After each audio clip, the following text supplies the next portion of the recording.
Good morning to all of you, respected teachers and ladies and gentlemen. So let us start today's session with a topic on energy metabolism and myocardial injury in diabetic heart disease. What is its clinical implication? Now I would like to call upon on the stage Dr. E. Prabhushar.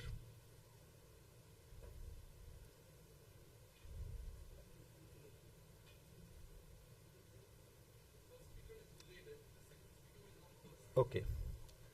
So second topic is SVT versus VT. Identify the differences. So I would like to request Dr. Sudeepa Mundal sir to come on the stage and give his talk.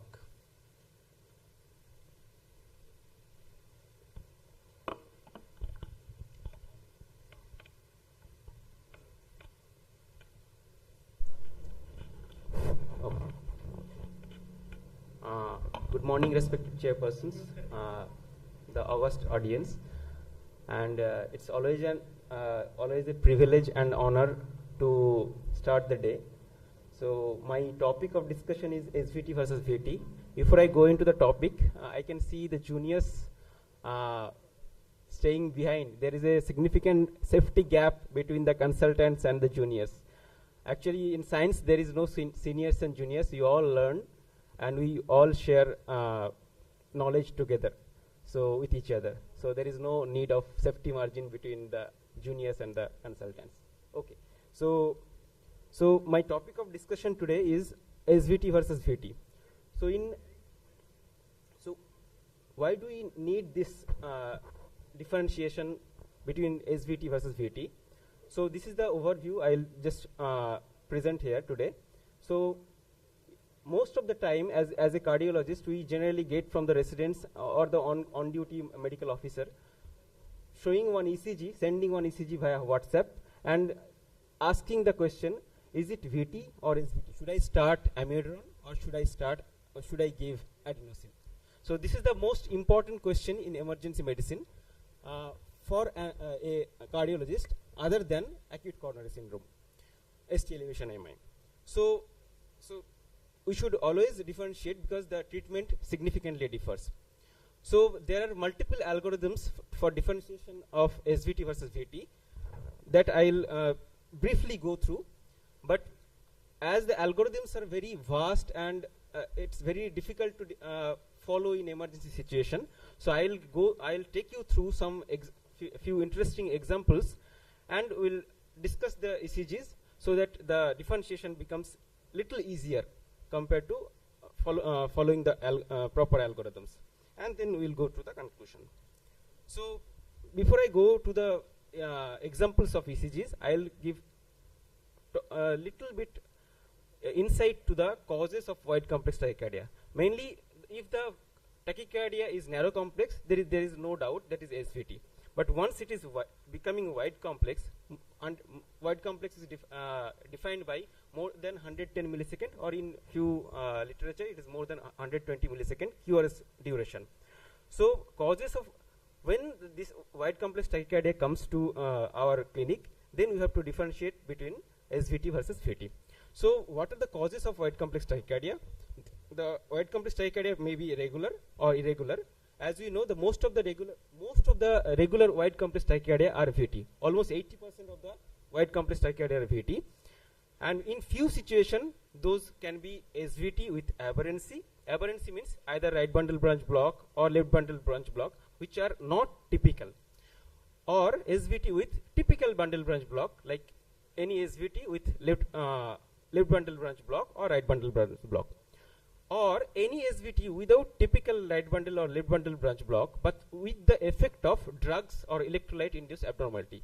As you know, hypokalemia, hypophosphatemia, hypocalcemia can widen the QRS duration. So any SVT, even if it is coming from the SA node via AV node to the ventricle, the QRS duration might be widened because of the electrolyte problem or drug-related widening of the QRS. For example, flecainide, amiodarone, all those things can cause increment in the QRS duration.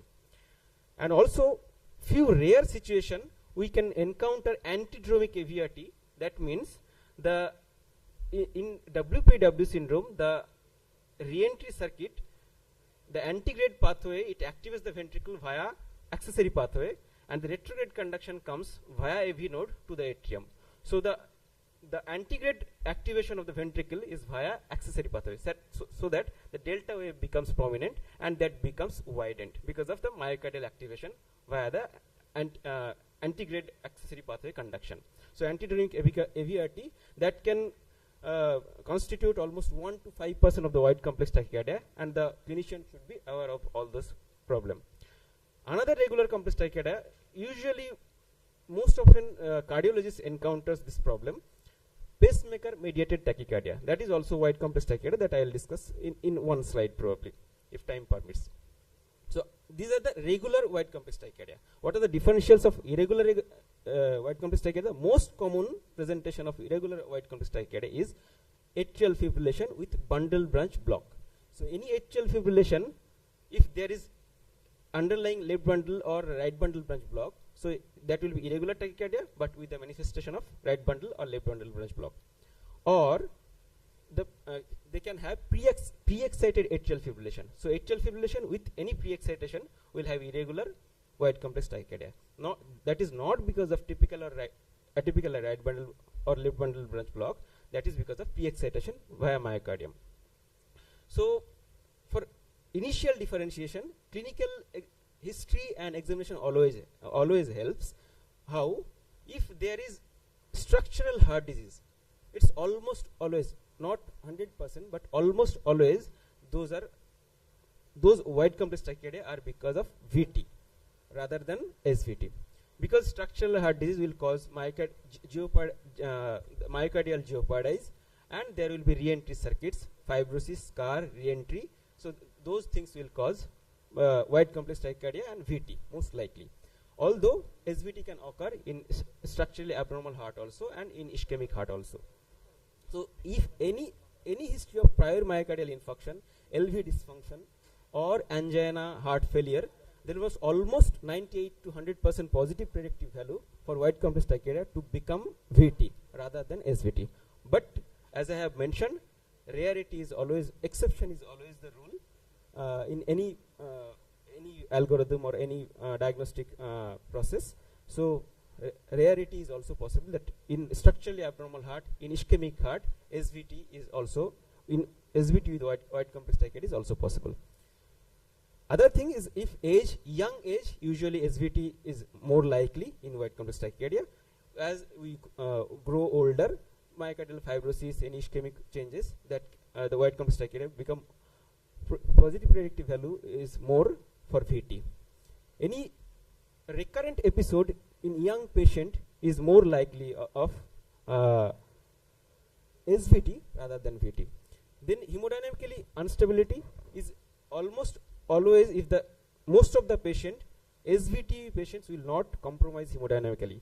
So in any patient with hemodynamic compromise with wide complex tachycardia, we should always suspect VT, and we should treat as VT unless specified otherwise.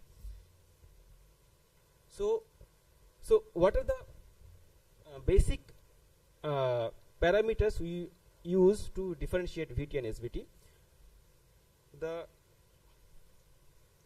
So QRS duration, as I have told, wider the QRS duration, more likelihood of the VT.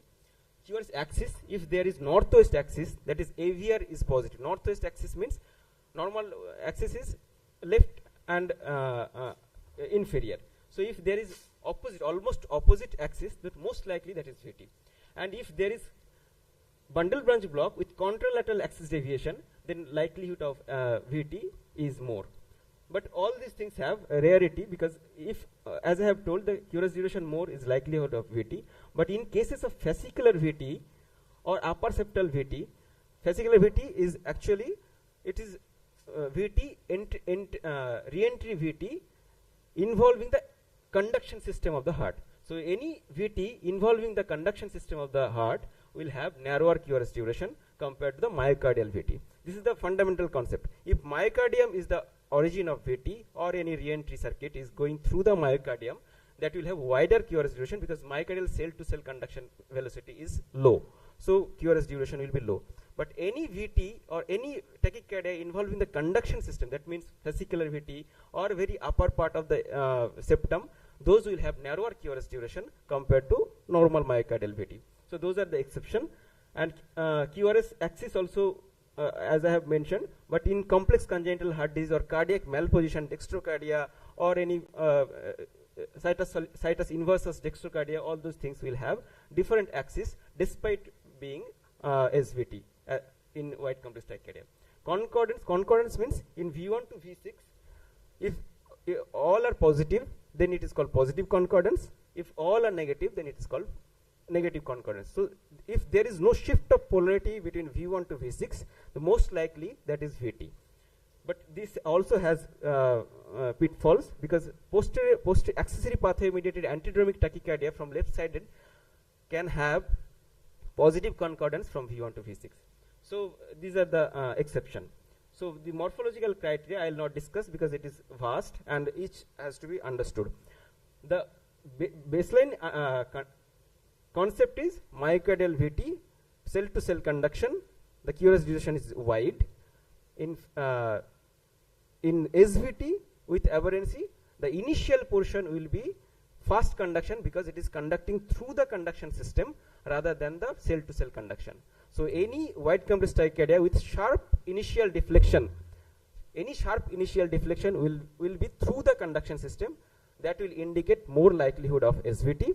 And any cell to cell conduction with wide QRS, initial portion is very slurred, that is more likelihood of VT. So these are the different algorithms. I will not go into the valence criteria, Brugada criteria. We usually follow Brugada criteria, valence criteria, Verrecki algorithm, and Pava's criteria. That you can read and or juniors can read later. So these are the algorithms we can follow. So as I have already mentioned, this AVR Verrecki algorithm is based upon the axis, that is northwest axis, normal axis left and inferior, but if it is extreme right axis deviation, the more likelihood of VT. How it is identified? If AVR is northwest axis, so if any positivity in the AVR will have large R, so that will indicate a VT rather than SVT. In Brugada algorithm, if there is AV discordance, AV dissociation is there, then any tachycardia, wide complex tachycardia with AV dissociation, it always indicates VT, because ventricle is firing at its own rate and atrium is firing at its own rate. So AV dissociation will be there. So ventricular tachycardia will always, most often will have AV dissociation. And also, as we have mentioned, this first criteria is actually positive or negative concordance. So if it is there, it is VT. And onset of R to nadir of S. So from here to here, the distance, the initial deflection is widened. So more than 100 milliseconds, it is widened. So it is called, it is more likelihood of VT. So all criteria, I will not go into the detail. I will take you through some examples. So in this case, as you can see, the initial upslope is very slow, and we can see the R wave peak time in the lead 2 is more than 50 milliseconds. So as I have already mentioned, cell to cell conduction in VT is very slow. So that's why the initial deflection will be very slow and slurred. So slurred initial upslope, the initial 40 millisecond deflection is very low voltage and distal is very fast. So that is indicative of VT. So this is a case of VT. Coming to this, so this is an exception. This is not very wide. So as you can see, but if you look carefully, the P waves can be seen marching through. P waves can be seen. So this is, although it looks right bundle branch block morphology and relatively narrower complex, presence of AV dissociation indicates it's a VT. So as you can see, right bundle branch with left axis deviation, the contralateral axis deviation with right bundle branch block, it indicates a VT. But as initial portion is very sharp, most likely it is originating from the conduction system. So this is actually right bundle branch block with left axis deviation because one is positive. So that is anterior fascicular VT. So this is called posterior fascicular VT. This is called Wellhausen tachycardia. This is actually verapamil CC. If you can diagnose this, if you give oral verapamil, it will immediately revert to, within 30 minutes, most of the time it will revert to sinus rhythm. So as you can see, the AV dissociation here. Coming to this is also a 1-year-old child with post ICR intracardiac repair for tetralogy of Fallot. So as you can see, this is irregular tachycardia. See, as you can see, there is a group beating, wide complex tachycardia, but irregular rhythm. But this was actually found to be junctional tachycardia, because in post-operative patients, if you manipulate with the upper septum, the junctional tachycardia that we have published in the PACE journal. So this is another example. Although it's narrow, there is AV dissociation. You can see P wave marching through. So very narrow, but axis shift is little bit there. So this case was actually found to be upper septal VT. And this is the post-ablation ECG, which is normal sinus rhythm. As you can see with the previous ECG, that there is axis shift and there is AV dissociation. So any axis shift with AV dissociation is VT unless proven otherwise. So this is the sinus rhythm ECG of the same patient. This is also wide complex tachycardia. As you can see, the initial portion is very slow and upslurring, and as we can see the sinus ECG, we can see the positive delta wave. So in presence of sinus ECG with positive delta wave in suggestive of accessory pathway, and that patient presented with actually the same delta wave pattern in all ECGs, suggesting an antidromic AVRT. So this is not VT through the accessory pathway, antegrade conduction, retrograde conduction via AV node. So this is antidromic AVRT rather than VT. So adenosine can terminate the tachycardia. This is also please finish within 1 to 2 minute time. Yeah, within 1 minute I'll finish. Okay. So this is also junctional tachycardia, wide complex tachycardia, but there is electrical alternate. This is also we published in European Heart Journal. So this is, there is AV dissociation. We have to remember that in junctional tachycardia, it can present with AV dissociation. It can have VA conduction with 2:1 or 1:1 conduction is also possible. So junctional tachycardia with electrical alternance, basically in this case, wide complex tachycardia. So this is another case. There is triplets going on, but we can see that junctional rhythm is coming, then echo bit is coming, then again echo bit is coming. So this is actually junctional echo triplets rather than a VT. The deep explanation is there, but this is actually a SVT, junctional escape triplets rather than a VT. So this is the explanation that I can't explain now because of lack of time. This is also one case, this antidromic AVRT, and the same patient was having orthodromic AVRT also. The circuit changed in the opposite direction. So narrow complex tachycardia and wide complex tachycardia in the same patient with delta wave suggestive of antidromic AVRT and orthodromic AVRT. So I will not go into other cases. So I will end here. So in any for summarization, I will say always compare with baseline ECG. It's very effective.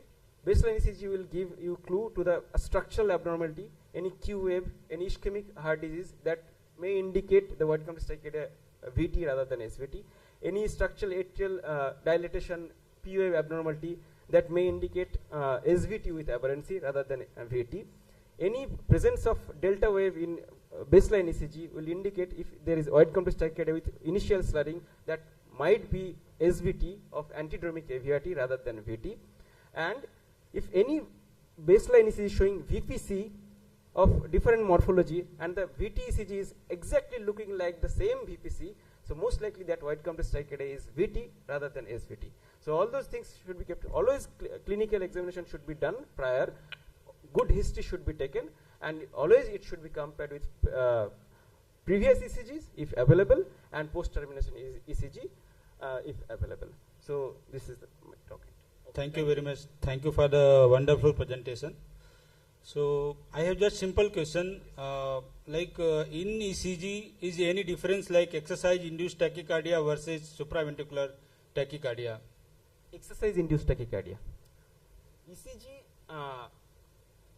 exercise-induced tachycardia is classically described in CPVT, catecholaminergic polymorphic ventricular tachycardia.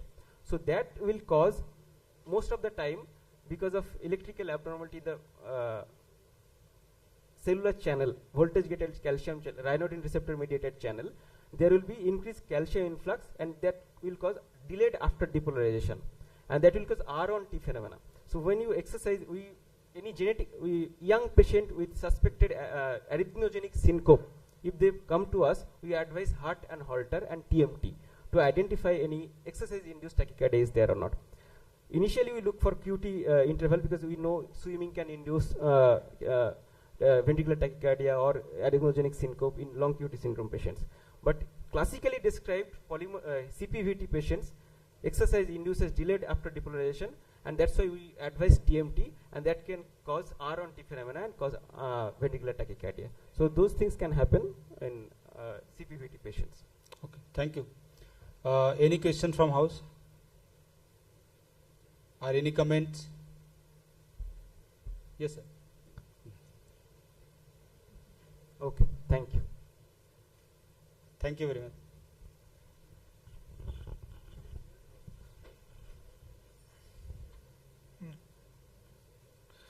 Thank you, Dr. Sudipta. Now we are taking the second session of the lipid and the coronary artery diseases. In this continuation, the first lecture is of the on the lipoprotein level LPA as a therapeutic targets. What do evidences say? So I invite for this lecture Dr. K.K. Lohani on the dais.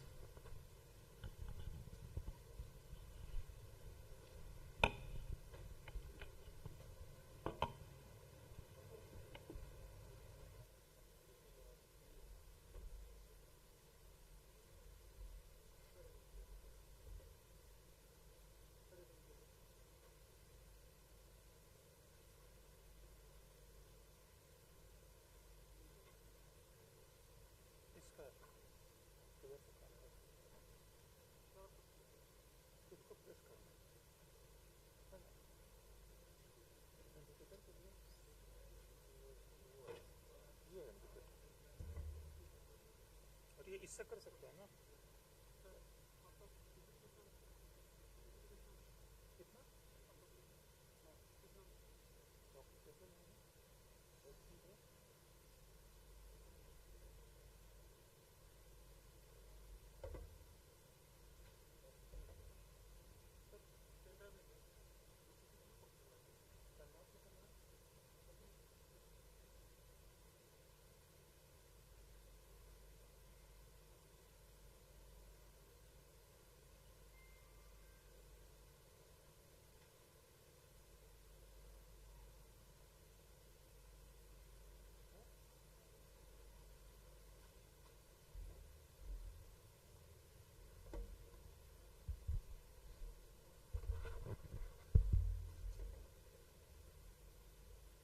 Honorable chairpersons and dear colleagues, at the outset, I would like to thank Dr. Madhukar Rai and his team for inviting me as faculty to discuss this unusual topic.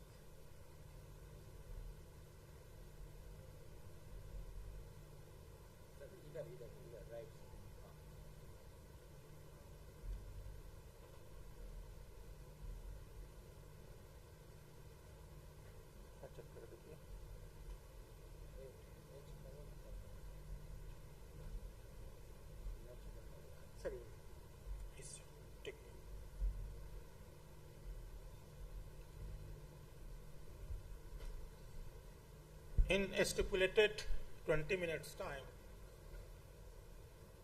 we will discuss evidence-based medicine in relation to lipoprotein A as therapeutic target in primary and secondary prevention of atherosclerotic cardiovascular disease.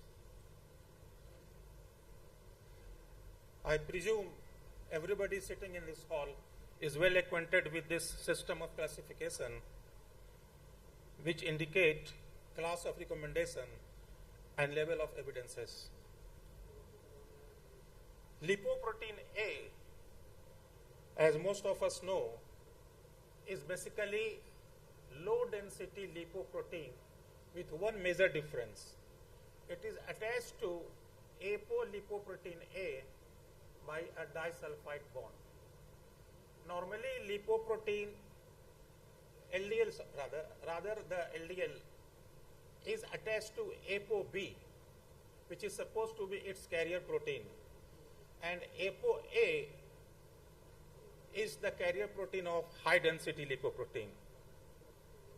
This extramarital relation is a genetic problem, and the mode of inheritance is autosomal dominant. It is said that the peak level of LDA in an individual is achieved early in the childhood by 5 years of age, and it is considered an independent risk factor for atherosclerotic cardiovascular disease. A level below 30 milligram per deciliter or 75 nanomole per liter is supposed to be a safe cutoff level, and a value above 50 milligram per deciliter is high. 2 years back, a study was published in all international journals. It was an epidemiological study, and the name was LPA Heritage Study. And it showed that world over, 25% of total cases of atherosclerotic cardiovascular disease have high LPA. And worst of all, more than 10% patients had LPA more than 100 milligram per deciliter. So this is the extent of the problem. In my deliberation, first we will discuss the LPA in primary prevention. And I must admit that my talk is based on the proceeding of NLA scientific session of 2019. NLA, we all know, stands for National Lipid Association of America. Let us begin with this clinical case. A 48-year-old male came in OPD for annual prevention examination. He has no physical complaint and takes no prescribed medications. He does not smoke. There is no regular exercise plan. Family history: mother with PCI at the age of 62 and doing well at 69. He thinks she has a high cholesterol. Father is 70 years old, has type 2 diabetes, and sister, which is 45, has no medical problem but did not have and no history of GDM. He has 2 children, age 18 and 16. On routine examination, BP was 144/88, body mass index was 27, and there was normal physical examination otherwise. Baseline laboratory investigation shows normal except the lipid profile. Of course, glycosylated hemoglobin was also normal. Lipid, total cholesterol was 252, HDL was 38, LDL 162, triglyceride 260, and non-HDL was 214 milligram per deciliter. As a treating physician, our first responsibility is to do risk estimation in this patient. And if you follow the American guideline, you will come to realize that this patient falls in this borderline category with 10 years risk of CAD is 5 to 7.5%. But that is not enough. Our next responsibility is to find out any risk enhancer is present in this patient or not. And the risk enhancers are family history of premature atherosclerotic cardiovascular disease, persistently elevated LDL, chronic kidney disease, metabolic syndrome, condition specific to women like preeclampsia and premature menopause, inflammatory diseases like psoriasis, rheumatoid arthritis, etc., and ethnicity. South Asian individuals are considered a high-risk group. In lipid biomarker, persistently elevated triglyceride is another important factor, and lipoprotein A, ApoB, and C-reactive protein, if these are high, it is considered as risk enhancers. Even ankle brachial index more than 0.9 is considered abnormal. What is the importance of these risk enhancers? These risk enhancers, if present in an individual, it enhances the risk category of the patient. Let us say in this patient, family history of premature CAD is present, cholesterol level is persistently high, metabolic syndrome is present. Regarding biomarkers, triglyceride is high, LPA, ApoB, and C-reactive protein are not routinely done in lipid profile. We have to ask for it. And when do we ask for it? That is the important question. And especially lipoprotein A, when we should go for its test. Lipoprotein A testing in clinical practice, measurement of LPA is reasonable in following situations. Individual with family history of first degree relative of premature CAD, individual with premature CAD, first was the family history of CAD, and this is CAD in the individual itself, and individual with severe hypercholesterolemia like more than 190, individual at very high risk where we have to add PCSK9 in the treatment, and before that we look for this test. There are certain situations where this testing may be reasonable, like in borderline cases which we are dealing with, and if there is less than anticipated LDL cholesterol lowering, we do it. A family history of elevated LPA, we do it. Calcific valvular aortic stenosis is another important disease which is associated with lipoprotein A. So if it is present, we do it. And recurrent or progressive atherosclerotic cardiovascular disease is another situation where we should go for lipoprotein A testing. So there are two categories of patients. One where it is definitely reasonable. The level of recommendation is 2A, 2A, 2A, 2A. And the second one is situation where it may be reasonable and the class of recommendation is 2B, 2B, 2B, 2B, etc. So it is like that. So we come to the case again. After a discussion about appropriate lifestyle changes and the possibility of taking a moderate intensity statin, we focused on potential genetic lipid contributors to his risk and his mother's atherosclerotic cardiovascular disease. And the patient agreed for LPA. And LPA came out to be 82 milligram per deciliter. So this is the situation. And what should we do?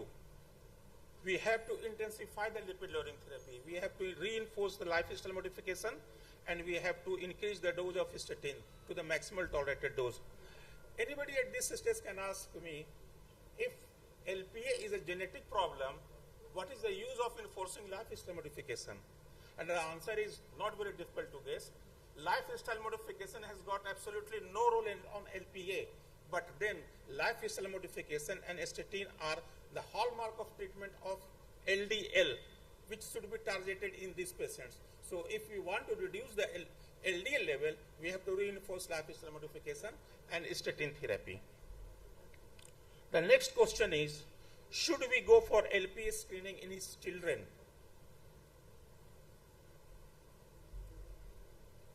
The answer of this question is a bit controversial, but one thing is definite, that before looking for LPA in the children, we should discuss the issue with the parent, why we want to do it, and we should discuss the pros and cons of it. And there is some people say that we should do in every individual, there is no harm in doing it. Somebody say, since there is no treatment, so why should we do it? Consensus is that if a person has got high LPA, his children should be assessed for LPA. That is indication. And in this case also, we did the same thing. Now we come to the clinical utility of lipoprotein A in secondary prevention. And in secondary prevention, there are certain questions which need to be answered. Number one, in which atherosclerotic cardiovascular disease patient does the measurement of LPA provide a plausible etiology for MACE? MACE, we all know, stands for major adverse cardiovascular event, like myocardial infarction and ischemic stroke or cardiovascular death, etc.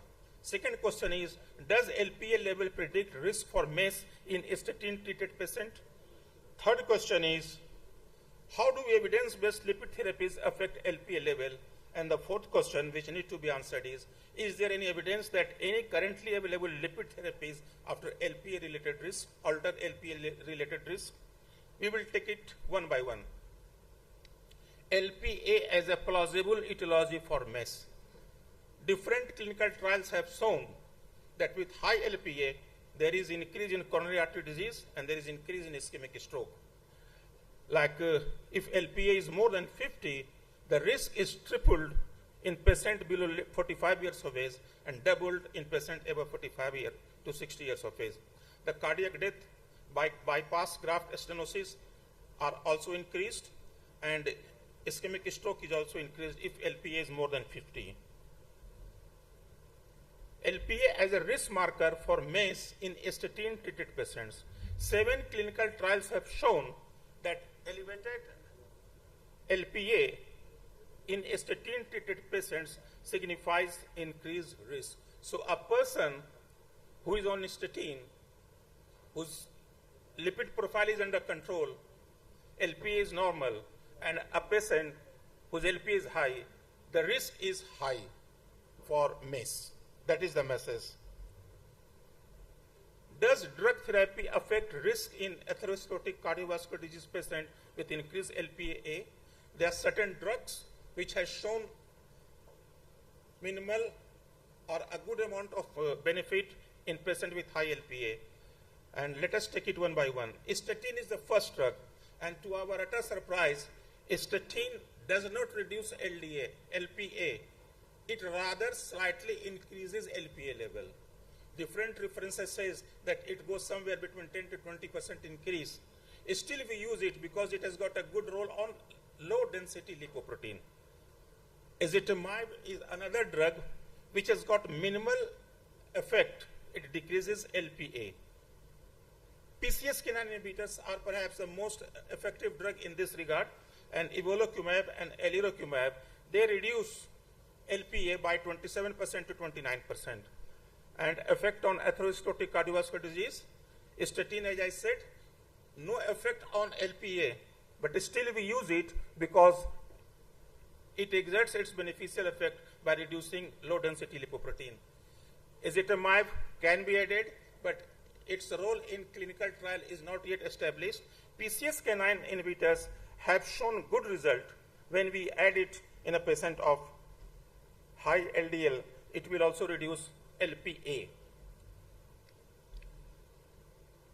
Fortunately or unfortunately, none of the drugs which we discussed, I think in last 5 years, 2 more drugs have been included in our therapeutic armamentarium, like bempedoic acid, which also act in the same way as statin. It decreases the synthesis of cholesterol in the liver. So it will come in the same category, I presume. And inclisiran, which is another PCSK9 inhibitor, is said to be as effective as other PCSK9 inhibitors. But none of these drugs have been approved by FDA for the treatment of LPA. What is approved by FDA? FDA has approved lipid apheresis. Yes, less commonly used option include lipid apheresis, which is only treatment approved by FDA for high LPA. Generally, lipid apheresis may be reserved for the most severe refractory cases and has a very limited role in treating elevated LPA in day-to-day practice. The indication is very clear. If a person has got very high low-density lipoprotein with high LPA, with established atherosclerotic cardiovascular disease, we should go for lipid apheresis. But yes, as I said, in day-to-day practice, this is not feasible, but yes, that is one of the options. Now let us see what does National Lipid Association expert panel advise on these issues, which drug should be used and which drug should not be used. First of all, let us take up niacin. We did not discuss so far. Niacin is one drug which is really effective against LPA. But as we all know, because of its side effect profile, this drug is not in use in this epidemia. So, niacin should not be used if LPA is high, along with statin and ezetimibe. and the recommendation is 3, that is harmful. So it is out of question. Don't experiment with niacin in patient with high LPA and dyslipidemia. Now we come to what should we do. The reasonable thing is that if LPA is high, patient is already on lifestyle modification and low density lipoprotein, intensify the treatment. I said previously also. It will definitely help reducing the risk by LPA. And the recommendation is 2A.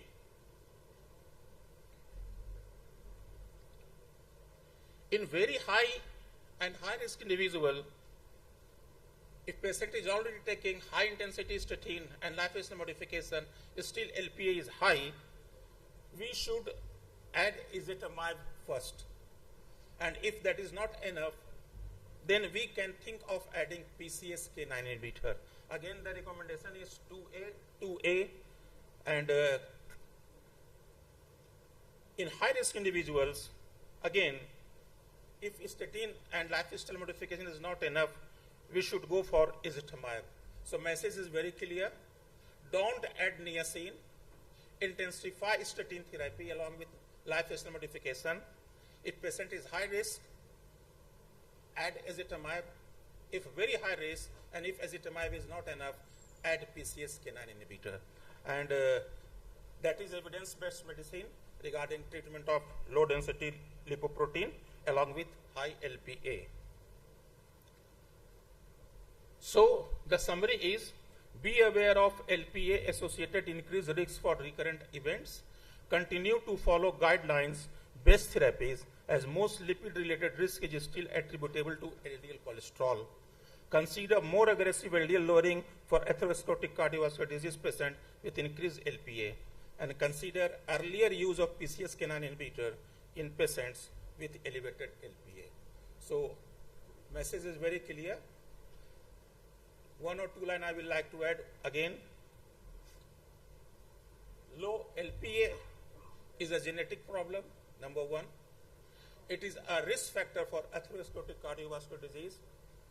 For about 25 years, as a clinician, we have neglected this issue, but time has come when we should take it seriously.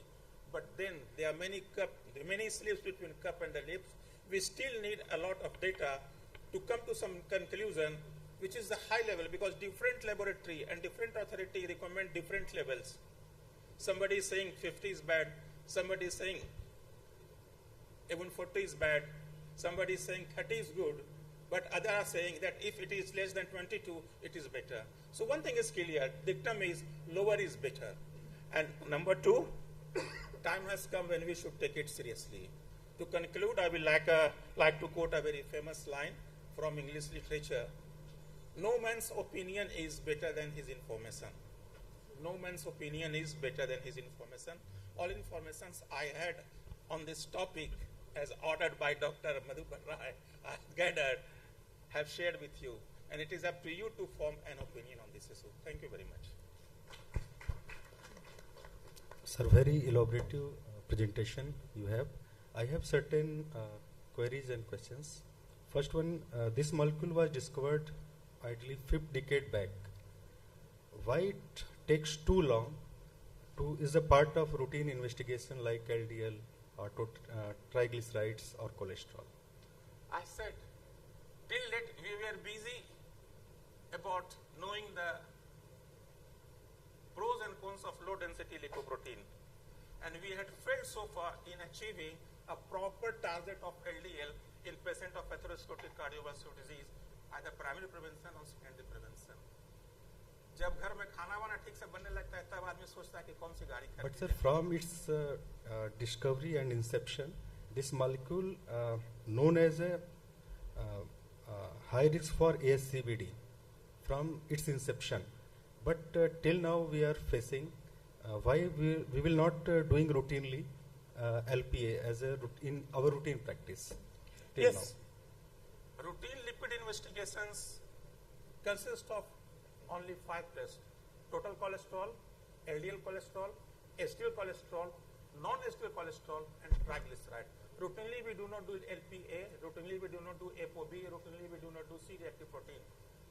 That is why in one of the slides I have shown, these are risk enhancers. After doing risk stratification, you go for these tests, and if it is high, it will increase the risk category of the patient. And what does it mean? Risk enhancers means you have to decrease the LDL target. One thing is very clear. You are repeatedly asking why we are concentrating on LDL, why not all these things. Yes, yes. One thing is proved beyond doubt. Whether it is cholesterol which is high, or triglyceride it is high, or LPA which is high, or ApoB which is high, or it is non-HDL lipoprotein which is high. One thing is clear, that it is low density lipoprotein in our blood which get oxidized by reactive oxygen species, enter into the blood vessel and get deposited below endothelium. So the primary target is always, and it will remain primary target, to decrease LDL cholesterol, because if you want to reduce atherosclerotic cardiovascular disease, target is LDL cholesterol, and these are risk enhancers. My can I no question? Very well presented, sir. In clinical medicine, what I have seen that unless we have got a therapeutic modality to bring it down to sufficient level, we rarely try to plan a controlled clinical trial. If you remember, till 90s, we didn't have a molecule which could bring down cholesterol. So there was never a consensus on treatment. The moment statins came, a lot of consensus started appearing. So the day we will get a molecule which can bring down lipoprotein little a, till today we do not have. Maybe then when only we can do an effective intervention and see, and then we can answer that. So probably we have to wait for that day, because lipid apheresis is very difficult. PCSK will bring down LDL like anything, but lipoprotein little a will remain like that. Again, it's an expensive molecule. So if it becomes very useful and easily prescribed medicine can bring down, then we can give you the answer. So that you have to wait till that time. Okay, sir. So that is why in one of the slides I had said that controversy is going on. One school of thought says that we should go for LPA in every patient. Second group says what Dr. Madhukara has said, since we have no definite treatment, why we should expose the whole population to LPA testing. That is why right now consensus is that if there is family history of recurrent atherosclerotic cardiovascular disease, or recurrent history of cardiovascular disease in an individual, or history of high LPA in a family, then go for it. Don't expose the whole population to generalized screening. That is what he has pointed out, and he has rightly said. Thank you.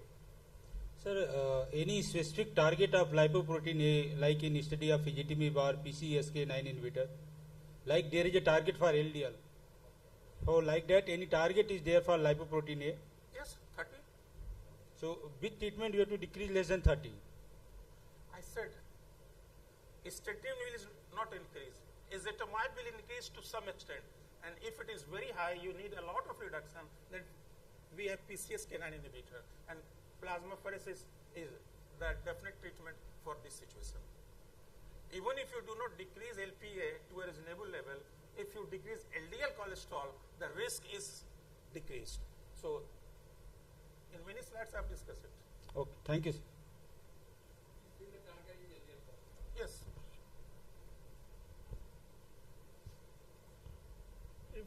If further there is no question, then thank you, sir, for a very wonderful and elaborate talk.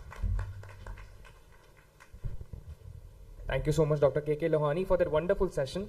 I would like everyone to please give him a huge round of applause. Thank you so much, sir. Ladies and gentlemen, as we continue with our insightful sessions, it is now time to express our deepest gratitude to the distinguished speakers for their invaluable contributions. I would humbly like to request our honorable chairpersons, Dr. Jitendra Kumar, Dr. Nilesh Kumar, and Dr. Ritesh Kumar, to humbly felicitate our speakers for the first session. We have with us our speakers, Dr. Sudipta Mondal. Sir, I would request you to please come on stage. Our next speaker was Dr. K.K. Lohani. So I would request you to come on stage to be felicitated, please.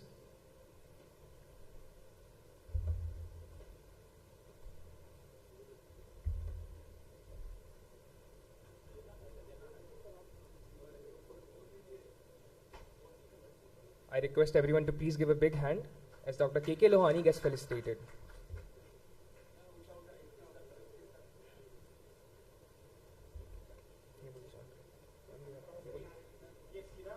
On behalf of the organizing committee and all attendees, we extend our heartfelt thanks to our speakers. We thank you for your scholarly engagement and for sharing your expertise on these crucial topics.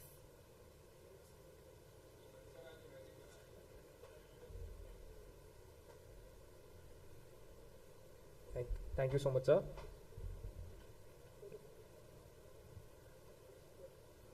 Our first speaker was Dr. Sudipta Mondal. I request him, if he's present here, to please come up on stage. I think sir is not here at the moment. Next, we move on to the felicitation of our chairpersons. And for that, I would humbly like to invite Dr. Madhukar Rai to please come up on stage and felicitate our chairpersons.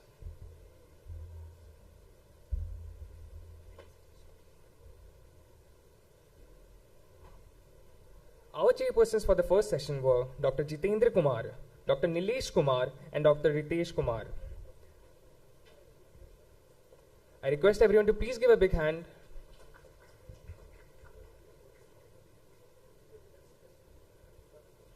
For the remainder of the felicitation, I would like to invite Dr. Shailendra Kumar Singh. Dr. Shailendra, if you could please come up on stage.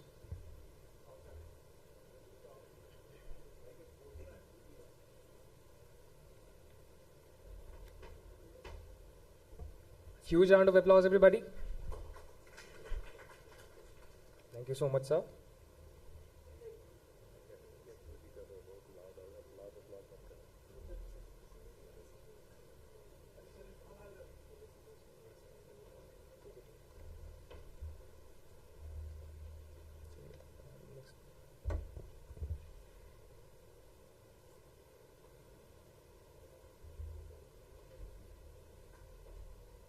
Without further ado, now I request Dr. Madhukar Rai and Dr. V.P. Singh to please chair this session.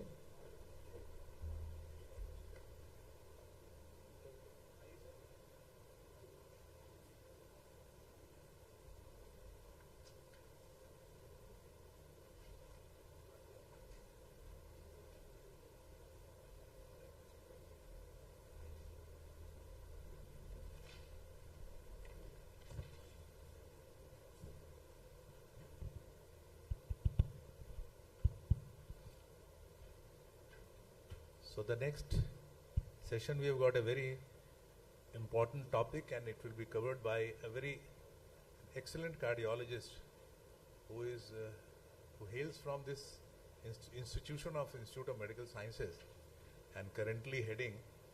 Slide lagao bhai.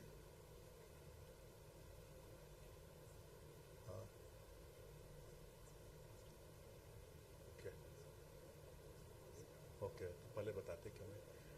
Okay, there is slight change. Dr. E. Prabhu will be speaking on. He has come all the way from down south. He will be speaking on energy metabolism and myocardial injury in diabetic heart disease, clinical implications.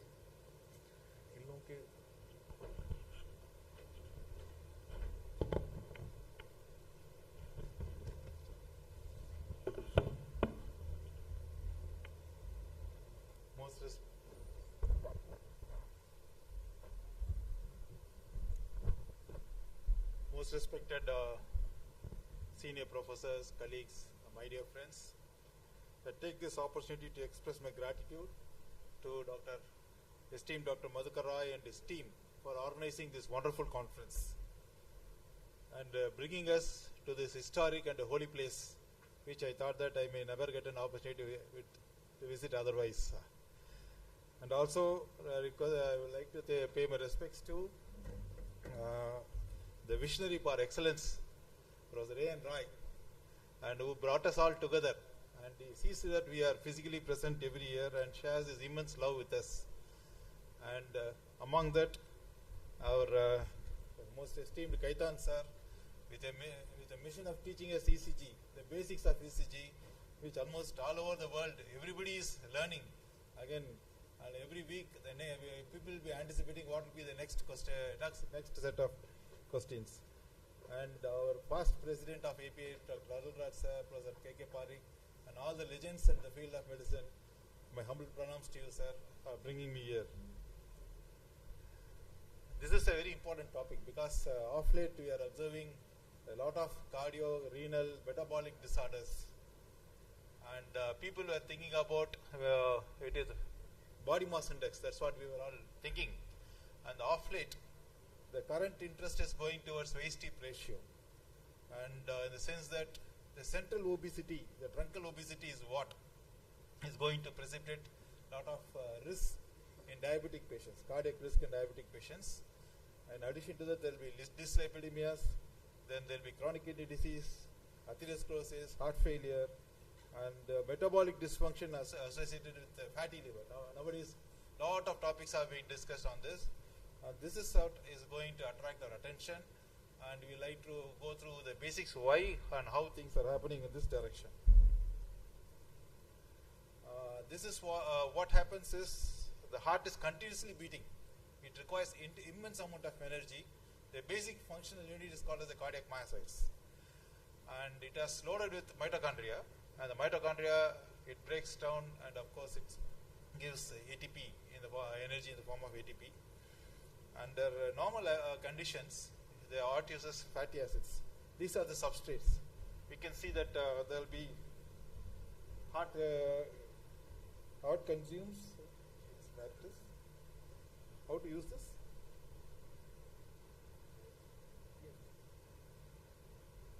Oh, yeah, this side. Okay.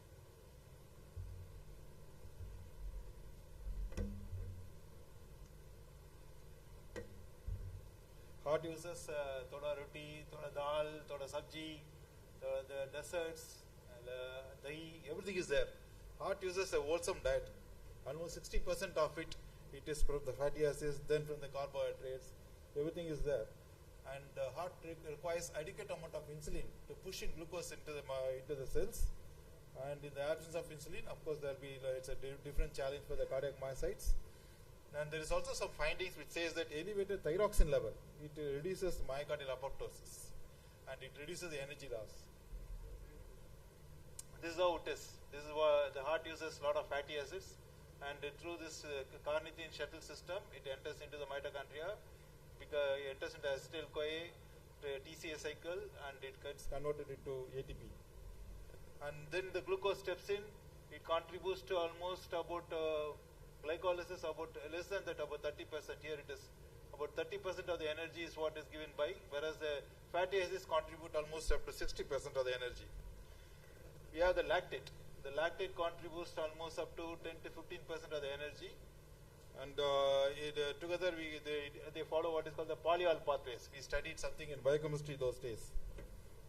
We have what is called as ketone bodies. This is also contributing to ATP, but then the energy efficiency will be relatively less. Ketone bodies are to some extent, it protects the myocardium from the extensive damage. And then we have the branch chain amino acids, the PCAs, branch chain amino acids. All these things contribute to energy.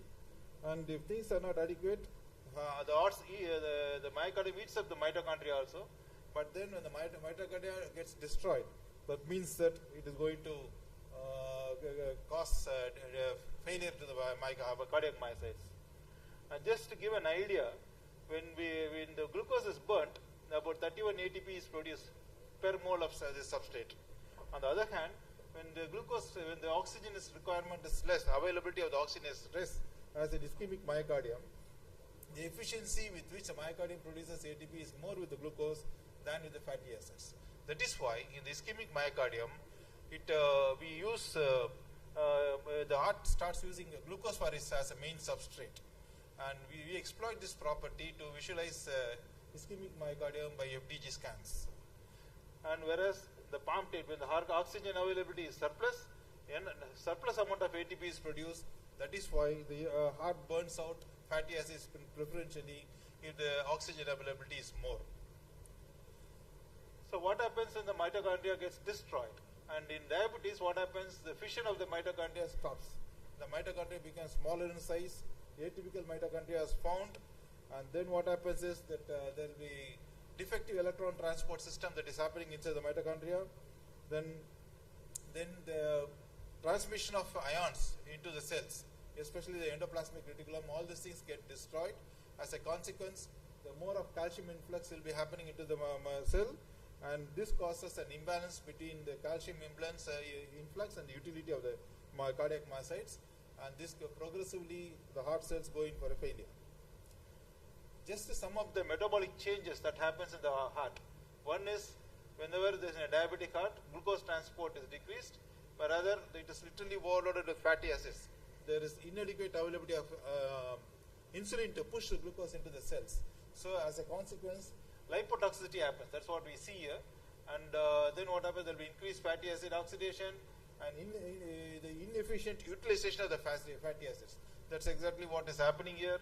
And as a consequence, in diabetic heart, lot of it literally gets overloaded with fatty acids, whereas glucose oxidation considerably comes down, PCSK activity comes down, and so many enzyme activity comes down. Just to sum up the various biochemical changes that happens into the mitochondria, into the heart, and in fact, what we have to appreciate is the whole heart requires almost 6 kg of ATP per day to ensure that it is continuously beating. The whole body requires, we are producing about 35 kg of ATP per day to ensure that we are viable, and of which 6 kg goes for heart alone. And then what happens is, whenever the mitochondria or any organelle is getting destroyed, the trick is that it has to be very rapidly cleared off from the cells, and this process is delayed in case of viable myocardium, and we call this damage associated molecular patterns.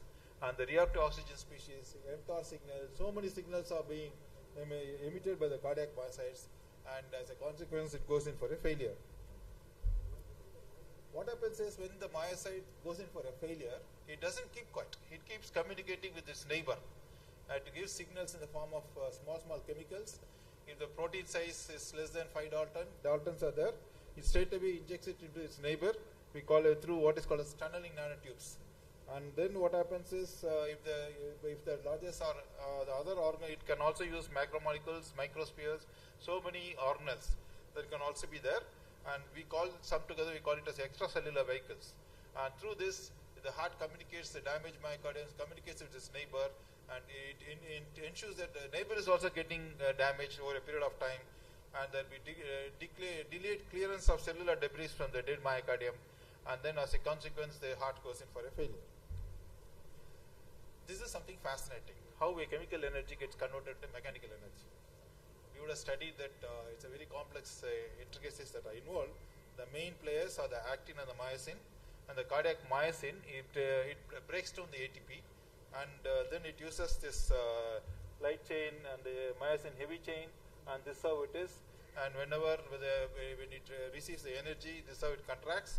And in the presence of diabetes, the myosin heads are in a very disordered pattern, and as a consequence, the contractile efficiency comes down, and there will be altered calcium handling, and there will be cellular hypertrophy and cardiac dysfunction.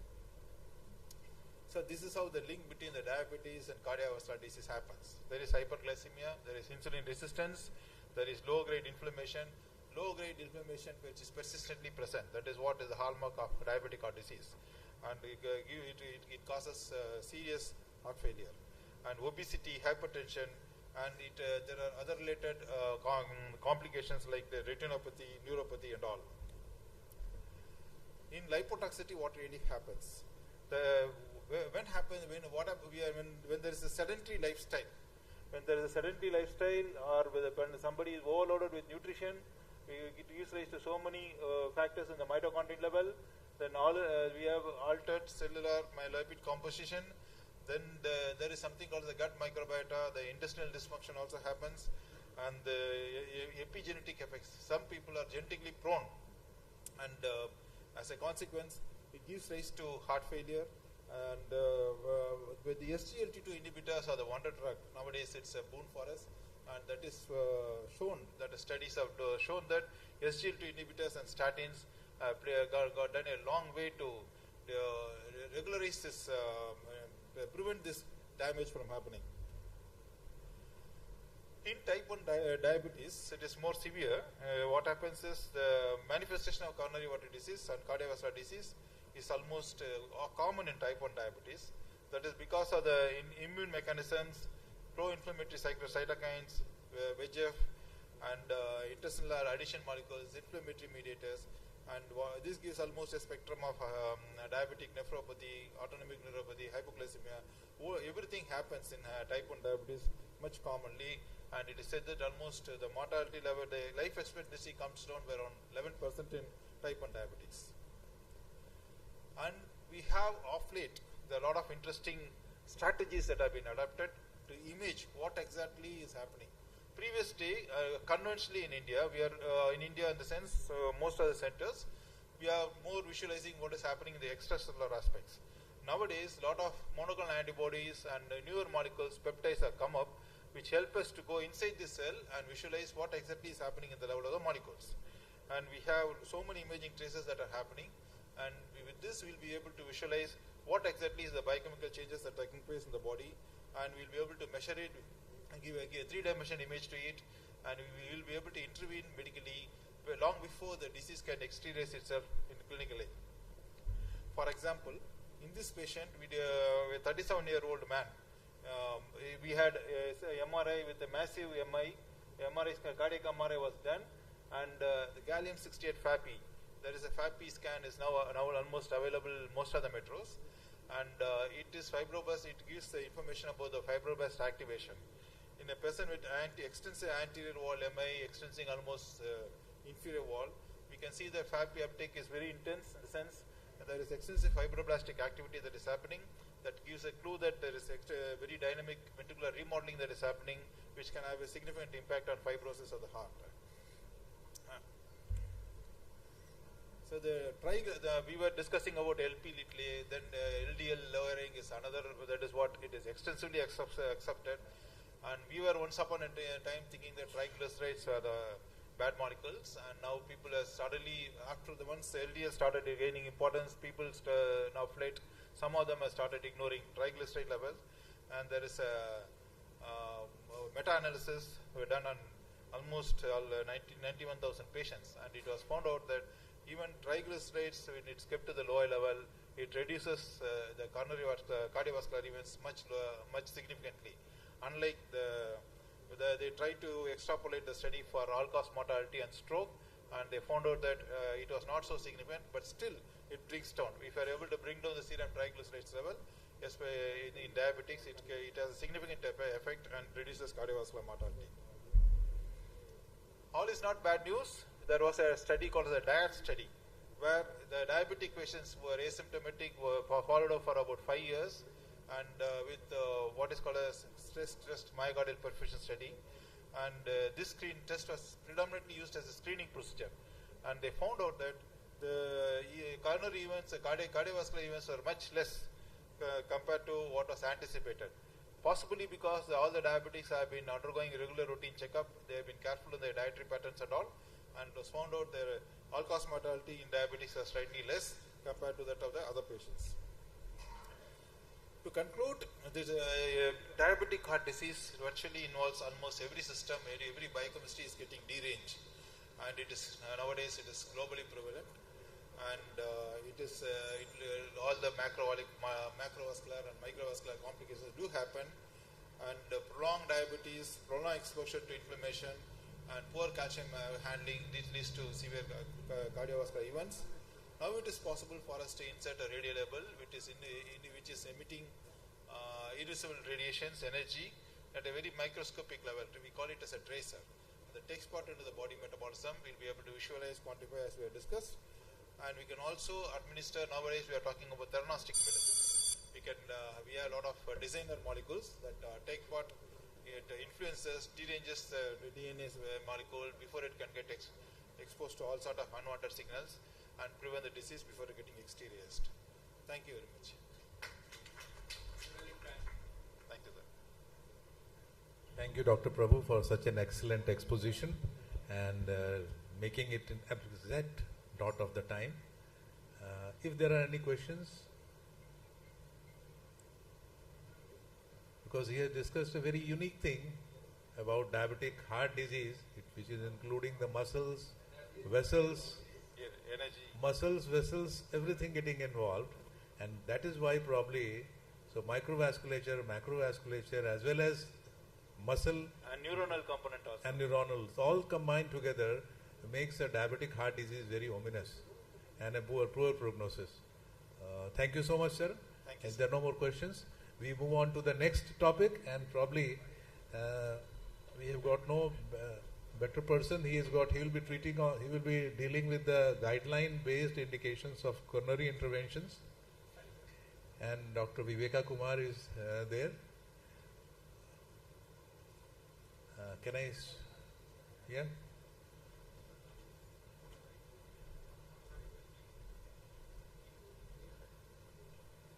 क्या हो रहा भाई?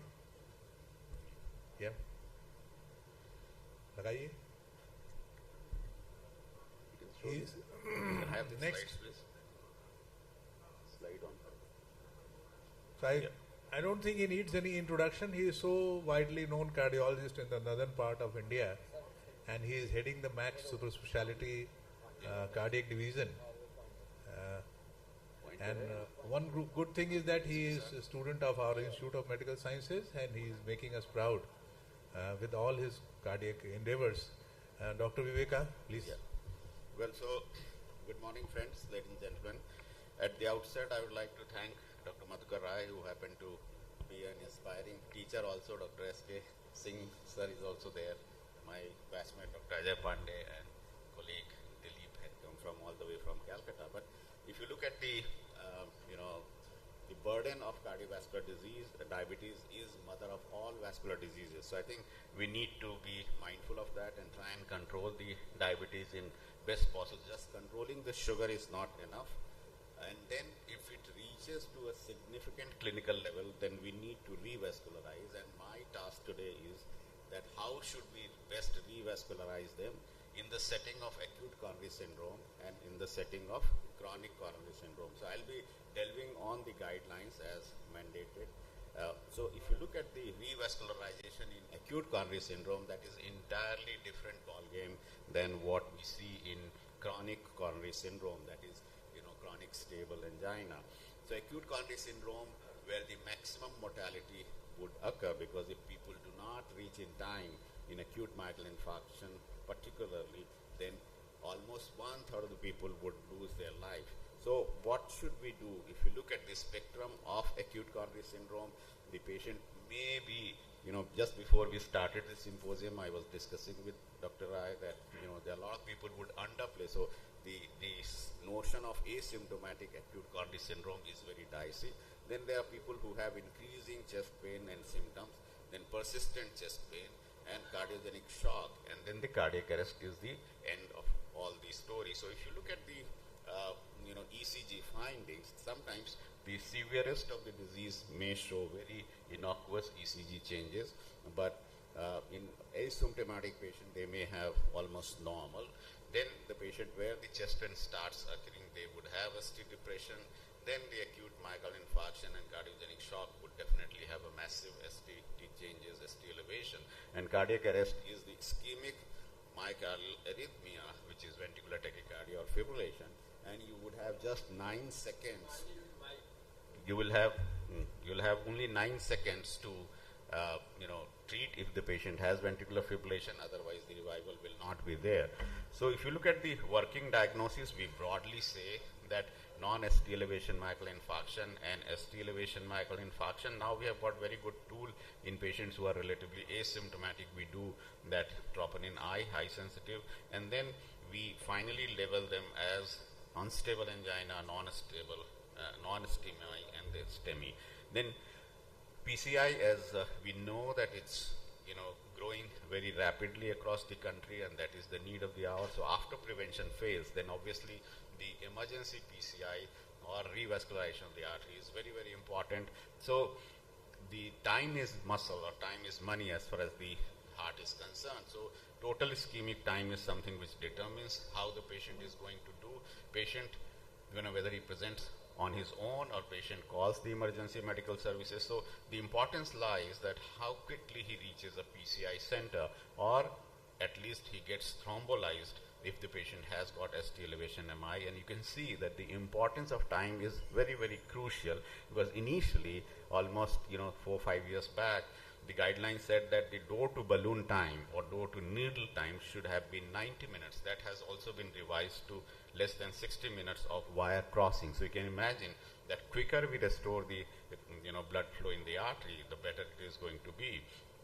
So in these situations, we need to immediately transfer these patients after giving them antiplatelet, anti-blood thinners and all. And if the patient does not have facility to reach in PCI capable center, then the fibrinolysis is the way to go. So we don't talk about thrombolysis, we say fibrinolysis. So fibrin specific thrombolytic agent is more important. If the patient has got acute coronary syndrome, non-ST elevation myocardial infarction, then the first medical contact is very important. Patient with symptoms of ACS and ECG consistent with ST, non-ST elevation MI or acute coronary syndrome. If the patient reaches to a non-PCI center, then ambulance should be done and they should be triaged to a PCI capable center.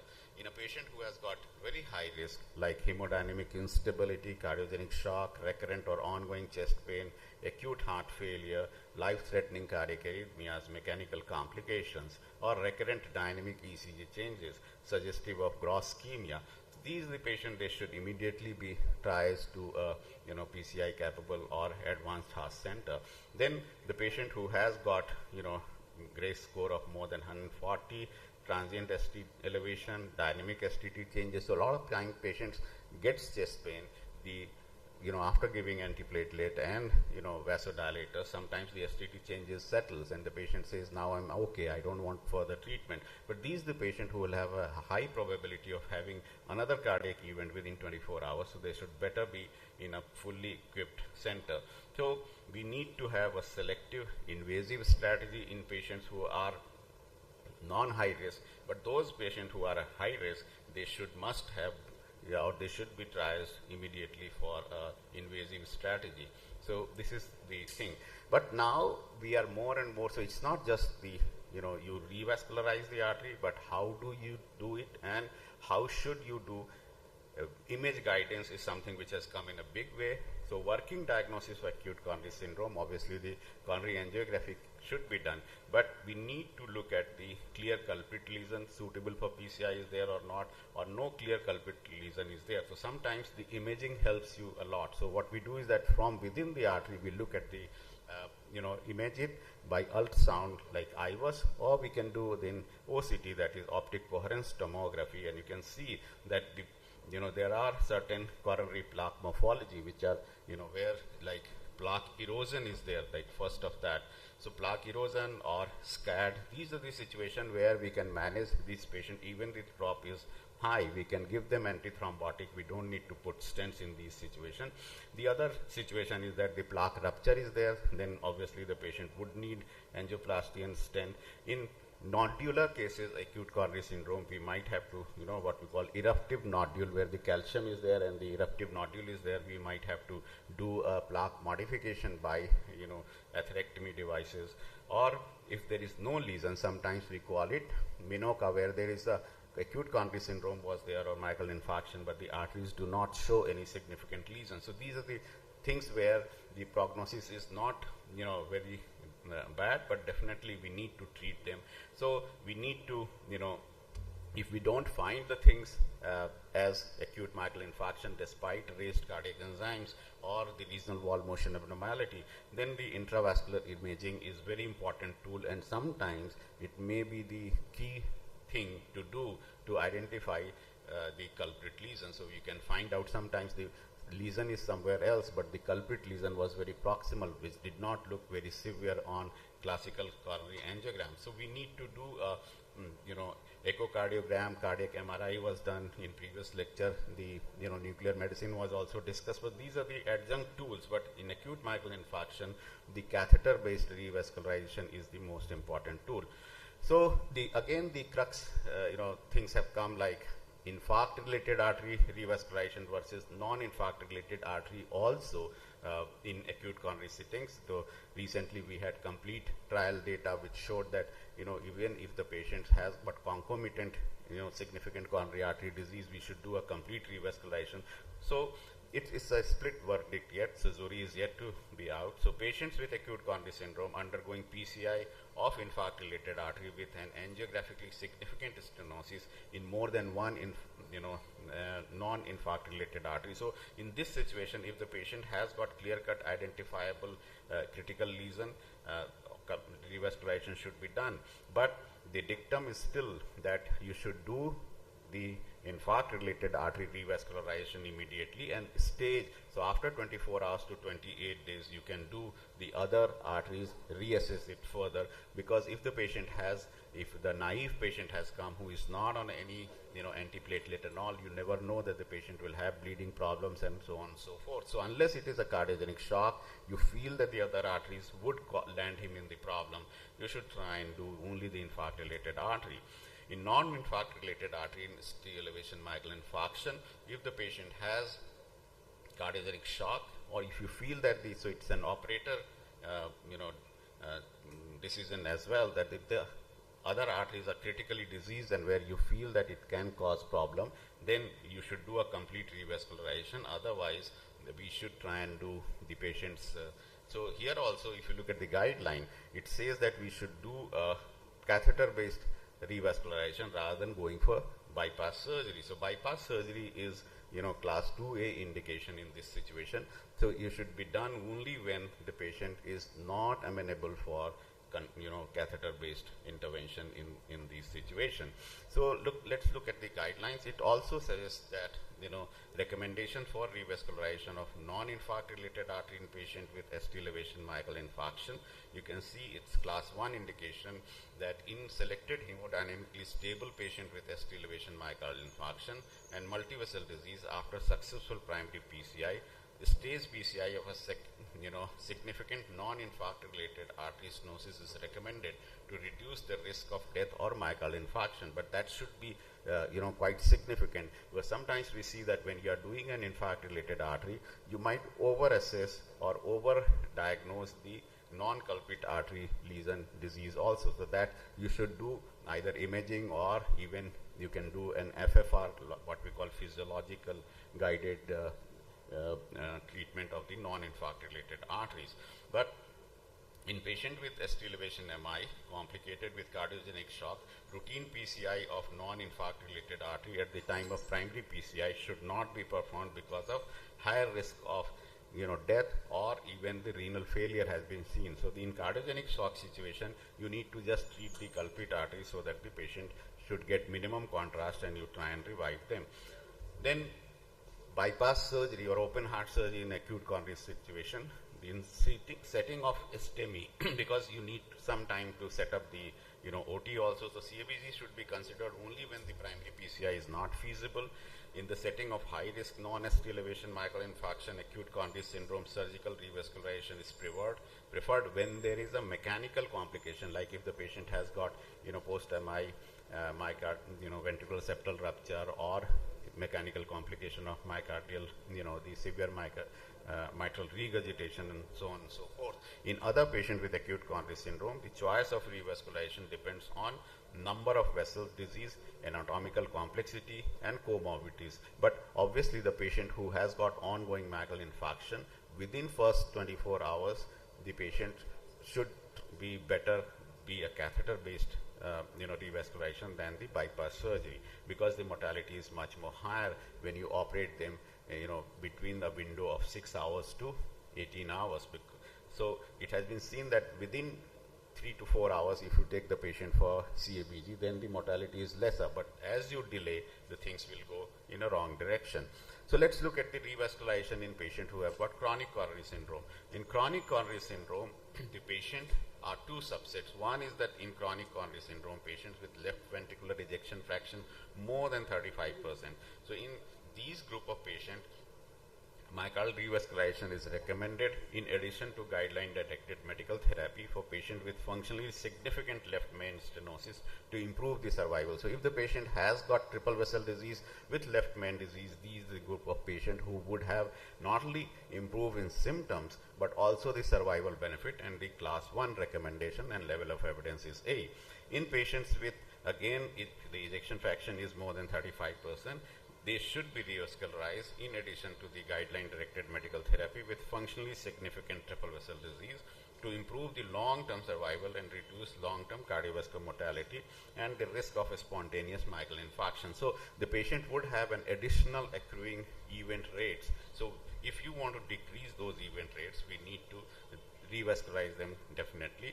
And then by what mode you revascularize, we'll come to that later. Again, in these group of patients, those who ejection fraction is better, because you remember these are the patients whose ejection fraction is more than 35%, they are at a lesser risk of sudden cardiac death than group of patients where the ejection fraction is less than 35%. So in these group of patients, if the patient has got a proximal LAD lesion, then also preferably they should be revascularized earlier than the and that also would decrease the cardiovascular mortality. So the lifeline of the heart, left main, proximal LAD are the situation where either catheter-based revascularization or bypass surgery should be done. Then there is a different subset of patient where the ejection fraction has already taken a hit and it has come down less than or equal to 35%. And in these group of patients, the careful evaluation by heart team like cardiologist and cardiac surgeon, the anesthetist should sit together and to discuss about the comorbid condition and discuss about which mode of the revascularization is better. In surgically eligible chronic coronary syndrome patient with multivessel disease with ejection fraction less than 35%, myocardial revascularization CABG is recommended over medical therapy alone to improve the long-term survival. So if the patient has triple vessel disease, EF is less than 35%, then definitely the surgical revascularization has shown to improve the mortality. Catheter-based intervention has not shown that much. Symptom benefit is there, but the survival benefit has not been that remarkable. In selected CCS patient with functionally significant multivessel disease, and if the ejection fraction is less than 35%, but if they are at a high risk of surgery, like open heart surgery, then obviously we need to do a PCI rather than taking the risk of bypass surgery. And there is a big caveat also that these are the guidelines where your cardiologists are at par of world standard, and also the cardiac surgeon. It's not, this data has not come in a place where the cardiac surgeon is doing 1 or 2 surgeries in a month. So this is something where the cardiac surgery team is also very, very efficient.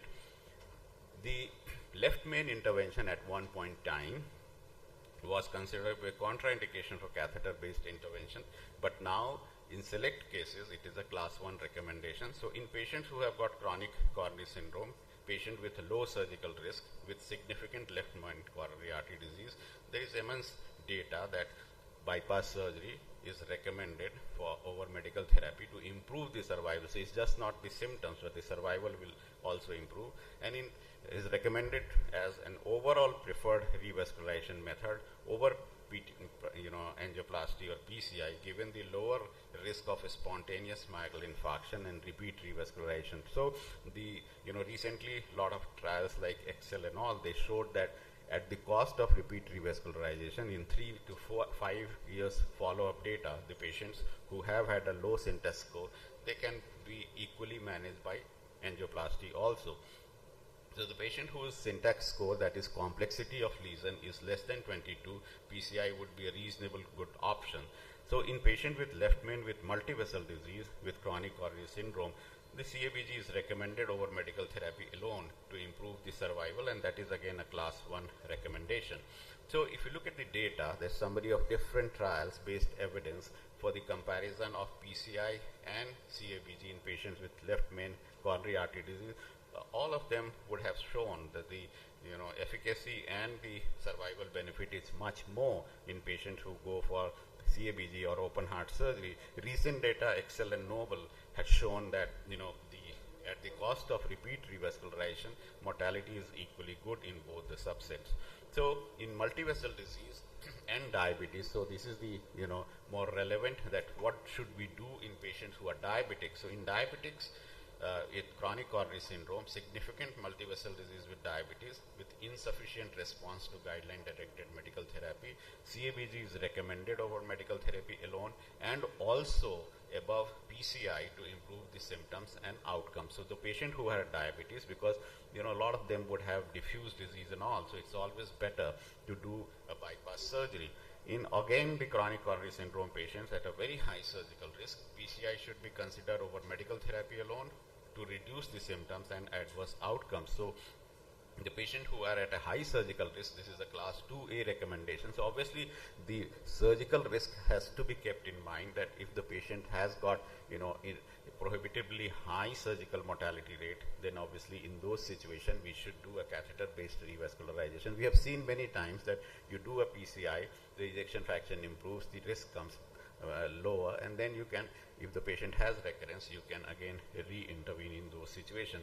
The advantage of bypass is that it is a downstream revascularization where the distal arteries are grafted, so that whatever happens in the proximal course of the artery, that is also taken care of. That is the reason why you don't have to have multiple revascularization in surgical patients. So these are the data again showing that if the proximal LAD is involved, then it's reasonable to go for even double vessel disease patients for revascularization by CABG. But the PCI for single and two vessel disease in diabetic patient also is fairly successfully can be done, and there is no need for PCI in these situations. So the revascularization algorithm chart is again for patient who has got a stable ischemic heart disease. So it is the algorithm of the same thing which we have discussed now. So revascularization in diabetic subsets, again the bypass surgery is better if the patient has got proximal LAD, because we say that the lima to LAD, if it is good, then the patient survival will be very good. So if you can give that, that's a better thing. So again, the patient deciding the strategy is whether the patient has got left main disease or LAD is involved or not. Patient has multiple total occlusion, trifurcation lesion, calcific lesion. So those high risk lesion for the PCI, in those situations we should refer them for CABG, and if we are doing the CABG, then we need to try and give more arterial grafts, and especially if you do lima to LAD, then only CABG has better survival data than the angioplasty alone. So thank you very much for your kind attention, and if there is any question, I'll be more than happy to answer that. Thank you, Dr. Viveka, for that comprehensive presentation. And what I understood is, if there is a left main disease, CABG is preferred, unless there is a contraindication. Yes. Or in a diabetic with one triple vessel disease. Otherwise, you can go for a this PCI, which is equally effective. Yeah, that's right. But the survival advantage of CABG is always there. Yeah. If there are questions, and we have got a lot of cardiologists sitting over here, but the question is, like I'm a non-cardiologist, and if I have a patient subject to chronic coronary syndrome, I put the patient on a CT angio. Will it be sufficient to make a decision, or you need a formal coronary angiography to take a decision on what has to be done? Yeah, so I think CT angiography it's a very good tool for diagnosing whether the patient, because its negative predictive value is almost 98-99%. So, but it's not a good tool to decide the modality of treatment. So it has grossly overestimated or underestimated the severity of the lesion. So I would say that on CT angiography, the patient has got a disease, he qualifies for a conventional angiography. So after the conventional angiogram, like yesterday, I had a patient who was an Indian living in, he had a multiple mining businesses in Africa, and he had acute coronary syndrome in Jakarta. Then he was not satisfied. He got his, CT coronary done. He had double vessel disease, proximal LAD, and the dominant proximal circumflex. Then he went to Singapore. One of my, colleague who was working, so he said that you belong to that place, so might as well go to Delhi. But the CT angiogram shows that you have hardly 50% lesion in LAD, and probably you had non-critical disease. Troponin was high because you had subthrombotic plaque. So he came here, but he was quite symptomatic, so I cathed him. He had a severely calcified proximal LED, mid LED lesion, and we had to not only do a stent, but we had to prepare the bed by doing orbital atherectomy, then do also, I think our cardiologist colleague will understand, we did the IVL balloon, that is the lithotripsy, to get rid of the calcium, and then we could stent, and he's fine now. But the point is that CT could diagnose that the patient has disease, but severity of disease and modality of revascularization will be known only after doing a conventional angiogram. So we are not necessarily making any attempt to decide upon the modality of treatment. We would rather refer to an interventional cardiologist to decide upon, rather than dwell upon all these recommendations as a primary treating physician. In fact, I had couple of weeks back, in last 2 weeks, I had 5 patients who were recommended bypass surgery based on the CT angiogram in different cities of the country, and they landed, one from MP, then 2 of them from Gwalior and 1 from Varanasi, and they were recommended for bypass surgery. They came very sad, and when we did the angiogram, they had hardly 30-40% lesions and heavily calcified. So calcium can fox the reader of the CT angiogram also. So I think that after CT finds some disease, the patient has to have either functional assessment by stress thallium stress echo or conventional angiogram. Perfect. Just a quick one point. When it comes to survival benefit, it's a very hard endpoint, and we don't have much data in favor of CABG even, especially non-diabetic setup. So diabetic patients, definitely CABG is preferable, but non-diabetic patients, Syntax's 10-year data shows equal mortality and survival. So there is no survival difference, PCI versus CABG. But in diabetic CABG, so you are erring in favor of intervention rather than a bypass. But what about you are putting an additional blood flow to the heart ahead of the lesion, and you are boosting the heart? Doesn't it give a advantage to the heart? But we have evidence now, sir. 10 years data from Syntaxes. 10 years equal modality. The only thing we need repeat revascularizations. Like once you do a stent, you can have different lesions again coming up, dropping up. Then you need to fix those lesions as well.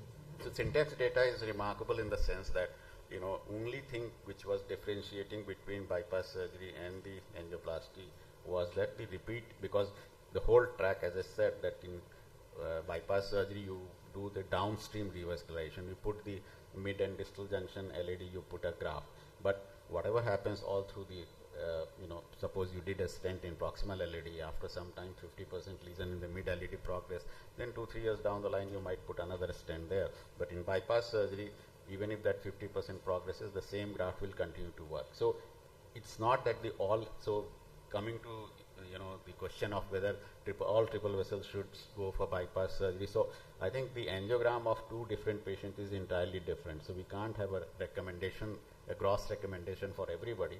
That we should see whether the patient whole profile, how it is, and whether the patient has got proximal lesion and after that is totally clean. So in that case, I'll still prefer to put a stent rather than going for open heart surgery. Thank you. I think in interest of time, we'll close this session, but it can go on. Thank you very much. Thank you.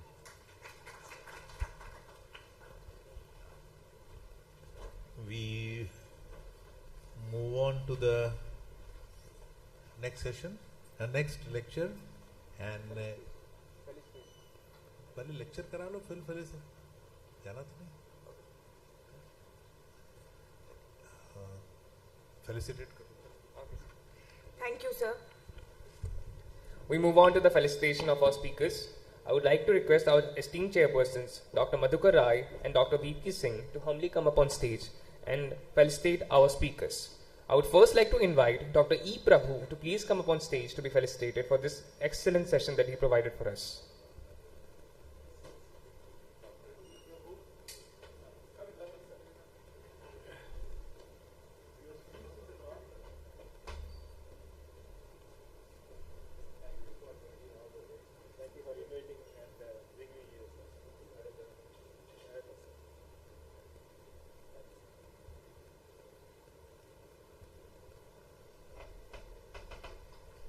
Thank you, Dr. Prabhu.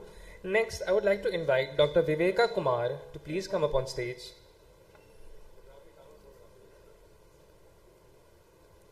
I'd request our chairpersons to humbly felicitate our speaker, Dr. Viveka Kumar.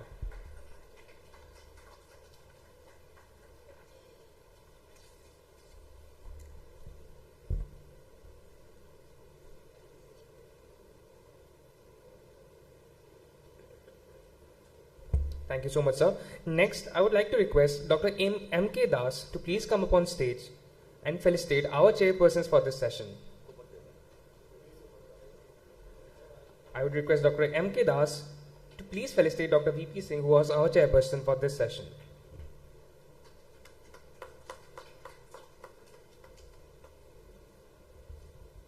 Thank you so much, sir.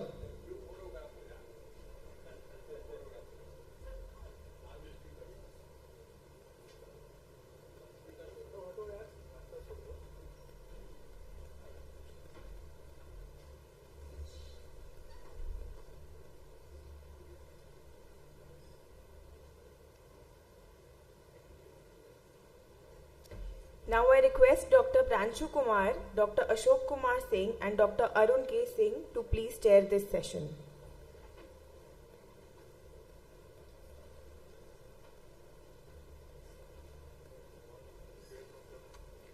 Dr. Pranshu Kumar, Dr. Ashok Kumar Singh and Dr. Arun K. Singh to please chair this session.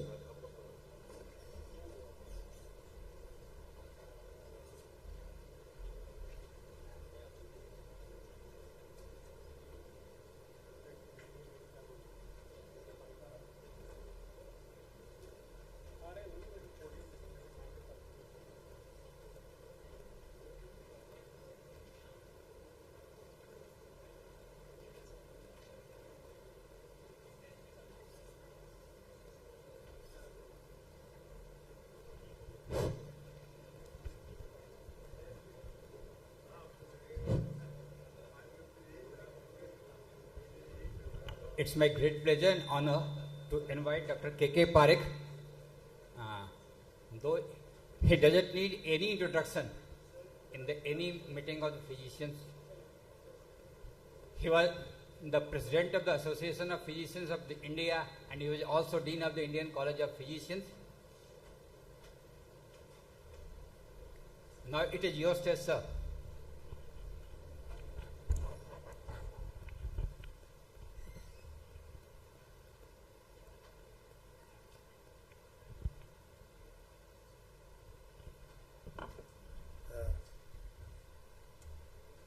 Good morning, friends, respected chairpersons. It's a great pleasure to be here, and I extend my sincere thanks and gratitude to Dr. Madhukar Rai and his team for giving me the opportunity to be a part of this excellent conference. I compliment and congratulate him also for the excellent arrangements that he has done for the conference. So friends, I'll be talking on predict, prevent and protect the unholy trinity of diabetes, hypertension and dyslipidemia. So this is flow presentation, and why to discuss this topic in this meeting? Because we all know that hypertension, diabetes and dyslipidemia are commonly seen comorbidities in our day-to-day practice. Every day we see in our OPD patient of diabetes, every third or fourth patient of diabetes, hypertension, dyslipidemia. And they not only overlap in the population, but they also overlap in the complication. And when these three risk factors combine together, the CVD, there is a risk of increased CVD to a great extent and further contributes to increased morbidity and mortality.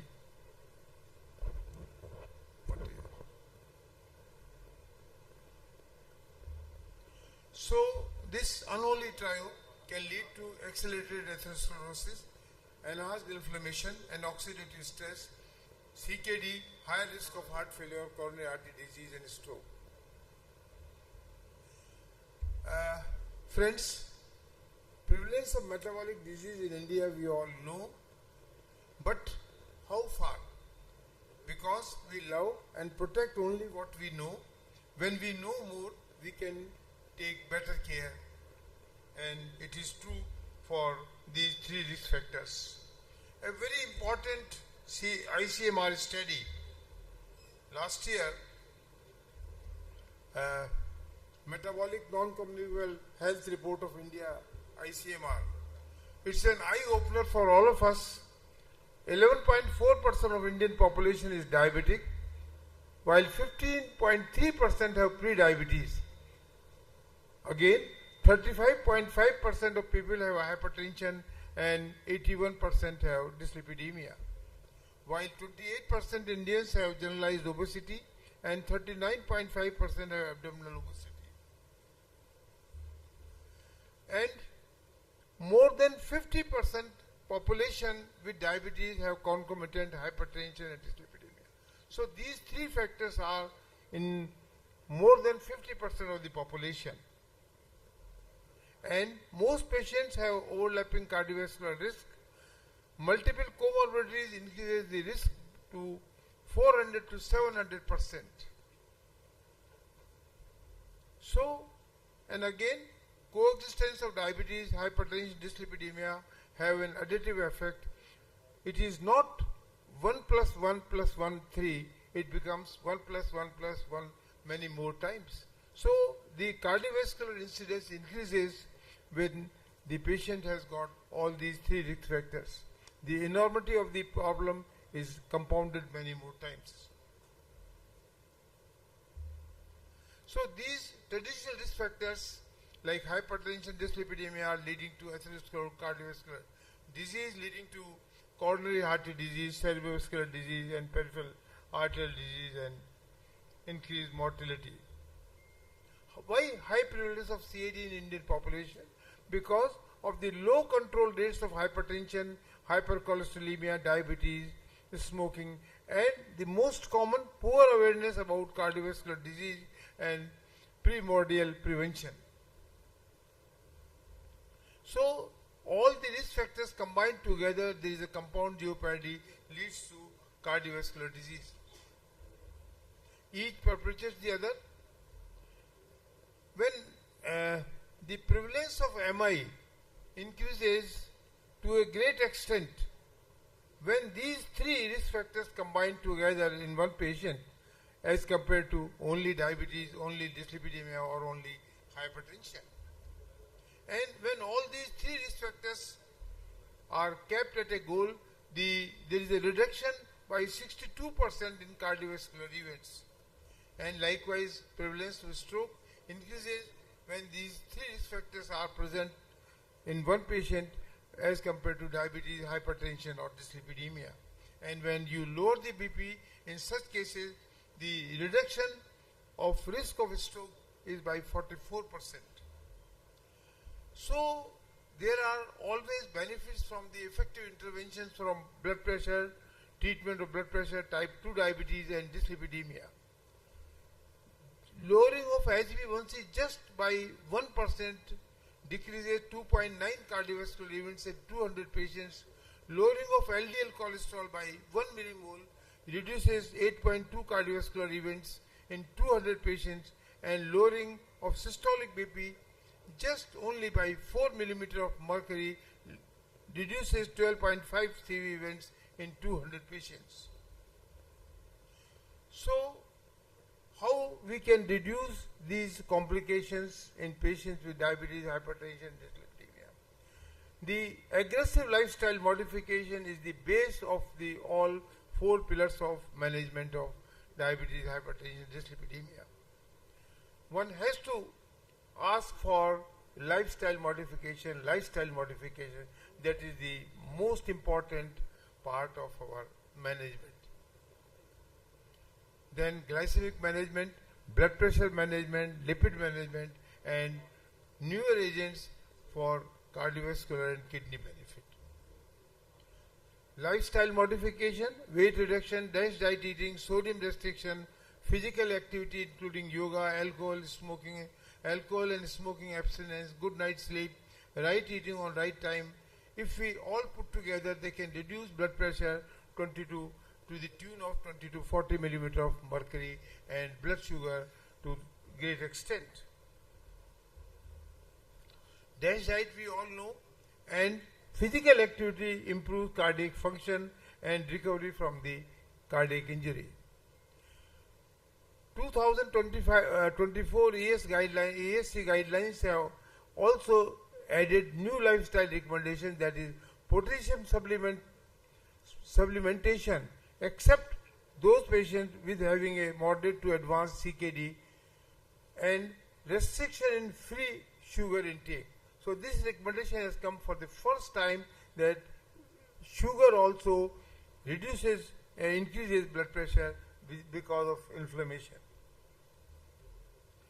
Glycemic management, we all know that in people with type 2 diabetes at a high risk of atherosclerotic cardiovascular disease, heart failure or CKD should be treated with a cardiorenal protective agent like SGLT2 inhibitor and GLP-1 receptor agonist as a part of the comprehensive approach for cardiovascular and kidney risk reduction. So these agents should be included in the regime of care irrespective of the need for additional glucose lowering or irrespective of the metformin use. And because of their associated low risk reduction for microvascular events, SGLT2 inhibitor and GLP-1 receptor agonists are potentially effective first-line agents to treat type 2 diabetes even before metformin.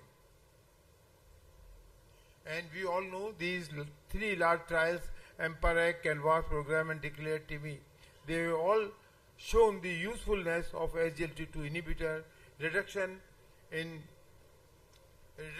death from CV causes, reduction in hospitalization for heart failure, and significant reduction in progressive of kidney disease.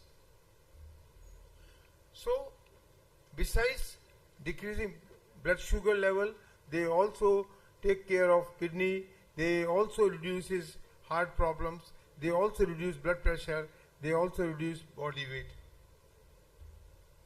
But beside all these actions, they are also useful in fatty liver diseases, and they are being used for increased lipid mobilization and decreased lipid peroxidation. And SGLT2 inhibitor also suppresses sodium overload during daytime to reduce nighttime blood pressure and albuminuria. And GLP-1 also, besides reducing the incidence of stroke, they also reduces HbA1c, worsening of nephropathy, 3-point MACE, blood pressure and body weight. Now, blood pressure management, BP control should be our first priority. Barriers to medication such as cost and side effects should be identified and fully addressed. All guidelines suggest combination of drugs with complementary mechanisms of action because it improves efficacy and reduces side effects. Clinical evidence suggests that single pill combination containing 2 or more antihypertensive agents with complementary mechanism of action offers potential advantages, and also it increases adherence for the treatment of the patient. Don't combine AC inhibitors, ARB, we know, because it increases potassium level, and we have to use those drugs which causes RAS blockage. AC inhibitor, AC pathway is blocked by AC inhibitors, non-AC pathways by 81 receptor ARBs, 82 receptor is blocked by allosteric inhibitor MRA, and it protects because RAS blockage protects renal injury and proteinuria and reduces progressive diabetic nephropathy. What should be the goal in such patients?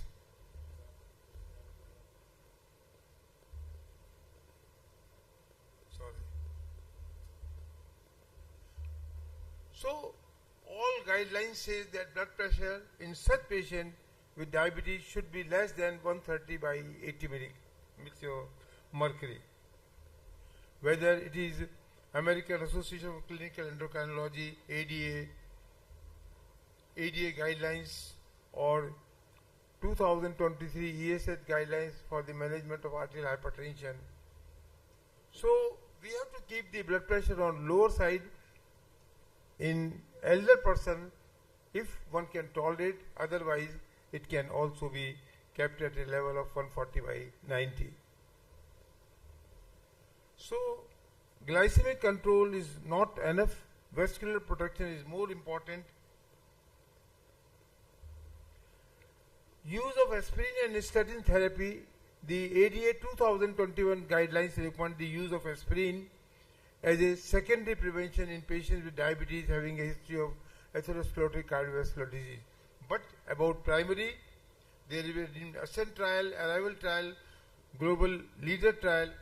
What it says that if your patient is taking aspirin and does not have any history of atherosclerotic cardiovascular disease, calculate their atherosclerotic cardiovascular risk, re-evaluate the need considering other known atherosclerotic risk factors such as strong family history of premature MI, inability to meet lipid or blood pressure targets, and significant elevation in coronary calcium score, and then have a risk to benefit decision. But still, for prevention of atherosclerotic cardiovascular disease, lifestyle modification is the most important. How should dyslipidemia be managed in persons with type 2 diabetes? For people with pre-diabetes or diabetes, not on lipid lowering therapy, check at a diagnosis and then check lipids at the initiation of lipid lowering therapy, then 4 to 12 weeks after initiation to know how much it has decreased, or dose change and annually thereafter every time.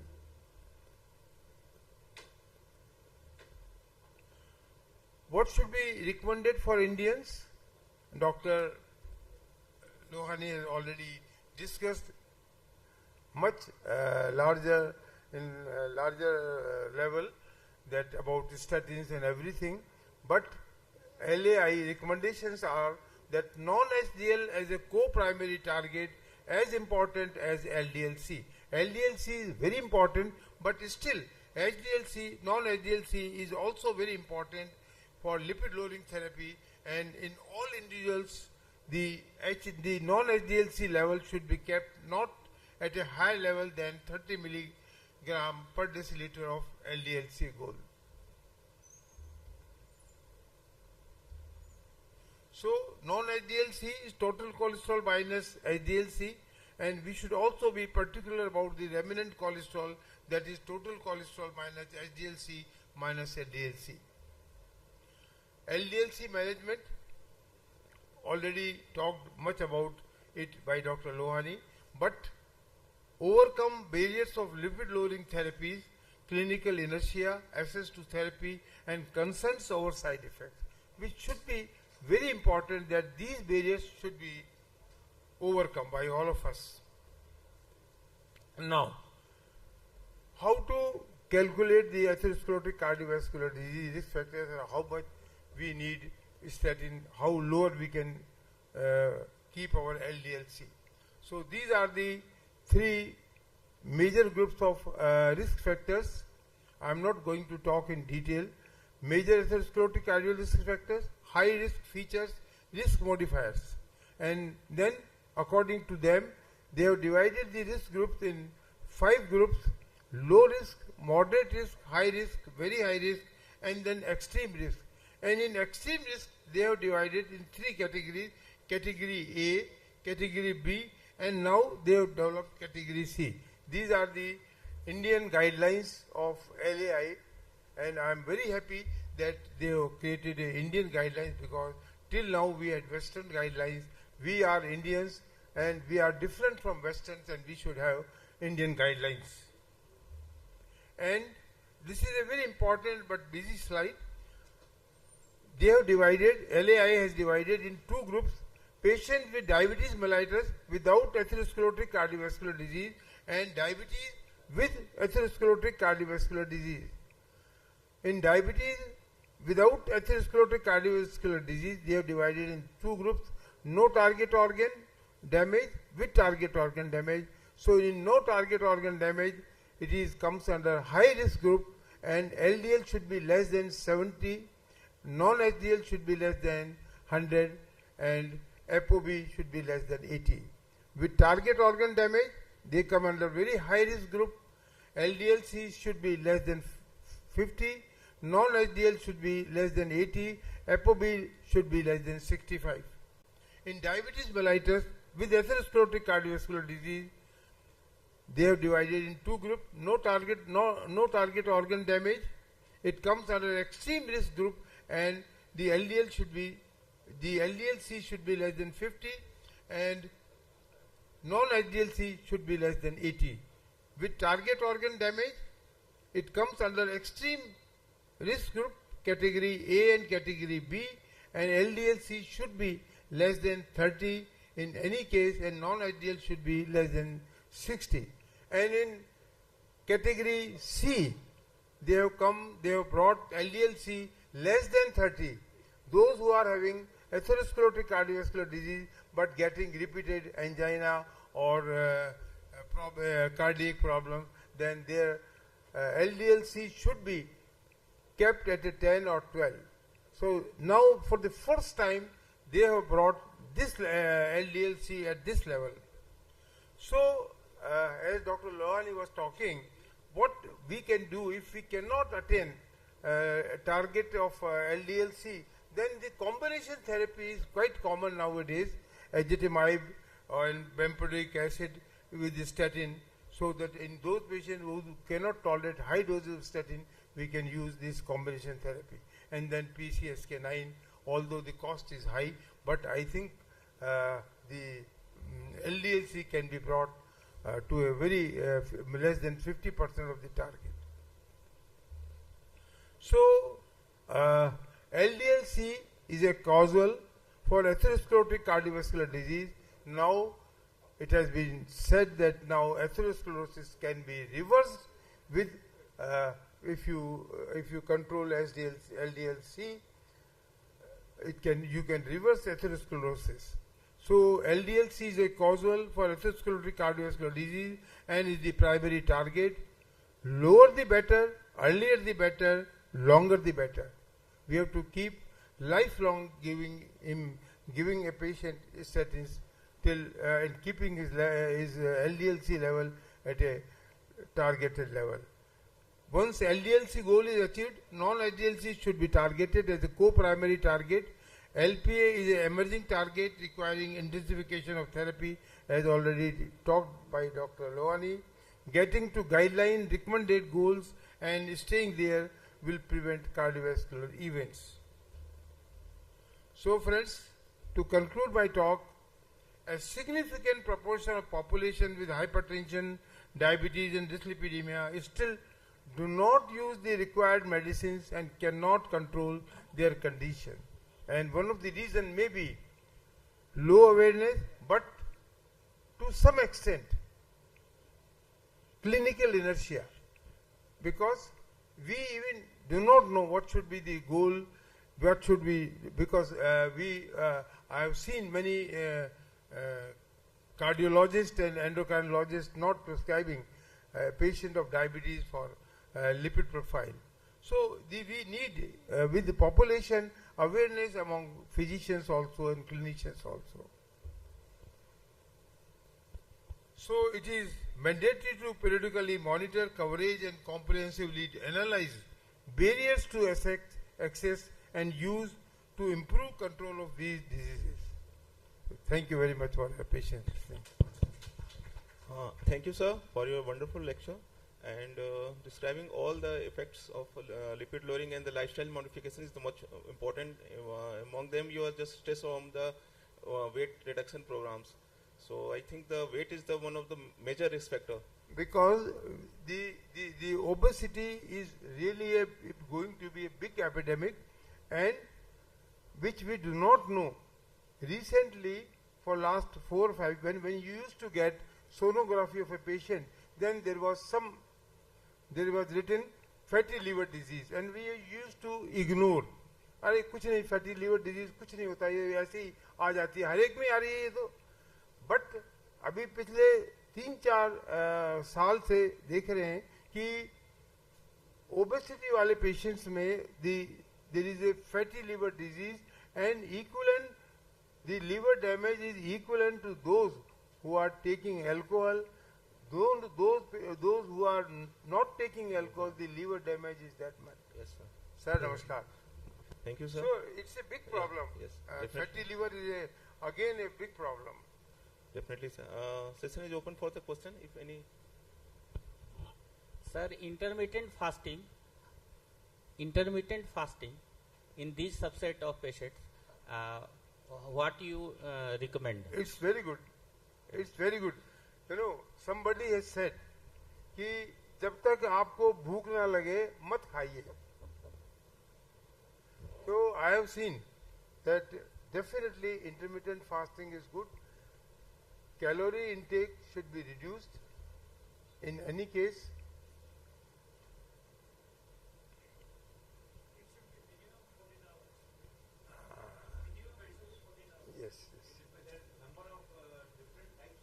Intermittent fasting. Yes, exactly. 8 hours, Number of alternate day, 5 days a week.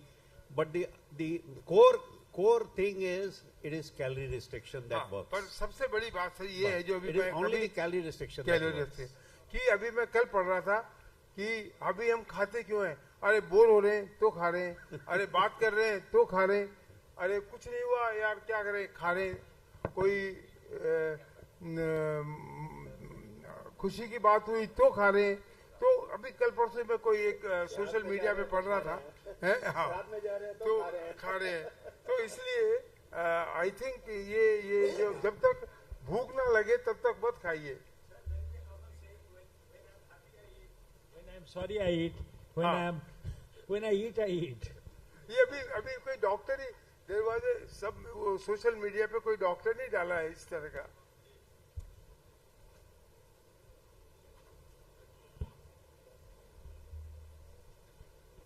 Now we conclude this session.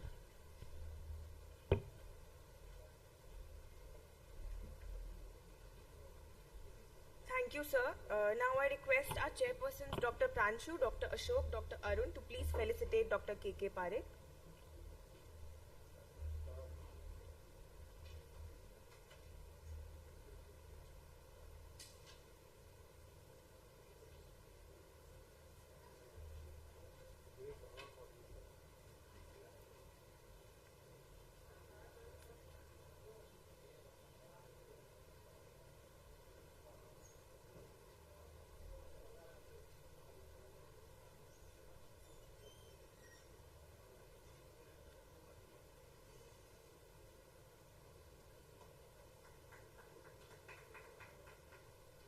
I request Dr. Jitendra Singh and Dr. Sulakshana to please felicitate our chairpersons, Dr. Pranshu, Dr. Ashok and Dr. Arun.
Thank you so much, sir and ma'am.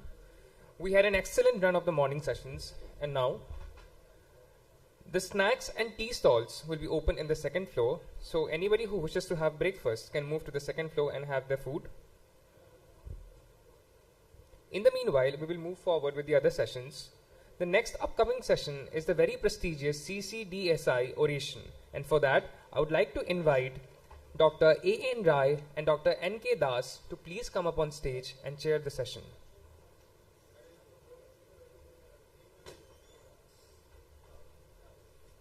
Thank you, sir.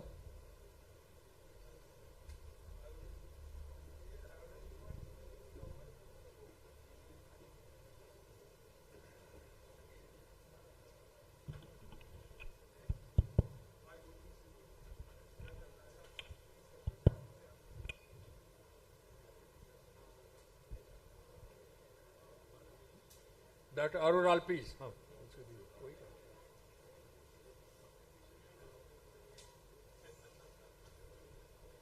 Dr. Arural, he does not need any introduction.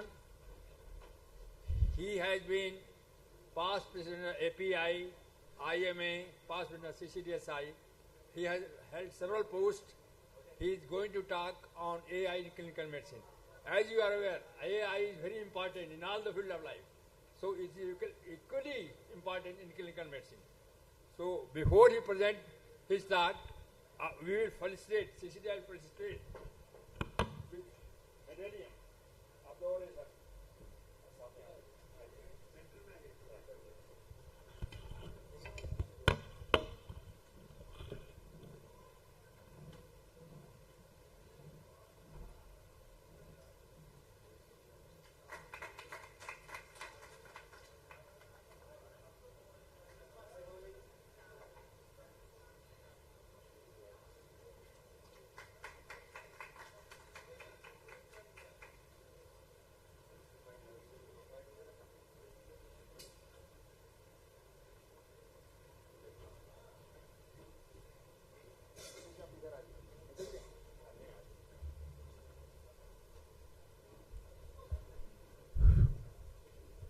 PowerPoints.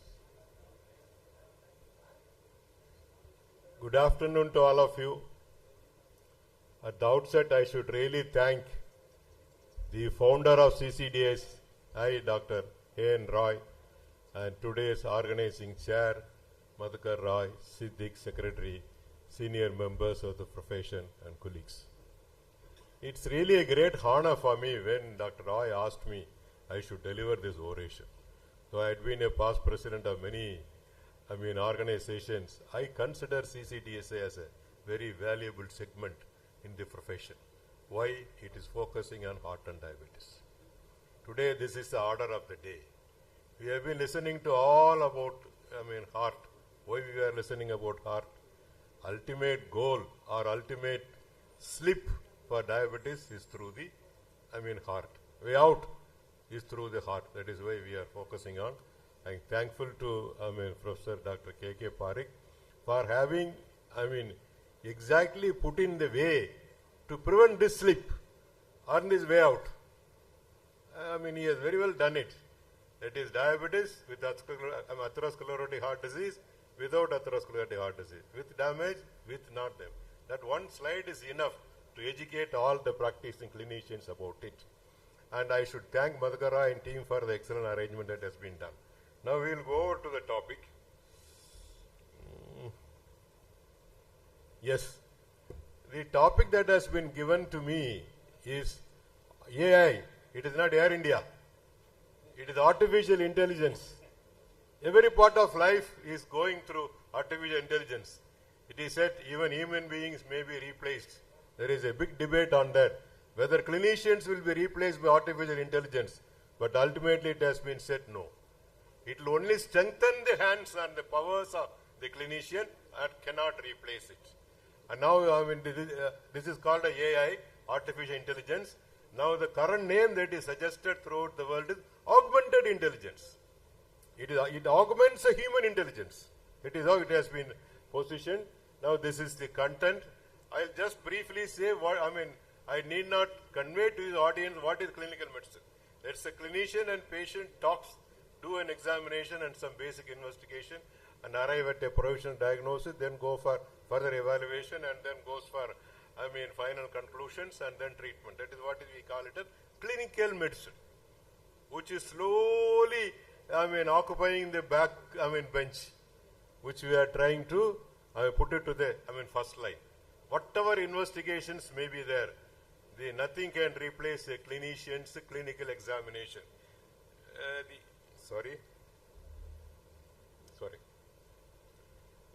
These are the components of clinical medicine which I have said.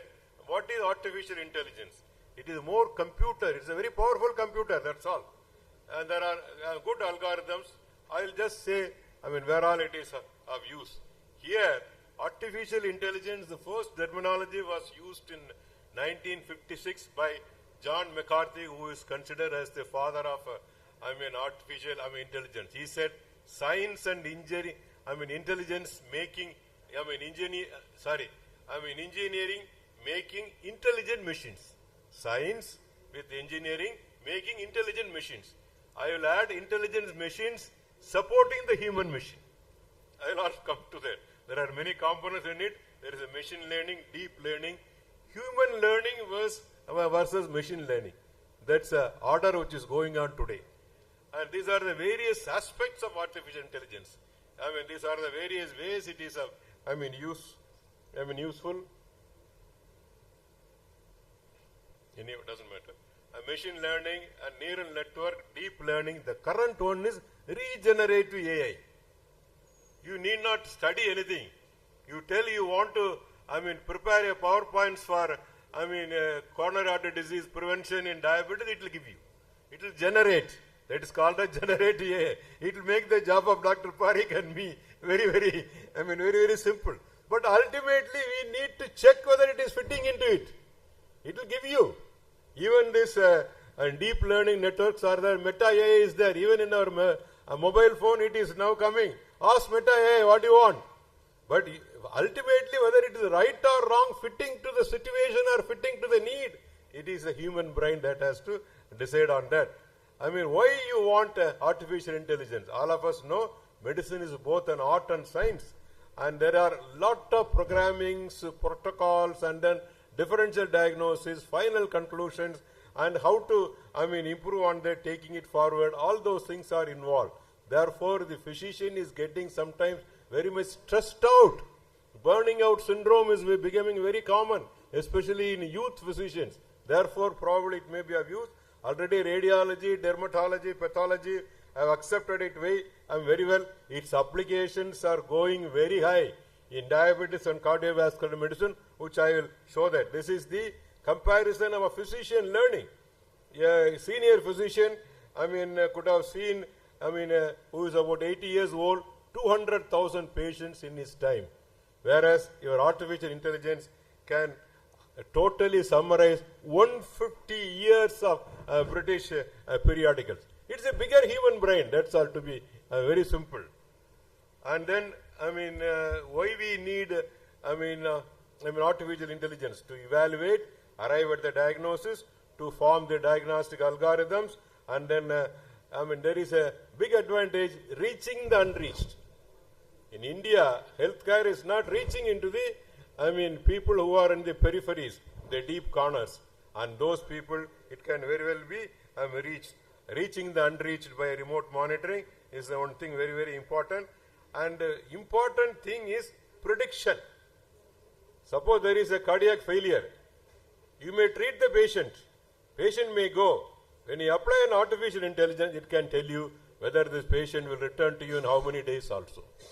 What is the risk of,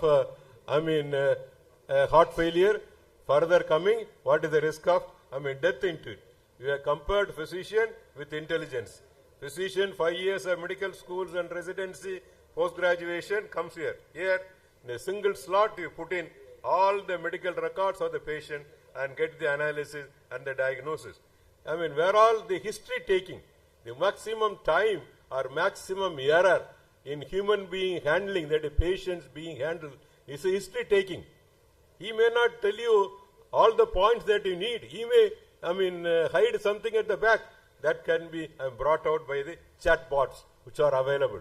The moment you give the introductory history, it will give you, these are all the background things available. And it will give you the algorithm also. He has got a chest pain, he had a chest pain about 3 months ago and not treated. Then he had a myocardial infarction. His heart has to be poor, and you look for heart failure or dysrhythmia. That way it will give you, that's the advantage of it. And now chatbot GPTs are there. I want to write an article for CCDSI. I put it what topic you want, it will give you the topic. You can do a simple editing and put it. This is chatbot GPT, available everywhere. And then clinical examination. But ladies and gentlemen, friends, nothing has replaced the human touch till today. Anything. You will see as I come to the closure, you don't need anything else except AI to learn, to practice. But still, the human touch cannot be replaced. There are digital stethoscopes, and then there are detection of heart failures. This is a digital stethoscope. There is no wire here. Whatever you listen to the patient is being recorded into your mobile, it is being transformed into your, computer. That is how it goes. For want of time, I am pushing it. Differential diagnosis. Artificial neuronal network can predict a cancer in a patient. There is a patient coming with abdominal pain. You do an abdominal scan, you do a CT scan, which is the gold standard for a pancreatic disease. Still, a pancreatic cancer cannot be detected. But if you put him on artificial intelligence, it will be able to predict the outcome of pancreatic cancer in about 80.7% of patients. And women with a lot of abdominal pains, they say there is a cardiomegaly. The uterus is enlarged. It can tell you an endometrial cancer here. This is what I said. Meta AI is now available in mobile everywhere. You ask anything, it gives you the information. This is the generative AI that I told you. It will help for the development of newer systems and newer drugs and supply chain. So many things are there. In pathology, there is a good collaboration between AI and pathologists, and that gives you excellent diagnosis. You give an FNAC or a pathology to, specimen to 3 pathology, you will get 3 reports. Here an excellent calculation, final report will come to you. Again in imaging, you do an X-ray chest and you will always miss sometimes a cervical rib or a simple fluid in the costophrenic angle. All could be avoided. And in the therapy side of it, precision medicine. For metformin, one fellow works well, blood sugar comes down. Another fellow, it is not working. It is called a precisional medicine. That is individualized medicine, genetic medicine, genomic. That analysis could be done. You put this fellow on this type of drug, diabetes, it can guide you. This is a value in therapeutics. In the prognostics, as I told you, the disease prognosis is a diabetic fellow. How many years he will get a renal disease? He will be able to tell that. When he will get a myocardial infarction? You have a myocardial infarction patient in the ICU, see him in the night, say he is fine.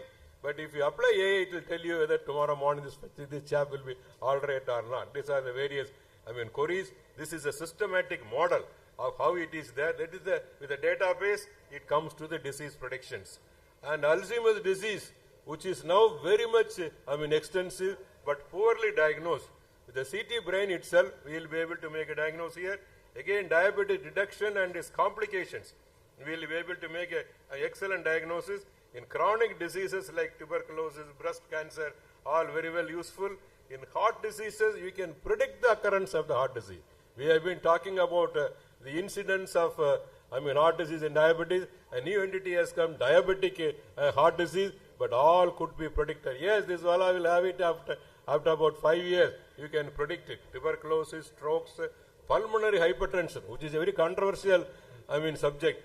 With the stethoscope, you can say with the pulmonary second sound which is being louder and is coming closer, there can be a pulmonary regurgitation murmur, but all can be evading. Here, you will be able to make a diagnosis here. Skin disease, liver disease. There are many number of methods of arriving at the diagnosis, techniques available.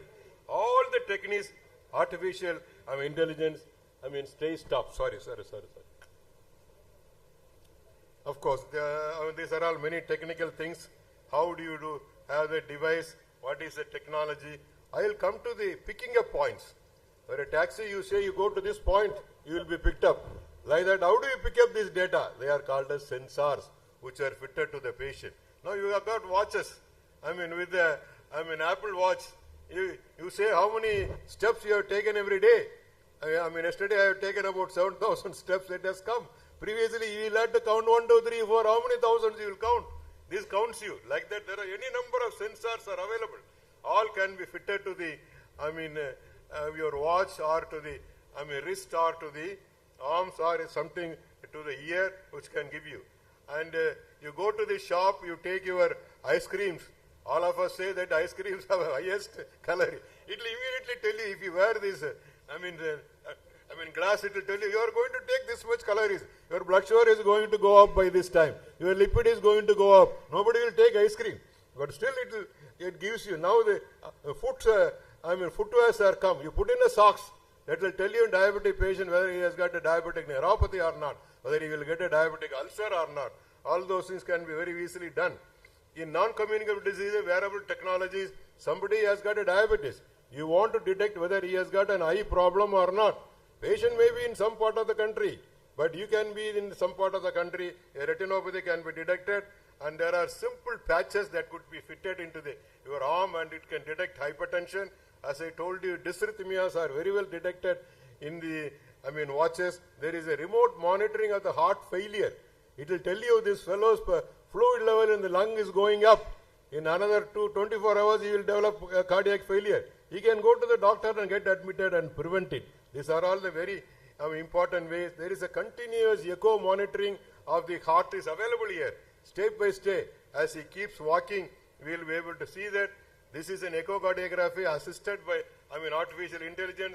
This is today selfie is the order of the day. You go anywhere, even you go to death ceremony also, selfie is going on. And as you take a selfie, you can program it to detect whether you have hypertension or not, or you have diabetes or not. This is what is being done here. And as I said, smart watches have come. Blood sugar is able to be detected. Arrhythmia is being able to be detected. And atrial fibrillation, importantly, these are the various biosensors available. The very recent one. In an ICU, if you do this, you will be able to predict a hyperkalemia. In an ECG, the hyperkalemia may come 3 days later, but today you will be able to detect and see that it is being prevented. This is a machine learning, an AI prediction. An AI-based blood test can always detect and tell you when he or she will get a liver cancer. This is what I told you, the incidence of death in patients. In prediction, artificial intelligence in new phenotypic classification of patients with heart failure and preserved ejection fraction. There are health ATMs. You go anytime to an ATM and push in your card, try to take out some money. Now like that, your health ATM you just stand there, it can tell you what types of problems you have today and you will have it tomorrow. And it's a health kiosk also. This was displayed in one of the digital conferences in Mumbai.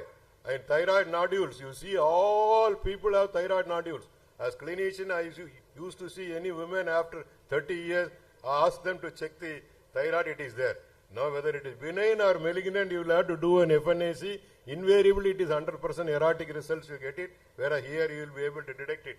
And here robotics, all of us know, the surgeon can be in US, patient can be in Varanasi, can be operated here.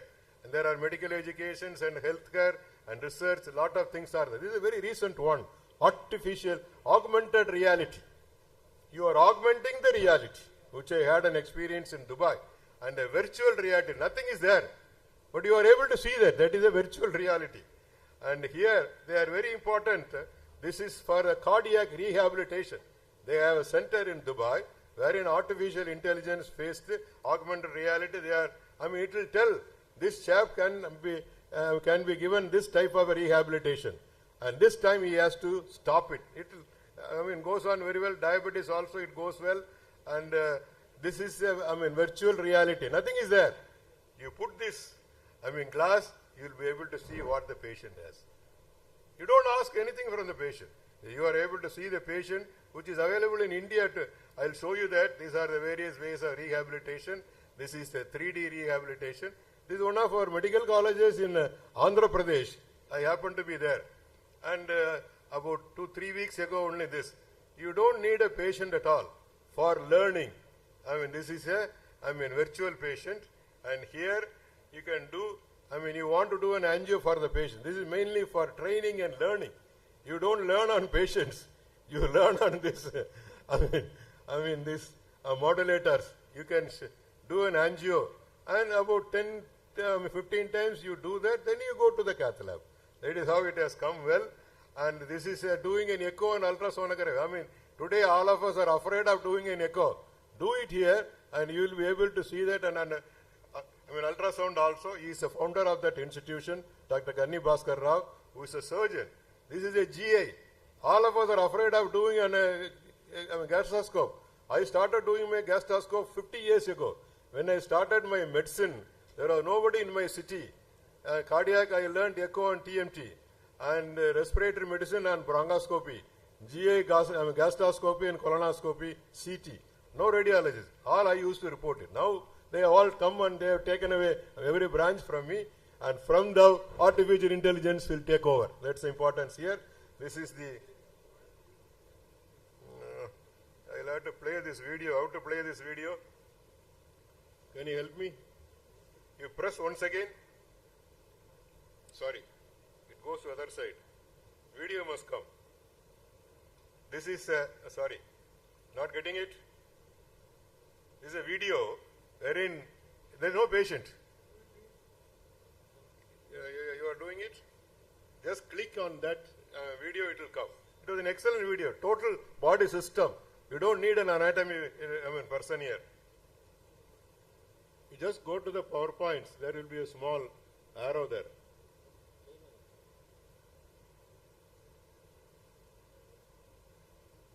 Entire cardiovascular, yeah, same. You will be able to see that.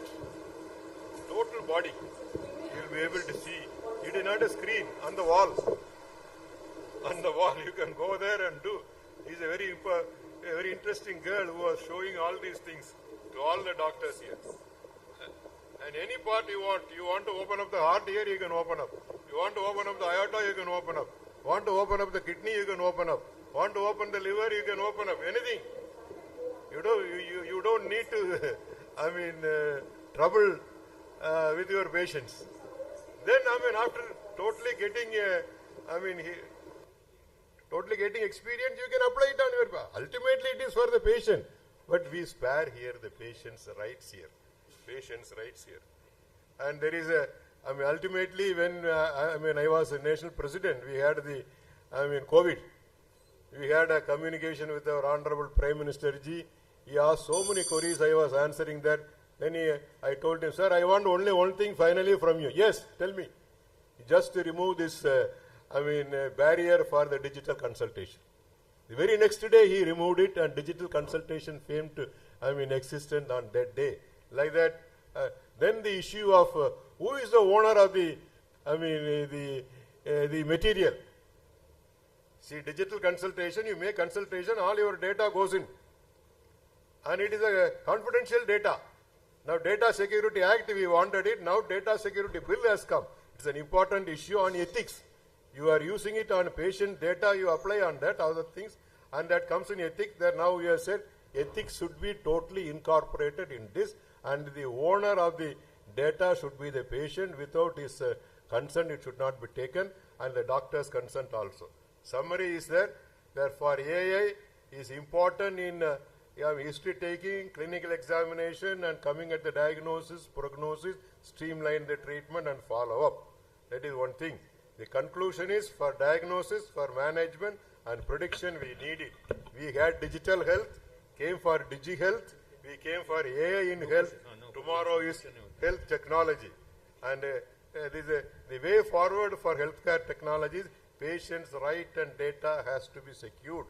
Number two, preliminary algorithms had to be checked by the doctor. To manage the entire procedure, you may have a department of artificial intelligence medical schools. You have a laboratory, this and that, and diagnostic like that. This will come. That will be the future. Thank you, ladies and gentlemen. If you could suggest some more, I will be learning. Yes, this science is every day coming up. Every day. Thank you all very much. Thank you, Doctor. It's a beautiful presentation on artificial intelligence, and very good that you said the wrong aspects of this artificial intelligence, and everybody should be cautious about unnecessarily not using their chat GPT, and they will keep on treating the patients. Sir, anything? Thank you. Since it is a oration, no question is allowed. Just to summarize, artificial intelligence is not going to replace the clinician. It is going to add in your, it is another feather, yes. It is going to add your diagnosis. That's all. It eases the clinicians' work. This is a thing. We should know how to use it. Yes, we should not be scared. It is going to help you.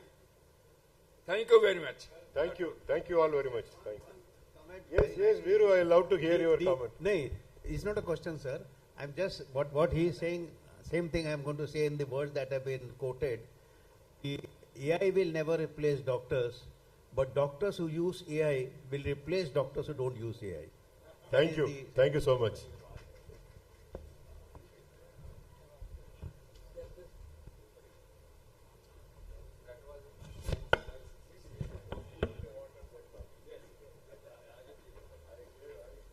Thank you so much, Dr. Arhul Raj.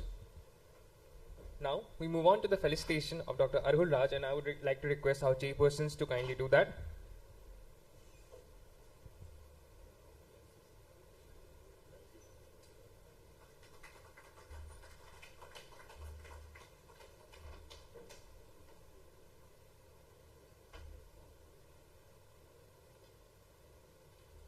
Thank you so much, sir. It is now time for the felicitation of our chairpersons. We have with us Dr. A.N. Rai, Dr. N.K. Das, and Dr. Mrityunjay Kumar. And for the felicitation, I would like to request Dr. M.S.I. Siddiqui, Organizing Secretary of CCDSICON 2024, to please come up on stage and felicitate our chairpersons.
I request everyone to please have breakfast and then we'll gather here in 10 minutes. Thank you. Breakfast will be available in the second floor.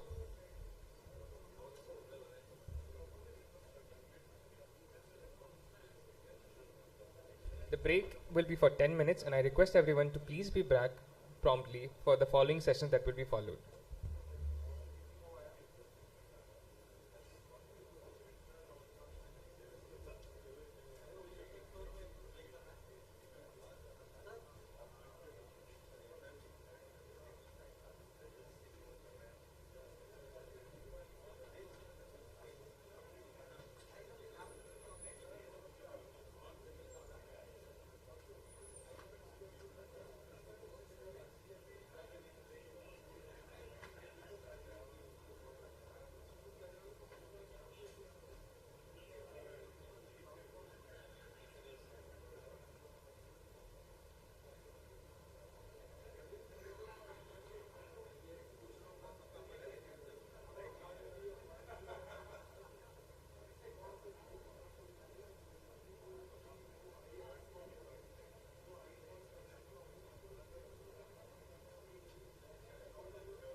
Hello hello,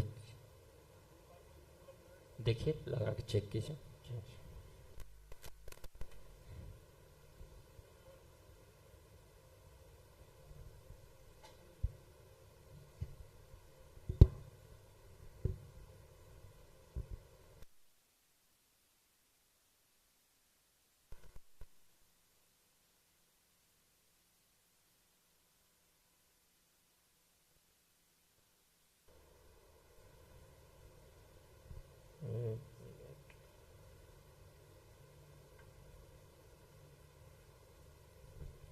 hello hello check, hello check, hello hello, एक और तार।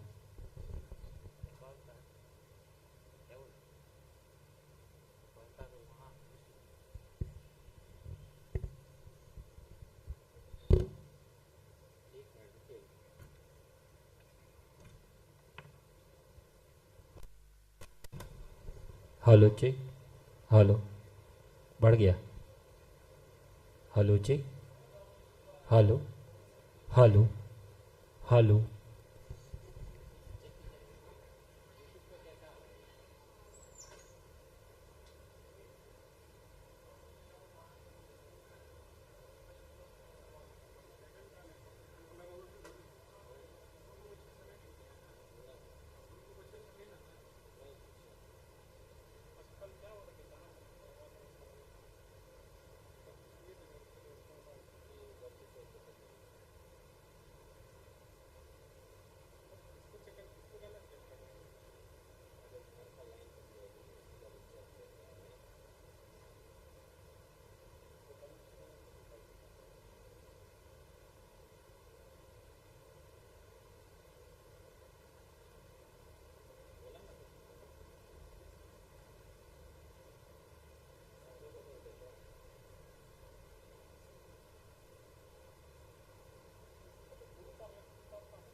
Hello hello check hello hello ठीक है hello hello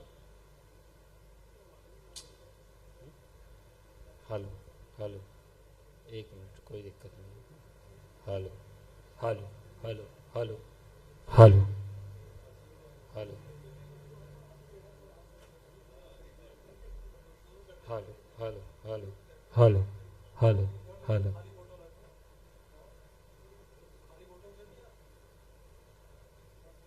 hello hello hello check hello hello check hello hello hello check hello check check check hello check hello hello check check check check hello check hello hello check hello check check hello hello check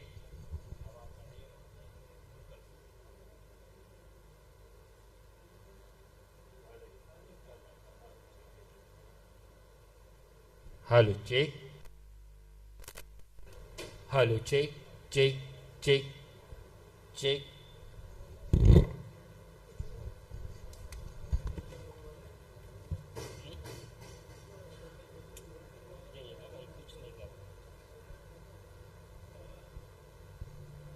hello check check check hello hello hello check hello check hello check hello check check hello check hello hello check ठीक है hello check check hello hello check hello check check check check hello hello check check check hello hello check hello hello check check hello check hello hello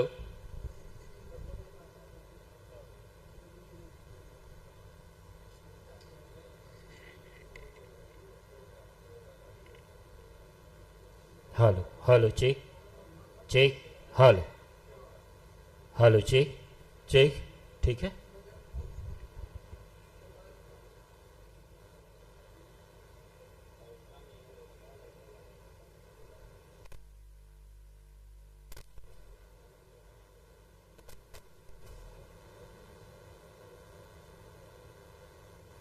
hello check hello hello check check check hello hello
Good afternoon, everybody.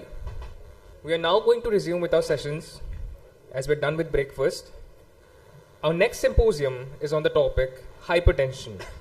As we like to begin our next symposium, I would like to invite the chairpersons for the first session. I request Dr. Siddharth Singh, Dr. Yogesh Gaur and Dr. Abhijit Rai to please chair the session.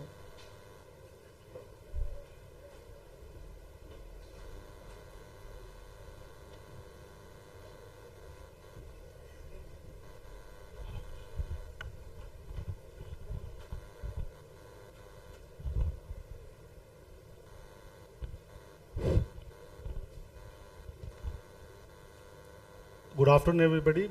My name is Dr. Siddharth Singh. I am an associate professor in the Department of Trauma Emergency at IGMS Patna. May I invite now Dr. Abhishek Kumar. I know Dr. Abhishek for the last 12 to 13 years. I have been with him at AIIMS Patna. He's an excellent speaker, and he'll be speaking on the pitfalls in blood pressure measurement and the role of ambulatory blood pressure measurement.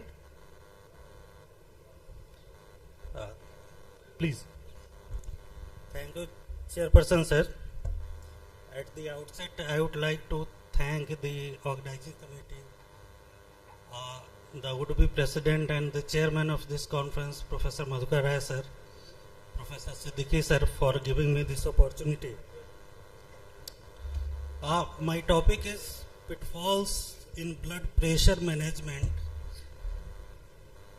and can ambulatory blood pressure measurement will overcome these pitfalls or not.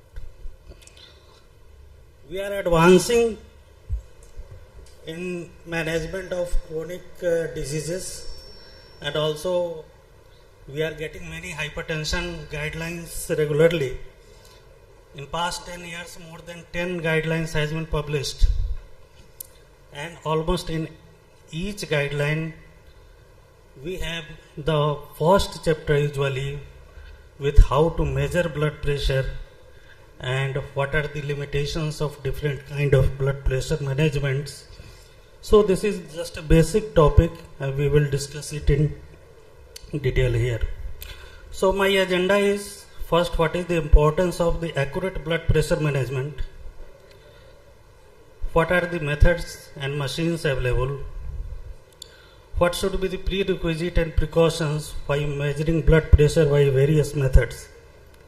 And what are the sources of inaccuracies and pitfalls in the management of blood pressure? And can the ABPM will be helpful to overcome the pitfalls or not? Why the blood pressure measurement should be important? It must be an accurate measurement. Just think about the guidelines of American Society, European Society, Indian Society, Canadian Society. Somewhere it is 130, somewhere it is 140. So accuracy is needed for the diagnosis and management. We know that it is one of the most common preventable cardiovascular risk factor. So for cardiovascular risk assessment on that particular patient or particular population, the accurate measurement of blood pressure is needed. It is needed for effective treatment, to assess the medications and assess the effects of the lifestyle modifications. If it is not very well managed, then the various complications can occur. So accurate measurement and accurate treatment will prevent the complications. No doubt it has public health implications that various formulations and health policies may depend upon the percentage of hypertensive population in particular country. So it guides in the public health policy development. Likewise, if we overtreat or undertreat, patient is under the threat. That's why the accurate blood pressure measurement is vital for providing the high quality patient care, preventing the complications, and improving the public health outcomes. If we broadly classify the measurement of blood pressure, then it can be the office blood pressure measurement, the conventional, what we do. The other one is the unattended office blood pressure measurement, and out of office it is of two types. One is the home monitoring, the other is ambulatory blood pressure monitoring. Now look at these devices. The days have gone that we try to use, or we used the mercury sphygmomanometers. Now there are various devices. It may be simple aneroid oscillometry or the automatic oscillometry devices. These are the various figures. In the left side you can see the auscultative sphygmomanometer, that is just the dial and the cuff and the bladder. The second one is semi-automatic, the third one is automated oscillometry sphygmomanometer, and all these are approved for office blood pressure measurement. However, if available, we should use the automated oscillometry sphygmomanometer. What happens with aneroid devices? That periodic calibration is necessary. For electronic devices, the performance of the BP measurement algorithm is not affected by its use. Thus, checking just the maintenance, whether the cuff and tubes and connection are working or not, it is sufficient. So practically, if we are using the fully automated blood pressure machine, then it will be useful in clinical or general practice. The manual auscultative BP measurement using a mercury or mercury-free sphygmometer is still the gold standard. However, we discussed that due to environmental issue, these devices are now banned across the globe. So the hybrid manual auscultative devices with good quality of aneroid devices can be used. However, there are subjective variations. So the recommendation for all the three type of blood pressure measurement, whether it is office or home blood pressure or the ambulatory blood pressure, is the machine that is the automated cuff based BP measurement machine. Now there are wrist cuffs available also in the market. If BP cannot be measured by the upper arm cuff devices, then the validated electronic wrist cuff devices may be used. Cuffless blood pressure measuring devices, we have gone across the sprint trial in which we have seen that they have used these cuffless blood pressure,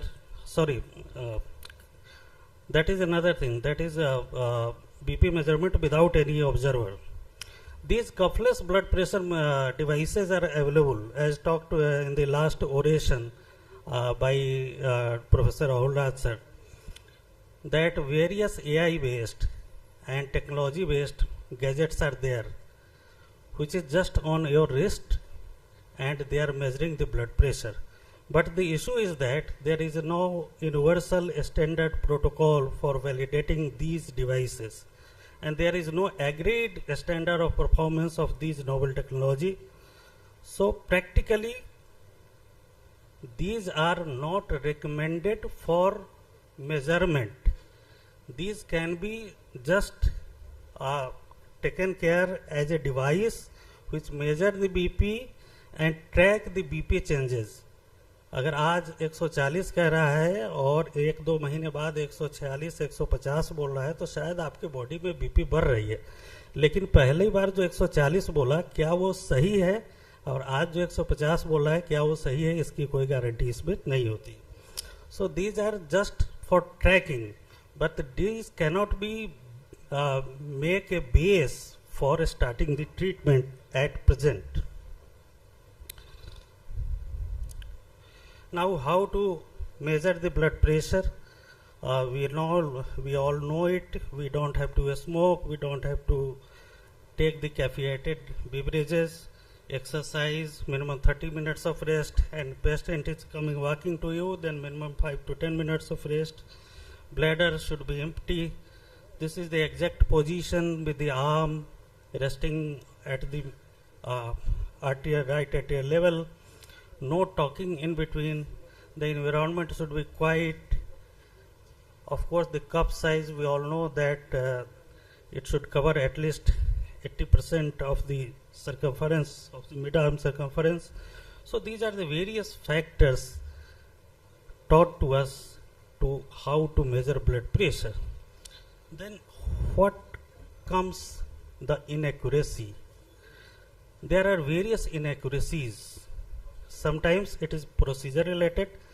If we are not waiting for a particular period and patient is coming to us, then the measurement may be wrong. The patient position, it depends upon the blood pressure, always depends upon whether we are taking the sitting or the supine. First calibration, first time we take in the sitting, the next time in supine, we cannot gauge what is the blood pressure of that patient. What is the sitting position, back is supported or not, arm is supported or not, at which level arm is there. We see in clinical practice that patient gives the hand like this, sir, blood pressure le lijiye, with the fist clenched and arm straight and not supported. The technique related inaccuracies may be there, like inadequate cup size, whether too small or too large, not using appropriate deflation rate, not averaging the multiple readings, not seeing the inter-arm variability if we are not trained as much or our staff is not trained, and sometimes the observer related the deficits also. The patient related factor, acute meal ingestion, acute alcohol, caffeine, nicotine, bladder distension, sudden cold exposure. In paralytic arm, we know that if it is a spastic, the BP should be raised, and if it is flaccid, the BP remains less. Likewise, the other things like the white coat effect or the marked hypertension, these are the patient related fallacies. The device related we already discussed, like the calibration issue, the model of device we use, Android gauge or digital, automated, semi-automated, how it is maintained, is it calibrated or not. So many fallacies may be there. That's why there are various meta-analysis in which almost 29 to 30 potential sources of inaccuracy related to the patient, to the device, to the procedure, or to the observer, which can influence the office blood pressure measurement and which leads to the unreliable diagnosis and projections in various studies.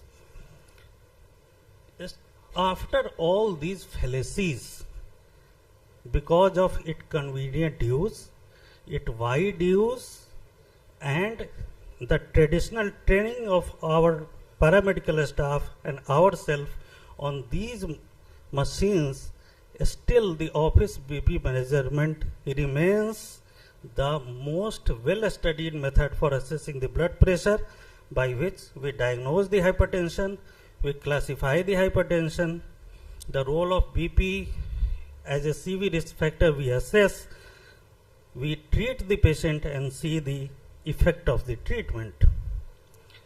But few pitfalls remains unanswered by this office blood pressure.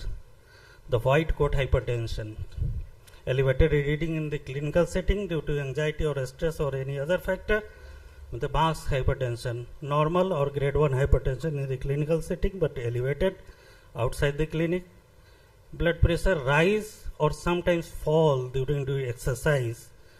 Both the excess rise, unexpected rise, and unexpected fall may sign towards underlying CV diseases.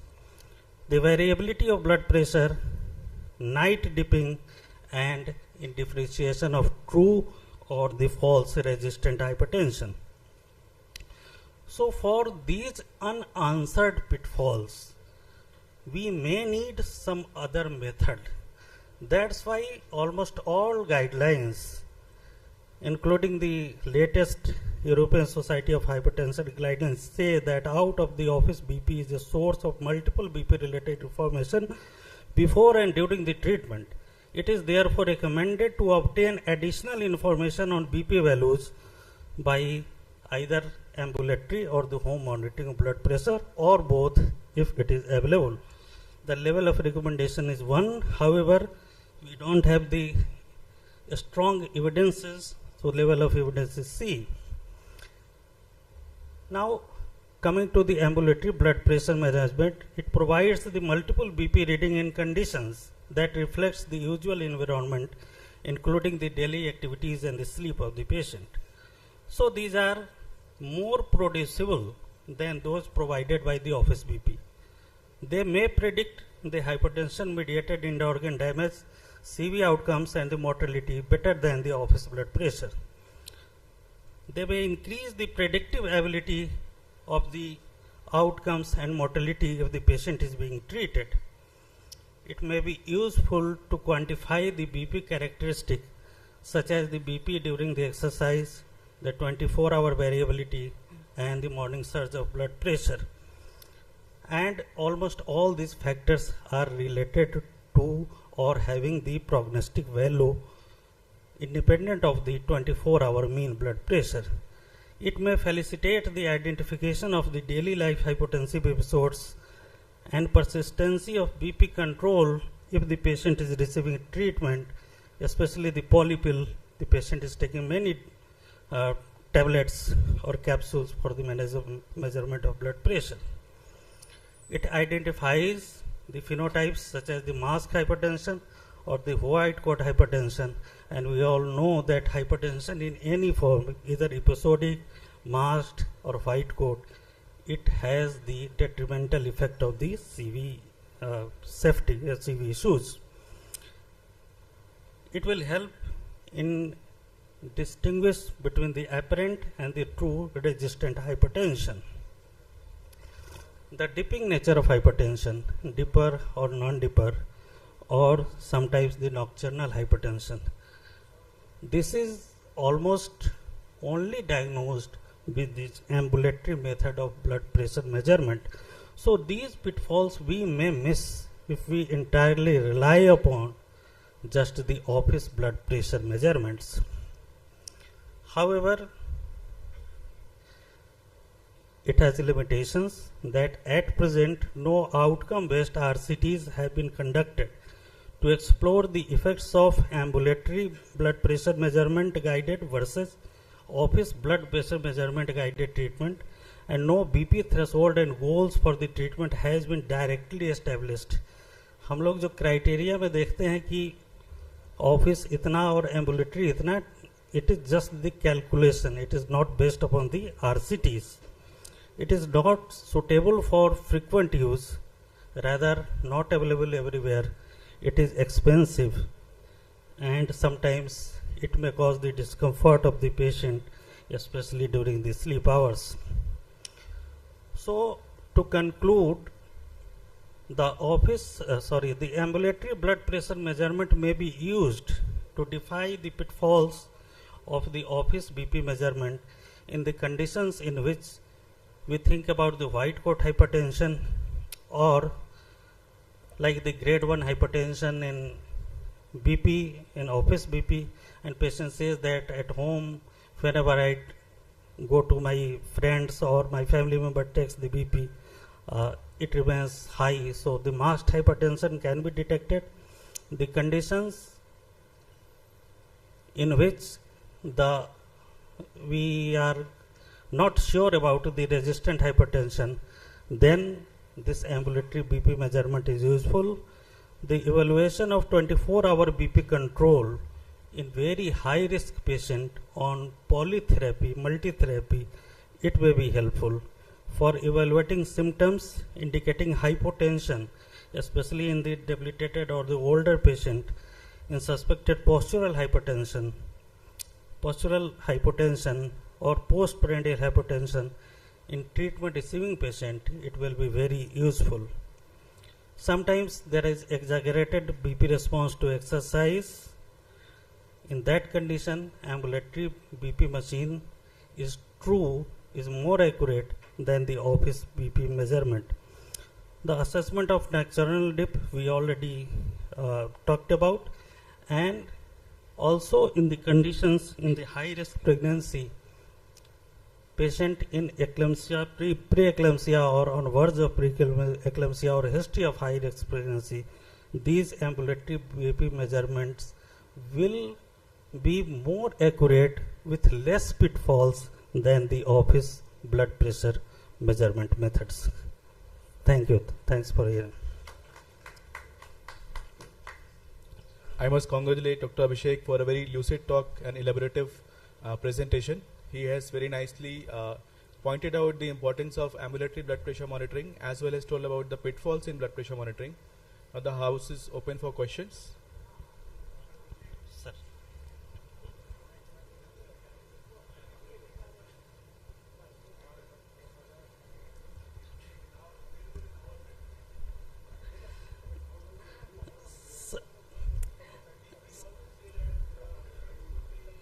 Calibrated and validated.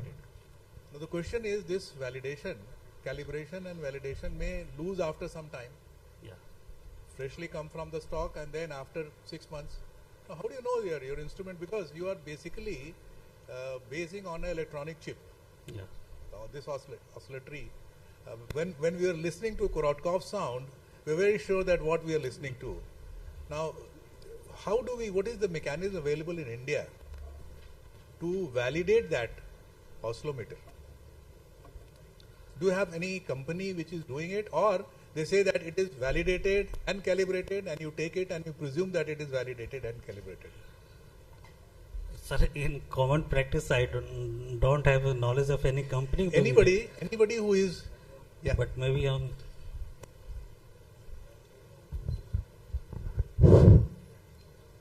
Nowhere in India, nobody is calibrating or there is no institution or no mechanics to do it. But it is your own experience. I have 47 years of experience with the mercury manometer. Now we are using electronic manometer. So you are the person.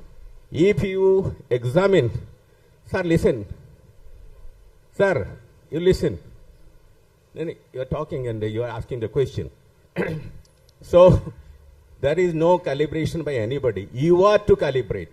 When we are seeing from 1977, I passed MBBS, and I am doing for last 47 years with my mercury manometer. I am still using mercury manometer, seeing different patients.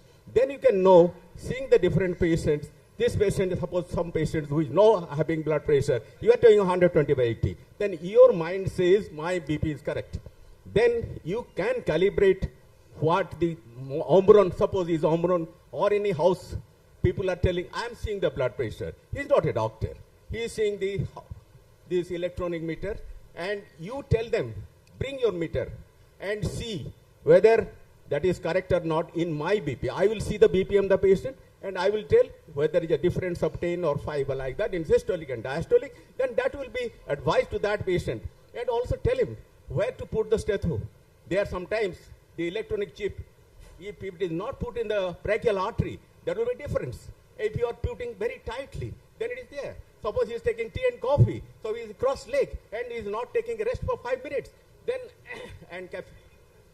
and also seeing and how much the distance between the cuff and the crease of the cubital crease. That is all very important. It should not be loose, not should be very tight. The patient should be comfortable. You should not clench the hand. Sometimes the people are seeing the BP when he is clenching the hand. So you must see and ensure all the points of seeing a BP. The patient should be comfortable. He should not have taken tea and coffee and caffeine or alcohol, not smoking. He must be comfortable for 5 minutes. Calibration, that's the thing. So that is the standard procedure. Right. Calibration is that your mind will calibrate. That is very important. Otherwise, nowhere nobody is calibrating, and you cannot depend on that. It is your experience only.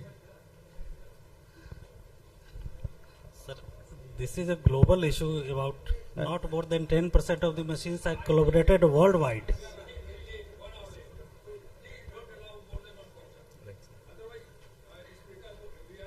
Sir, Dr. Virmani, sir, comment was. On Dr. Abhishek, like always, very excellent talk. It is not a question, but just a supplement you.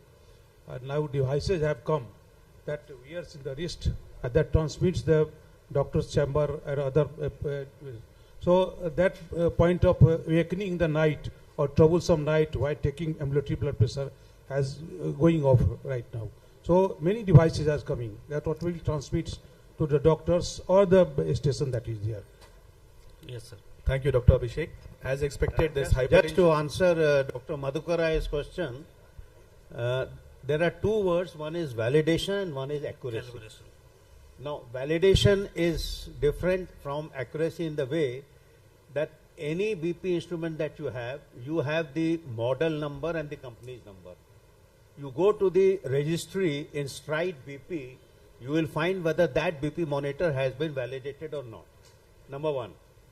Coming to accuracy, accuracy is done in certain labs with a mercury manometer. And they create an artificial blood pressure with this monitor and the mercury manometer, and they see what is the difference.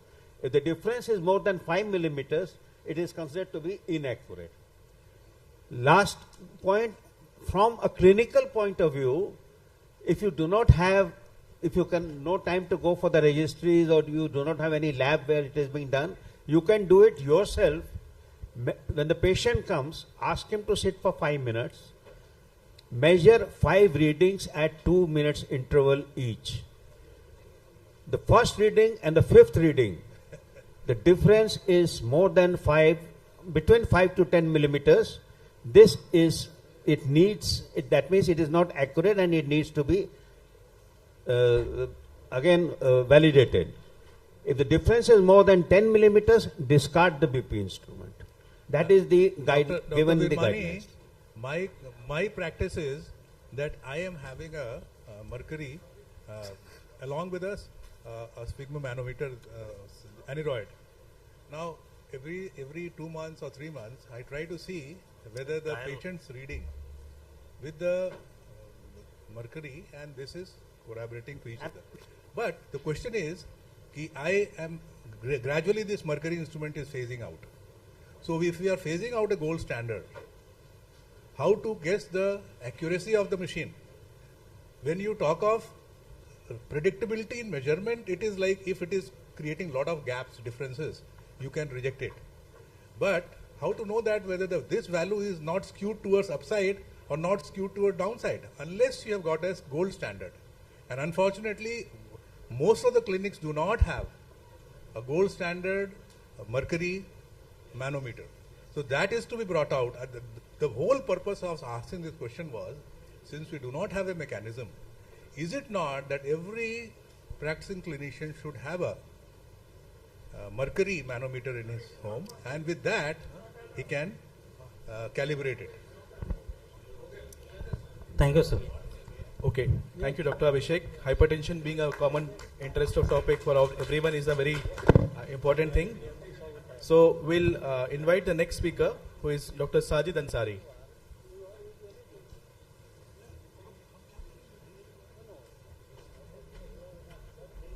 Dr. Sajid Ansari will be speaking on pragmatic approach to secondary hypertension, Indian context.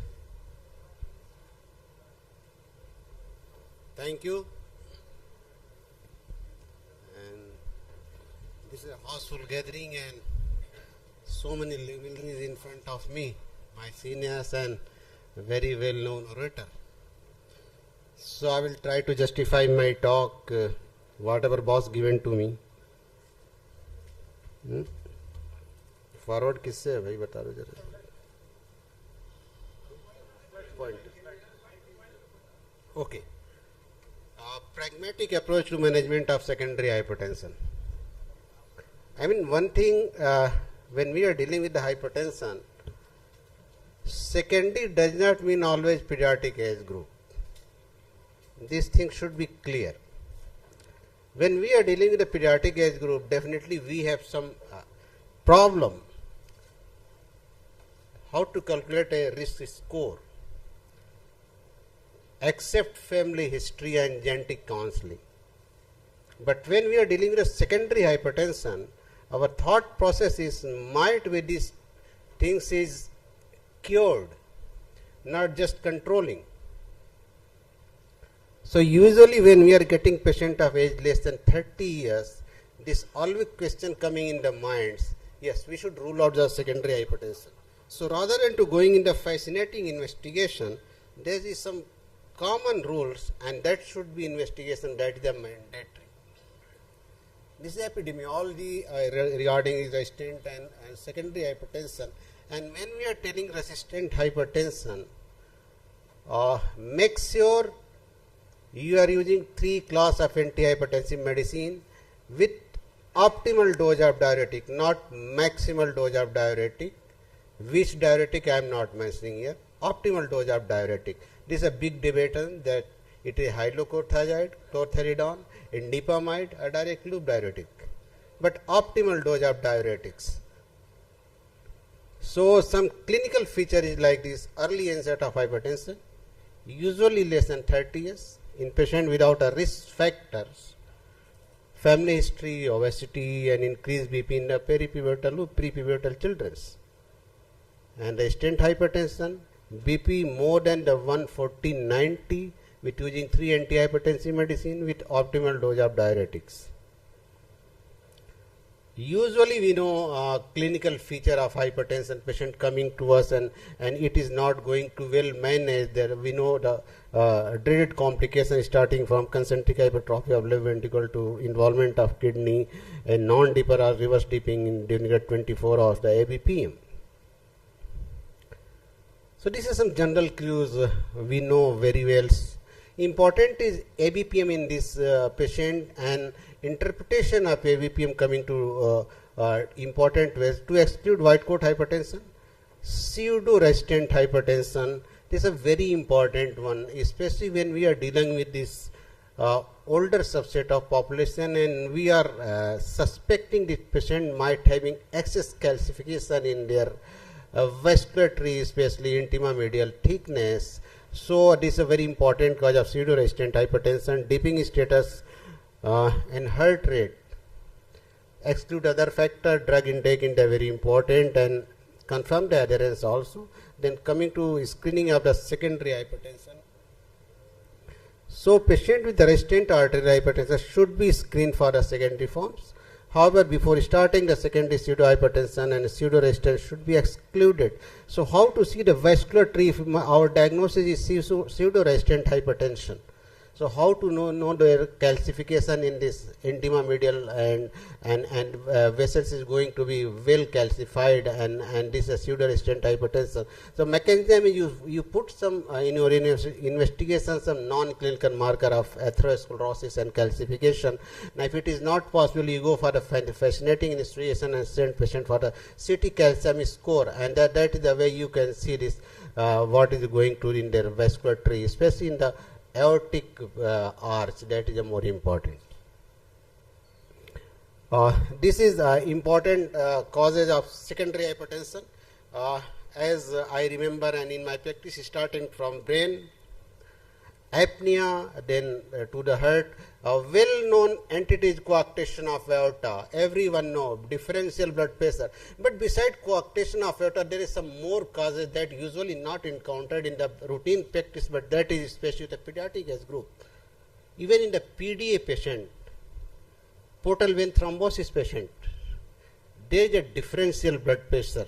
So genetic is the important. At the same time, renal artery stenosis, primary hyperaldosteronism, Cushing syndrome, acromegaly, thyroid, parathyroid, pheochromocytoma, hyperparathyroidism, coarctation, and BP raising medication. This is some important issue that always should be taken when you are getting resistant or secondary hypertension.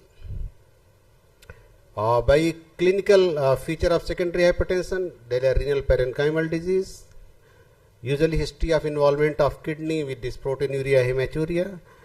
Symptom of hypokalemia is important, especially muscle weakness and cramp. And if you are getting in your practice patient with hypertension, hypokalemia, 2 things should be undertaken in this practice immediately to see the excess use of diuretic and focus on this hyperaldosteronism. So coming to that part to realize by this evaluating by this looking the plasma renin activity, that is important. If you are suspecting renal artery stenosis, I have seen clinically in my postgraduate course it was secondary hypertension, and if you are putting your stethoscope in this para-umbilical line, very well bruise is audible if patient is having the renal artery stenosis. Because if we are working somewhere in the remote area, primary, secondary healthcare center, and everywhere renal Doppler is not available. So if my diagnosis is somehow secondary hypertension, so this is one important part of investigation, putting stent on the para-umbilical right or left and see the bruisability of this renal artery. Pheochromocytoma, we know history, this headache, palpitation, and excess sweating, pallor, and history of labile hypertension are very important ones. Regarding their investigation part, so many things is there, but ultimately coming this abdominal and pelvic computerized tomography, CT or MRI. Cushing syndrome, central obesity, stria, facial rubber, skin atrophy, bruisability, and dorsal supraclavicular fat, that's a very important, moon-like face, and proximal weakness of the muscle. Hypokalemia and increased late night salivary cortisol is the same important, and that is a part of endocrinologists that they are doing dexamethasone challenge tests and so many battery of investigations.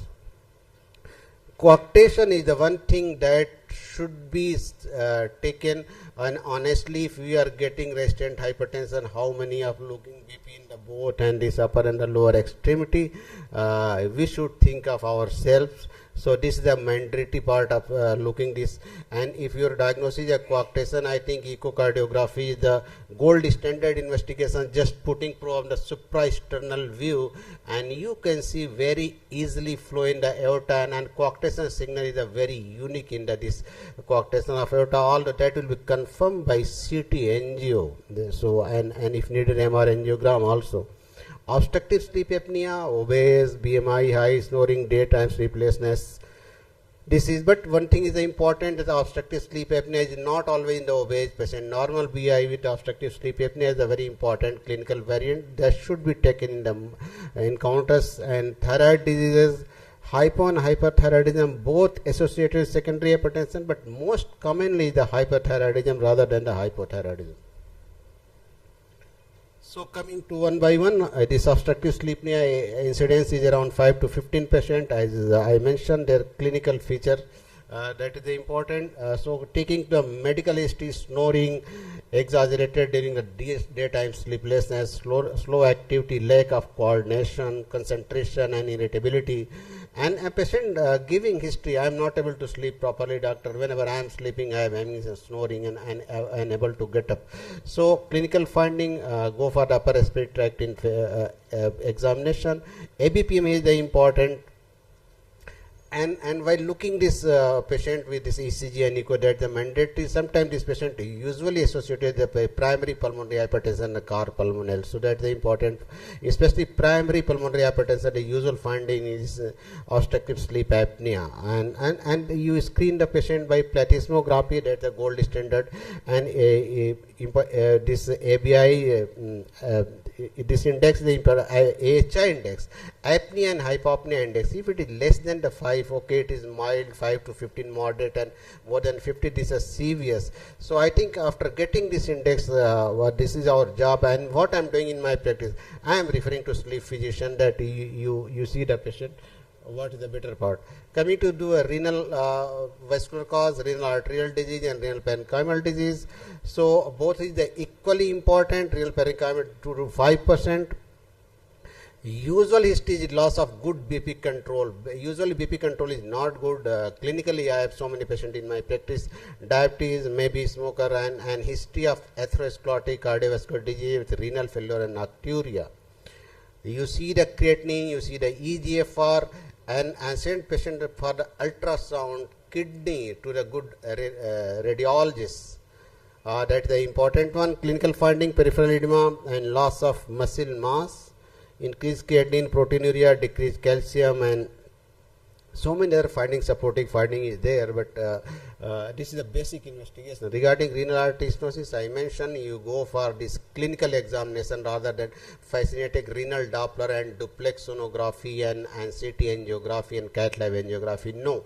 First you examine, and incidence of this auscultation and this brute, this is almost around 90 to 95%. You are putting stethoscope very clearly on this paraumbilical area going towards the kidney side. Okay, this is coming, then you go for the fascinating investigation, further investigate the patient. Primary aldosteronism, this is a very important one, and this international conference in Feb is going in Chennai, and there is one day session on this hyperaldosteronism. So this is a very vast and big topic, but in clinical practice, when you are getting history of this patient is having some fatigue and constipation, polydipsia, and you go to screen serum potassium and this screening of aldosterone and renin ratio, and go for the plasma renin activity. So this is the flow chart. You take the medical history and the clinical findings, and you see the plasma renin activity and aldosterone renin ratio, and in this way you are able to establish somehow. But when you are suspecting primary hyperaldosteronism, while practicing in the secondary care center, it is better to refer your patient to your endocrinologist for their well-being. But screening is very easy for the primary aldosteronism. Whenever this is a history of muscle cramp and polyuria and polydipsia and constipation, and you are having hypokalemia, you assess the plasma renin activity, and if you are suspicious, you go to see simple ultrasound and mention this adrenal also, adrenal size, and regarding the adrenal high resolution ultrasound. But suspicion is going, then screening is important, but treatment part is going absolutely to endocrinologists by endocrinologists or endocrine surgeons. This is the flow chart how to recognize it. Thyroid disease, as mentioned, this hypo and hypothyroid both causes this. And hyperthyroid, usual symptom is weight loss, anxiety, and this, and hypovweight. And so screening by TSH, and sometimes free T3, T4 is important. And if you are suspecting hyperthyroidism, usually finding atrial fibrillation, low atrial fibrillation is important, causes hyperthyroidism, thyrotoxicosis. But that is not only, but so if you are getting some recurrent atrial fibrillation in your practice and patient is looking anxious and weight loss, so remember, you go for the thyroid profile. Practically, I have seen at least 5 to 10% they was visited to somewhere, and they supposed to become thyrotoxic, and their pulse rate was not going to well control, and BP was not well controlled. Here the problem is sometimes needs supraoptimal dose of beta blockers, and we are using supraoptimal dose of beta blocker, side effect of beta blocker coming to start in the patient. So that should be managed and by cocktail of regimen.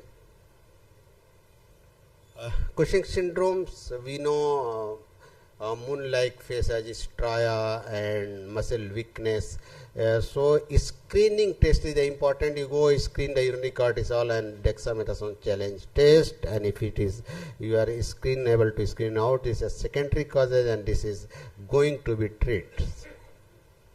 Pheochromocytoma prevalence is not too much, but equally important. Headache, palpitation, anxiety, and flushing is a part of thyrotoxicosis also. But flushing is a very important symptom that is with the pheochromocytoma. That is not with the other part of usually secondary hypertension. And screening the plasma metanephrine test and urinary catecholamines test. Clinical is you go for the paroxysmal hypertension management, and ABPM, as I mentioned, the labile hypertension in this pheochromocytoma is important. Coarctation equally important. So get good quality of echo, and I think my friend Dr. Pandey is sitting here.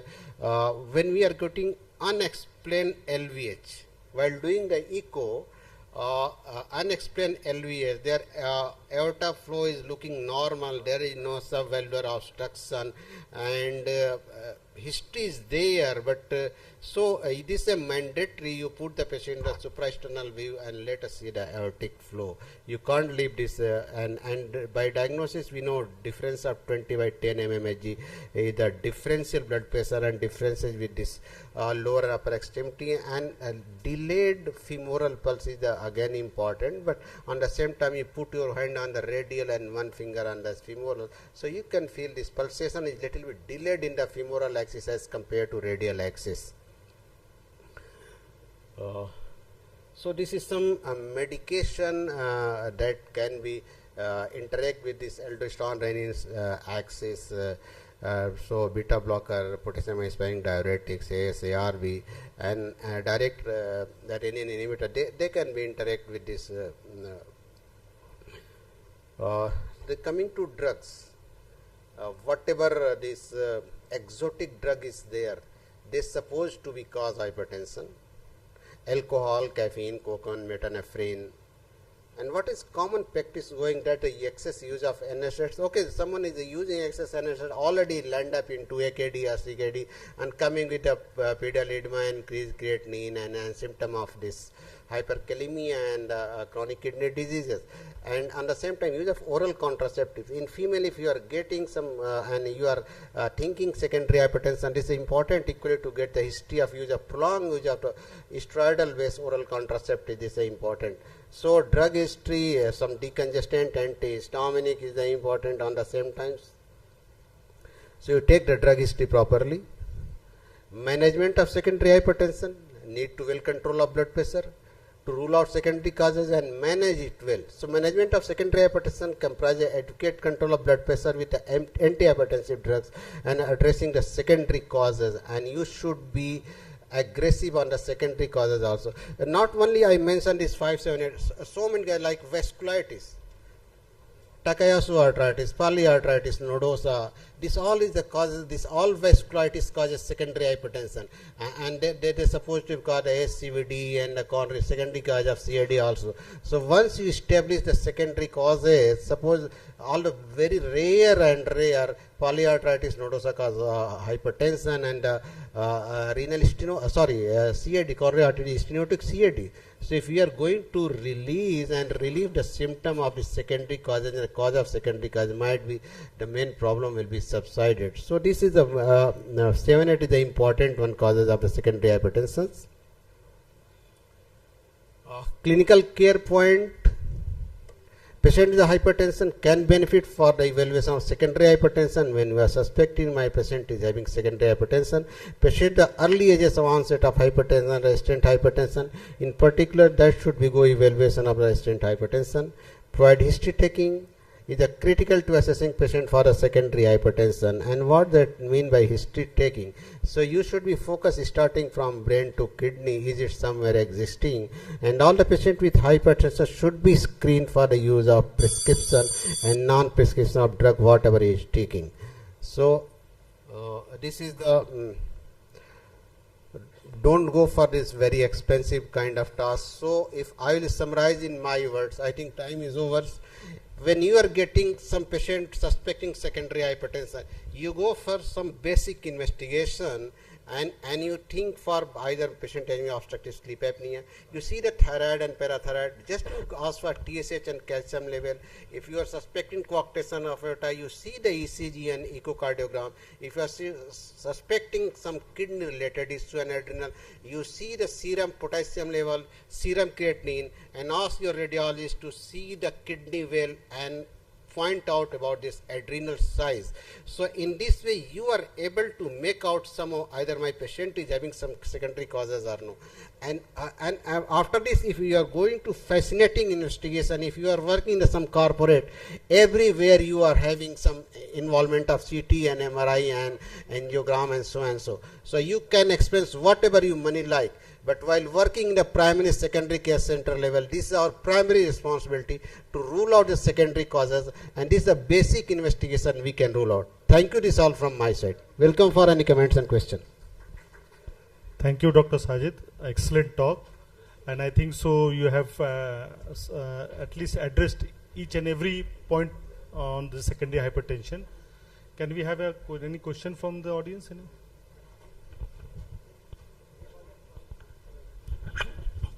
Thank you, Dr. Sajid. One very important group of patients, I don't think that you have given sufficient stress to that, Takayasu syndrome. We see more patients than the quercetin powder. That is number one. And number two, I wanted to comment that when you are teaching the students, this will always say never check the pulse with one hand. So put one hand in the right side, what is that, brachial, and other one is the femoral. Then you will never miss quercetin powder. And the radiofemoral delay is the important one. But sir, you know, why I will say to my student, what we are doing in our practice, you ask this audience. Yeah, this is important. So that's why I told, when there is clinical suspicion of secondary hypertension, at least we should be adopt this practice. It is always, I remember 25 years back, my UG teaching. My teacher was telling like this, ek haath yahan rakho, ek haath yahan rakho. But the thing is, we are not adapting in our practice. So what is practically possible, I mentioned, and equally I mentioned this, not only Takayasu, polyarteritis nodosa, and so many other causes of vasculitis. They can cause hypertension, that is treatable.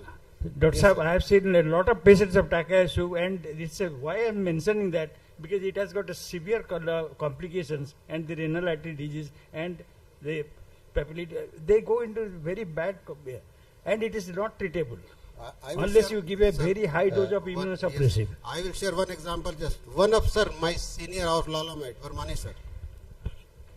She came to my OPD before 2 weeks.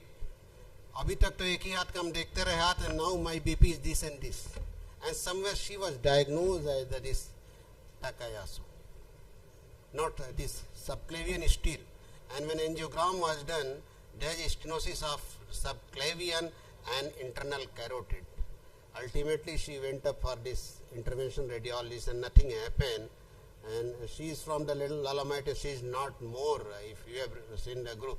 So this is important, because once the echo was done for she was doctor, when echo was done for that lady, it was concentric LVH, but she was ignoring, no, I am having BP this and this, but when retrogradely this was inspected, the situation came like this. So honestly, in our practice, if we are going to follow the Hutchinson's rule, clinical method and whatever teacher, sir, you have told, all right. So that is the ultimate thing. But if you are not putting so much time, so at least when you are suspecting clinically, so you should put your emphasis for this patient. Thank you, sir. Thank you, Dr. Sajid. Thank you.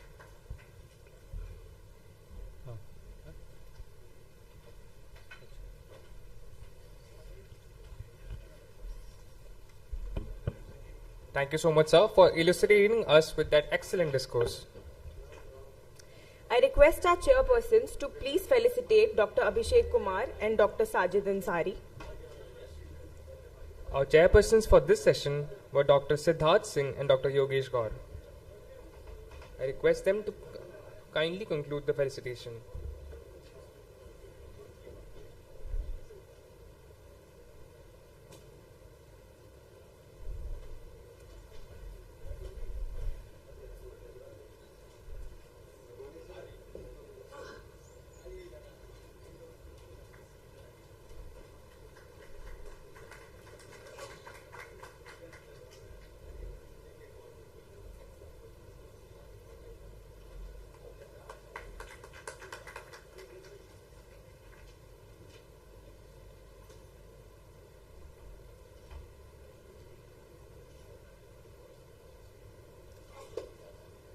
Thank you so much, sir.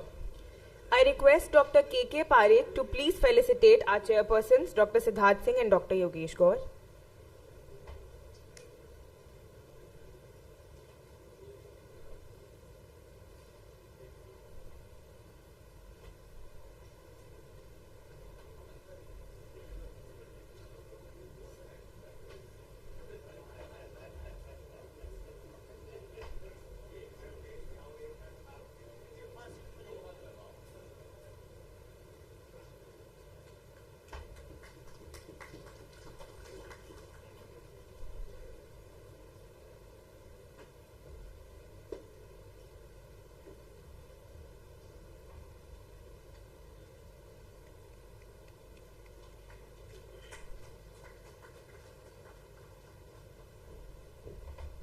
Thank you so much, sir.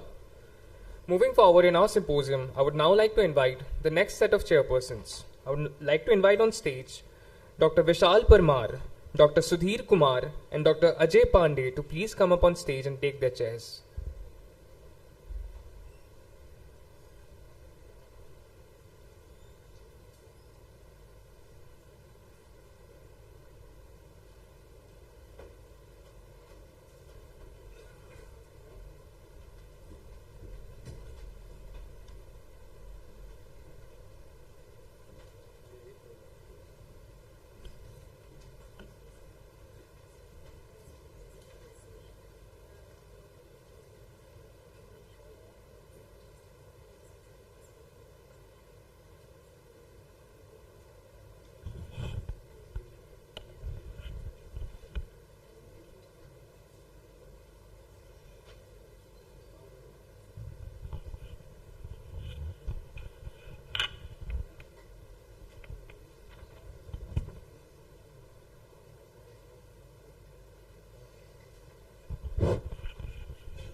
So, the first talk of this session is a very important topic, that is mass hypertension and update. And to deliver the talk, I would like to invite Professor Dr. P.K. Agrawal sir, who is Head of Department, Katihar Medical College. Sir, so over to you.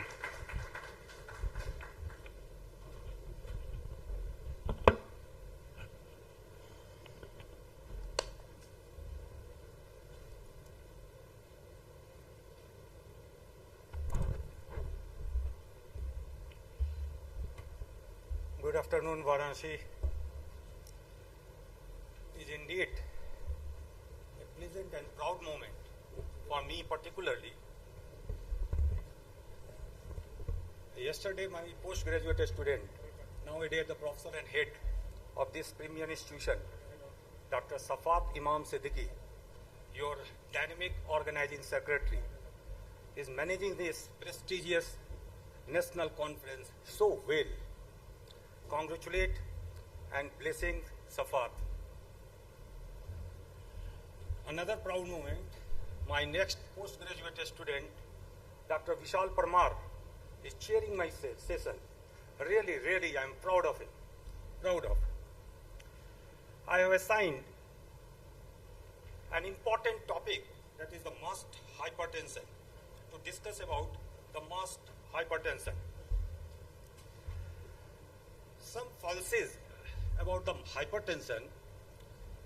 You all know this is very easy to diagnose hypertension, but yet to be diagnosed in all cases. Very easy to treat, but not treated fully. This coined the two important terminology, the masked hypertension and masked uncontrolled hypertension. Hypertension is a major public health problem both for the industrialized nations and the developing countries, both for the urban and the rural areas. Two important outcomes of the hypertension, that is the premature cardiovascular disease and accelerated atherosclerosis.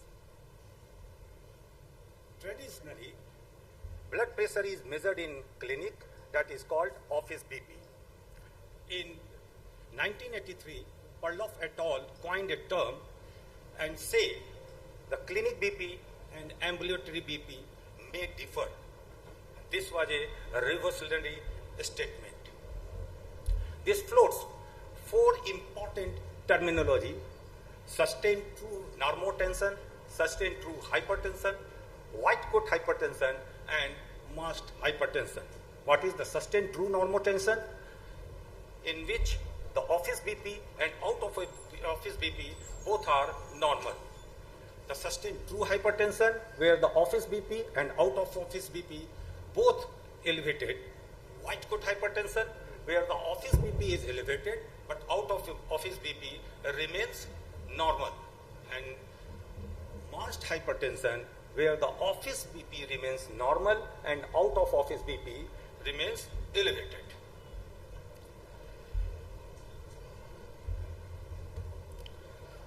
In this chart, we see the office BP is rising in white coat of hypertension, and ambulatory BP, that is out of office BP, is rising in MAST hypertension.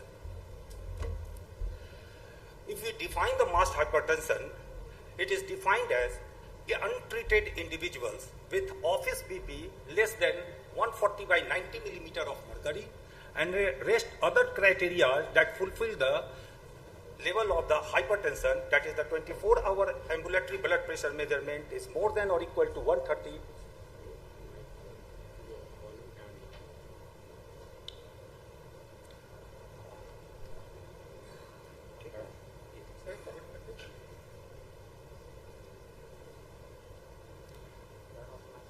What 24-hour ambulatory blood pressure measurement is more than or equal to 130 by 80 millimeter of mercury, and or awake ambulatory blood pressure measurement more than or equal to 135 by 85 millimeter of mercury.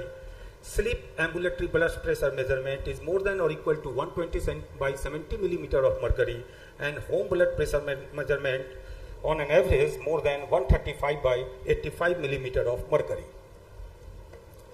Another word, that is MAST uncontrolled hypertension. In short form, you may call MUCH. These are the treated individuals of the hypertension, and treated individuals that is not adequately controlled. In these patients, the office BP is less than 140 by 90 millimeter of mercury, and you think that the BP is well controlled, and you will be happy that the office BP is remain uncontrolled. But if you put the patient on ambulatory blood pressure measurement, you see the 24-hour ambulatory blood pressure measurement is more than 130 by 80 millimeter of mercury. Awake ABP again more than 135 by 85 millimeter of mercury. Sleep ABP more than or equal to 120 by 70 millimeter of mercury, and home BP is more than or equal to 135 by 85 millimeter of mercury. Nocturnal hypertension. One of the important points is the nocturnal hypertension and non-dipping may be the early markers of MAST hypertension. Only the nocturnal hypertension. Rest of the BP may remain normal. Only there is the nocturnal hypertension and non-dipping of the hypertension, blood pressure. Various other societies, European societies of hypertension, European Society of Cardiology in 2013 say the ambulatory blood pressure measurement or home blood pressure measurement has been established as the best way to measure the blood pressure, rather only the office BP. Ambulatory blood pressure measurement is the method of choice. Dr. Abhishek discussed it fully. For estimating the out-of-office BP measurement, it is given by the Prevention, Detection, Evaluation and the Treatment of High Blood Pressure JNC 7. But there are certain limitations of ambulatory blood pressure measurement. It requires skilled clinical staff, specialized equipment, software of its analysis, and most important of all, it is not easily available everywhere. Over the ambulatory blood pressure measurement, there are certain advantages over the home blood pressure measurement. It is reliable, easily available, and does not require a skilled staff to assess. In practice, this ambulatory blood pressure measurement is not available easily, so we prefer home blood pressure measurement over the ambulatory blood pressure measurement unless specifically required. Again, the nighttime BP is a strong risk factor than either clinic or daytime BP for cardiovascular disease and stroke, as suggested by the American College of Cardiology, American Heart Association in High BP Clinical Practice Guidelines 2017. If we look over the magnitude of the problem, in India, the prevalence of the hypertension is gradually increasing in the last 6 decades. Recent data shows the prevalence of hypertension, if you include both the urban and the rural area, is nearly 30%. It is estimated that hypertension accounts for 10.8% of all deaths in India. Surprisingly, diabetes accounts only 9 to 10% of the total volume of the patients, and hypertension accounts 30% of the population. Nearly 30% of the population is suffering from hypertension. But unfortunately, so many diabetologists, even in this hall, are present working in the field, but very few hypertensionologists are present in the society. The prevalence of masked hypertension in general population ranges from 8.5 to 16.6%. And if you consider the high normal BP among middle-aged, it increased up to 30.4%. One adequate study says the prevalence of masked hypertension was 44.5% in this adequate study. In a Spanish study conducted in 2018, the overall prevalence of masked hypertension was 8.4%. In a study conducted by Wang et al. In the United States, the estimated prevalence of masked hypertension among the adult population from 2005 to 2010 was 12.3%. Various other studies about the masked hypertension and the prevalence ranges from 9 to 23%. Various risk factors that favor the development of the masked hypertension, as for example, elderly male subject to experience mental stress at work or at home, smokers, excessive alcohol consumption, sedentary obese individuals, diabetes mellitus, chronic kidney disease, and one of the most prevalent diseases, the obstructive sleep apnea. Smoking, we give some explanation. Smoking one cigarette may increase ambulatory blood pressure over 15 minutes. Mental stress at work or at home may increase BP during working hours. Sedentary obese individuals with poor exercise tolerance throughout the daytime activities may display high BP, whereas often display normal BP values while at rest in the physician's office. Obstructive sleep apnea disorder individuals with shortened sleep time characterized by isolated nocturnal hypertension. What is the significance of masked hypertension? The rate of target organ damage, that is the main issue to treat the hypertension.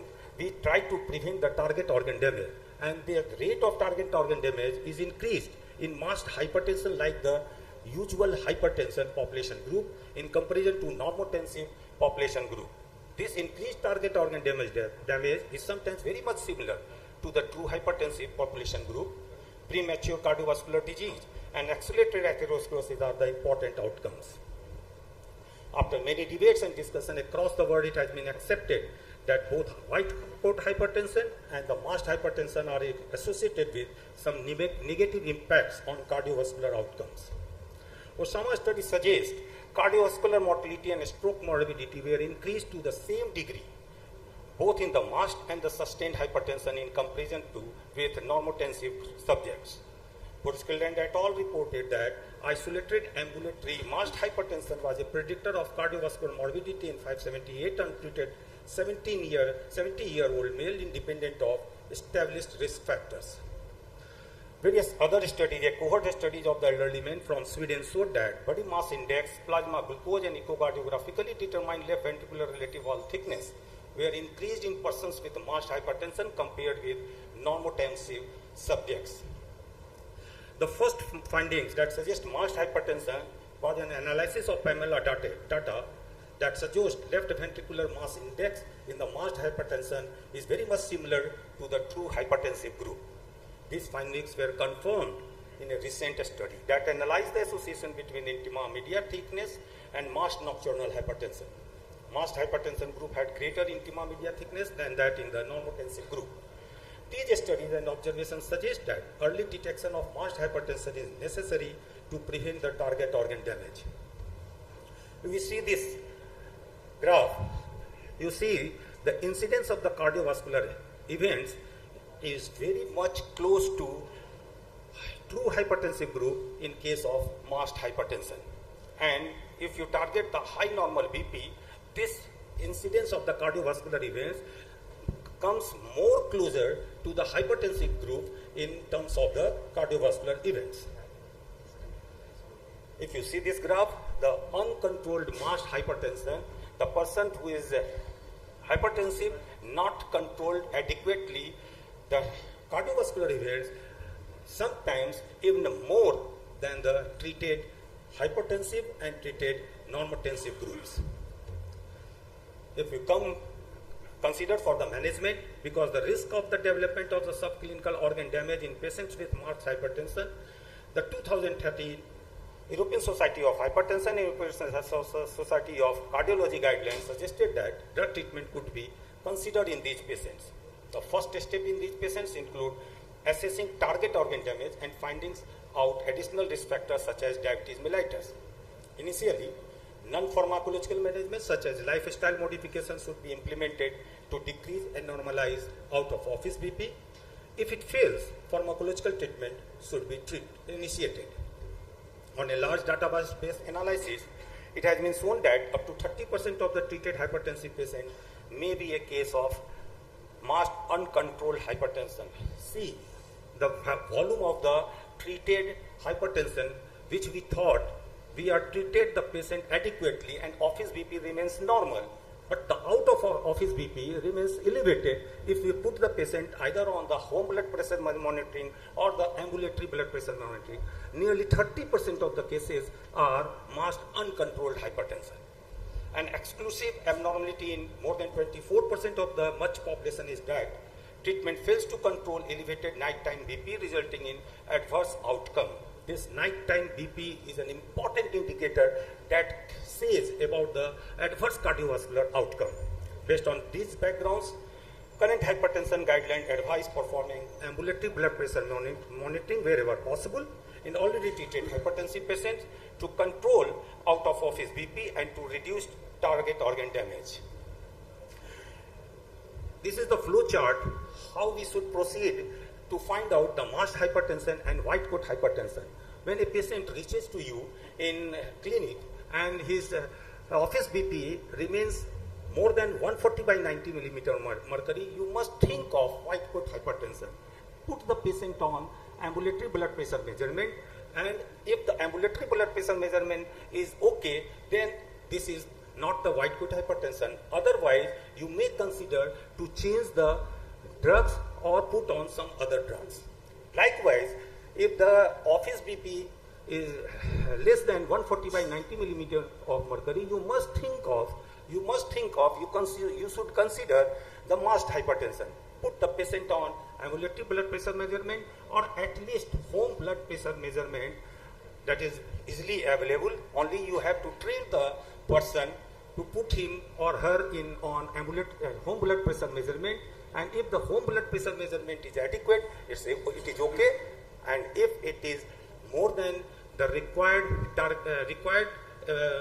value to defend the target organ damage, change the drugs or give him some another drugs. To conclude, office BP and out of office BP may differ. This is my first message to the audience. Only office BP measurement cannot decide whether the person is hypertensive or not. Both masked hypertension and white coat hypertension are established in that is known. They may reflect in adverse cardiovascular outcomes and other target organ damages such as true hypertension. Masked hypertension may be suspected in individuals who have a history of occasional high BP readings but who are apparently normotensive when checked in the office. One practical point is that we should continue to follow such people rather than dismissing them and encourage out-of-clinic monitoring of BP. This would apply particularly to smokers and those with BP in the pre-hypertensive range. The potential implications of masked hypertension are huge, but the optimal strategy for detecting the condition in general population is not yet clear. Ambulatory blood pressure measurement is the ideal tool for assessing out-of-office BP during the initiation and titration of antihypertensive therapy, but it has got its limitation too. Home blood pressure monitoring is also a reliable and easy to operate tool and is preferred in clinical practice, but it is only complementary to ambulatory blood pressure measurement, not a replacement. Further studies are needed to document when and where ambulatory blood pressure measurement and home blood pressure measurement are both should be used. When antihypertensive therapy should be started in case of masked hypertension or white coat hypertension. Please listen this word. If you consider the hypertension, nearly 30% of the population is suffering from hypertension, and next 30% are of masked hypertension. It means out of 100 people, 60 persons are suffering from directly or indirectly hypertension. What does it mean? It means out of 3, 1 in this gathering may be a case of hypertension. Please have one, suggest the persons to go for home blood pressure monitoring. I request unmask your masked hypertension to protect your heart and kidney. Thank you. Thank you for your presence. Thank you, sir. We all know the rule of halves about the hypertension, and thanks for your very informative deliberation. Now the house is open for any comment or question.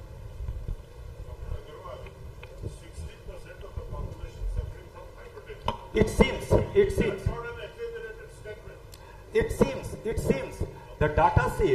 data says nearly 30%. If you consider both the urban and the rural population, 30% are hypertensive.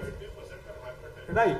Of the hypertensive, some are at the lower level, means suffering from high hypertension or mild hypertension. But they may cause adverse cardiovascular events. Each and every hypertensive person may cause adverse cardiovascular events, and rest population, it varies from 9 to 30%. 9 to 30%. That means you must be aware of hypertension and you should follow the home blood pressure monitoring. Actually, he wants to say that out of total 30% prevalence, among them 30% is max hypertension. It is not a 30 plus 30. Yes. It is 30% out of those 30. Sorry to interrupt, sir. In those 30%, the 30% is masked uncontrolled hypertension, not the masked hypertension. Masked uncontrolled hypertension are the persons who are hypertensive, not adequately controlled.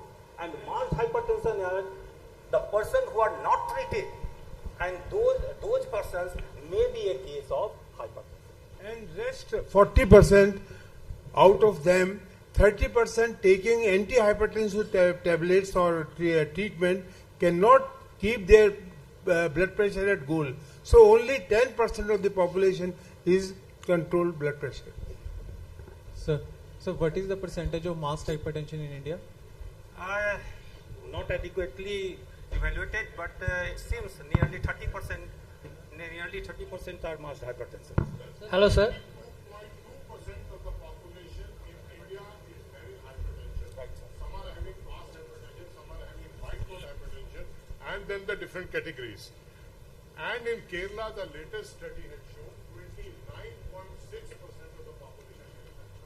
So just I'd like to add a point. How many? So just like to add a point. This is just like an iceberg phenomenon, where we have a lot of undetected cases over here. And another very important point is that in our country we do not have formal registries, so the numbers may be more than what we think they are. Sir, I understand, but yet I would like to say that we don't have proper registries, and therefore the number is much more than what we are talking about. Thank you, sir. Hello, sir. In one of your slides, it is shown that cigarette smoking makes suspension of blood pressure for 15 minutes.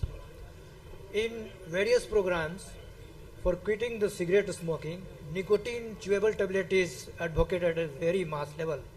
What is your take on nicotine tablet, chewable tablet using for increment or decrement or suspension of blood pressure? There is no data, but that may increase the blood pressure.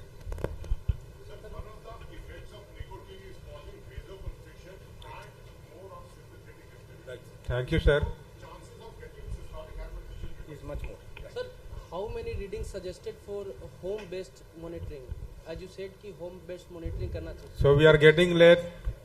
Dr. Agarwal, you can ask question later on with and have discussion with Dr. Agarwal, sir. Thank you, sir. Thanks for your time. Thank you, Professor Agrawal, for your wonderful deliberation and quite a significant amount of hot discussion which was masked till now. So now I invite my colleague, Dr. Umesh Kohli is an interventional cardiologist at Asian Hospital, Faridabad, and is alumnus of Institute of Medical Science, Varanasi. And he will be speaking on guideline-directed medical therapy in heart failure. As we all understand that hypertension, heart failure, these are the important problems in our country, and particularly if you see in a diabetic population, they are very, very important. So how to start and optimize the doses of guideline-directed medical therapy? It's over to Dr. Umesh. So good afternoon, everyone, and I would say it's an honor to be here, and it's my, my everything is here in Varanasi. So I'm really happy to be part of this conference. I'm very thankful to Professor Madhukar Rai sir. He was my guide, and I'm very honored to be here. So I'll be speaking on GDMT in heart failure. As we know that the heart failure is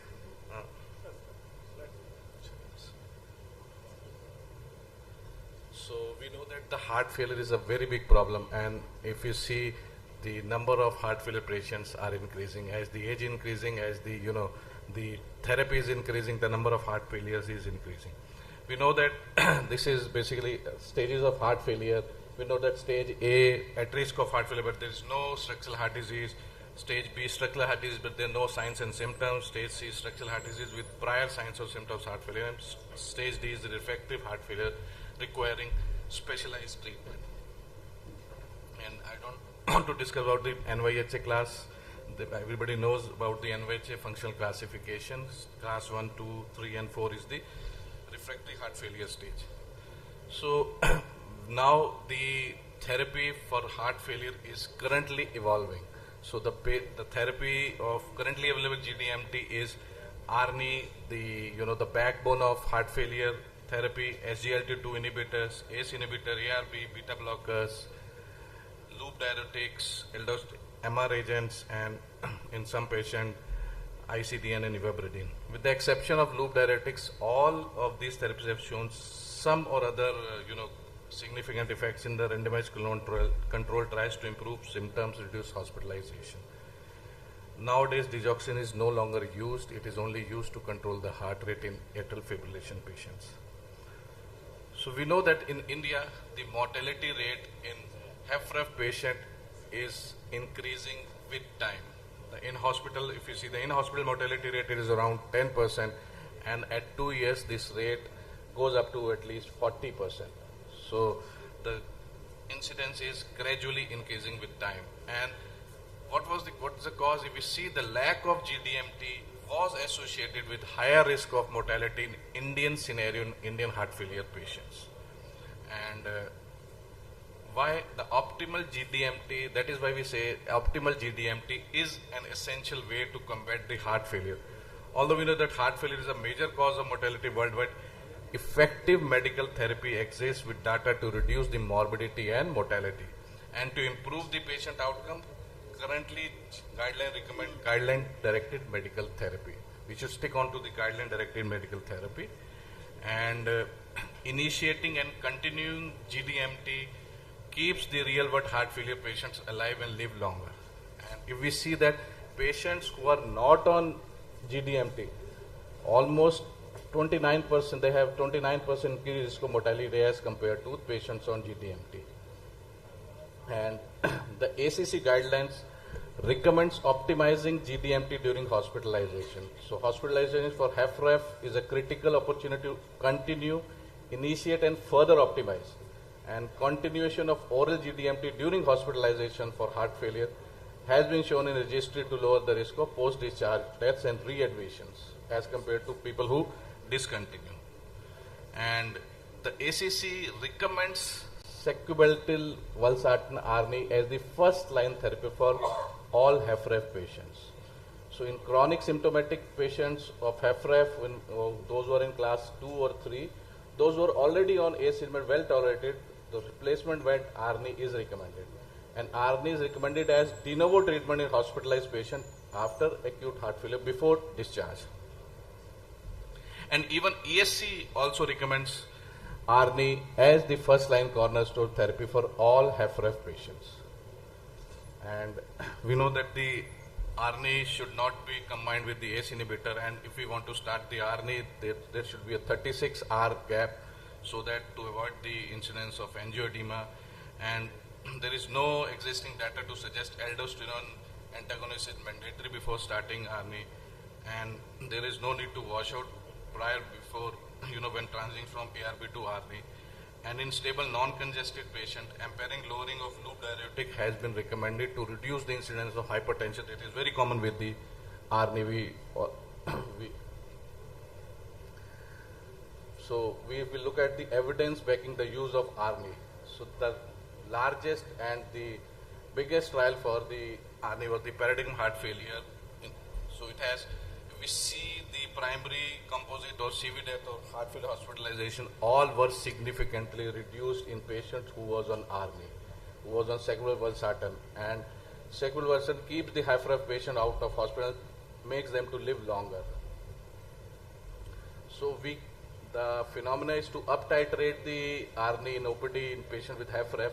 There is a 2 weeks interval. We should assess the blood pressure, we should assess the renal profile, and every 2 weeks we should, increase the dose till the optimal dose of 200 milligram.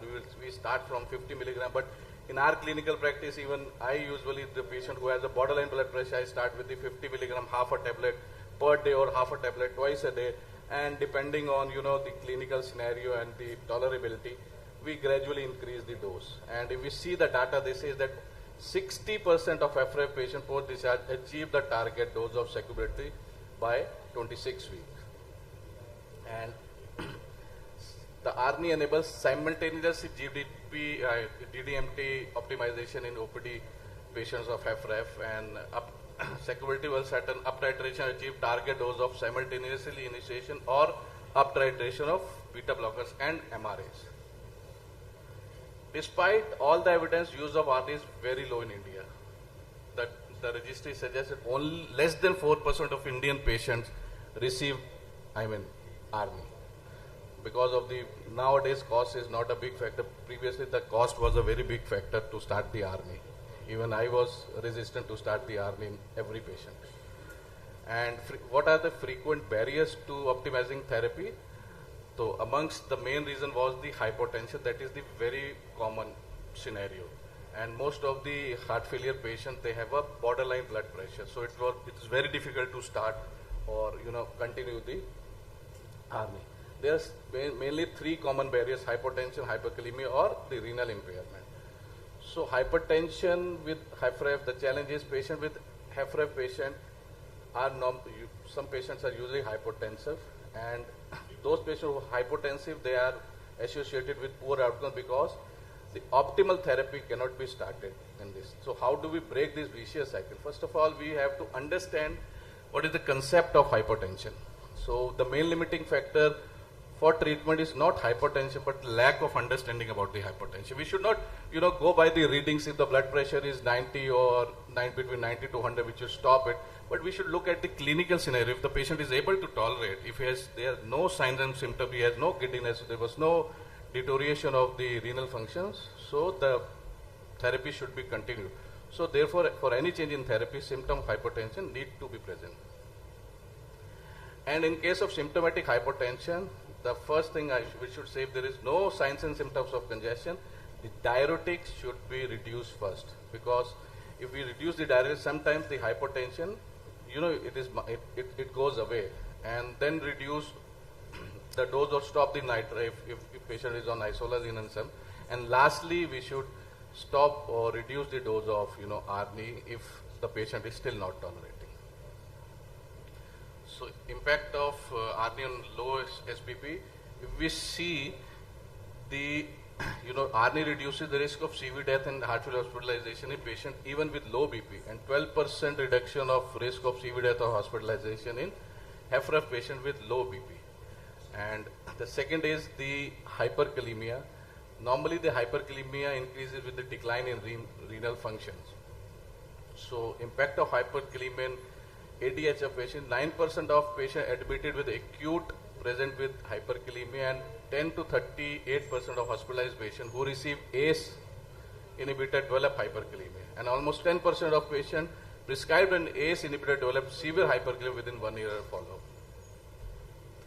So what is the impact of ARNI on serum potassium level? As compared to the ACE inhibitor, the serum potassium level percently lower with the ARNI as compared to the enalapril. So the incidence of hyperkalemia is relatively lesser in ARNI patient as compared to ACE inhibitor. So another is the renal dysfunction. The lower incidence of elevated serum creatinine occurs usually with ARNI as compared to the ACE inhibitor in chronic heart failure patients. So discontinuation of treatment due to renal dysfunction, there is a lower rate with ARNI as compared to the ACE inhibitor or ARBs in HFrEF patients. And there is a significant improvement in eGFR, which has been shown in several trials with ARNI in real world setting in heart failure patients, even in patients with CKD. And we know that the ARNI reduces the risk of worsening renal functions as compared to ACE inhibitor or ARB in heart failure patients. There was 11% reduction in the worsening renal failure with ARNI as compared to ACE inhibitor or ARB in HFrEF patients. And we should see the starting dose. If there is a mild renal impairment, even the moderate renal impairment, the dose should not be reduced, and the target should be to achieve up to the 200 milligram. And there is severe renal impairment, then we have to stop it or we should not start it. So second important pillar is the SGLT2 inhibitors. The SGLT2 inhibitor basically started with the anti-diabetic drugs, but now this is ultimately a wonderful heart failure drug. So the data shows that it reduces the hospitalization and mortality in patients with HFrEF regardless of presence of diabetes.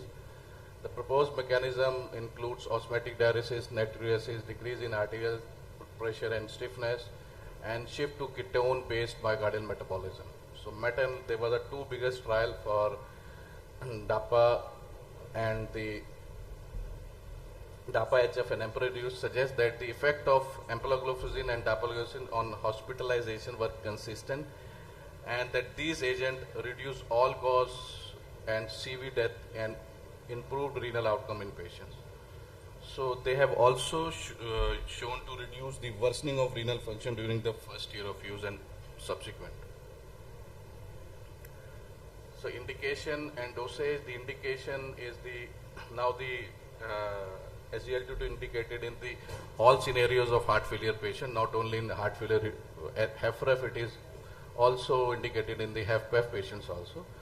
So NYHA class 2 to 4 and administered in the conjunction of background DDMT for heart failure. The starting dose of DAPA is 10 and the EMPA is also 10 milligram per day.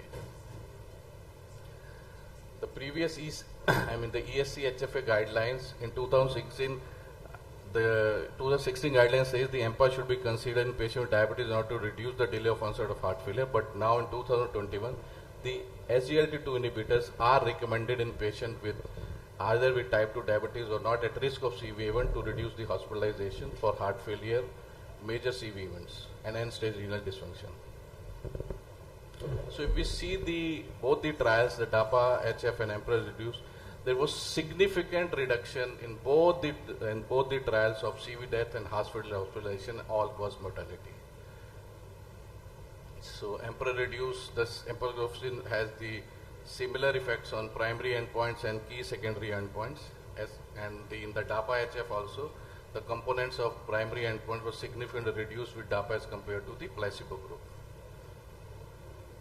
So DAPA HF has fewer worsening renal function events with dapagliflozin, we know that, and there was a new trial of DELIVER. This is the largest and broadest trial to date in patients with LV of more than 40% in HFpEF patients. So primary endpoints were composite of CV death and worsening heart failure, and the secondary key endpoints was number of heart failure hospitalizations, CV death. So the DELIVER, the primary composite endpoint of CV death, heart failure, hospitalization, or urgent heart failure visit, there were 18% relative reduction in the DAPA group as compared to the placebo. And if we see the benefit of DAPA across all the ranges of LVEF, whether it is HFrEF patient or mildly reduced ejection fraction of, or heart failure patient with preserved ejection fraction, there was significant reduction in the composite endpoints across all the ejection fraction groups with dapagliflozin. And the 2022 AHA ACC guidelines for meningeal heart failure, the new recommendation for HFpEF are made for SGLT2 inhibitor as a class 2A and for ARNI and MRAs as a class 2B. And one should avoid the routine use of nitrates and PD inhibitors. So another pillar is the MRAs or aldosterone antagonist in the heart failure patients.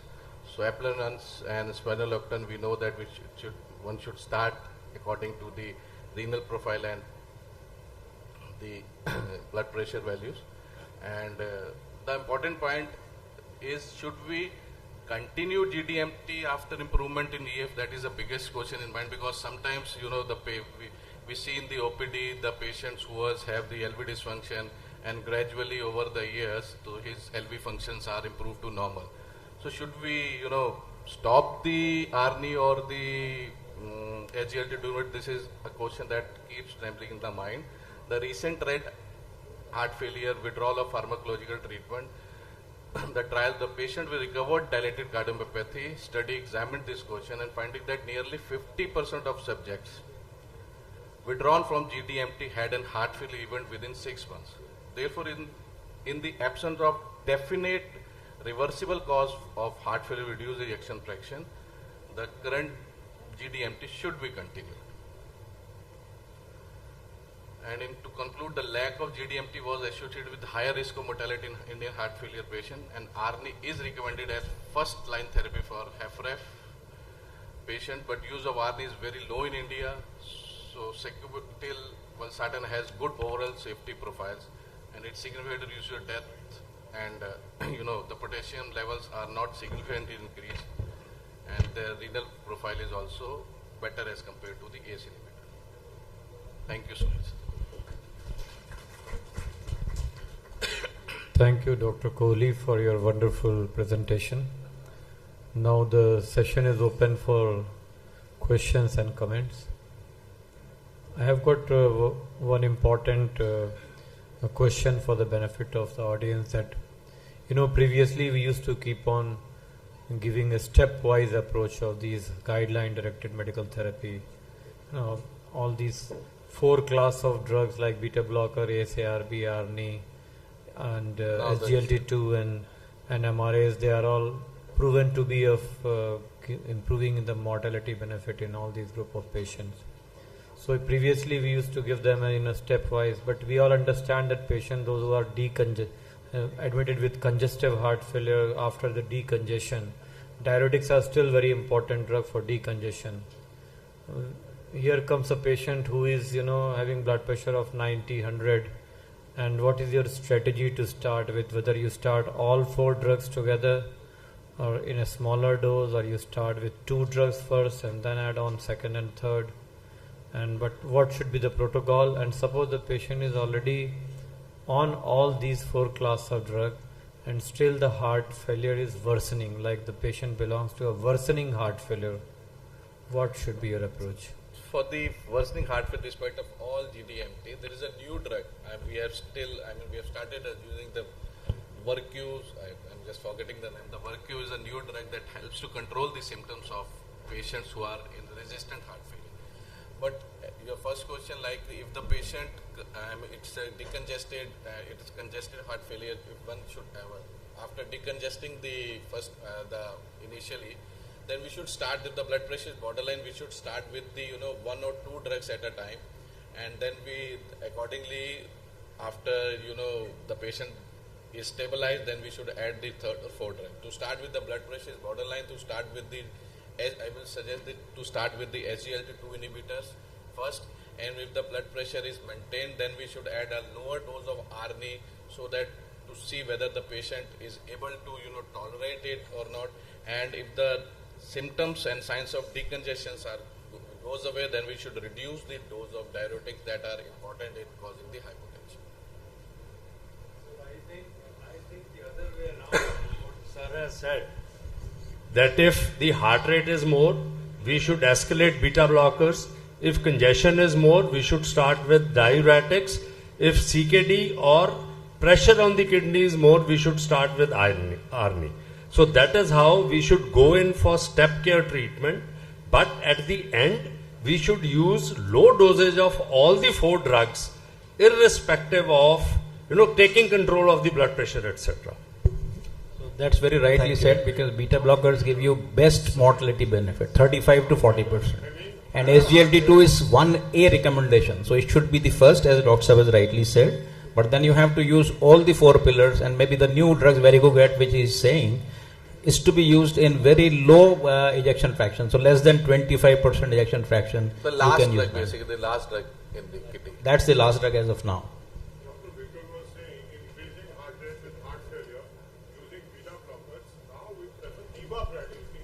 Yes, if the patient is not compensating, we should start with ivabradine. Beta blocker should be added after the patient has been stabilized and is not decompensated. Yeah, that is. Yeah, many of them we have to stop it. But if you see the blood pressure is 90, and if the systolic blood pressure is 90 millimeter itself, the patient have no symptom, then one should continue with it. Most of the patient will come with blood pressure 90 to 100, they will have no symptoms. So it's better to continue. Thank you, sir. Thank you very much for the wonderful talk. Thank you, sir. The last speaker of this session, I would like to call upon stage Dr. Puneet Saxena, sir, to throw more light upon the update on management of heart failure with preserved ejection fraction. Dr. Puneet Saxena. So, thank you very much, and I want to thank Dr. Rai and his team, Dr. Mrityunjay Abhishek, and the organizers, Dr. Rai. I have not met him personally, but will be meeting him personally for the first time in the banquet, I suppose, and Dr. Siddiqui. So we also organized CCDSI state chapter last year, and we had so many luminaries there, and Dr. Taneja, who is the president here, he was also there last year, and I was at Gurgaon also. So the context has already been said by Dr. Kohli about the blood pressure, where he has discussed about the most common kind of heart failure, that is with reduced ejection fraction. And I'll be speaking on heart failure with preserved ejection fraction, which is often missed actually. So if you just want to, I'll go with the briefs in beginning, that patients who are having ejection fraction of more than or equal to 50% are considered as heart failure with ejection fraction. So somebody who is having a fraction of 60%, 62% can also be suffering from heart failure, and that is the misnomer or probably the missed heart failure, and it refers to symptoms with normal, please note normal or near normal cardiac function on echocardiography. And common clinical features of heart failure with preserved ejection fraction include diastolic dysfunction, which is very common. If you get echo done of anybody who is 45-50 years of age, you will find grade 1, grade 2 diastolic dysfunction mentioned in the echo, but it is not paid attention to. So reduced compliance of the ventricle and sometimes ventricular hypokinesia also.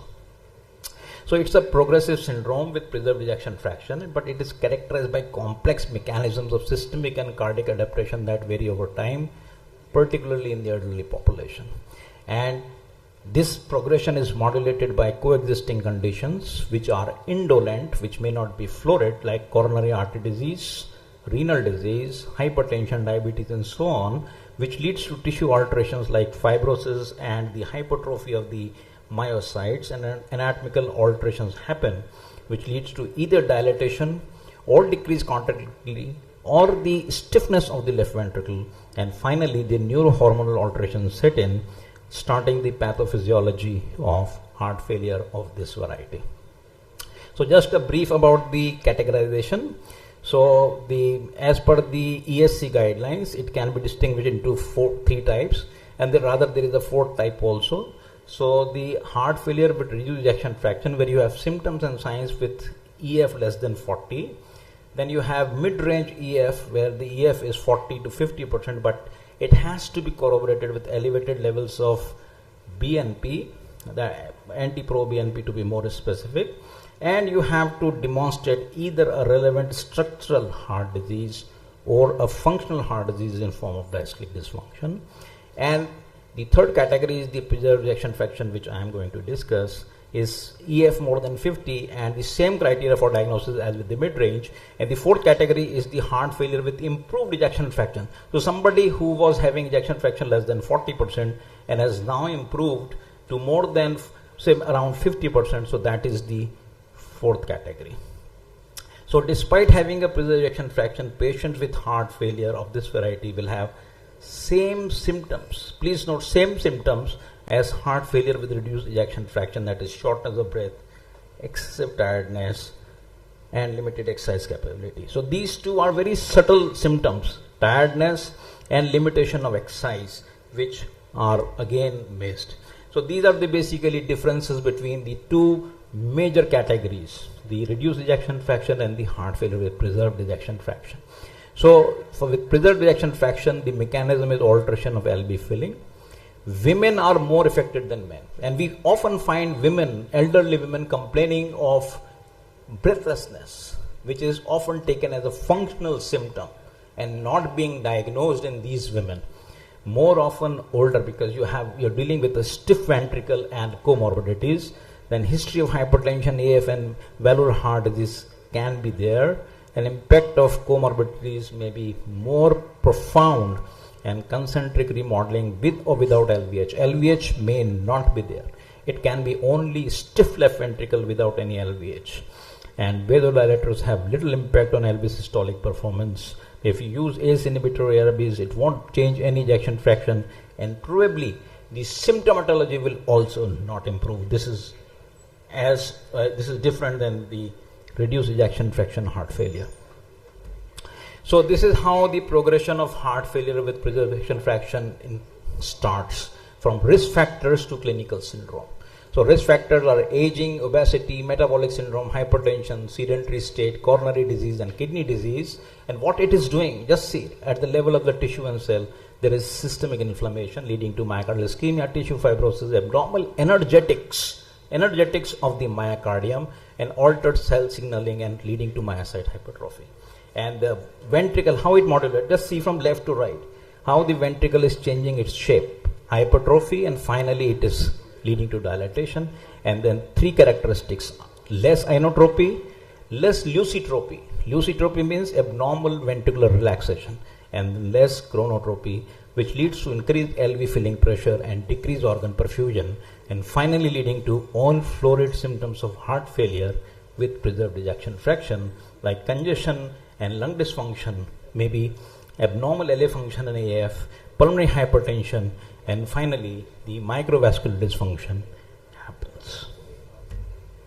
So something about the epidemiology, as the previous speaker was also saying that we don't have too much of data, but if you see the prevalence in the Western population, 30 to 50% in hospitalized patients for heart failure belong to this category, and proportion of heart failure of this category with EF of more than 40% generally close to 50%. So combined mid-range and preserved 50%, almost constituting half of the heart failures, and they are usually older, and there is a higher prevalence in the females in the Western population. If you see the Asian data, and I'll come to Indian data also. So this was the registry, Asian heart failure registry, which showed that high burden of severe risk factors across Asian continent are the forewarning signs of an impending epidemic of heart failure with preserved ejection fraction in Asia. And this was perhaps the first pan-Asian registry which collected data on the heart failure. And if you see the region-wise difference in the Asia, the first curve, the Kaplan-Meier curve, shows the regional differences, and the second one shows the ethnicity. And the Southeast Asians, where our country falls, were the worst affected. And if you see by the ethnicity, then probably the Malayan population was the worst affected. Coming to the Indian data, so 25% of all the patients, Indian patients were also enrolled in this registry, so 25% of the Indian patients were falling into this category of heart failure, and prevalence of diabetes and hypertension was more in this subset of the population. And again, females were more affected, but please note, younger age of onset vis-a-vis older age in the Western population was noted in Indian patients, and prognosis was worse as compared to the West. So this is the age-wise distribution of the Indian patient in this registry. So less than 55, the highest numbers 40%, then followed by 55 to 60, almost 30, and then declining to 14% or 15% in age group more than 75. So 1/3 of heart failure patients die within 1 year during their productive life years. So this is happening with this kind of heart failure with preserved ejection fraction. So not being diagnosed and still dying of heart failure, 1/3 of the patients. So 18% greatest risk of mortality in first 3 months, 60% deaths at 1 year in patient less than 70 years, and mortality rate, you see this 35%, very high. And factors which worsen are age, history of vascular disease in form of stroke, kidney dysfunction, and suboptimal guideline directed medical therapy and previous history of hospitalization. So coming to the diagnosis, symptoms and signs remains almost same.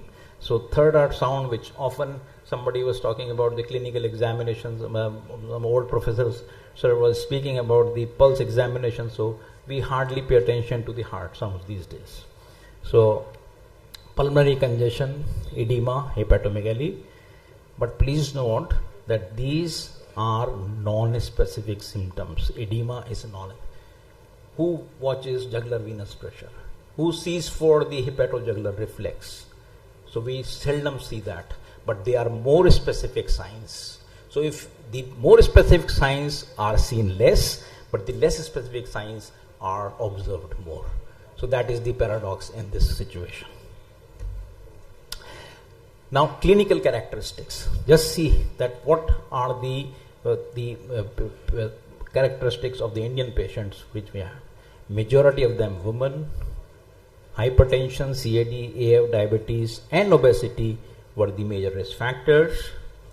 Coming to the diagnosis, various bodies have been advocating the diagnosis, and I am talking about the ESC and AHA-ACC guidelines, where they say that recognize the complexity of the diagnosis of this set of heart failure due to non-specific symptoms, and recommend that diagnosis should be based on finding of symptoms typical of heart failure, signs typical of heart failure, with normal or only mildly reduced LVEF, but then you have to demonstrate the biomarkers, elevated NT-proBNP, which is available these days even at the smaller centers, and it is not costly also, and you can get the result very quickly in the emergency room also.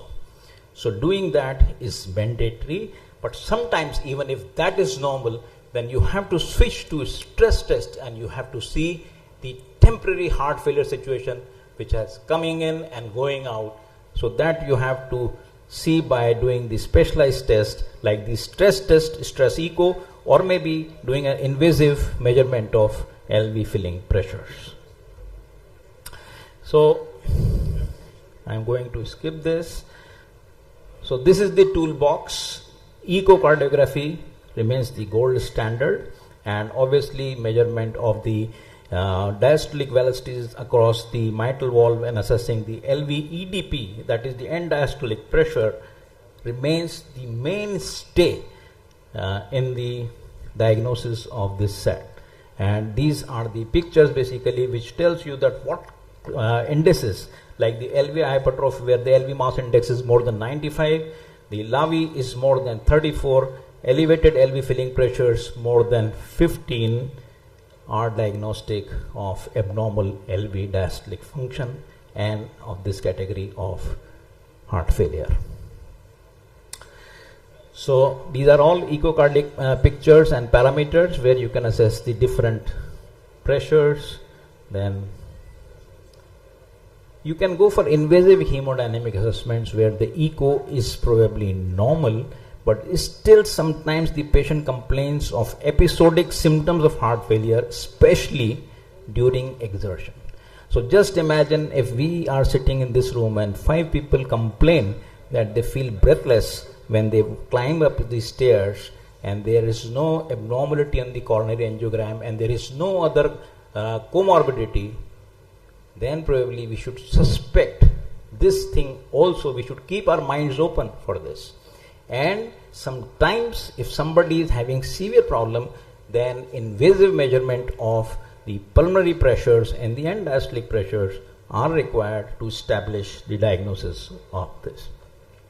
So putting it all together, there are scores also recommended to diagnose this condition.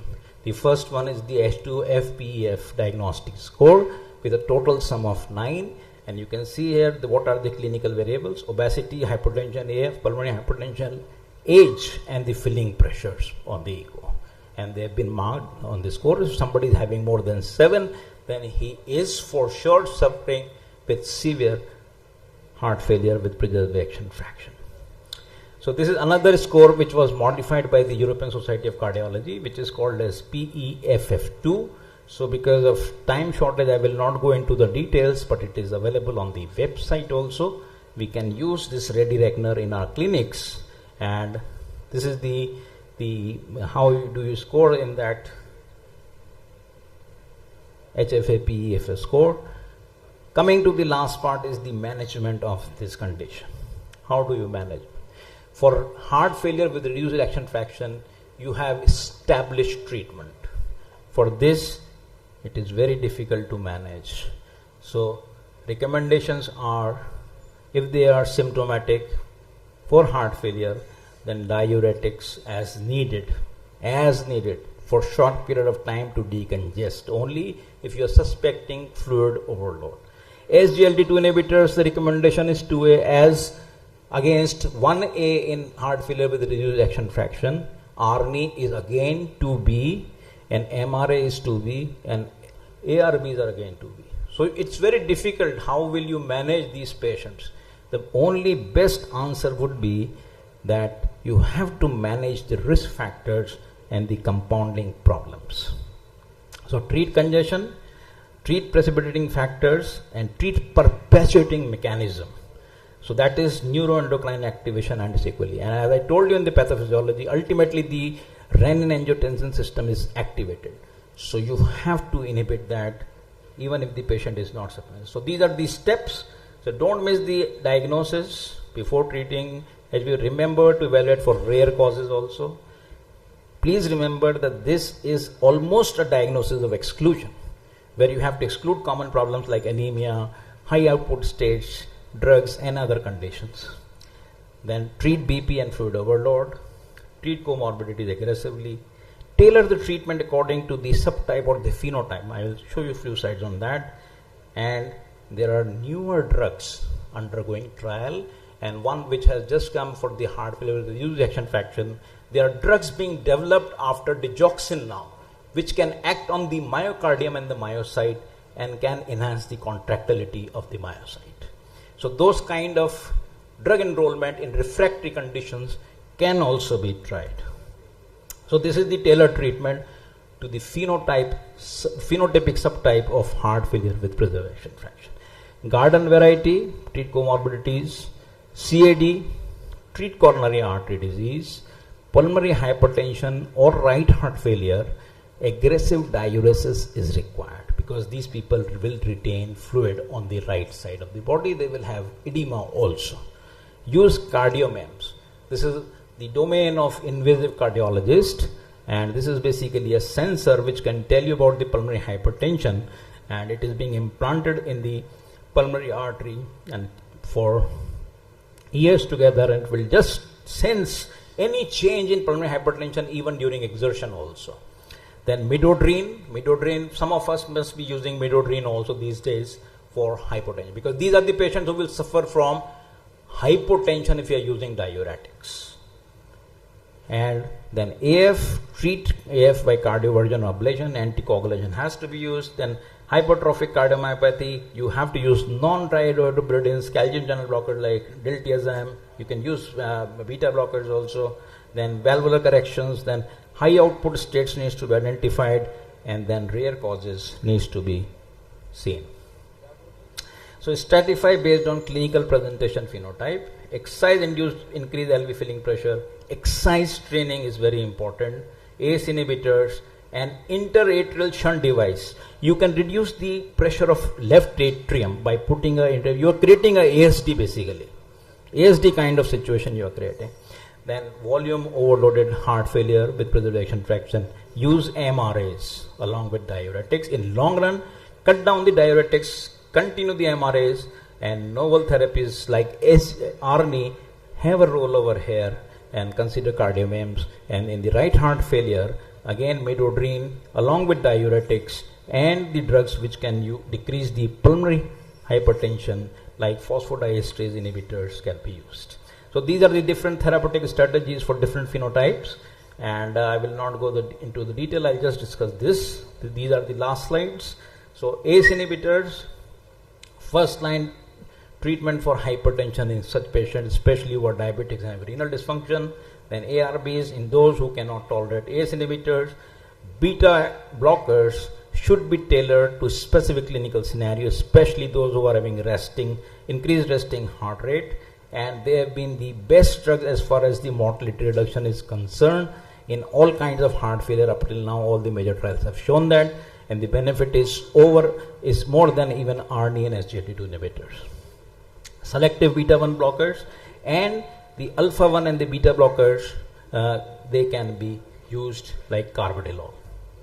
Then calcium channel blockers, especially those who are having refractory hypertension like diltiazem, and digoxin can be used those who are having right ventricular dysfunctions, because it has best action on the right ventricle and it can cut down on the heart rate. So AF is also a subset that you can use digoxin. Then phosphodiesterase inhibitors, especially in those who are having severe pulmonary hypertension. Loop diuretics, they lower the LV filling pressures, they reduce the symptoms, and they are the first line agents. The thiazide-like diuretics, they can be used as antihypertensive but not for the purpose of heart failure. MRAs should be continued in this subset because they form a mainstay as far as the mortality benefit is concerned, especially in those who are having elevated BNP. You will find that BNP levels fall down when you put these patients on MRAs. Nitrates have no role except for symptomatic relief, and these are the future research and directions which are required. So you need to keep on revising the definitions and the pathophysiology. You need to have more stringent screening tools to catch more and more people. Improvement in diagnostics and monitoring. Non-medical strategies like dietary intervention, efficacy and safety of cardiac rehab. Medical therapies. Device management and device therapies. You can use the cardiac resynchronization therapies. You can use ICDs in special. You can use the LV assist devices in refractory cases. And clinical outcomes need to be monitored.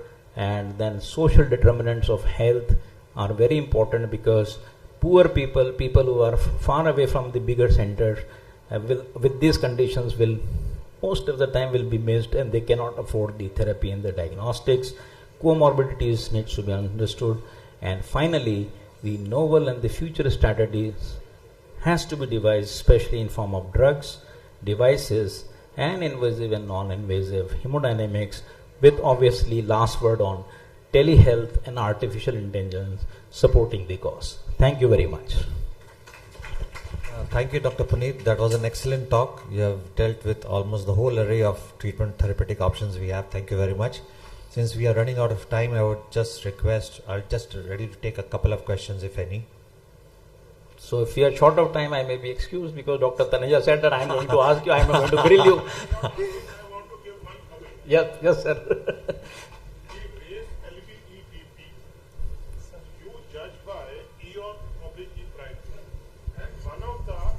Marker is left atrium volume index. That's what I told you, LAVI. I showed you LAVI. LAVI more than 34 is an. So you need to do a very good echocardiogram basically, and you have to need to pay attention to all these things basically, right from the thickness of the free wall to the septum to the LAVI. I wanted to emphasize for the postgraduates as well as the senior residents that you must do serial echos and exactly. And not only that, stress echo is also required, because somebody may be asymptomatic at rest but they may be overt during exertion. So just like to add that HFrEF score which you have mentioned, that is also very important. Yes. So they are ready reckoners. You can keep them in your clinics if you want to. They are available on the websites, and they can help you diagnose the problem. Thank you, sir. Thank you so, very much. Wonderful, lecture. A couple of points, like the topic was newer pharmacological therapies in HFpEF. So 2 drugs are really promising. They are coming up now. One is semaglutide, which have been, I think, in select heart failure trial. Yes. There was patients. Select heart failure, select trial. We were discussing day before yesterday at ADA. The select trial was being discussed. And the second. So both GLP-1s and SGLT2, but GLP-1 they are still not the established therapy. It's the only initial data from the select trial which is showing the benefit, but they are not still the recommended. So as far as even the ARNI is not recommended, it has a level 2A recommendation in this category. And the second one is more interesting. It was presented in last ESC a couple of weeks back, fine arts trial. I think it is making waves. This is with Fenrinon, and those patients with more than 40% ejection fraction. I could not go into the detail, but if you see, we are cardiologists. We are looking for these molecules like semaglutide and Fenrinon to venture into this field where only one drug which modifies the disease course, that is SL2 inhibitor. So as of now, the data is with the spironolactone. Fenrinon has a special place when you have renal dysfunction. So 2 trials have come with Fenrinon, landmark trials, and both have been done in the patients of chronic kidney disease, but not in heart failure. Thank you, sir. Thank you very much. We close this session. Thank you. Thank you so much, sir, for that excellent discourse. We now move on to the felicitation segment, and for that, I would like to invite Dr. MSI Siddiqui, our organizing secretary, to please come up on stage. For the felicitation session, I would now like to invite our speaker, Dr. P.K. Agarwal, to please come up on stage. I would request Dr. Siddiqui to please felicitate Dr. P.K. Agarwal.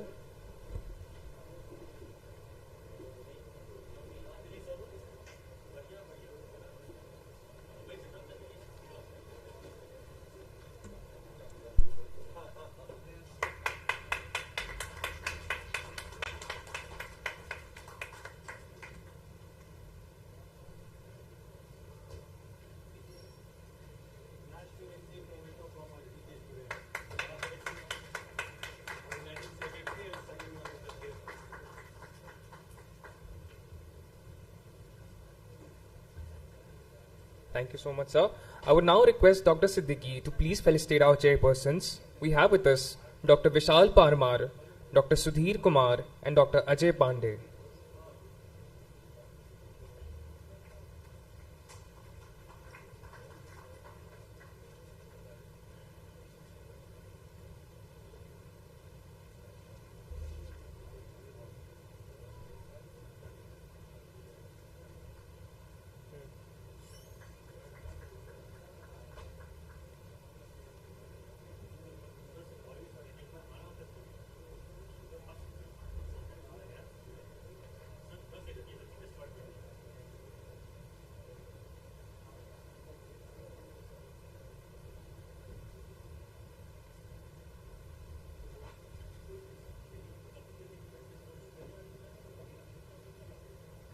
Thank you so much, sir. I would now like to request our chairpersons to kindly felicitate our speakers. I would like to invite on stage Dr. Umesh Kohli to please come up on stage.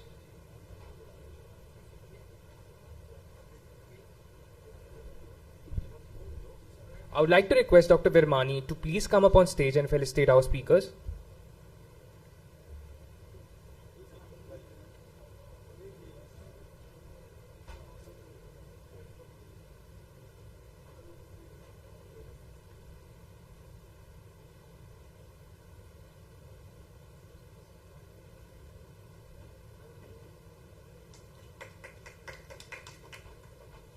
Thank you so much, sir. Next, I would like to invite our speaker, Dr. Puneet Saxena, to please come up on stage.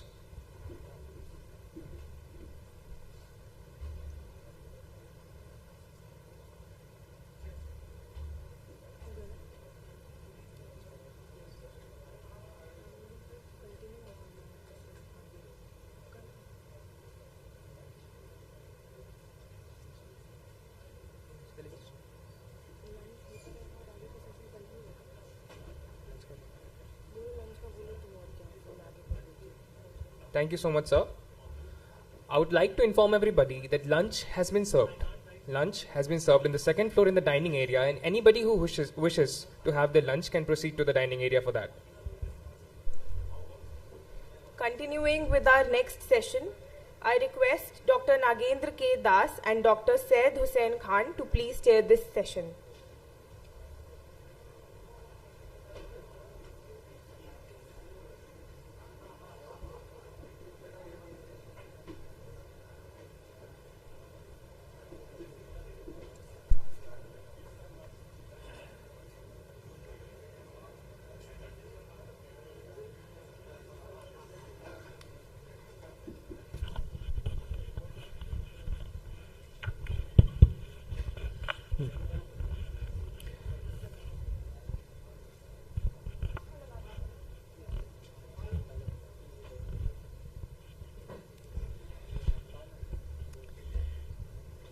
Now, it's quite late, but I request Dr. Dilip Kumar to discuss about the non-pharmacological treatment of heart failure and arrhythmias in heart failure. Dr. Dilip Kumar is a well-known cardiologist. He is practicing cardiology, invasive cardiology in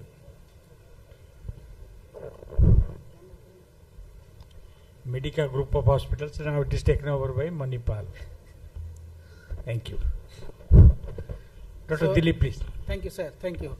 So, good afternoon, everyone. And I would take a moment to express my gratitude to my teacher, Dr. Madhukar Rai, my senior, Dr. Pandey, and it's for the invitation. And it's a long time we have seen quite a few of my teachers here and senior colleagues.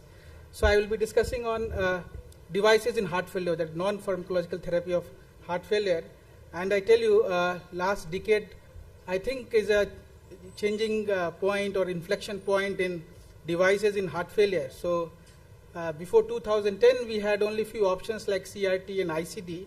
Now we have plethora of devices which can make us wise on kind of diagnostic things and therapeutic things. So in a talk, someone mentioned CardioMEMS. So CardioMEMS is a wonderful device which we implant in pulmonary artery, and it gives us, real-time PA pressures. So we have devices now which are wise enough to give us an idea how is the fluid volume in the lung and how to titrate our diuretics. So these are some devices like PA sensors and CRT devices which are very quite wise now, and they are integrated with your mobile sets with BlueSync technology. So you can see your mobile, the app, and you can look at the pressures and everything, and how it reflects in the management of patient. I will give you a quick story of an orthopedician who came to me with a VT. You can see this ECGs of ventricular tachycardia, although the heart rate is not very high. It's something like 140, 145 heart rate, ventricular tachycardia.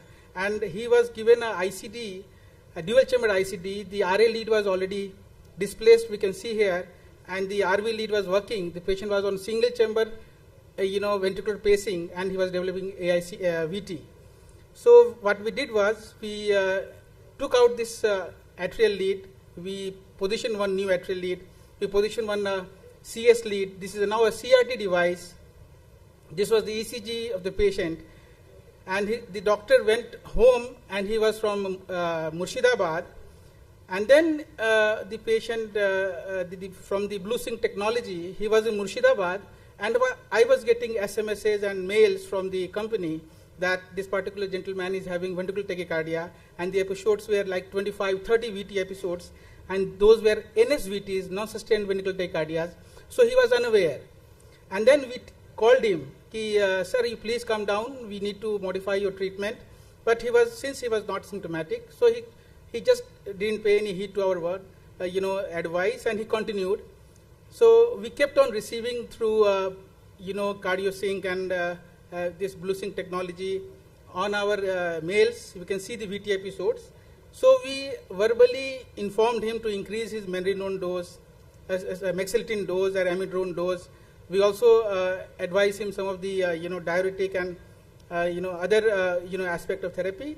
And finally, with this adjustment of antiarrhythmics, the transmission of transmission date on February 26, you can see here, the VT episode was 0. And on January 10, it was VT episode 20. So this is the kind of devices which we implant in heart failure nowadays, which can make us treat patients remotely. Somebody who is in Pune, somebody who is in Patna, Kuch Bihar, Gaya, but you can treat this patient provided you have given the device which has a blue sync capability. So this is a PA pressure, real-time PA pressure reflecting on your app, mobile. So you know that patient's PA pressure is something like this, and you can adjust the diuretic dose of the patient. And you see how the patient transmits. Sometimes the patient has to transmit. It's not automatic. This CardioMEM device, the patient has to lie down on this device, this kind of transmitter, and then he has to send signals, transmit the data if he is feeling bad, and then we come to know about the PA pressures, and we kindly change the therapy. So these are some diagnostic therapies, some CRTs which are giving us information, but the landmark devices like AICD and CRTs are still being used, and this was a case which we did. You can see the number of implants here. Patient has a double valve replacement and a CRT device, and I had to do a venoplasty. It was presented in, published in Journal of American College of Cardiology, and this CRT is still considered as gold standard in LV dysfunction patients. But at this moment, standing in 2024, things are again changing in favor of conduction system pacing. You can see here, these are the conduction system fibers, this his bundle and the main AV node, and then the left bundle, and then there is a left anterior and posterior fascicle. Nowadays, if we do a conduction system pacing like this, you get an ECG of this kind of narrow ECG, and the patients, like 20% of normal pacemakers, they develop cardiac dysfunction, and with conduction system pacing, this just gets elevated. You don't get any cardiac dysfunction. Patient remains, they keep on doing well, and chances of atrial fibrillation is also less. So these are some new developments, new devices which are on CRT and conduction system pacing front, and this is how we screw the device, the lead, inside the septum. So you have to make a very rapid turns to take this lead into the cardiac septum, interventricular septum, to 9 to 10 millimeter down, and then we see the ECG changing from W pattern in V1 to a QR and RS pattern. So this was a patient, 42-year-old with DCM.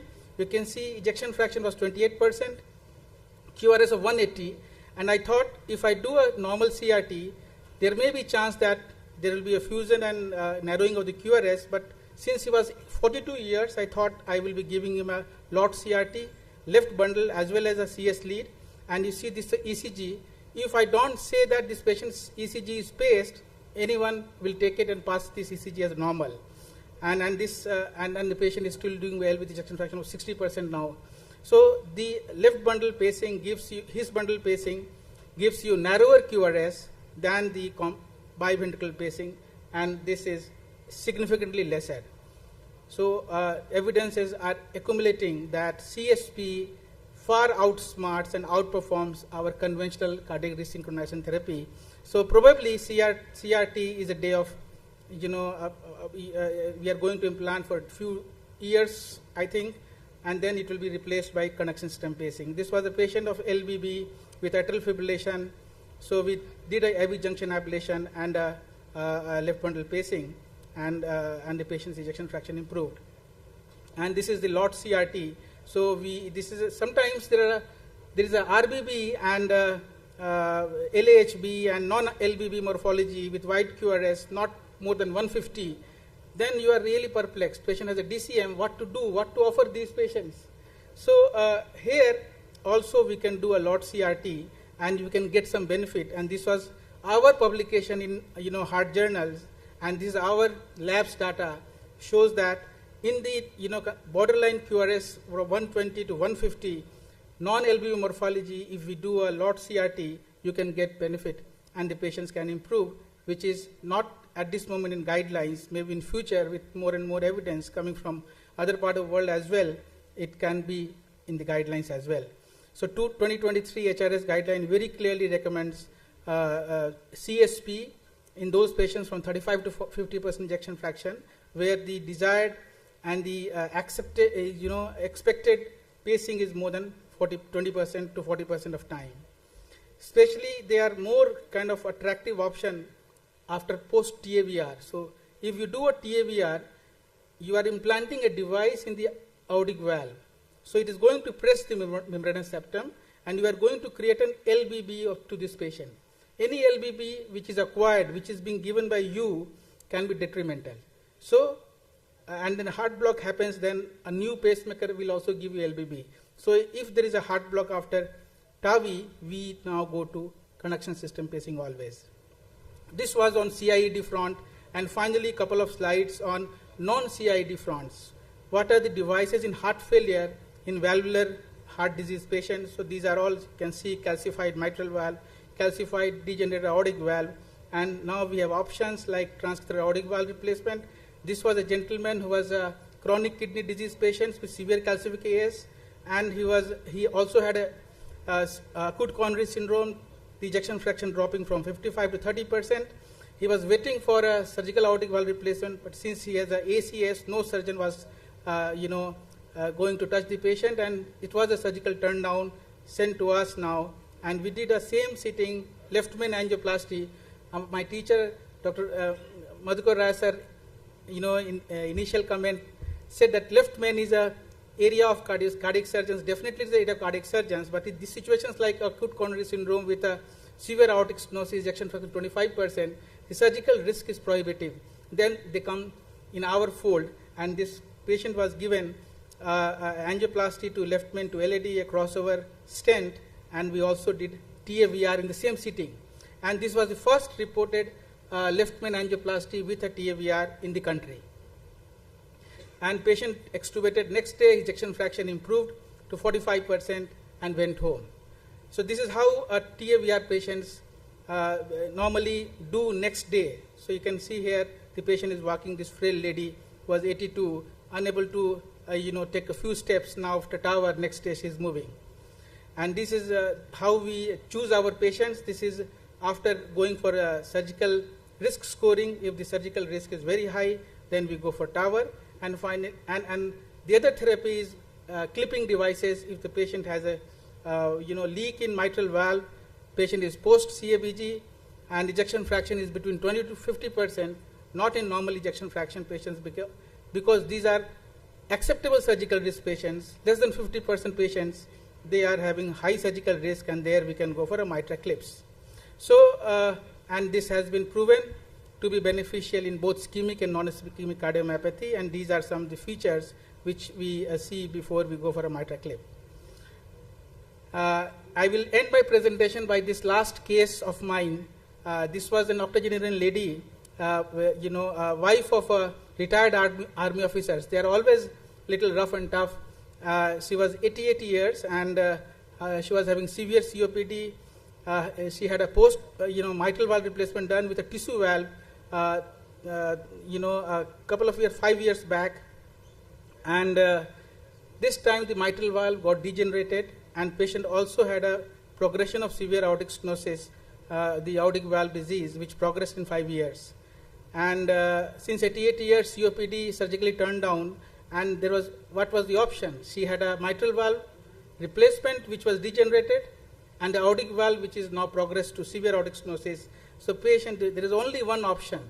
Patient had to undergo double valve replacement, tissue valve replacement through catheter method, and then and there we see the kind of possibility of device not impinging the LVOT if we go for a mitral valve replacement. And then this is the same sitting. We did this puncture of the septum. We were ready for TMVR. Before that, we did a TAVR. You can see here the transcatheter aortic valve being placed and deployed. And since there was a tissue valve in mitral site, it was a reference for our next device, which is TMVR. So this is the second device, which was, you can see here, The second mitral valve percutaneous was being delivered, and then this patient had two mitral valves, two valves in the same site, time, and the patient is still doing well. So with this, I think I should end the presentation. We in Medica, we are the center of training for complex coronary disease, CIEDs, especially conduction system pacing, and structural heart interventions like TAVR. So and there are some devices which are coming like Impulse. This is a cardiac contractile modulator which is being implanted for 2-3 patients, I think, in India, where we give high impulse voltage pacing in the refractory period, which changes the calcium handling and ejection fraction gets improved. And this was the last case probably, mechanical circulatory device. When nothing works, patient is at verge of death, you don't have any option, then still you have one option left. That is an artificial heart. Let's put a pump which can work like heart, and here you can see artificial heart was put in, and patient didn't survive, but because of the infection he died. But this is also a final option for those patients who are not a candidate for transplant in their final end. Thank you so much for the patient hearing. Thanks again. Thank you very much. Any questions, please? Okay, we move on to the next speaker, please.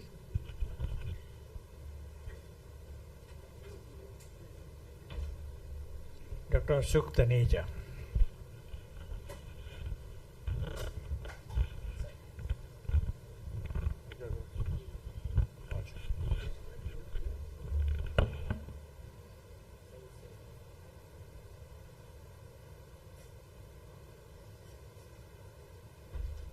Good afternoon, everyone. My thanks to Dr. Madhukar Rai and Dr. Siddiqui and Professor Rai, Dr. Virmani, all the past presidents, deans, governing body members of CCDSI, and above all, postgraduate students and registrar senior residents. In my time, we used to call them registrars rather than senior residents. Friends, let me discuss few things with you. That what can be the best strategy to assess whether a diabetic is having coronary artery disease or heart failure asymptomatic. I'm not talking of symptomatic, I'm talking of asymptomatic. Many of the diabetics, if we go by the diction that diabetes is a chronic problem, we all know about it. And there is always an increased risk of developing cardiovascular disease. Why? Because once upon a time, the diabetes was considered equivalent to MI. The reason is not that simple that diabetes will cause atherosclerosis. There are so many factors, hormonal imbalances, genetic factors, that a patient of diabetes will develop ultimately either cardiovascular disease or renovascular disease or cerebrovascular disease or even peripheral arterial disease. So today my aim is how to diagnose asymptomatic CAD and heart failure so that the end stage heart failure or coronary artery disease leading on to infarction may not happen. Diabetic heart has three main proponents, if you see. One is arterial, it is atherosclerotic coronary artery disease. Second is muscular, affecting the cardiac muscles leading on to cardiomyopathy. Result which is cause increasing incidence of heart failure. And then you have valvular. Normally the valvular diseases of like mitral or aortic valve disease is pre-existing to the diabetic. As such, diabetic does not cause any mitral or aortic valve disease. Regurgitation may happen secondary to dilated cardiomyopathy. Now let us first take up diabetes and coronary artery disease. Epidemiology wise, if we go that diabetic people in India is around 21.4%. And how many of them they are having asymptomatic CAD? We do not know at all. There is no such study which gives you clear-cut impetus that the incidence of asymptomatic CAD or heart failure in diabetics is this much. However, there are many studies which has shown that the diabetes may cause CAD, like 21% too of all CVD cases may have diabetes. Diabetes, CAD, again, CAD may be having 25-30% diabetics. But where is a clear-cut answer? There is no clear-cut answer. How many of diabetics they are having suffering from CAD, and then how many of CAD in diabetics are asymptomatic? Our endeavor is basically to diagnose those asymptomatic CAD or heart failure. Reason being, if they are checked early, it will not lead on to catastrophic complications on a later date. Now, what can be the pathophysiology of CAD in diabetes? Insulin resistance, very common, especially in Indians, especially in North and South Indians. Our diet is such that our carbohydrate intake is more, and we always remain in hyperglycemic state throughout the day. That is why insulin resistance chances are higher in our country. Then we have endothelial dysfunction secondary to atherosclerotic disease, or because of reduced nitrous oxide, increased catecholamines, and other hormonal imbalances. Another factor is inflammation. Increased inflammatory markers again lead on to endothelial dysfunction. Now, after this, there is a plaque formation. In all atherosclerotic, I was reading one very interesting article that atherosclerosis is basically a band-aid to the inside of the coronary arteries. Whenever there is a disease on the coronary arteries on the endothelium side, there is the plaque acts as a basically band-aid to repair that. But unfortunately, it happens because of increased oxidative stress or because of other factors like hypertension. This plaque gets ruptured. Once it is ruptured, the RBC will aggregate and a thrombus will set in, causing either angina or myocardial infarction.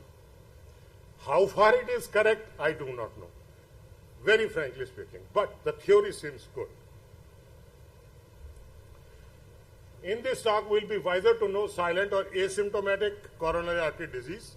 There are risk factors like uncontrolled hypertension, dyslipidemia, obesity, and sedentary lifestyles, increased LDL cholesterol level, particularly LDL-C, and reduction of HDL. But in our Indian population, since we remain always in hyperglycemic state, increased triglycerides, and again the fatty liver. One spectrum is increased triglyceride, then you have fatty liver, NAFLD, leading on to multifactorial factors leading on to atherosclerotic coronary artery disease. ADA in 2008 and AES in 2010, ACC, AHA, all they have suggested that there can be a age, gender, hypertension, dyslipidemia, access can be there to judge about asymptomatic coronary artery disease in diabetics. But the dilemma is the traditional risk factors do not accurately predict the risk of CAD. What is our problem statement? Patient with diabetes have 2 to 4-fold increase for CVD, that we all know. Common condition coexisting with diabetes is hypertension, dyslipidemia, which will further increase the risk of CVD. Unfortunately, the rates of atherosclerotic are strikingly high in India in comparison to Western countries. Reason, I have told you, hyperglycemic state and insulin resistance, leading on to endothelial dysfunction, smoking, obesity, alcohol abuse, and genetics. Now we have to go to a situation where we have to judge that this particular diabetic is having coronary artery disease. And when we diagnose that this patient is having CAD, that time might be that patient has already advanced CAD. It may not be the initial part of the CAD which we are looking at it. It may be an advance already. And there may be coronary restrictors. I think there was some discussion. Okay.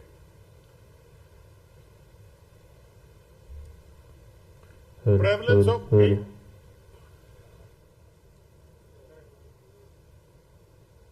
prevalence of asymptomatic coronary artery disease, 30% prevalence, 60% have higher risk.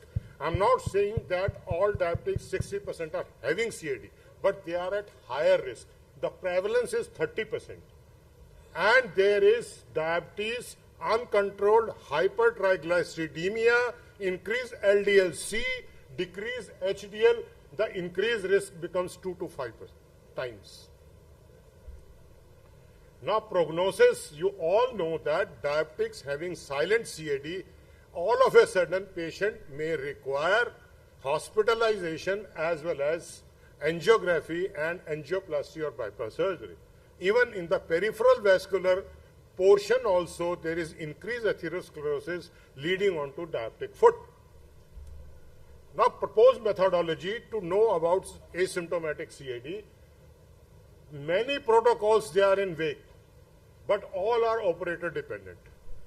My protocol is the best because I have tailor-made according to the patient. You should always make your own protocol to judge CAD in diabetics. Screening, resting ECG, stress testing, coronary calcium scoring, CT angiography and invasive angiography, but I will stick to non-invasive. Most important part of diagnosing CAD in diabetics is the clinical examination, which we normally do not pay much attention to it. And in the clinical evaluation, it is the detailed history of angina, history of intermittent claudication in diabetics. Even if the patient does not have previous CAD. So these are the good indicators. Waist circumference, blood pressure, cardiovascular, peripheral vascular examination, and fundoscopy. Very important to do fundoscopy. Serial fundus examination or the retinal examination gives you a clue. And the presence of erectile dysfunction, Dr. Deepak Jamani will let you know a lot about you.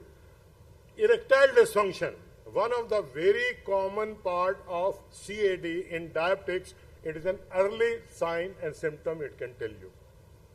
Routine blood investigation, of course, they are very important. ECG. Dr. Khetan is the master of ECG. He is sitting here. Every Sunday he takes classes on ECG.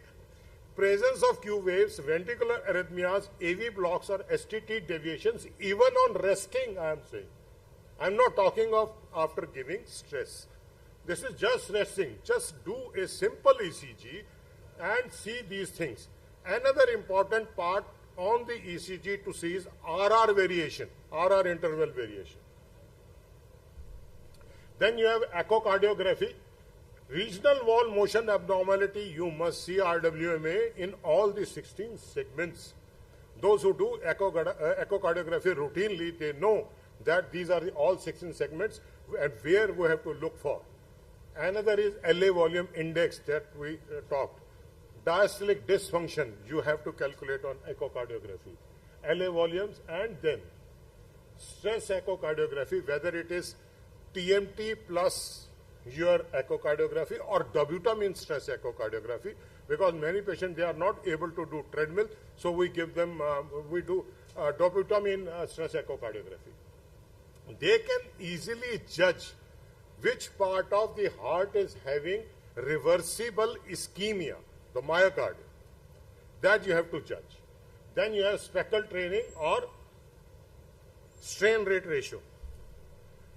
Stress testing, treadmill stress testing, we already have been doing. Now After I see that in this recent times, TMT nobody does, because it has become more of commercialized centers, slight chest pain, whether diabetic, non-diabetic, subject to coronary angiography, and do the thing. That's all. Many of our senior cardiologists, physicians, my friends, they do not start with plain simple ECG, echo or stress thallium. They just jump over to CAG and then PTCA or CABG, because after all, it is the money which matters, and the money comes from PTCA, CABGs and all those things, not from treadmill testing. Coronary calcium scoring on CT angio, very good parameter to judge whether your myocardium is healthy or not. Stress thallium, again, will tell you on rest and after giving stress. If you do the thallium, it will tell you how much viable myocardium it is and where the reversible ischemia is present. Then you have CIMT bifurcation scan, very useful for after doing carotid intima medial thickness to judge on echocardiography when you do the carotid scan also at the same time.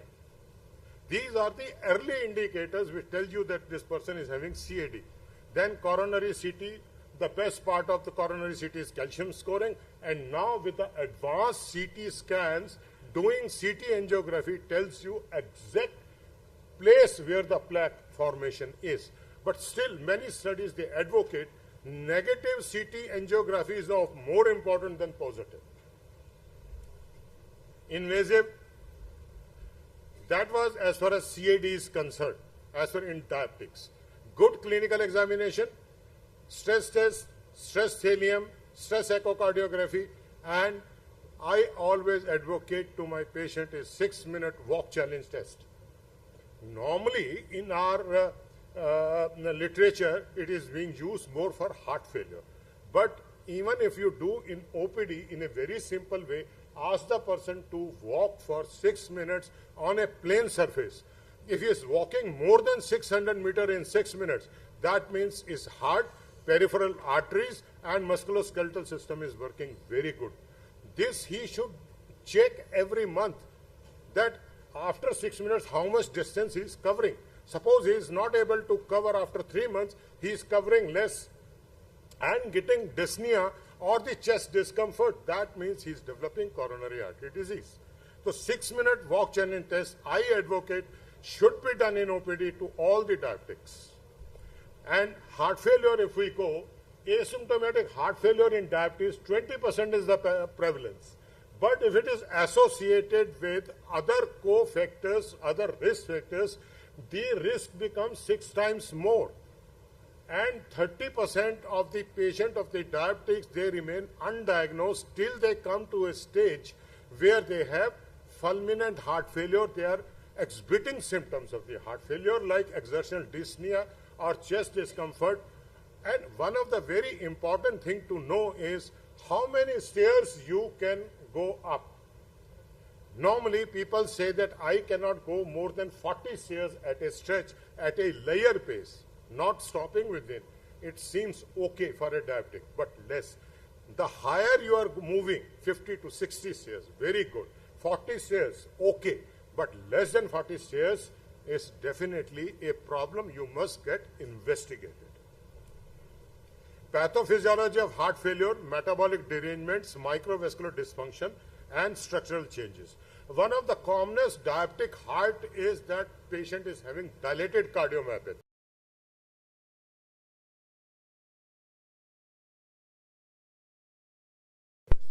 Mild structural changes, maybe coronary artery disease associated or without this, but dilatation of the left ventricle and right ventricle because the myocardium is becoming weak because of microangiopathy, which is not supplying good amount of blood to the heart muscles. So leading on to dilatation of the heart and heart failure. The risk factors are cardiac dysfunction, metabolic derangements, and hypertension. Hypertension is very important, whether it is masked hypertension or overt hypertension. You must be very careful about treating the hypertension. Many drugs are available and all of the drugs are very good depending, but you have to tailor-make the treatment as per the patient. Now screening. Best tool for screening heart failure is echocardiography. Echocardiography, those who do normal in OPD routine echocardiography, they know that if you just put a transducer, whether on you do short axis view, long axis view, 4-chamber view or TTE, you will come to know that this patient is having dilatation of the heart, left ventricle, dilatation of the right ventricle or dilatation of the left atrium.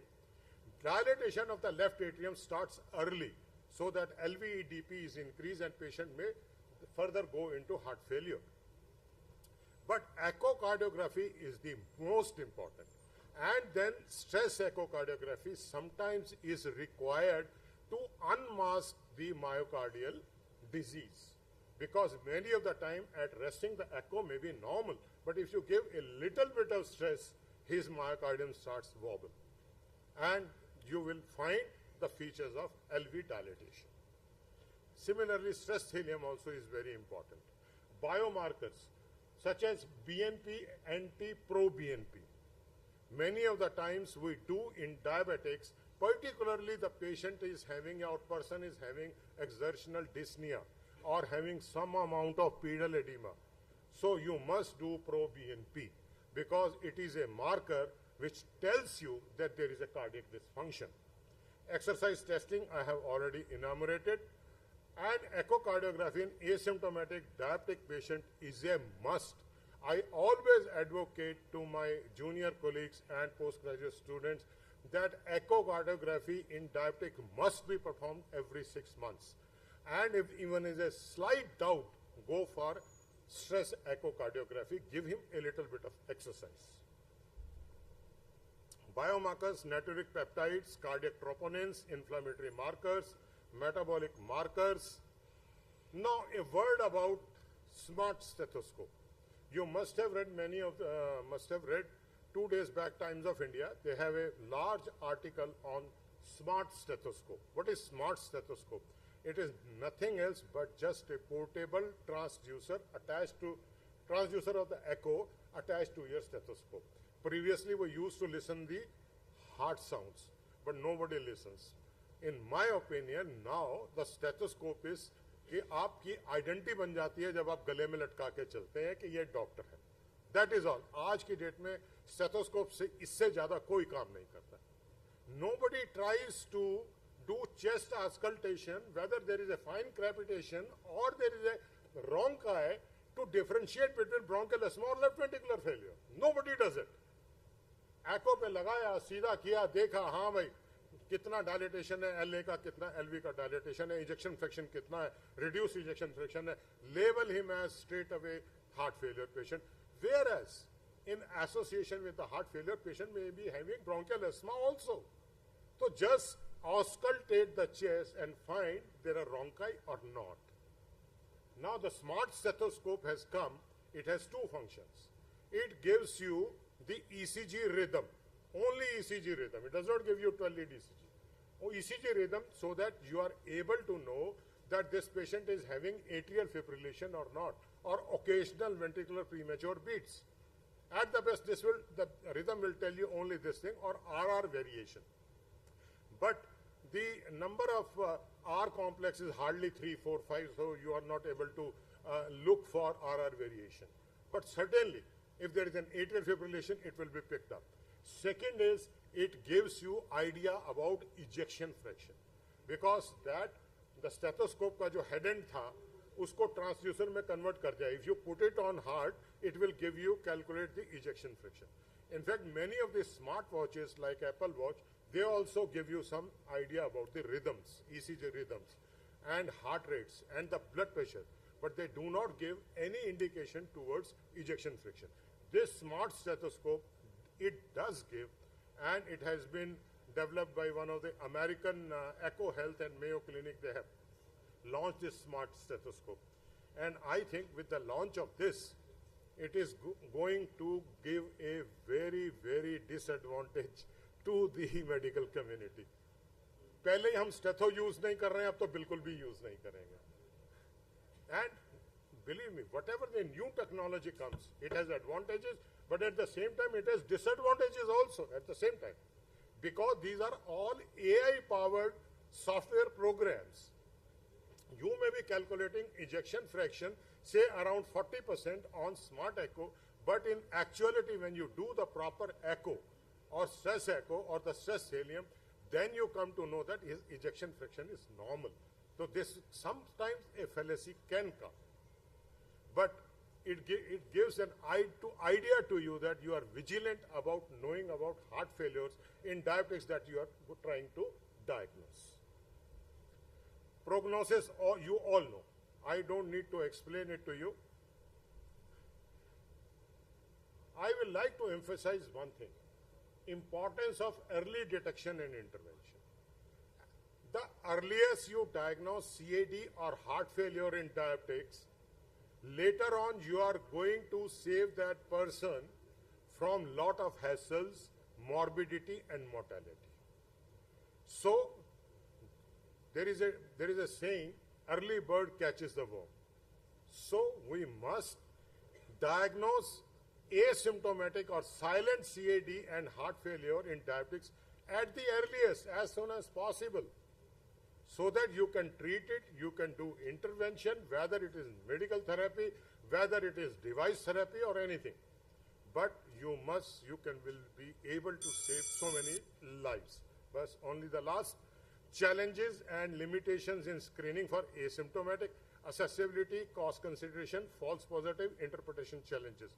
Mind you, even the treadmill exercise stress tests have fallacies. They give false positive and false negative results. Multidisciplinary care in asymptomatic CVD is must. Collaborative approach, team approach, comprehensive assessment and shared decision making. Don't be shy of contacting your colleague who is expert on one field. Don't be shy of.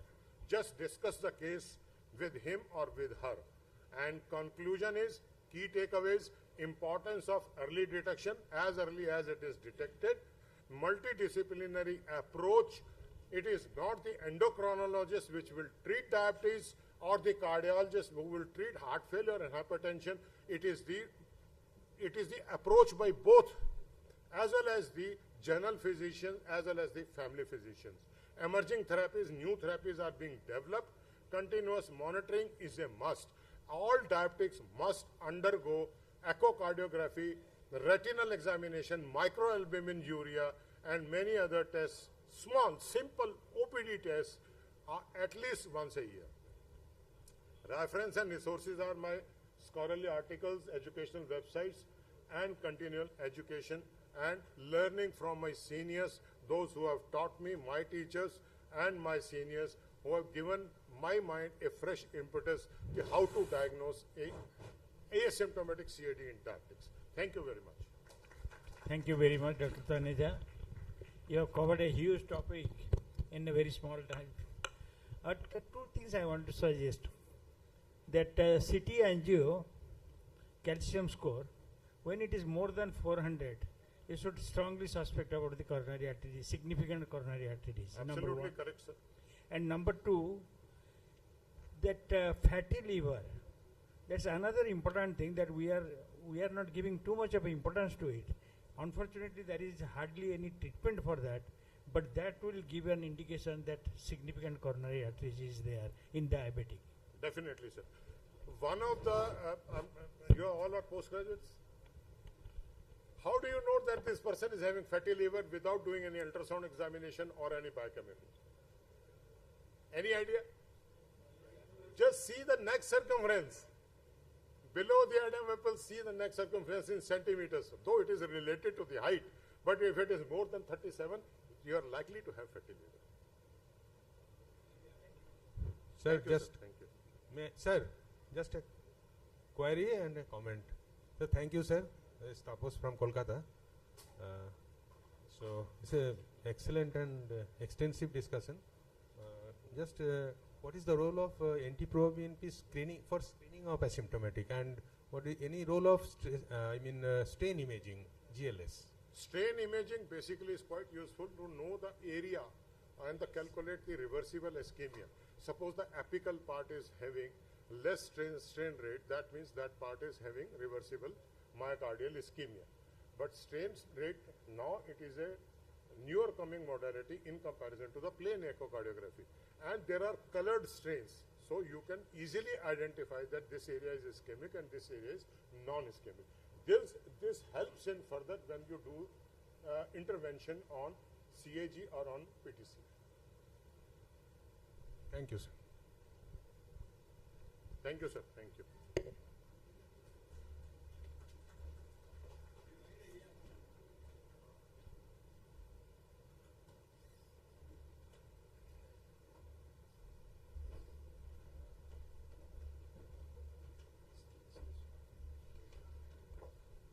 I request our chairpersons to please felicitate Dr. Dilip Kumar and Dr. Ashok Taneja.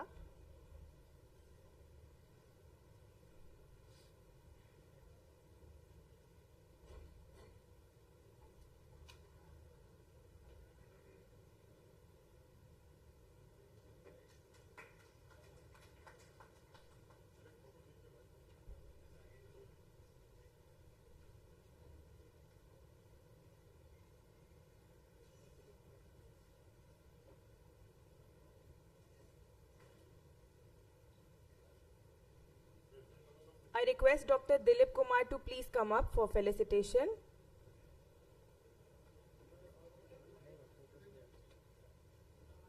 I request Dr. Nagendra K. Das to please felicitate Dr. Said Hussain Khan.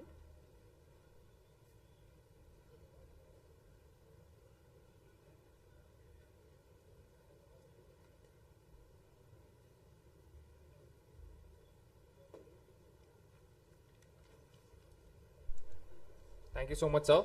As we move on to the next session, I would now like to invite the next group of chairpersons, who are Dr. Ashok Taneja, Dr. Anil Virmani, and Dr. Vitul K. Gupta. I request you, sir, to please come up on stage and take the chairperson's position.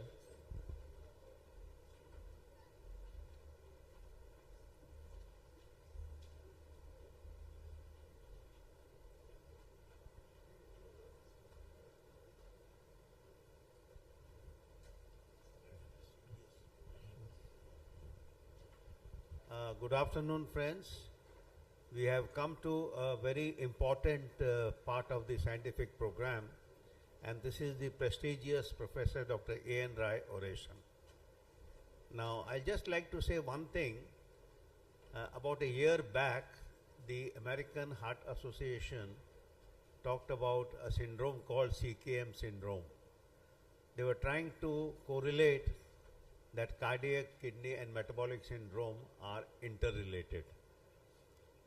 This concept was propounded by none other than Professor Dr. A.N. Rai almost a decade back, and that was why he founded the Society of Clinical Cardiodiabetes Society of India.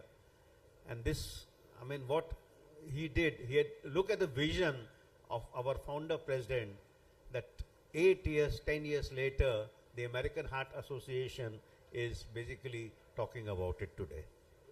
Now, to give this prestigious oration can none other than our master ECG, who has learnt ECG only from Professor A.N. Rai, Dr. D.P. Khaitan. Sir, please.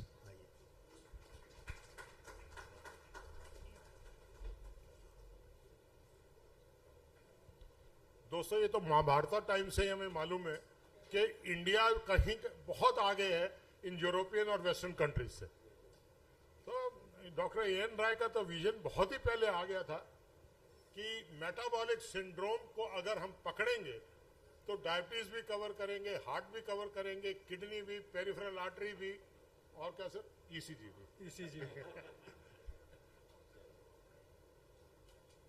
तो topic क्या रहेगा sir ECG का? Mysteries of VT.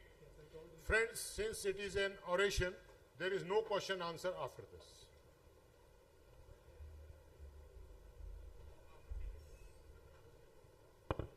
Respected Chairperson Sir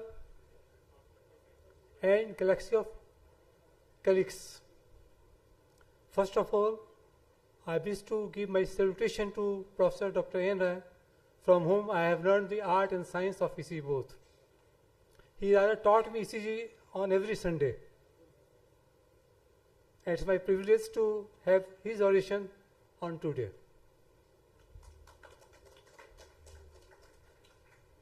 I start my oration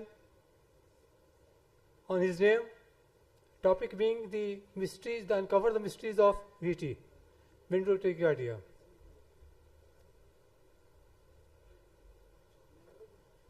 Terror casting, the presentation aims at the concept of holistic approach, first time over the globe. I am presenting with the holistic approach how to reach or to diagnose the VT, first time. And multiple organs based approach as well in comparison too. Holistic approach include the initial timing M to M activation, muscle activation to muscle activation. The second is the role of journey, the route of journey, either through the frontal lobe, frontal route or frontal axis on the horizontal axis both, based on that.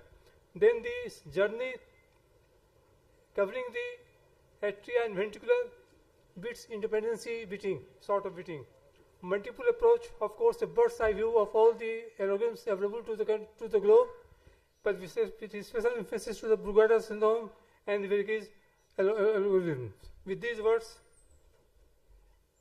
this is the fundamental slide. Normally, there is a transmission of impulses from the SC node to the His heavy node, the His bundle, and then the bundle branches, then Purkinje fiber centimeter to the muscles here. Here's the reverse journey. Here is the reverse journey. Ulta आदमी लटक गया है. I have to visualize from the bottom to the above, not from the above to the bottom. So in VT, reverse gear is there. Slow muscle to muscle contraction, rapid terminal, his Purkinje system will be followed by that. Here is the graph we use in ECG. The basic concept is that the small house of the graph contains the 0.40 0.4 millisecond rather to say, and the Q septal wave is less than that 0.04 second.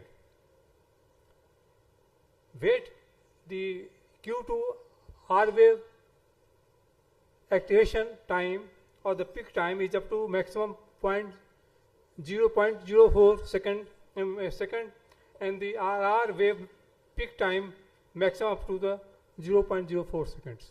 It's just a common sense, nothing else, nothing is so peculiar here. This is the novel basal algorithm given to the world by Minal et al. Minal Jadwa et al., who says that the basic concept is dependent upon the muscle to muscle transmission in the case of the VT maximum. I am excluding the physical VT here, of course, for the purpose of simplicity here. The basic, there are three parts. You have to measure the R wave peak time in lead 2, lead AVR, and also you have to see the structural heart disease presence by the history of the myocardial infarction, congestive heart failure, LVF less than 35%, and the devices, use of devices like the ICT and the CRT. Then you have to measure the what's the R wave peak time. If the R wave peak time is rather more than this 40 milliseconds, which is important one, because that is the normally is maximum up to the 40 milliseconds. If it goes beyond 40 milliseconds, then you may consider that I am somehow dealing with the VT, provided you are dealing with two factors, two positive factors. That means in lead 1, lead 2 and AVR, both are there positive, or one of them plus structural disease is there. Then we are dealing with the VT in brief. But if 0 or 1 point is present, then we are dealing with the SVT. For these algorithms, probably Papa et al. Has devised the algorithm that the cut point of the 51 mm for the lead 2 and the just 46 milliseconds for the lead AVR. But for the purpose of simplicity, we have just have given the 40 milliseconds, as to say, in the case of for the purpose of this discussion. What is the holistic approach? Holistic approach would include the initial M-to-M conduction time, R-wave peak time, more than 40 milliseconds, lead 2 and lead AVR, and number 2, the route of journey, whether it is through the frontal in the form of the axis or the horizontal plane in the form of the QRS contours inconsistent with the afferent conduction, V1 to V6. That means the typical sort of the atypical form of the bundle block, absence of the RS complexes in all the preorbital leads is also suggested by the Brugada, and the chest leads concordancy, either completely positive or the negative, and the ultimately atrial and ventricular dissociation like that, AV dissociation, fusion beats and the capture beats, all combined together. That means you should have the perfect concept of the ECG for the purpose of the differentiation of any sort of the things, whether it is the SVT or VT or other fields of the cardiology. If you are master of that thing, you can apply your knowledge throughout that thing, even to diagnose the ECG of different sorts of the things. Here, QRS axis, I have dealt with the R wave peak time, that's why I am not dealing with that thing. QRS axis, a journey through the limb leads. All of you know that. Rule of 90 degree, anything placed beyond 90 degree would produce the negative waves. Within 90 degree, positive waves. On equiphasic side, on equal 90 degree, equiphasic or no deflection. It is the fundamental rule, which explains so many factors of the ECG. Also here applicable that if the axis is normal, that means you have to just apply one lead 1 and 2. If they are normal, waves are normal, positive or normal, it is normal axis. If 1 is positive, then your 2 is negative, then the reverse is the thing. Otherwise, in left axis division, right axis division, you can judge it. And the northwest axis division means beyond 90 degree to minus 180 degree. If the axis there, it is the northwest axis, which is very characteristic of this sort of the VT. If there is a left axis division with RBB, then you can say it is a sort of the things which is coming from the left axis division cause. Otherwise, the reverse is true for the RAD right axis division with the LBB. If left axis division with the RBB means the origin of the impulse is from the left atrium, and there is a passing through the RBB block like that. And is northwest axis means when all the, better to say lead 1 and the lead 3 both are negative, then you can conclude with confidence that we are dealing with the northwest axis. Bundle branch block. What is the with afferent conduction? Until and unless you know the typical form, you can't judge the atypical forms. In typical forms, whether it is RBB or the LBB, there is one rule. In RBB, the conduction is from right to the, from the left to the right. Here in the RBB says that the left ventricle septal activation is 1 mark, and from the left myocardium through the myocardium to the right ventricle, the mark is 3. So towards the flow of the current, positive current. When 90 degree current is flow positive current, so both the biphasic wave in the V1, just demonstrated here, the reverse is true with the LBB. Just from the opposite sides, that's why V6 is showing the biphasic wave. These are the fundamental things you should know. If there is deviations of this sort, what sort of apical? Apical RBB means, what does it mean? Apical here see that the apical RBB means the site of the lesion is over the left atrium, left ventricle. It is away, it is passing current towards the left V1. That's why V1 would show the positive currents, positive wave in the form that it may be the monophagic, it may be from the diphasic, it may be from the left here its sign forms. All have been demonstrated here, and that's the reverse of that over the lead V6. Or at times it may be in the form of the RS. If the RS ratio is less than 1, the same thing it is indicating. Otherwise, the same thing is there. More or less mirror sort of the reflection. Typical left LBB means, typical LBB means the site of lesion is over the right one, and just showing the left sort of the bundle block. That's a very interesting things to know that. In that case, the reverse is true.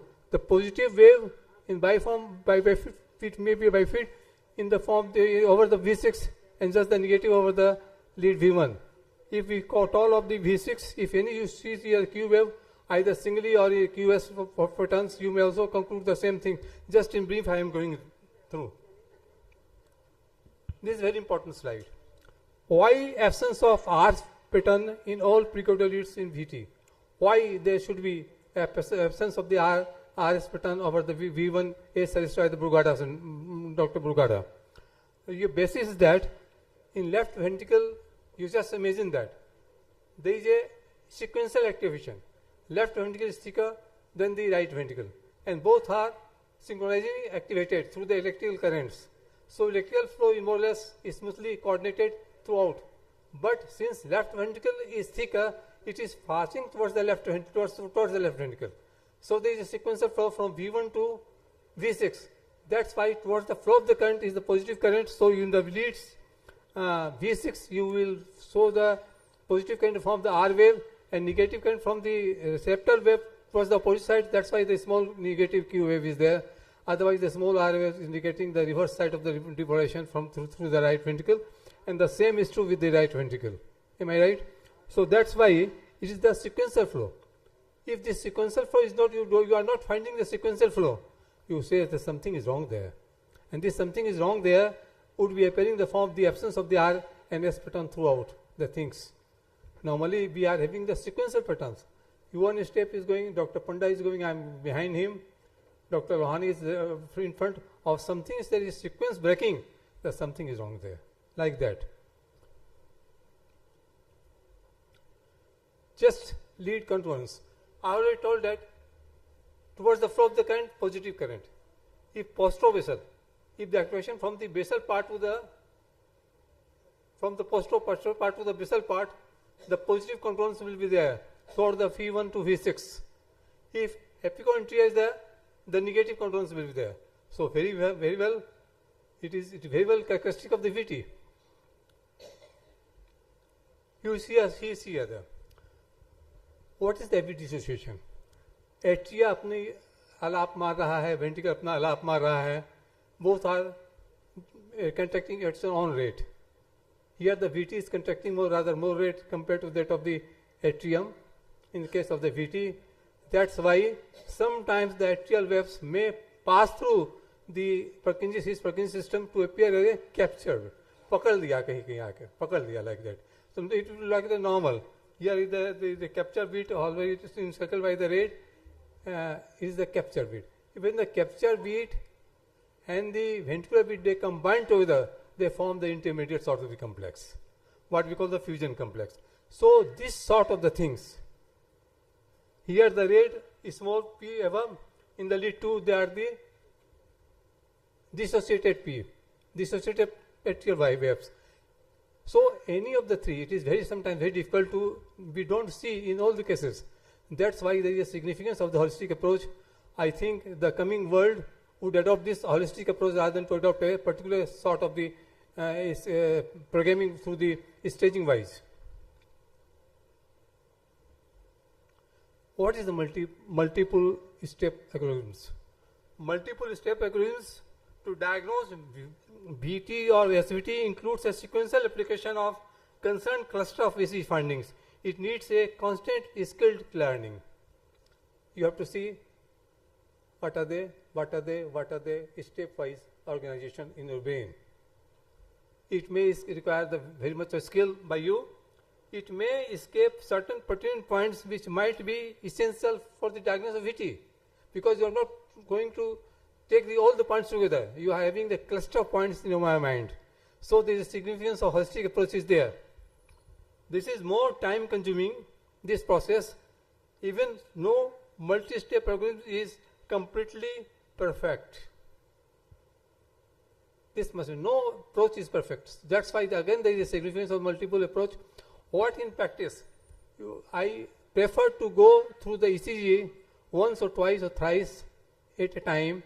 Whatever is being captured by the mind, I make a conclusion in the mind, whether or any sort of the ECG, whether BT or super HGT or any other ECG, some conclusion comes to my mind according to some fundamental principles which are inserted in my mind by studying so many things. And then I come to this multiple algorithms, step 1, step 2, step 3, and step 4 like that. you may be landed in trouble sometimes. There are multiple galaxy of rhythmic approach, multi-steps approach. Each of them is having some sort of merit, some sort of demerit. So we cannot be dependent upon that solely. So I think, to my opinion, holistic approach would be the most communicable or more understandable approach to analyze the VT in future, even at present era. Brugada algorithm. I am not going to discuss more because all of us are very much familiar with that anyhow. Absence of the RS complex in all precordial leads. Yes, it is there, then VT. Because rhythm pattern is broken down. It is from the foot to upwards. पाँव लटका दिया गया है, sir लटका दिया, sir नीचे है, पाँव ऊपर है. So rhythm will be broken down. That's why RS to S pattern. You always remember that the initial wave width would be more than 0.0 second. 0.0. So 40 milliseconds, more than 40 milliseconds. In other words, this S wave indicates the journey through the rightward mode. So it is negative. If you are placing the leads here, it is somewhat negative. So the combination of the initial wave to the distal, the nadir of the S wave would be more than somewhat expectation, than more than 40 milliseconds. So Brugada has suggested it to be more than 100. So it's okay. Then again the VT, otherwise the VT. More QRS complexes than R waves. AV dissociation, already we have discussed that. Nothing to say here. Positive, yes, it's positive. Monomorphic criteria of VT, that means particular pattern of a typical pattern of the right bundle block, a typical pattern of the left bundle block. If it's there, they are the morphological criteria because sir is niche, palm is upper. So there is a breaking of the sequential flow of the pattern through his Purkinje system. That's why. So SVT, otherwise, if all the absence ultimately last phase is absent, there is the SVT with aberrant conduction is there. Working AVR algorithm is a very important one. Just if you concentrate over the AVR, you will look something. The initial component should be positive R. Sometimes, in the last DC, while I was discussing with some fellow having DM, he was saying that sir, this positive is the VT. No, I told him, no, it is not the VT. Because the initial tiny Q wave was there. Even the presence of tiny Q wave excludes the possibility of the positive VT, positive R wave in this sort of the criteria. If there is there, you are confirmed, you see the minor, starting minus looking or not looking, then you can say that it is a positive. Initial ROS wave should be more 40, the same principle. Nothing more is there. And the notch downstroke on negative here. Here I want to say that there are two causes of the notch formation in the case of the VT. First is that whenever there is a continuation of the muscle through the Purkinje fibers, there is a sort of the disturbance in the passes through. Number one, if the passes through is towards the right side, again there is chance of this. So if these two factors are combined together, then there is a J sign positive like that. So notches downwards, not the upward, notches downwards of the negative QRS wave, as in the case of step 3, again this is VT. And if there is a initial wave and the distal wave, you compare that. Initial wave is positive, more than the 0.40 second or the 40 millisecond, whatever you call it, and the distal is somewhat equivalent or less than. Then the ratio will be velocity, ventricular activation time, velocity time will be either less than 1 or equivalent to 1.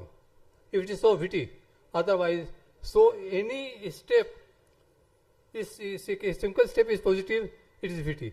It is consumed like that. And by chance, this R wave,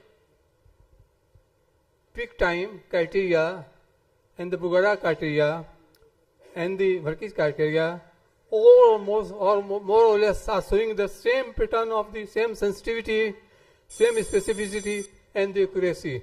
That's why. So ultimately, take-home message would be the approach to the holistic approach. Thanks a lot, all of you. My words, thanks for patient hearing. Thank you, sir. It was a masterly oration befitting Professor Dr. A.N. Rai's status. Thank you very much. As token of appreciation, we will love to give a shawl to you so that your masterly advice regarding all aspects of ECG we remember and you keep on doing it.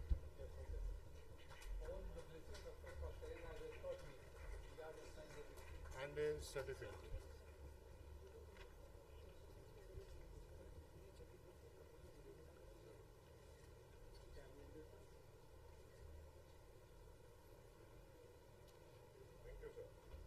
Thank you very much. I request our chairpersons to please felicitate Dr. D.P. Khaitan.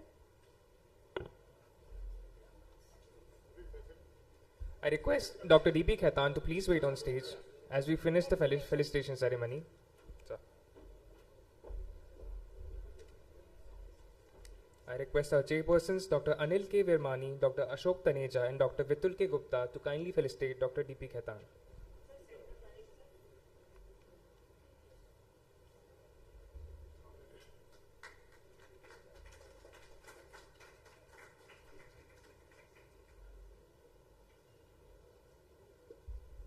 Thank you so much, sir.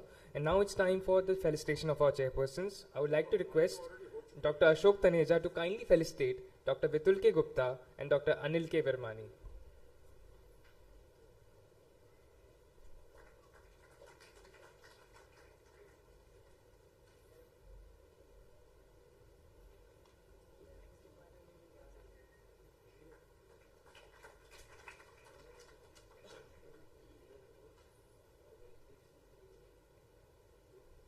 Thank you so much, sir.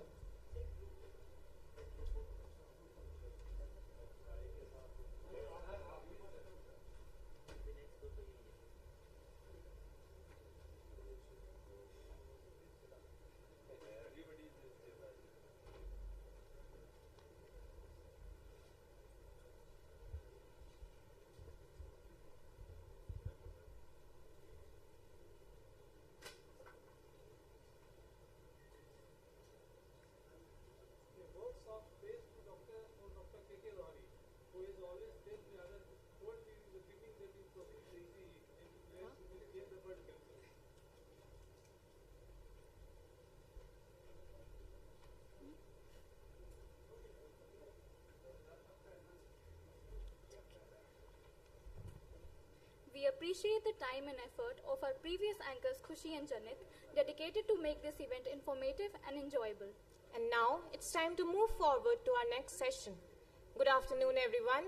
Ayudisha and I, Trisha, would be the anchors for the continuing session. In this session, we would be discussing about insulin therapy. We request the chairpersons of this session, Dr. Rajiv Ranjan, Dr. M.K. Srivastav, and Dr. Shailendra K. Singh, to kindly come on the stage and introduce the speakers for this session.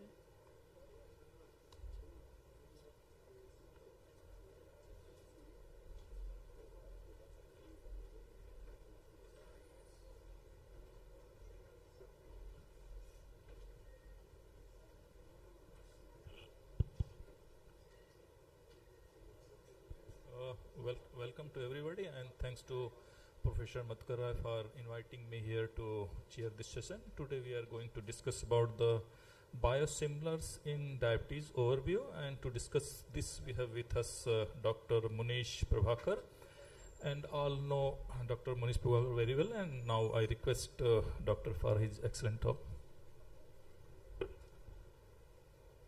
Good afternoon, everybody. After the lunch time, everybody is feeling sleepy, so I'll not bore you too much. I'll be brief and giving you the details of biosimilars. Now I am here in the constituency of our Honorable Prime Minister.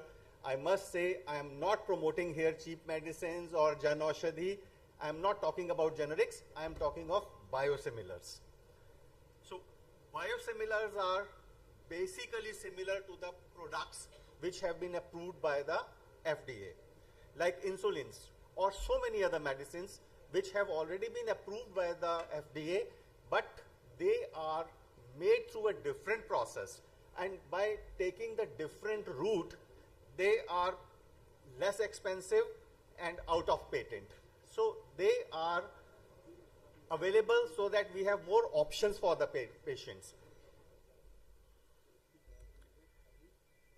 But why do we need these biosimilars? They are effective, they are cheap. Why? There are many seniors sitting here. They will remember that when in 1991, I'm talking of 1991, when ciprofloxacin came, it was 100 rupees a tablet. And now in 2024, when it has gone out of patent, you can get in 100 rupees full course of ciprofloxacin. So that's what the patents do to our medicines. That's what all these medicines which come and are patented, they are so expensive that they are out of the reach of all those who deserve to take those medicines. And we need to have some biosimilars so that we can give our patients those kind of benefits which they are not getting. So they are definitely cheaper options, but they are effective options. Because of bringing down the cost, we are not compromising on the biosimilars, on the efficacy that I shall be discussing in our further slides. Now, as I said, safety and effectiveness. They are expected to be as safe and as effective as the original product. They may not be. There will be a few things which are not there, but certainly they should be. They are developed by a stepwise process which makes them structurally and functionally similar to the things. For example, we have to go to one particular destination, and in those destinations there are 2 or 3 different routes, but the destination remains the same. That's what the biosimilars are. Our product becomes the same, but the process of manufacturing, development of manufacturing, and other things, they are definitely different. So the product is the same, but process of manufacturing is different. Approval by the FDA as first interchangeable biosimilar insulin, Semglee, which was done in 2021. Of course, they are much less expensive than the original product, which can reduce the treatment cost significantly. Competition, the development of biosimilars can increase the competition from various manufacturers, as they can all make the same product by taking the different routes, and they can make the same kind of products available. But of course, there is no awareness about the biosimilars, and those biosimilars needs to be made popular by the companies with healthcare professionals and those people who are suffering from diabetes. But naturally, there are the cost factors. If the medicine is cheaper, naturally they will not be very popular with the pharmaceutical companies who are sponsoring all the things that are being done in the conferences. So, exact definition, what is biosimilar? This is the generic version of the existing insulins or medicines which have received legal approval after preclinical and clinical data providing their similarity. This is very important. There has been a legal approval given. Various organizations in various countries, they gave the approval as per the requirement. And these are the biological medical products, and they are produced biologically for medicinal use, which are similar to originals but not identical. All the biosimilar insulins are produced from living organisms. The patent for manufacturing of insulin and insulin analogs are expiring very, very shortly. And there comes the role of biosimilars, and that's why all the companies are coming together to make biosimilar insulins, because once the patent goes away, they can bring out their biosimilars, and they have by that time finished their preclinical and clinical trials for that. How it differs from the normal insulins? They are large size and complex structures, nature of manufacturing process and hence the variability in actions. Safety profile can be different, and hence sometimes there can be hazardous consequences, because these are chemicals ultimately made from living organisms, but yes, there can be, if not made exactly the same, there can be some hazardous consequences. There could be presence of impurities, and so there could be more side effects. There could be higher immunogenic effects, more exposure to light and heat, hence they could be unstable.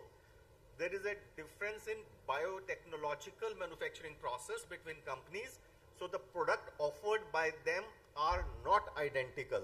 So we cannot say that if we are using insulin from one particular company, we can replace it with other insulin companies. They may differ in their action as well as their efficacy.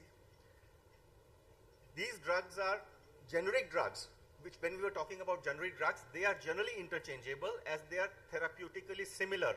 But biosimilars are not changeable. Please note, they are not changeable. First generation biosimilar insulin was manufactured by recombinant technique in 1980s and first approved by Eli Lilly with the name Hubulin in 1982. It was in Europe later in 2014. Worldwide, there are more than 400 new biopharmaceutical under trial, more than 400. And those products are insulins, monoclonal antibodies, granulocyte stimulating factor, and erythropoietin. The global market is now considered for biosimilars to about $125 billion. That was about 6 years back. So it could have doubled by now. They are as good as gold, cost effective, but are they clinically compared to the reference insulin? We need to check that. How much comparable is biosimilar to the reference insulin? Whatever we are testing, is it really same? Can a patient be switched from reference insulin to biosimilar? Very difficult, and we may have to do our titrations again. Can I change my practice seamlessly to use a cheaper insulin? Yes, we can, but of course, you will have to titrate your patient completely again. And how the side effect profile of the biosimilars be established in practice if prescribed by a generic names. So these are the things which are still to be answered. The literature says systematic review to compare efficacy with pharmacokinetics of biosimilar insulin with conventional insulin. There are about 7,000 articles, 11 studies showed all parameters were within specified margins. They were within specified margins, they were not the same. Most existing publications were supported by manufacturers of original insulin formulations. Please take a note of it. One fundamental issue with biosimilar insulin is the profound lack of scientific publications, because most of the scientific publications are available to us from the insulins that are existing, which are very expensive, and lots of study and research which is very expensive has gone for that. So we do not have too many publications. Yeah. There was Abselga, which was biosimilar and compared with the Lantus insulin in phase 3 clinical trial, and it showed nearly similar efficacy, immunogenicity, and safety profile with similar changes in HbA1c level. And the cost of biosimilar is presently 20 to 30% less. It is possible that it will come down to about 60 to 70% less within a few years' time.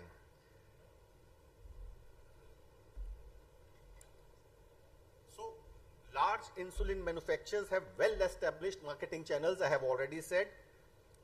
They can spend a lot of money on doing various kind of marketing, sponsorships and other things. They have manufacturing expertise and they have their brand name recognition, which is very, very important. Now, if the new companies are coming and they are making biosimilars, they will not have those kind of resources available to market those insulins as the big brands are already doing. So this is an open race. Who will be the first to bring and who will see which biosimilars they become successful in future. There is a lot of time, and we have to keep on discussing these things for the future. I'll skip this. Now, what are the concerns for physicians? Switching and interchangeability or substitutions. In United Kingdom, change from insulin to biosimilar is not permitted unless it is clinically indicated. Now, the insulin delivery devices, they also differ with biosimilars. Now, we can consider that there is a cost of the pen, there is a cost of the insulin. If you are not able to use the same delivery devices, the patients, those who can't afford, it becomes difficult for them. But certainly, if the insulin price comes down by 30 to 40%, in those cases, we can always say, yes, the device can certainly be changed or bought. Now, coming to conclusion, emergence of biosimilar insulin gives a broader choice available in clinical practice. It enhances individualized treatment options and reduces the cost. Although we have lack of experience to use, but whenever a new medicine comes, we need to develop the confidence in using those medicines. Since they are new medicines, so there are lots of long-term safety concerns. Product leveling and marketing should be transparent and clear. Use of these molecules should be encouraged as new drugs. Of course, they are biosimilars, but we should take them as new drugs. Unnecessary switching over in stable patient at this moment is not required unless we are more sure about these things. And as these molecules are manufactured through very complex processes, and they should not be considered as identical to the original products. So again, coming to the same thing, that basically we should not rush into those things. Let more studies come, let more the things be available, and once more literature starts giving us the idea that yes, these biosimilars are good, we should definitely give our patients the benefit of cheaper and similar products. Thank you very much. Thanks, Doctor, for your excellent talk. Dr. Prakahakar has rightly said that biosimilars are similar, but they are not identical. So they cannot be interchanged. For interchange, you have to give the data, like switch study or interchangeable study. Now the topic is open for the discussion. Any question, comment, or query from the audience? One question from my side. Yes, please. We have got Lantus and we have got Biocon Besagloa. Whether they are interchangeable or not? See, again, we have got some data available with us, and we have done lots of changes in my practice as well as in other practice. We find that yes, they are suitable, but if you find, do I have a hard data to put in the place like conference? We do not have that hard data to between the compare of the two, comparing the two of these ones. But yes, I think we can. But as I told in my lecture, that whenever we are doing the changes, take it as a new medicine. Don't take it that we are just comparing it. Do your new titrations. Look for your efficacy, safety, side effects, and everything as a new medicine. But certainly, it is changeable. Any question?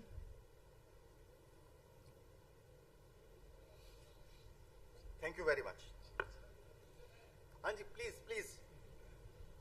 Sir, the many departments are supplying these drugs to their the clients or rather the beneficiary. Now suddenly some biosimilar comes in the market and they start giving it to all the patients. So can we challenge it? That no, I don't want to get it. I am stable with this drug. For example, say the Lantus. See, I'll say that biosimilars are the future, and I have said initially in my talk that if we can find the biosimilars with the same efficacy, safety, and without any long-term hazardous effects, they will be presently about 30% cheaper, and in the future about 60 to 70% cheaper once the volumes of these medicine go away. Because the companies which are making the biosimilars, they don't have so much money for the sponsorships, advertisements and other things. But once we come to that, once we come to that, we can certainly change for the cost factor at this moment. If your patient can't afford the expensive one, take it as a new medicine and you can change it. But if a person is stable and he can afford, presently there is no reason to change to biosimilars. Suppose there is an NTPC beneficiary and he is getting the Degludec, and the next day something biosimilar comes. Now the beneficiary can claim that no, I want to continue with it because I am stable with it. I don't want this new biosimilar. Sir, we are very, very clear. If a person is stable on it, then there is no reason to change to biosimilars. That I have already said. Don't change those medicines because we have to change. If you have money to afford and you are absolutely stable and you are comfortable, why should I change your medicine? Let me answer in a proper way. Regarding the Lantus, Lantus is the Sanofi versus the Biocon. In USA, it is interchangeable because they have given the switch study to prove that. But in UK, it is not interchangeable. Regarding Indian scenario, we don't have any law. So anyone can change the insulin. We don't have any law for that. See, that's the problem. I said these things are up in the process. And once the process comes, India, they don't say what are biosimilars. They are not even into that at all. Exactly. We don't have any law for that. So thanks, Doctor. Thank you very much. Welcome, sir.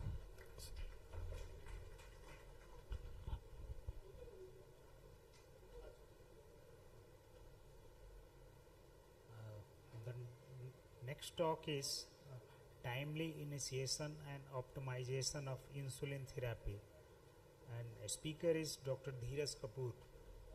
Welcome, sir. Thank you so much, everyone.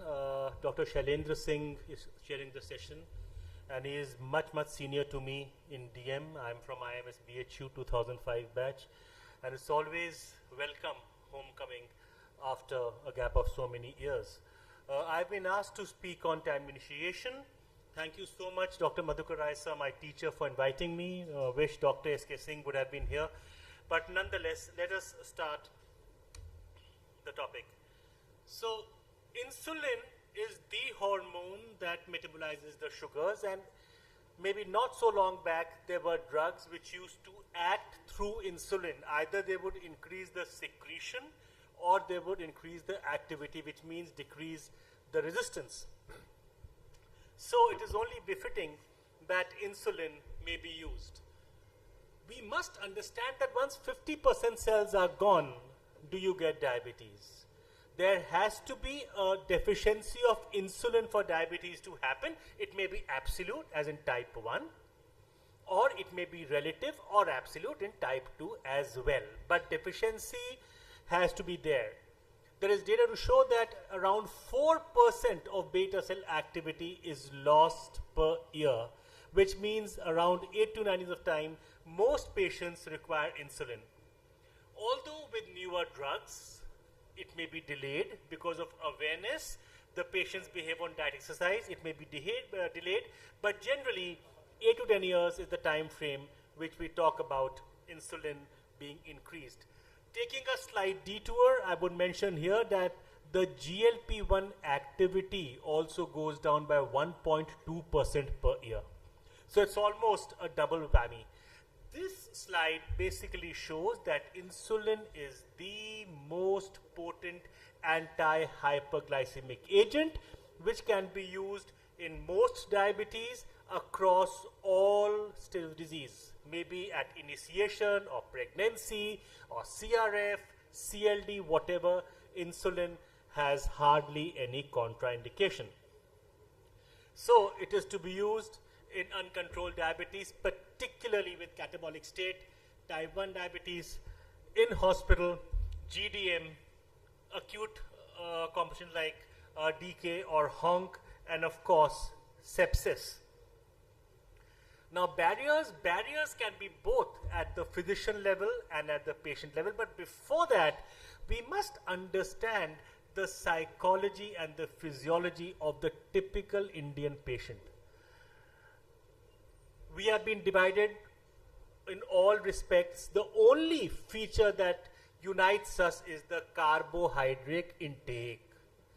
64% of our calories come from carbohydrates. 50% should be coming, 64 come in there. Jammu and Kashmir, Rajma Chawal. In my home state, UP, it's again Chawal ki dal. In South India, dosa, wherever. So it has to be there. And since our diet are so high in carbohydrates, we have to tackle that postprandial element. Also, we are high on CAD, which actually means that we have to prevent postprandial hyperglycemia, because postprandial hyperglycemia begets postprandial hypertriglyceridemia, small dense LDL, more CAD. So insulin has to be used timely and before complications develop.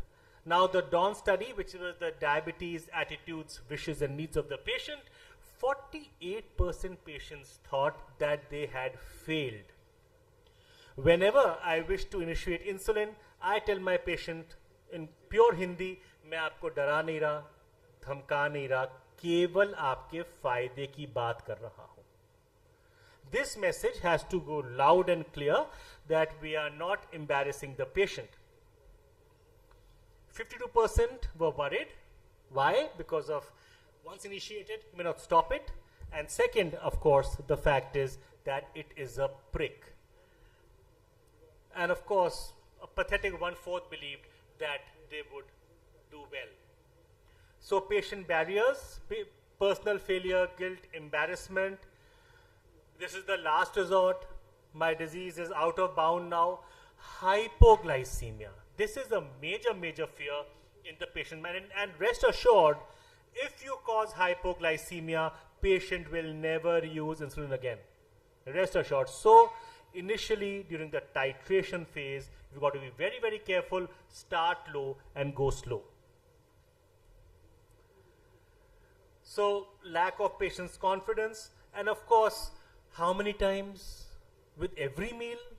If there are 2 insulins, will I mix the 2? What happens if I interchange? So lots of queries come in the patient mind, and therefore, if we have to start insulin, we have to spend at least some time, or at least our coordinators would do that better. So what are the guidelines? As I said, start low, go slow, and fix the fasting first. That is the dictum. It may not be possible generally, but at least one can strive for it. The second point is the patient needs to be told there is no point in starting insulin if you are not titrating it. There is no point.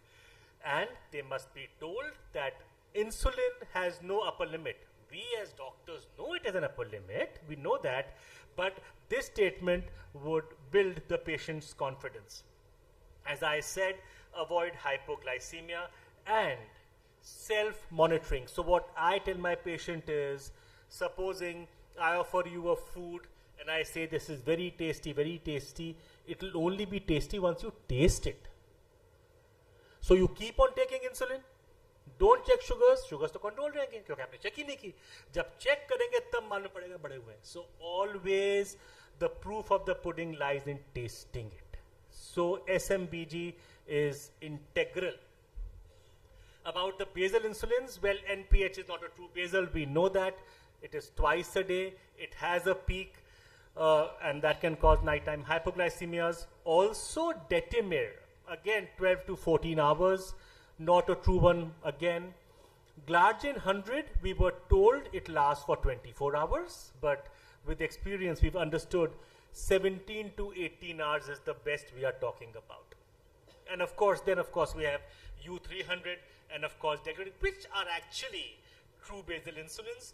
With the U300 glargine, you have a window of 3 hours, and for the Degludec, any time between 8 to 40 hours of the previous injection is what you can do.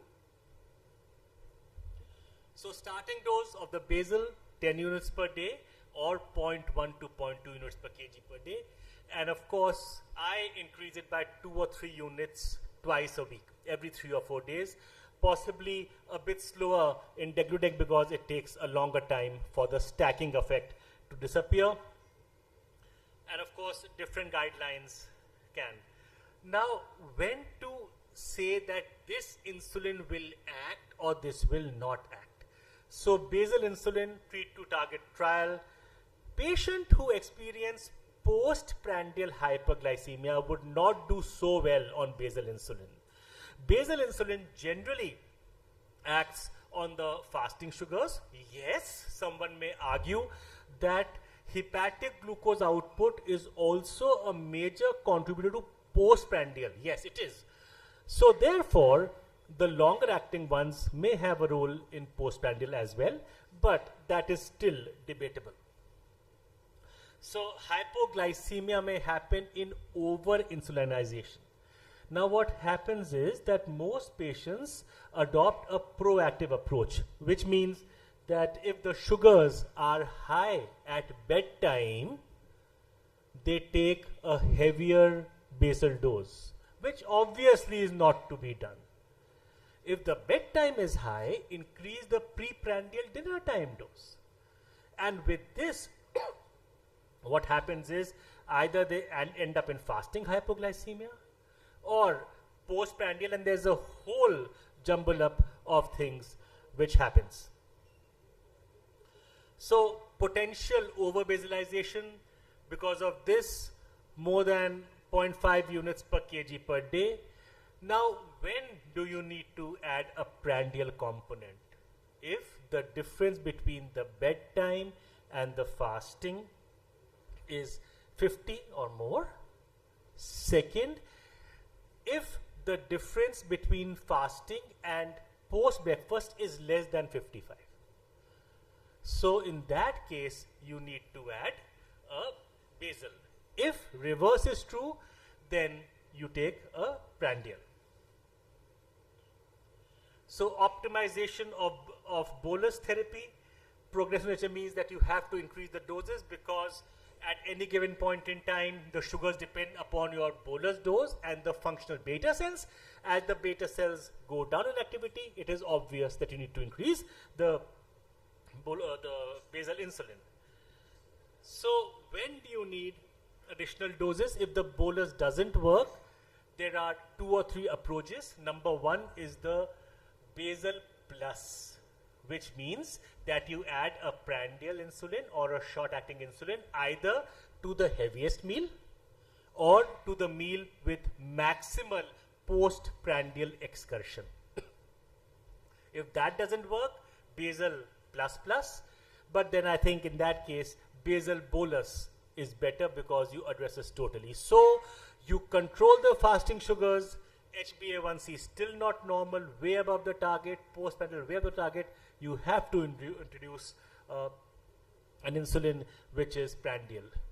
Alternatively, you could use a pre-mixed insulin. Pre-mixed insulin has both a short and a long component. Short may be either 30%, 25% or 50% as the case may be. You start either 4 units blanket or about 8 to 10% of the basal dose and then increase progressively. But if you increase, you do not increase by 1 or 2 units every 3rd day. Again, as I said, start low, go slow and avoid hypoglycemia. There have been various regimens, autonomic Q1D, autonomic Q3D.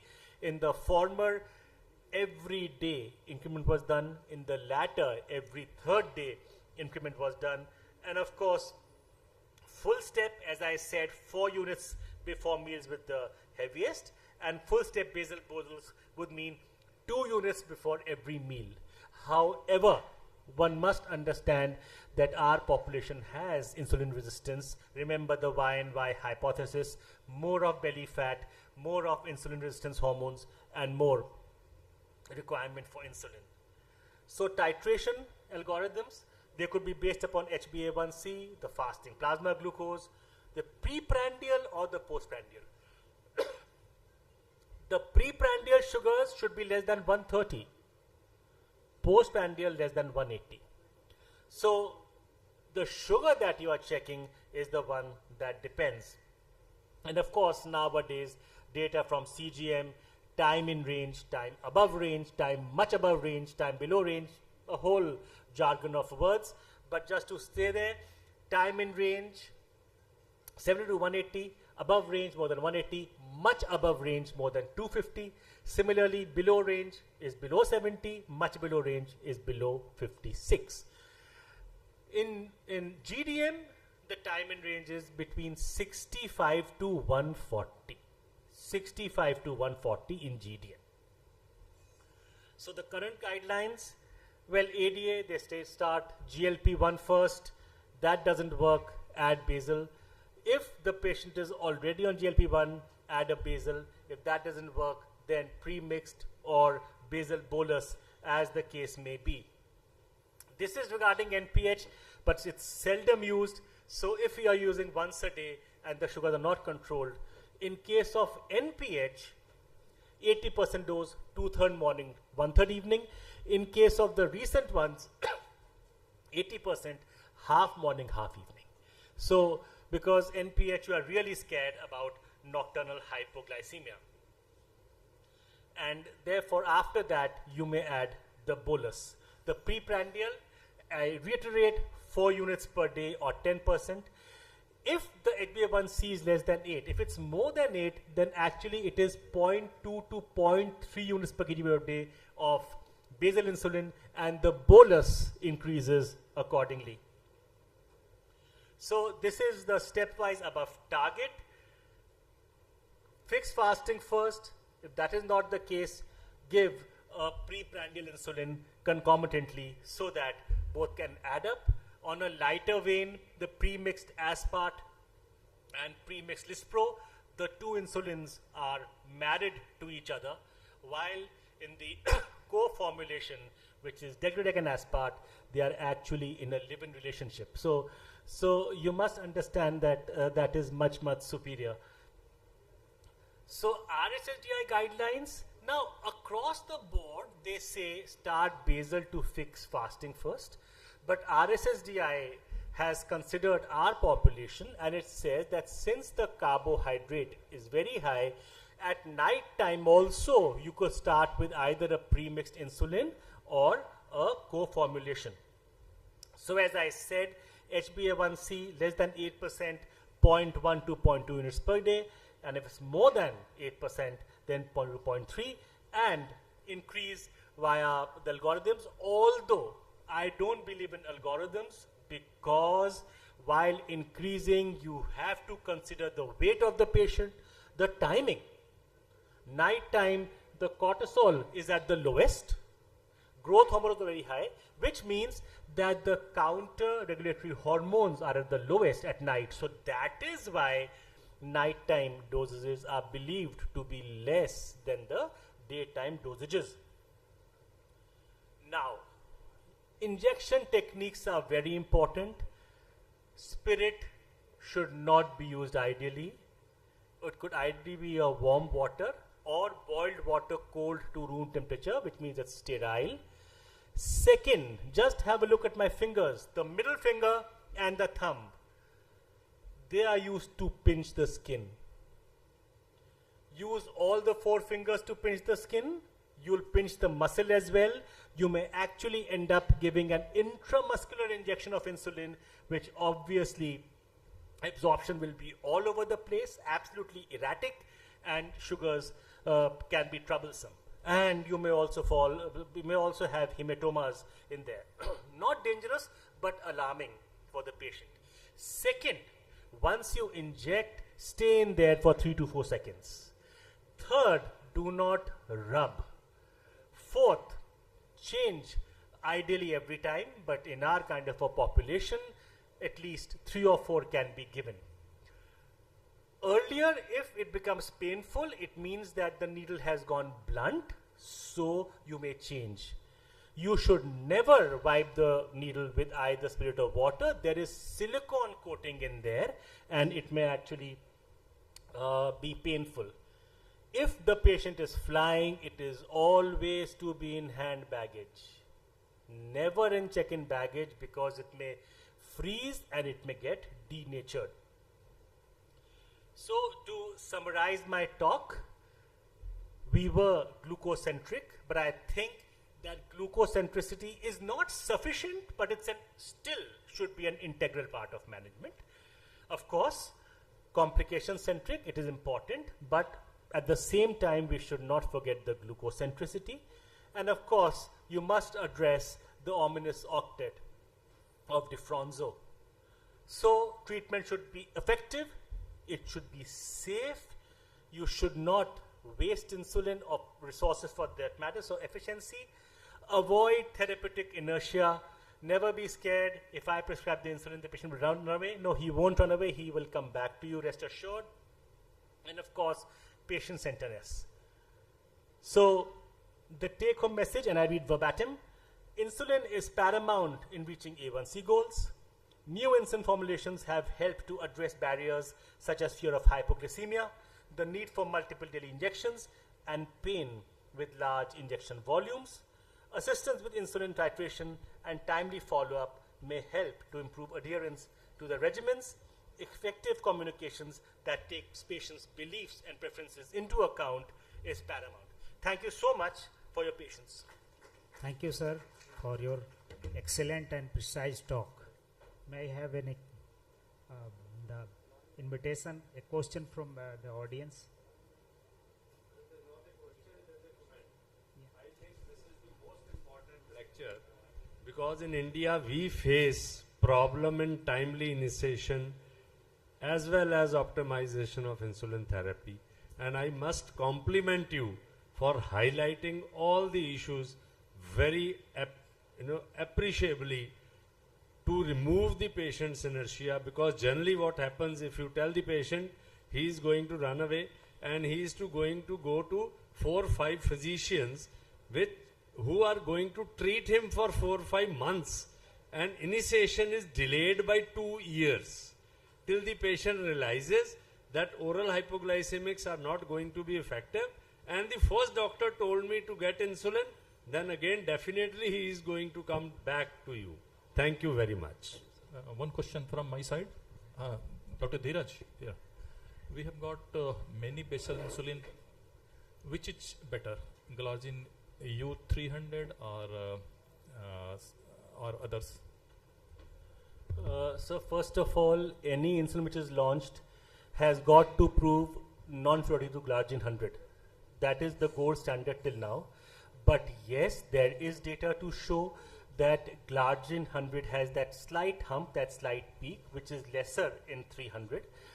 Now, comparing 300 and Degludec, to be honest, it depends who is conducting the trial. So if you see the Bright trial, 2GO is better. If you see the people with Degludec, Tresiba is better. But nonetheless, the fact of the matter is that in Tresiba, you get more compliance, which can also be indisciplined at times. And with 2GO, you have lesser hypoglycemia. So nothing much to choose from. But what I would suggest is that if the patient is controlled on any one insulin, then there is no reason to change it. The second is, if the volume is very, very high, then possibly U300 would score more than U100. So 30, 40. But you must understand still that 2GO, the requirement is 15 to 20% higher than Lantus for the same control. So this is the whole picture I wanted to bring to your mind, sir. So may I have a comment? Sir, just advantage with the U300 and 100 is that apart from what the sir has said, because U300 we have got an advantage window of 6 hours advantage of giving insulin, because Glargine has the fixed time, but U300 3 hours before, 3 hours that. And where in case of Degludec, we got a more 8 hours to 40 hours. This is the advantage. This is what. But just I like to say, sir, the sir has showed the skin pinching while injecting, the skin lifting to the intradermal. So nowadays the concept is that you need not lift the skin. You can put directly, that also be done. And because the needles are very finer nowadays, and you got 92. The second thing, that most important part to start the insulin after, if the patient is having the 3 OHs, instead of adding fourth one, probably this is the time to start the insulin. And the insulin counseling should start from the day 1 of the diagnosis of the diabetes. And one more thing, that titration is very important. And the day you start the insulin, and you must target the titration to do within first 12 weeks. That's the best time to do. Otherwise, if you do not target that 12 weeks, you go to consult that, it will be difficult to control the blood sugar level. Sir, just 2 points. When I said pinching, I was actually telling the pinching technique. It is non-mandatory. That is one. Second is that, this 3 OHA, yes, absolutely right theoretically, but with the advent of newer drugs, this 3 drug concept might not hold true because we are not flogging the pancreas. We are not using something as the first lineup. So with the gliptin, with metformin, with the SGLT2s, we are giving rest to the pancreas. So I'm not too sure whether in today's context this 3 OHA theory holds true, but yes, that is the traditional teaching. I agree with you. I also agree your point, sir. But the most of the studies have been shown that whatever the mechanism you use the OHA, the 4th OHA doesn't reduces the A1C. So that is also one point in favor of starting the insulin. So the fact is that supposing gliptins reduced by 0.7%, same with giflozins, metformin 1.2. So if you add serially, their efficacy actually goes down. I agree on that. But with so many drugs, it could be worthwhile trying. Thank you. Thank you. Dr. Dheeraj, nice talk as always. I have attended many lectures from you. Regarding post-injection, what I advise to my patient is that just count for 1 to 10. After giving injection, just count 1 to 10. That's all. Take out the needle. And I was telling the same thing. Secondly, when if the patient is on OHs, 3 or 4 OHs plus insulin, and patient gets severe hypoglycemia, then how to restart? Which one first and in how much doses? So if the patient gets hypoglycemia, 20 to 40% reduction in dose first up, even up to 40% you can go. This is the answer. Now regarding counting, I will tell you, if you take the 1000 figure, 1001, 1002, so 1001 takes 1 second. 1, 2, 3, 4 might not hold true. 1001, 1002. So that is the best way to count for. Hey, 3 things I am telling that there should not be no pinching of skin. Number 1. Number 2, you count that what you are telling 10, it may be 15 is better, because suppose you remove immediately, there are 2 to 3 drops will fall on the ground. So you can reduce the doses are wasted. And third thing, insulin is the best instead of giving this oral drugs and all that. So try insulin, and if there is an hypoglycemic episode, the next dose of insulin should be stopped rather than reducing. Thanks. Because hypoglycemia is a prolonged effect, not a temporary effect. Thanks, doctor. One last question, sir. No. There is no any question. We are question. running late. We are winding up the session. Thanks, doctor. We appreciate your time. We now request our chairpersons to felicitate the speakers, Dr. Munish Prabhakar and Dr. Dheeraj Kapoor.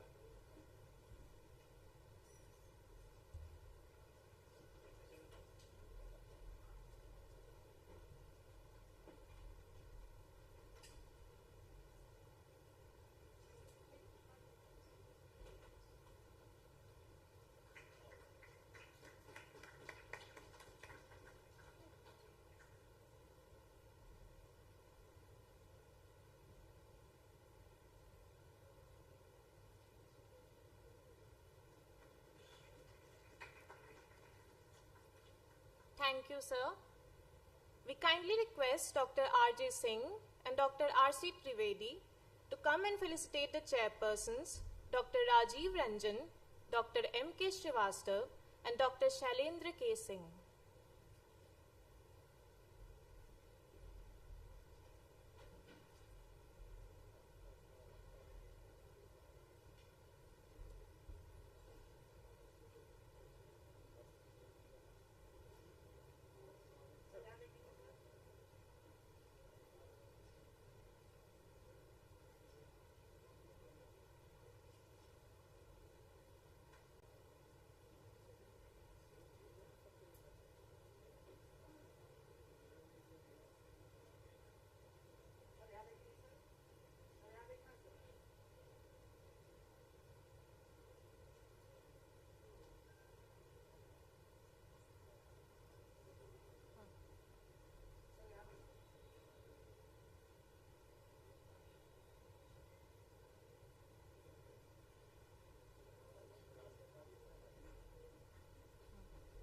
Thank you, sir. Continuing this session, we request the chairpersons, Dr. R.C. Trivedi and Dr. Gyan Prakash, to kindly come on the stage and introduce the speakers.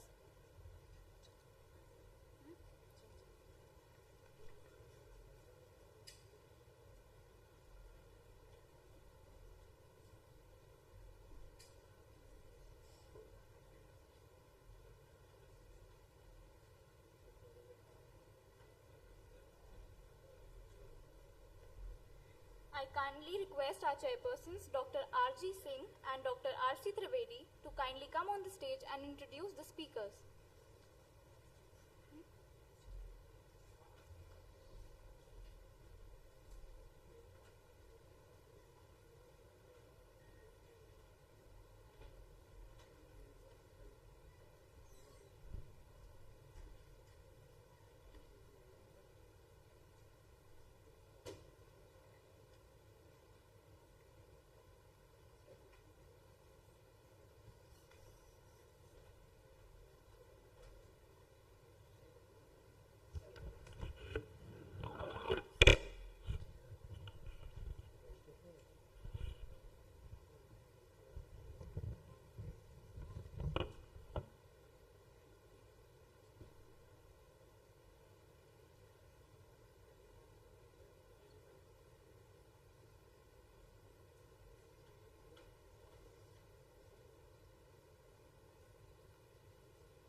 Good afternoon. Since already we are running late, so without wasting time, I request the next speaker who is going to speak on a very important topic, pre-operative management of the diabetes mellitus, by Krishnendra Rai. Dr. Rai, please.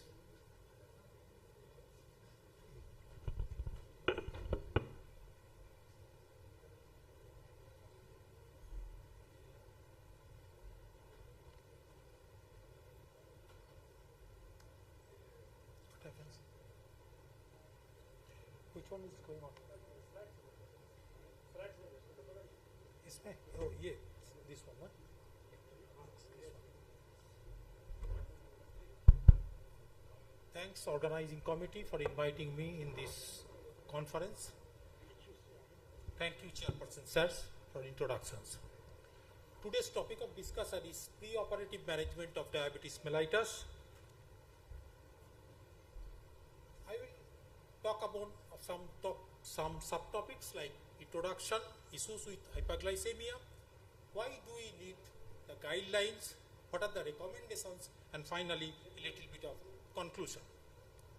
We all know that people with diabetes are more likely to require the surgical intervention, and they are also more likely to develop perioperative complications. It is in the UK, it has been documented by this National Diabetes Inpatient Audit, that is NADIA, found that around 18% of hospital beds are occupied by the diabetic patients. They also documented that the post-operative adverse events on those diabetes was regarding 7.7%, and a rise in plasma glucose level post-operatively of 1 millimole per liter leads to that of increased adverse events by 1.31-fold.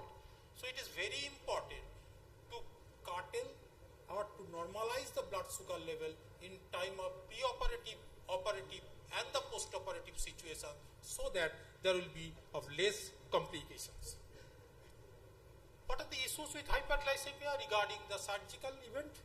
There is a various physiological changes in association with hyperglycemia have been pointed out in multiple studies that may contribute to a poor outcome.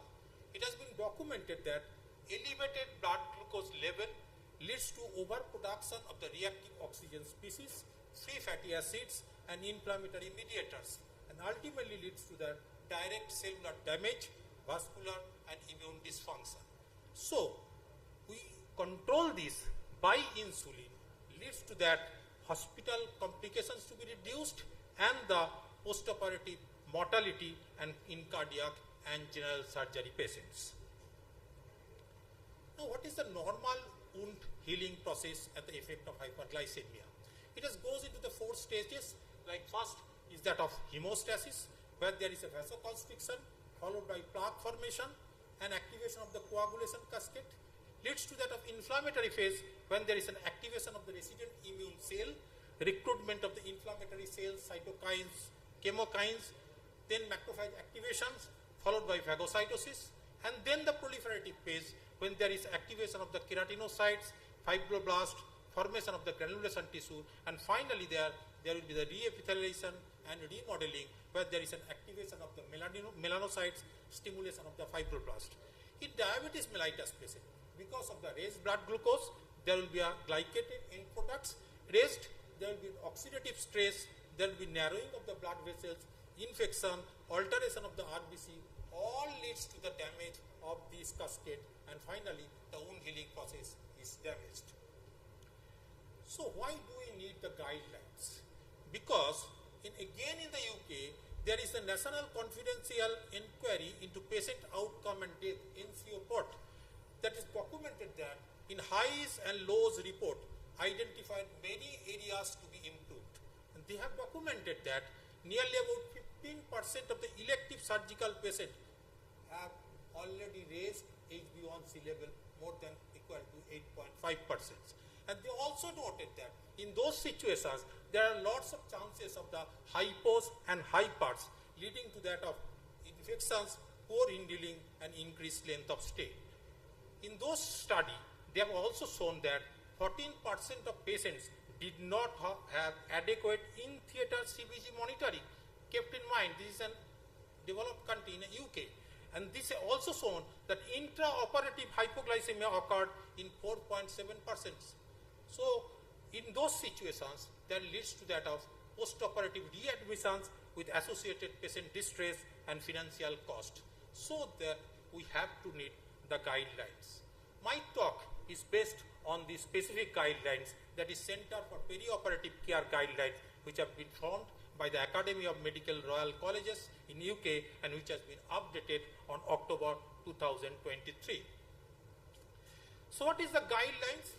I have to talk regarding only that of the preoperative portions. This is the guidelines is called the perioperative, not only the preoperative, it is for the preoperative, operative and the postoperative phase. But my talk is only regarding the preoperative phase. So first, when the patient has to be referred, it has to be shown that the referral system, that has to be standardized referral form, which has been mentioning that which type of diabetes, what are the medication patients are taking, and what is the HbA1c level within 3 months of referral. They have to be told about the control of the comorbidities. Before surgery, assess and optimize the diabetes with correction of the comorbidities. Use surgery as a teachable moment to teach regarding the weight management, exercise, smoking cessation, and you have to control the HbA1c level below 8.5%. Then you have to individualize plan whether it is for the pre and post surgery medication changes to be needed or not, whether it has to be a day surgery or it has to be an inpatient surgery. It has to be the what time we have to do the surgery, and we have to communicate with the patient, with the GP and all the relevant stuff. That is called the patient-centric approach. And on admissions, ensure the medicine reconciliation, use the preoperative plan, and particularly maintain the CBG at the range of the 6 to 12 millimole per liter. In cases of the emergency surgery, we always document not only the CBG but also the renal profile, lactate level, and also the serum ketone levels. Ensure that every type 1 diabetic patient must have got the insulin. Finally, in the theater, minimize the fasting period, maintain CBG in the 6 to 12 millimole per liter, and aim for early dreaming, that means early drinking, eating and mobilizing. Then on return to the ward, ensure medication reconciliation, and on discharge, communicate with patients and the general physicians. So already we have mentioned that in referral system, when the patient to be referred to a surgical team, always that write down what type of diabetes patient belongs to, what is the last diabetes review, what medications patients are getting, what about the comorbidities, what about the complications, what about the HbA1c within 3 months level, And these clear communication and referral pathways between all the stakeholders, that is the primary care physicians, surgical level, anesthetic and diabetic teams. Following factors should always to be taken into considerations, like a type of diabetes, is the glucose level, HbA1c, and we have to determine the urgency of the procedure, whether it is a emergency or it is an selective. Degree of the metabolic derangement at presentation, if emergency, we have to take care of that. And we have to take care of that. The time period of fasting is what is anticipated, whether the single meal is to be skipped or there is a multiple meal to be skipped. Then we have to consider whether the day surgery versus inpatient. There is, in case of diabetes, it is not separate from the general surgery patients. In any patient, even in a diabetic patient, in a daycare surgery, same principle we have to follow. But it has to be kept in mind that in a diabetic patient, it is preferable to do surgery in selective cases in the morning time, not in the afternoon time. But in an emergency situation, we have to do in any time. Scheduling of surgery should aim to minimize the period of fasting for patients with diabetes. We have to determine whether this is an emergency surgery or in elective surgery. Always follow the preoperative oral guide hypoglycemic or insulin, whatever he is taking. Check the blood glucose level. We have to determine whether the patient is critically ill, blood glucose is poorly controlled at home or not, anticipated hemodynamic changes in surgery, large volume shifting. What about the temperature shift? Duration of the operation time, if it is more than 4 hours, is not. If these are not available, then in situations, subcutaneous insulin dosing can be given. Check blood glucose hourly in operation room or post-anesthetic care units. Start variable rate insulin infusion when the blood glucose level is more than 180 mg per dl. But kept in mind, if the patient is on emergency surgery or in elective surgery, if the anticipated hemodynamic changes is present, large volume shift, temperature shift, operation time is more than 4 hours, then there is no question of subcutaneous insulin dosing. In those situations, the continuous IV infusion, insulin infusion is the answer. Again, the check blood glucose hourly, start variable rate more than 180 mg per dl if present. But kept in mind, if that insulin infusion is going on in those situations for blood glucose, if it is less than 70 mg per dl, then stop insulin therapy and start with 25 ml D50. If blood glucose is less than 50 mg per dl, stop insulin therapy, treat with 50 ml of 50% dextrose. Recheck blood glucose in those situations every 15 minutes until blood glucose is more than 70. And kept in mind, if blood glucose is more than 180 mg per dl, resume either subcutaneous in elective surgery or in cases of emergency or in special elective surgical situation, then in cases of continuous IV insulin but half previous dose. This slide is very important slide. The perioperative management of medications for diabetes. Now you can see the patient may be either in the oral hypoglycemic agents or patient may be in the insulin. Now if the patient may insulin, it may be in a long-acting insulin or it may be a short-acting insulin or maybe in the premix insulin combinations.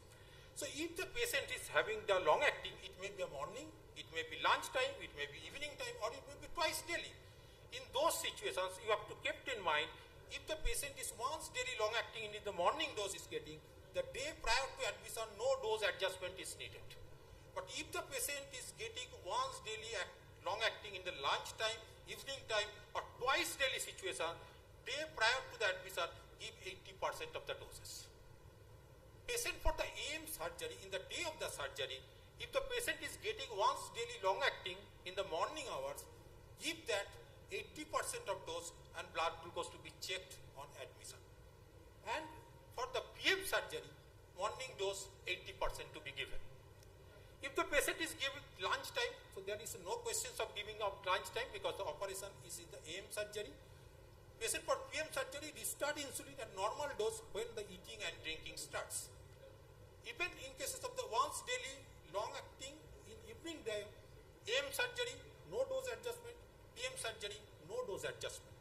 But in a twice daily regimen, AM surgery, morning dose will need to be 80%. In case of the PM surgery, again morning dose 80%, evening dose will remain unchanged. If the patient is getting the twice daily pre-mixed insulin or thrice daily pre-mixed insulin, prior dose day of admission, no dose adjustment needed. AM surgery, whether it is getting the twice daily or thrice daily premix, the morning dose, if the AM surgery, half usual morning dose. If the patient is getting 3 times per day, in cases of the AM surgery, omit the lunch type dose. In cases of the PM surgery, twice or thrice daily regimen, give the half usual morning dose. But in cases of the AM or PM surgery, in the night time dose, if the patient is taking full meal, then give for the full dose. If getting half or small meal, give half usual dose. If patient is not taking at all, in those situations, give only the basal component of that premixed regimen. That means a 30-70 regimen or 25-75% regimen, that is the 70% or 75% you have to give. Short-acting insulin, if the patient is on short-acting insulin, then in those situations, there is prior to the admission, no dose adjustment is needed. For AM surgery, if the patient is not taking breakfast, no dose. If the patient is taking the usual morning dose, a morning food, in time of PM surgery, give the morning dose. Lunch time, no dose. In case of the night time, if the patient is taking the normal food, then give the full dose. If the patient is not taking the normal meal or food, then only the give basal insulin if the patient is taking the premixed insulin. Now, if the patient is getting the oral medications, you can see in the oral medication, day prior to the admissions, whatever the drugs, apart from this SGLT2, if the metformin, if the eGFR is less than 60 or the patient is requiring any contrast media, in those situations prior to the admission date, you should not give the metformin. Otherwise, in the prior to the date of admission, you can give the metformin. In the date of operation, in the acarbose, if we give the patient is taking only acarbose, the omit morning dose if not eating. PM surgery day, you can give the morning dose. Metformin, already mentioned that if the eGFR is more than 60 or procedure not requiring use of contrast media, in those situations, if the patient is taking once or twice a day, taken as normal. Sulfonylurea, as it is a secretagogue, it can lead to the hypoglycemia, it should be avoided in the day of the operations. But the pioglitazones, DPP-4 inhibitors, GLP-1 receptor agonist can be taken as normal in the day of the operations. But kept in mind, American Society of Anesthesiologists have told that the GLP-1 agonist should be withheld prior to surgery to reduce the risk of pulmonary aspiration. But the CPOC guidelines, their experts have told that this GLP-1 receptor agonist can be taken in those situations also, but they have to check the special precautions to prevent the pulmonary aspiration. They include that regional anesthesia is preferable, and if intubated, using a modified rapid sequence induction using the rampant position. Now, a little bit of words regarding the variable rate intravenous insulin infusions. Variable rate infusion usually to be maintain the blood glucose level in the range of the 108 to 180, but up to 216 can be maintained. Usually, we do that 40 units of soluble human regular insulin with 39 ml of 0.9% sodium chloride by a insulin infusion pump. So that 1 ml per hour is the standard regimen. Besides this, hourly bedside CBG measurement should be taken, and accordingly the dose should be monitored. And initially for the first 12 hours. Along with that, fluids to be run alongside this variable rate insulin infusion. It is recommended that 5% dextrose in 0.45% saline and 0.50% or 0.3% potassium chloride should always be run alongside the VR3 to remains as a substrate. This is the standard rate of insulin infusion in VR3. Less than 108, do not give anything. 110 to 144, 1 ml per hour, that means 1 unit per hour, and accordingly we can able to give the standard infusion rates. SGLT2 inhibitors, all current guidelines suggest that as these drugs can lead to the diabetic ketoacidosis even in the not a very high raised blood sugar level, so that it is always preferable to avoid that. And in these situations, always to be kept in mind that the ketone body not to be examined in the urine, always to be examined ketone from the blood.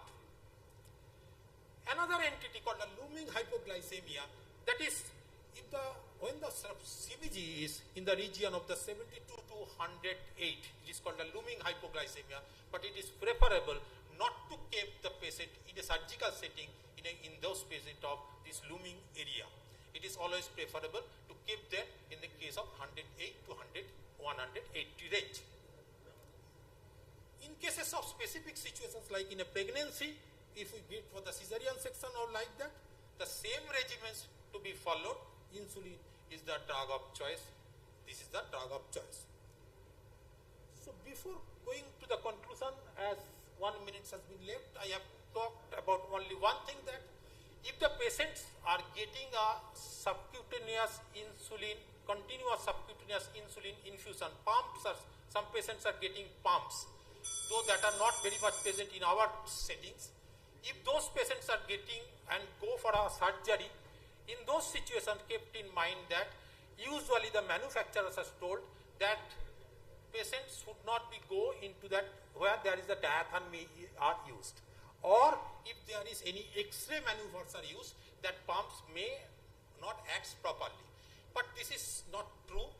In cases of pump, those patients who are getting the pumps, that can be used, but patient has to take the proper consent from the patients, and always to be kept in mind there is a questionnaire to be given to the patients, that is called what is the risk, what is the benefit, what is if we do nothing, or if there is doing, if you change the situations.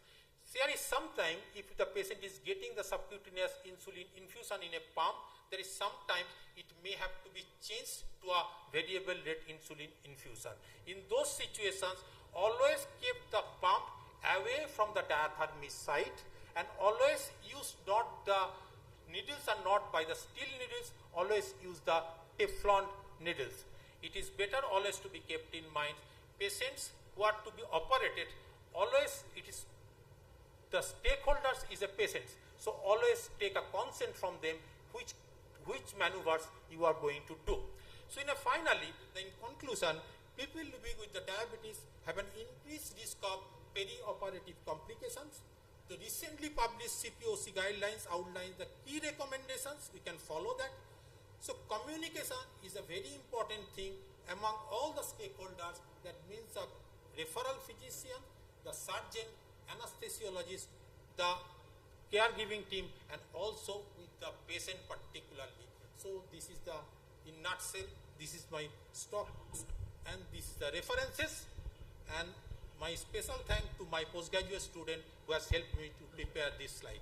Thank you very much for this patient hearing. Thank you, Dr. Rai, for wonderful explanation.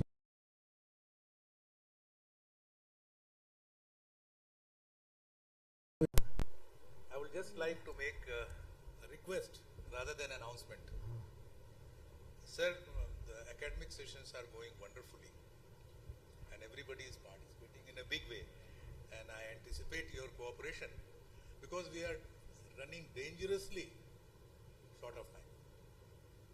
Our inaugural function is to start at 8:30, and we have invited our chief guest to that.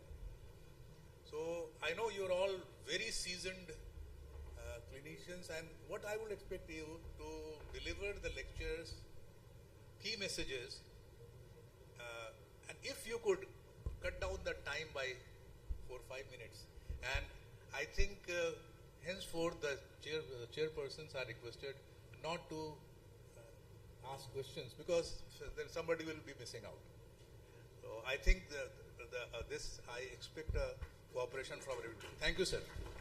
Thank you, Professor Madhukar. Because of paucity of time, naturally we extend our heartfelt thanks to Dr. Rai for a wonderful presentation. I will ask my co-chairperson to call the next.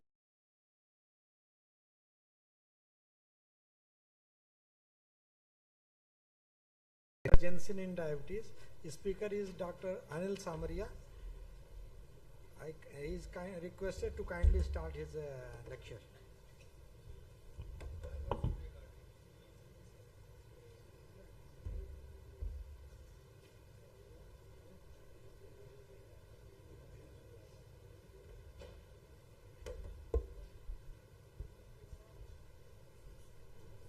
Good afternoon, everyone.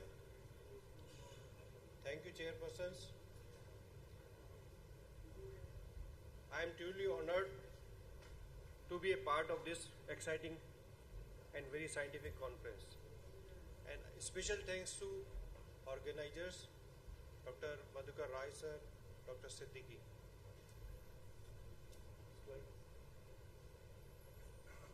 Today's topic is, in my session, hyperglycemic emergencies. As we know, the hyperglycemic emergencies are very critical conditions we face in the casualties in day and nights. Diabetic emergencies are very common. It should be dealt as early as possible because there are lots of complications of this. Mortality is very high if not treated early and detection is late.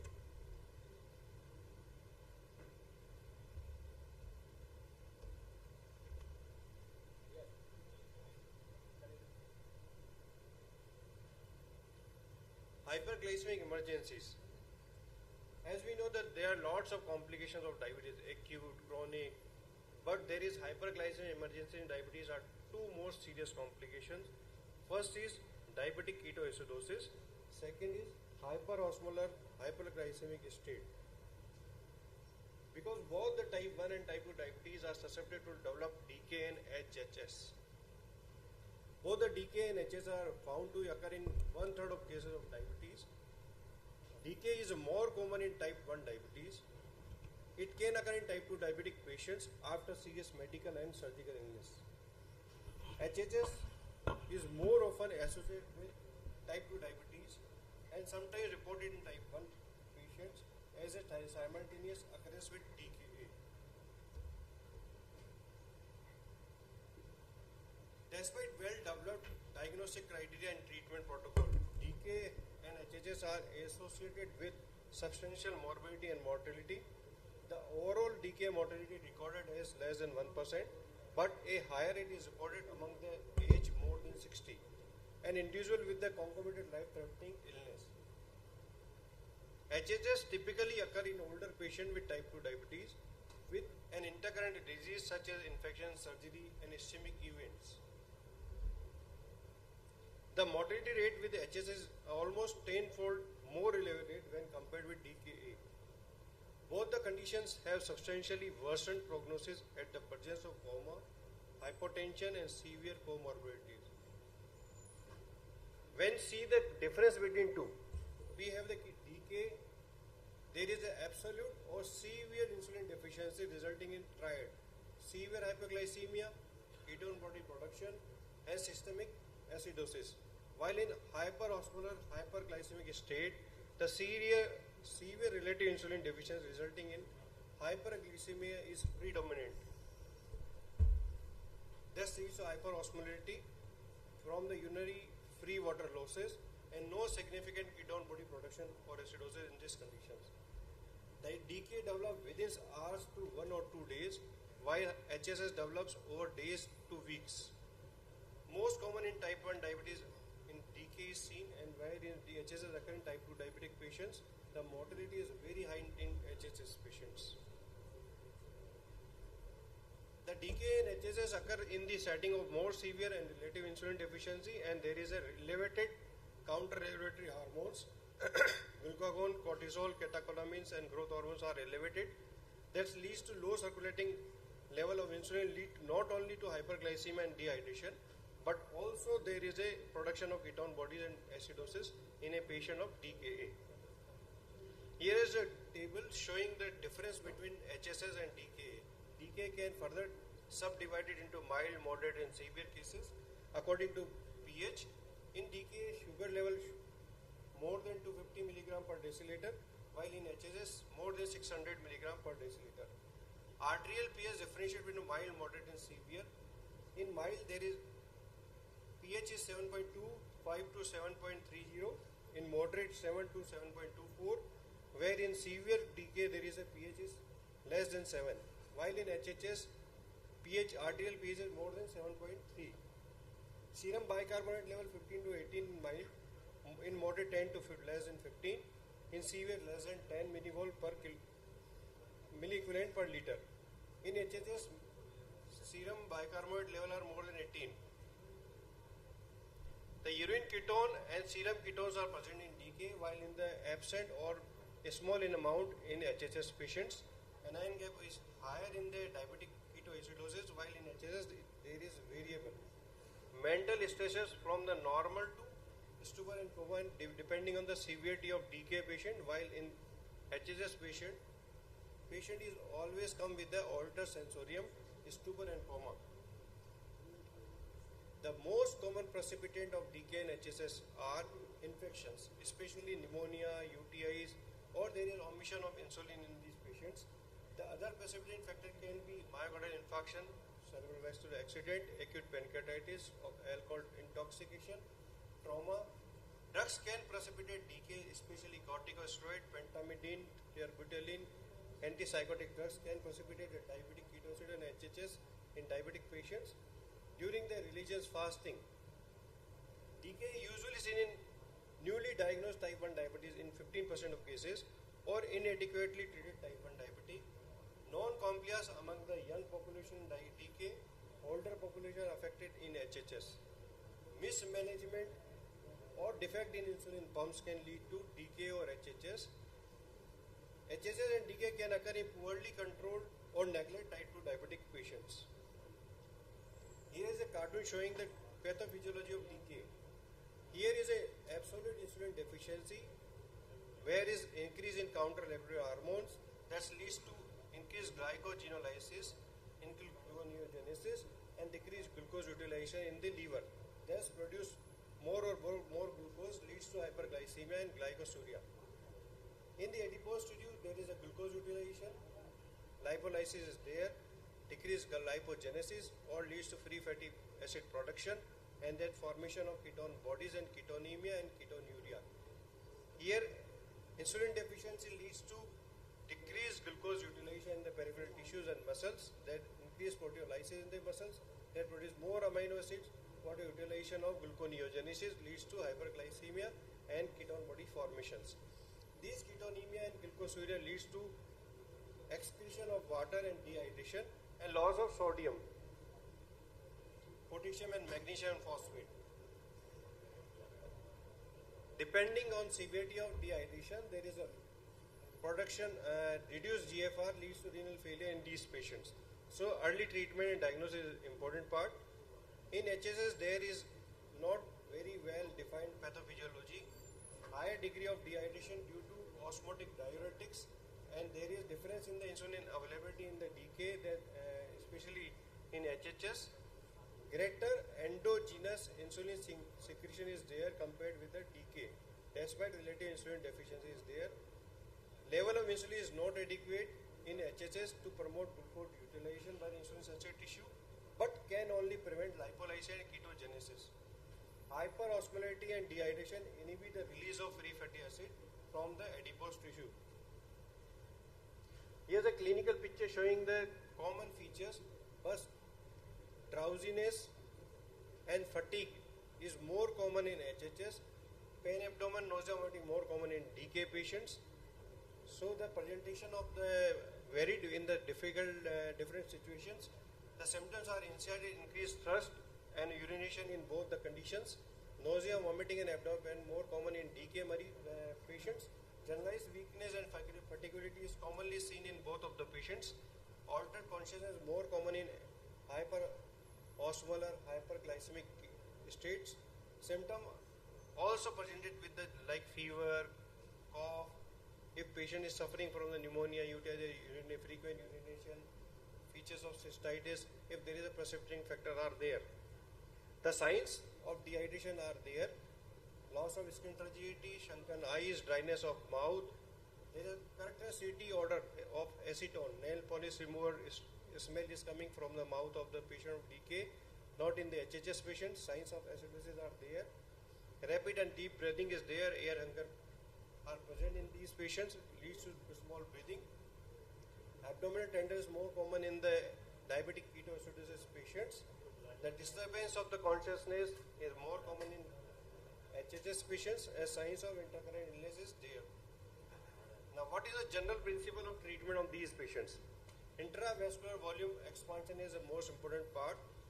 Correction of fluids, electrolytes, and base defect should be corrected. Initiation of insulin therapy to correct the catabolism and acidosis. Treatment of the precipitating cause. Observation of vital signs. Recording of timed urine inflow, amount of infusion, and monitoring of glucose, pH, and bicarbonates or electrolytes, sodium, potassium, magnesium. Use of timed scale flow sheet and definitive protocol should be there in each and every hospital. Prevent the complications and provide the education and follow up the patients. Now, what is the goal in the treatment of DK and HHS? Improvement of the circulatory volume and tissue perfusion is must. Gradual reduction of serum glucose and plasma osmolarity. Correction of electrolyte imbalance in DK. There should be a resolution of ketosis slowly. Identification and prompt treatment of comorbid precipitating causes. How to manage a mild ketoacidosis? Because these patients can ingest and retain oral fluid without any difficulty. Venous pH is less than 7.3 in these patients. Bicarbonate level less than 15 millivol per deciliter. Oral hydration is required. Small sips of sodium containing fluid is frequently required. Insulin therapy usually need around 0.25 to 5 unit per kilogram and may be repeated every 4 to 6 hourly. Monitoring is important part. Blood glucose monitoring every 2 to hourly should be observed in hospital for at least 6 to 12 hours and can be discharged after that. Monitoring of the patient with moderate to severe DKA. Moderate DKA is pH is less than 7.2, bicarb level less than 10 millivol per liter. In severe DKA, venous pH is less than 7.1, bicarbonate less than 5 millimole per liter. If patient cannot retain oral fluids, patient with altermentation, patient with other precipitating illness, these patients need admission, preferably in a high dependency ICU care. The early stage of management of DK and HHS. Collect the blood from the metabolic profile before the initiation of IV fluids. Infuse 1 liter of normal saline over 1 hour after blood sample are drawn initially. Before the initiation of insulin therapy, potassium level should be more than 3.3 millicurie per liter, then start the insulin. Hydration and fluid therapy is the most important part of DK and HHS management. You start with the normal saline at 15 to 20 ml per kilogram per hour in the initial hours.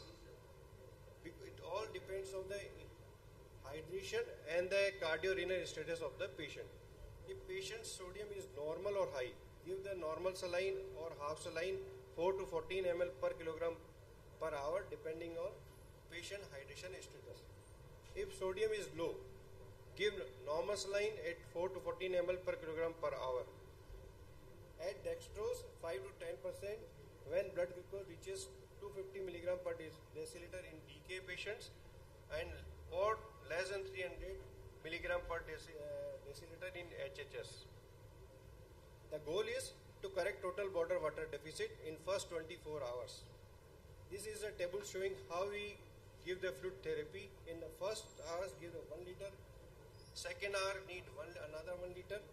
3 to 5 hour required 500 ml to 1 liter. Total first 5 hour required 3.5 to 5 liter replacement of the fluid. 6 to 12 hours need 250 to 500 ml per hour fluid therapy. This is the flow chart showing how we proceed for the IV fluid therapy. Now come to the insulin therapy. The starting dose in DK or HHS, regular insulin is needed 0.1 to 0.15 unit per kilogram per hour as bolus followed by continuous infusion. Expected drop in blood glucose should be 50 to 75 milligram per deciliter per hour. That is 10% per hourly should be required. If blood sugar is not fall by at least 10%, then 0.1 unit per kilogram bolus can be given once more while continuing the insulin infusion. When plasma glucose reaches less than 250 milligram per deciliter in DK patients or in less than 300 milligram per deciliter in HHS, the rate of insulin can be reduced to 2.0 to 2.05 unit per kilogram per hour, or by 50% reduction is required. Monitoring of the glucose is every 1 to 2 hours. Overlap IV infusion with subcutaneous insulin for 1 to 2 hours after resolution of ketosis in DK patient or mental obtundation or hyperosmolality in HHS patient. This is a flow chart how we proceed for the insulin therapy. Insulin is used to treat acidosis, not the hyperglycemia. Insulin should never be stopped if ongoing acidosis is in DK or signs of hyperosmolality in HHS persist. Continuous insulin until the pH, bicarbonate and anion gap normalization in DK patient or patient regain the consciousness in HHS patients. Severe DK in HHS and critical illness should be managed with regular insulin. Effective alternative to use IV regular insulin are subcutaneous rapid-acting analogs such as Lispro and Aspart. Mild to moderate DK and early HHS can be safely and effectively managed with the subcutaneous rapid-acting insulin analogs every 1 to 2 hourly in a non-intensive care setup as with IV regular insulin in an intensive care setup. With this regimen, DK and HHS usually are fully corrected in 36 to 48 hours.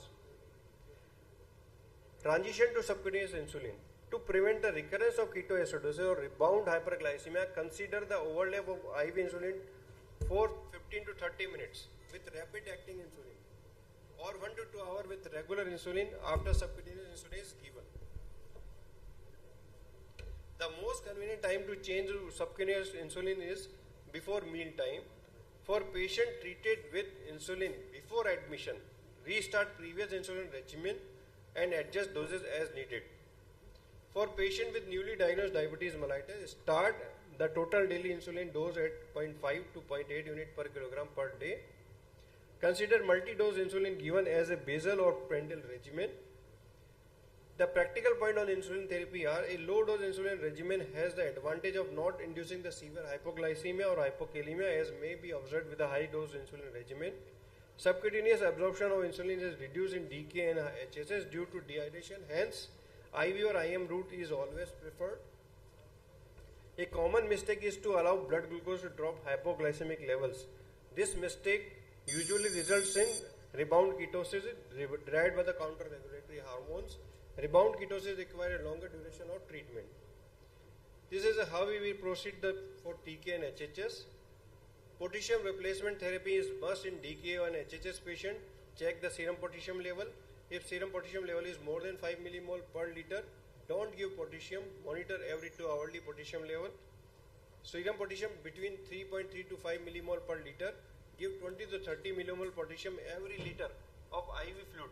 Target should be kept between 4 to 5 millimole per liter.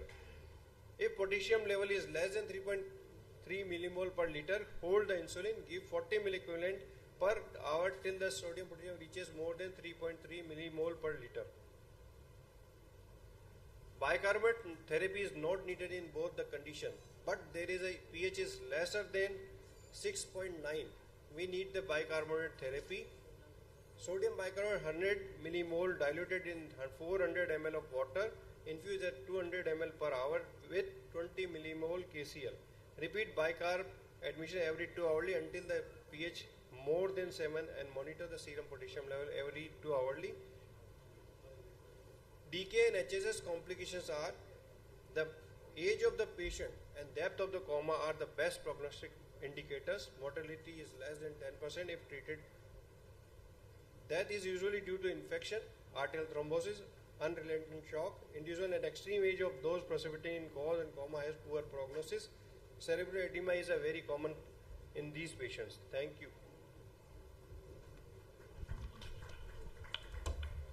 Dr. Samaria for such a vivid lecture. Now, because of shortage of time, we are not going to allow the questions. Thank you. And we conclude the session and hand over the mic to the organizers.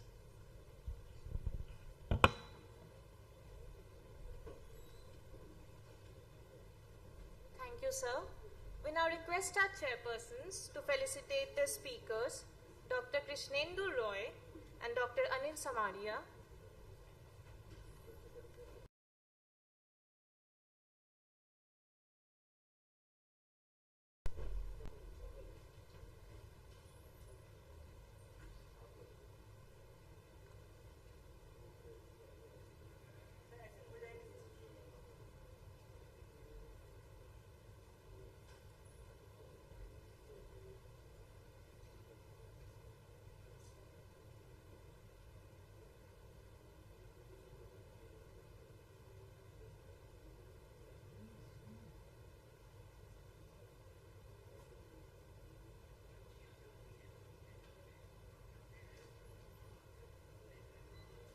Thank you, sir. We kindly request Dr. Nikhil Sinha to come on the stage and felicitate our chairpersons, Dr. R.G. Singh and Dr. R.C. Trivedi.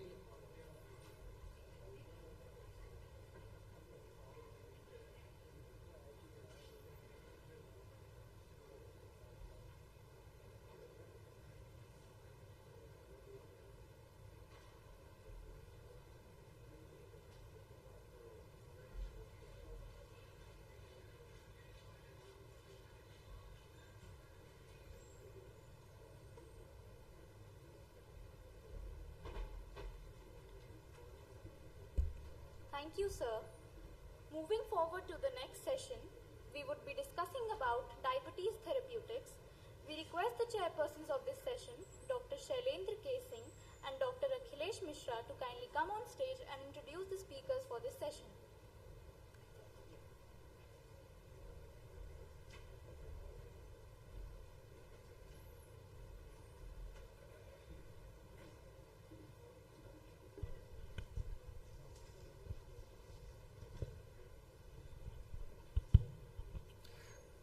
Welcome to everybody, and thanks to Professor Matkara for inviting me here to chair the session.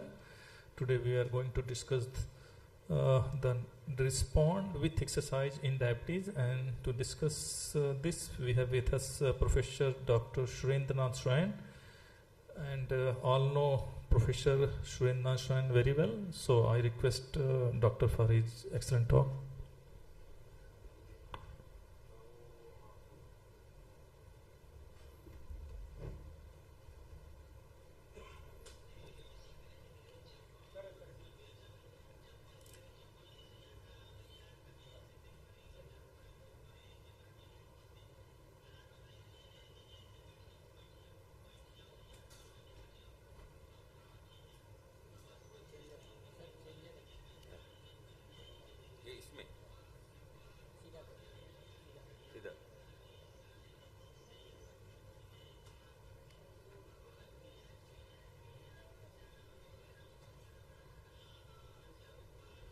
So exercise is so important in diabetes management that you must know. And this diabetes triad, the nutrition is very important in having diabetes as a cause, and exercise is there to alleviate it, and medication.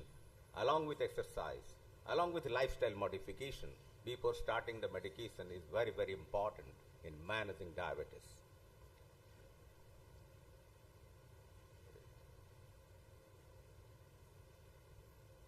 So exercise is the best insulin sensitizer on the market, better than any medication we currently have available. By Bartel has spoken this. So before starting the diabetes management, lifestyle modification is the first thing to approach by all physicians for the first 3 to 6 months. Then you go with the medication along with the lifestyle modification. And in the lifestyle modification, diet and exercise is the fulcrum. And diet You reduce it, and exercise increase it, and that will reduce the diabetes. And this is the management slogan in diabetes management. So how to prepare for exercise? You must do exercise in a park where there is abundance of oxygen, lot of trees, not in the road, not in the footpath, because you will be make an accident with the road Romeos, with a mobile on their left hand and like this with their biking, and also they will dash you on the road or the footpath if it is there. So, or that is the stray dog or these male cows. Sound bolte hai na? So that can hurt you also on the road. So always go in the park with friends, with a gossip, in the trees with lot of oxygen in the morning, early morning. So you get fresh oxygen, not carbon dioxide if you are going late, because the already oxygen being consumption has been done by your friends and you are getting carbon dioxide at the time. And before that, you have how to prepare for exercise. Proper warm-up consisting of 5 to 10 minutes of aerobic activity. Just go slowly, increase your pace. Activity session is 15 to 30 minutes. Cool down should be structured similarly to the warm-up and should last about 5 to 10 minutes. So warm up, then accelerate, then go down, slow down. That is the go of the exercise. How much exercise? Exercises should be done according to FIT principle. Frequency, exercising 4 to 6 times a week. But every day if you walk it is better, because you are getting the benefit every day. Intensity, 30 to 40 minutes of exercise at 50 to 60% of target heart rate is ideal. But I am walking since 84. I have completed 40 years. I had association of Walkers Association in a park, that the forest park, the biggest park in the state of Odisha in Bhubaneswar.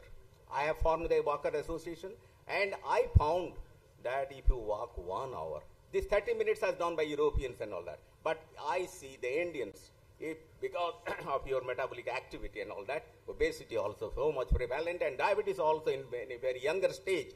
You must walk in a younger age to start with, not because at that time only very few people, around 50 to 60 age people were moving when in 84 when he started the Walker Association. And I told everybody for last 40 years, the younger men should come up to reduce their aging process.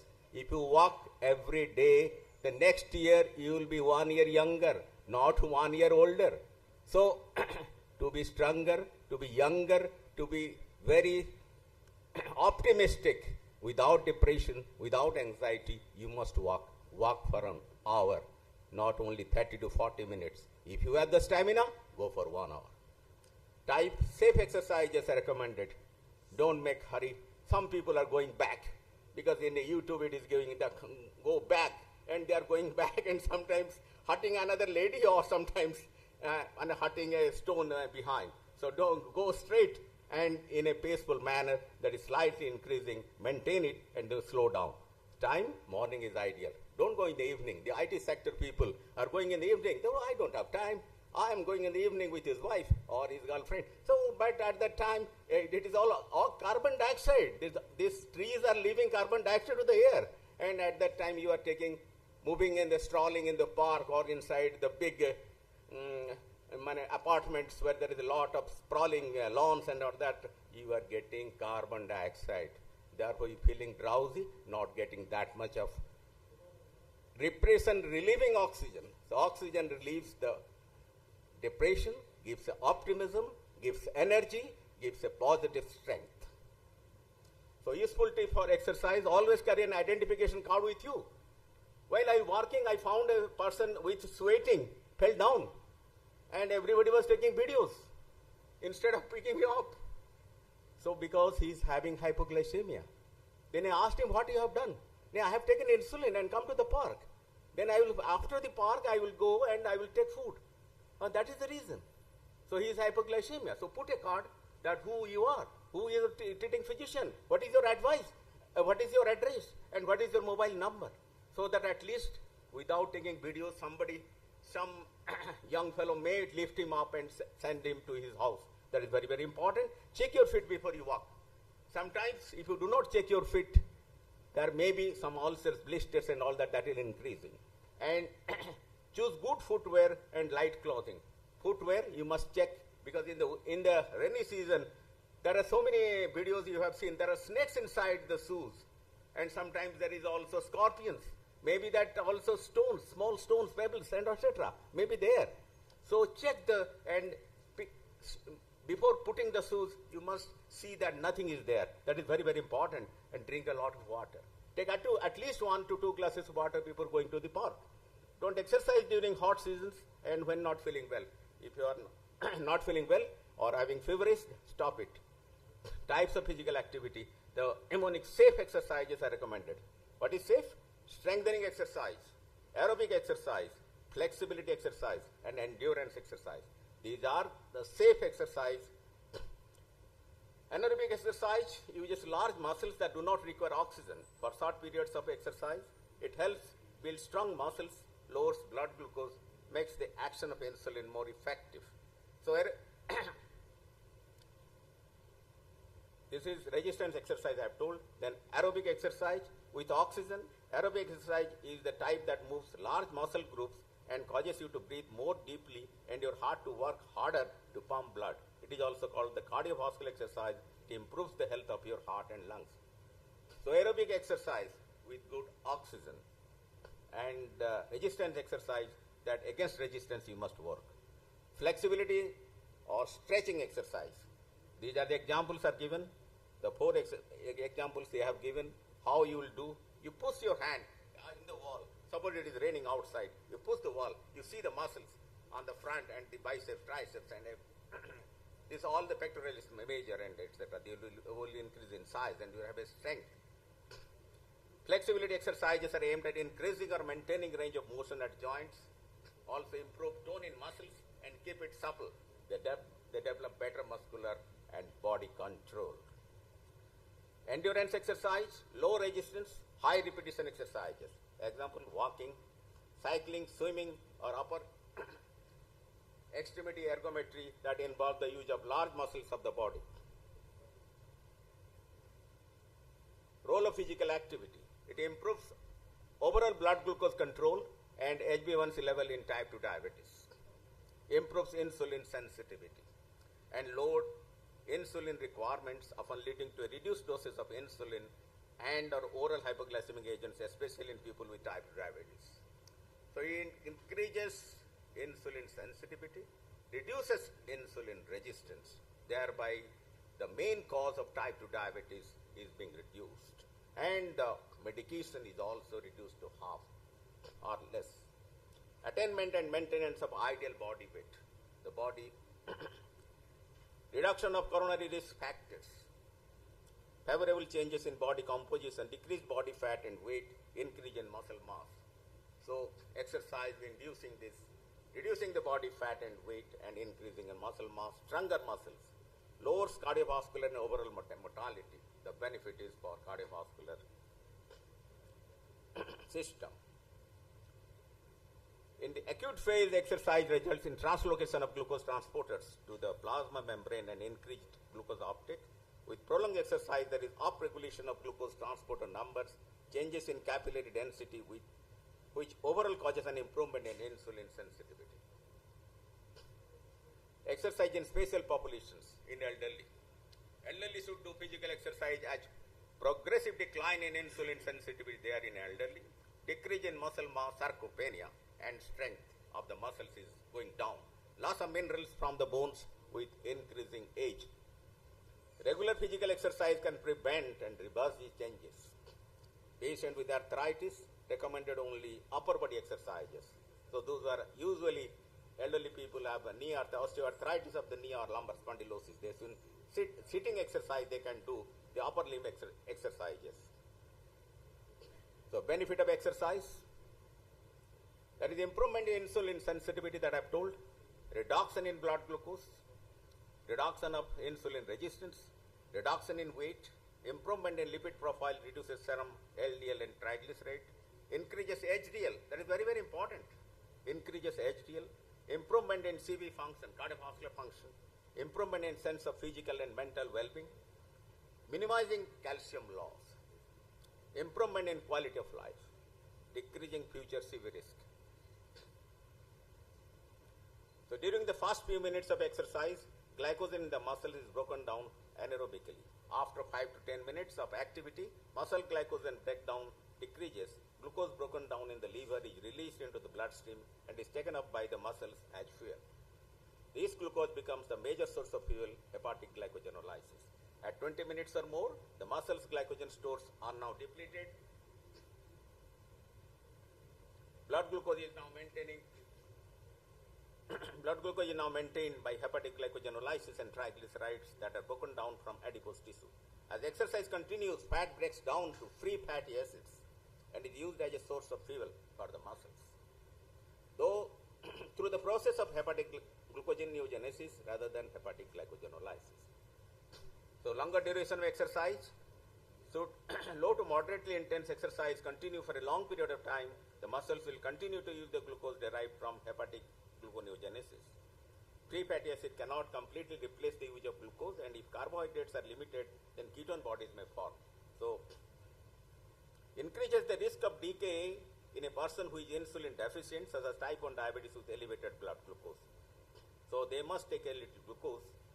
If carbohydrate consumed during exercise, the decrease in blood glucose can be delayed and the exercise can be sustained for a long period of time. So an elderly or a thin individual, frail, then he must take some food before going to the work. That is very, very important. Otherwise, he will go hypoglycemic on the way. This is often done by people with diabetes who are marathon runners or engage into moderate or intensive exercise for a long period of time. So you must take a mild carbohydrate snacks or diet before going for a long exercise of 1 hour like that. Even short term, 2 weeks regular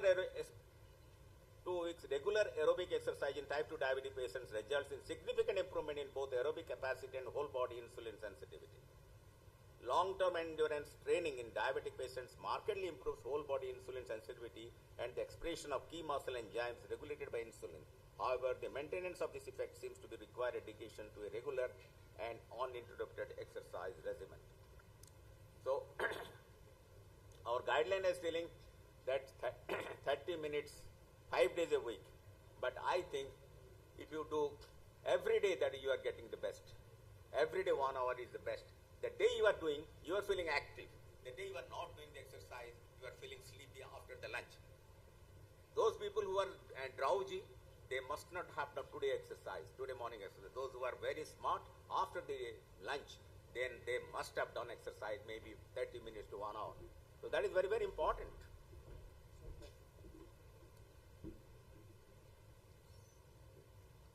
So intramyocellular lipid accumulation, which is associated with insulin resistance in muscle, can be acutely decreased by even a single bout of sustained endurance exercise. Exercise is beneficial for both glucose uptake mechanisms and the anti-lipolytic effects of insulin. So evaluation of patient before exercise. You see the foot ulcers. If there is a foot ulcer, avoid the exercise. Accelerated degeneration of joints, then try to avoid it. Cardiovascular, cardiac dysfunction and arrhythmias due to silent ischemic heart disease, try to avoid. Excessive increments in blood pressure, try to avoid. Post-exercise orthostatic hypotension, then try to avoid, otherwise you may fall down. Peripheral and autonomic neuropathy, recommended. Non-weight bearing activities, swimming, bicycling, chair and arm exercise is recommended, but contraindicated is treadmill exercise, where he may have hypotension and fall down. Prolonged walking, one should avoid. Jogging also not recommended, and step exercise also not recommended. So repetitive exercise in insensitive feet can lead to ulceration and fractures. Patients should be taught to monitor for blisters and other potential damage to feet before and after an exercise session. So look to your feet before going for exercise and after coming from exercise. Presence of autonomic neuropathy may increase the risk of an adverse CV event during an exercise. Hypotension and hypertension are more likely to develop in exercising patients with autonomic neuropathy. They are advised to avoid extremes of hot and cold environment. So if there is nephropathy, low to moderate intensity form of exercise is recommended and high intensity form of exercise is to be avoided. Diabetic retinopathy, low impact cardiovascular conditioning such as swimming, walking, low impact aerobics, stationary cycling, endurance exercise is recommended, but strenuous activities, bounding or jarring such as weightlifting, jogging and high impact aerobics, racket sports that can precipitate a vitreous hemorrhage and traction retinal detachment. So microvascular retinal hemorrhage, increased proteinuria and acceleration of other microvascular lesions can occur also. Hypoglycemia management, the person should be instructed to stop exercising when he is having sweating very much. People at risk for hypoglycemia should always carry a source of glucose with them such as glucose tablets, candy or juice in order to treat hypoglycemia. Remember, it is a medical emergency, so keep a card in your pocket that you are diabetic and whom to contact, your address and the telephone number. Snacking to prevent hypoglycemia. Basic rule, snack prior to activity to prevent hypoglycemia. Adjust quantity based on pre-activity blood sugar and direction of blood sugar lower dropping, it is increase the usual carb. Blood sugar okay or stable, usual carbs and be higher rising, then decrease your carbohydrate. Snack at least once per hour during prolonged activity. Choose high glycemic forms of carbohydrate. So next exercises, different exercise I have given that you can know from the hand exercises, these are all you know, and trunk exercises also is given, that also you know I think, and leg exercises, these are various forms, and breathing exercises, and this is yoga, beneficial from diabetes. These are different asanas. Asanas are there, that is also help very much in diabetic or hypertensive specific. Yogas are there. And role of yoga, three components of yoga: physical activity, pranayama and meditation, and different yogas and anulam vilom, plow pose and sirsasana, sharvangasana, paschimo tasana, adarsamo, and mandukasana. Mandukasana is it reduces diabetes very much, and savasana reduces the hypertension and anxiety and tension and depression also. So yoga is safe and it is contraindicated pregnancy, high blood pressure, glaucoma, retinal detachment, severe osteoporosis, cervical spondylosis and certain heart and lung disease.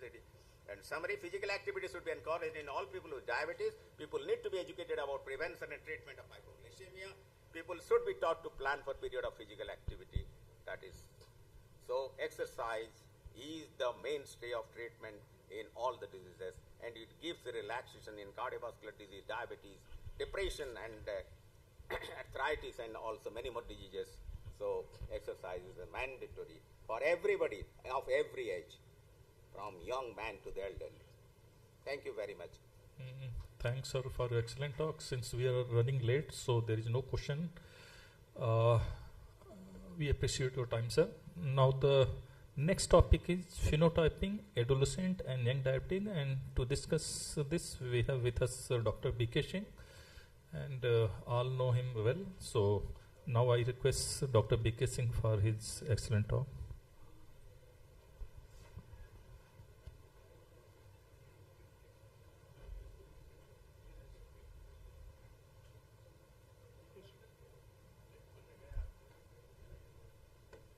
Thank you, chairpersons.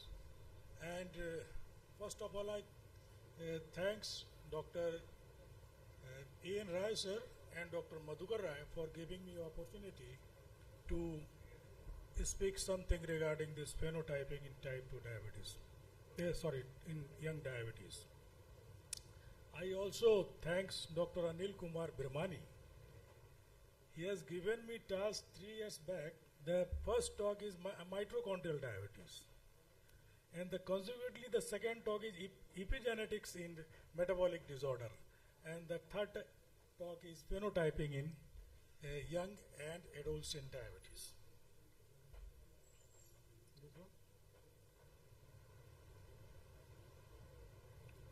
So phenotyping in adolescent and young diabetes. Sorry. So you all knows that diabetes is a heterogeneous group of disease defined by chronically elevated blood glucose level. You must understand the phenotype means what? The phenotype means an individual's observable traits. A person's phenotype is determined by their genomic makeup, that is genotype, and the environmental factor that is related with the epigenetics also. So this phenotyping means that we can diagnose by seeing this particular clinical or investigational or something other method to identify the particular disease. And what is this young diabetes? WHO defines adolescents as individuals in the age of 10 to 19 years and young as the 15 to 25 years of age. So combining both, the young diabetic covers 24 years. Similarly, according to the Indian Council of Medical Research, age less than or equal to 25 years were considered the registry of people with diabetes with young age at onset. Diabetes with young age at onset. So you can see that the epidemiology, the prevalence of diabetes, including the young diabetes, is increasing worldwide. But the data regarding the 10 to 25 years is lacking, because most of the data are below the age of 25 years or below the age of 20 years.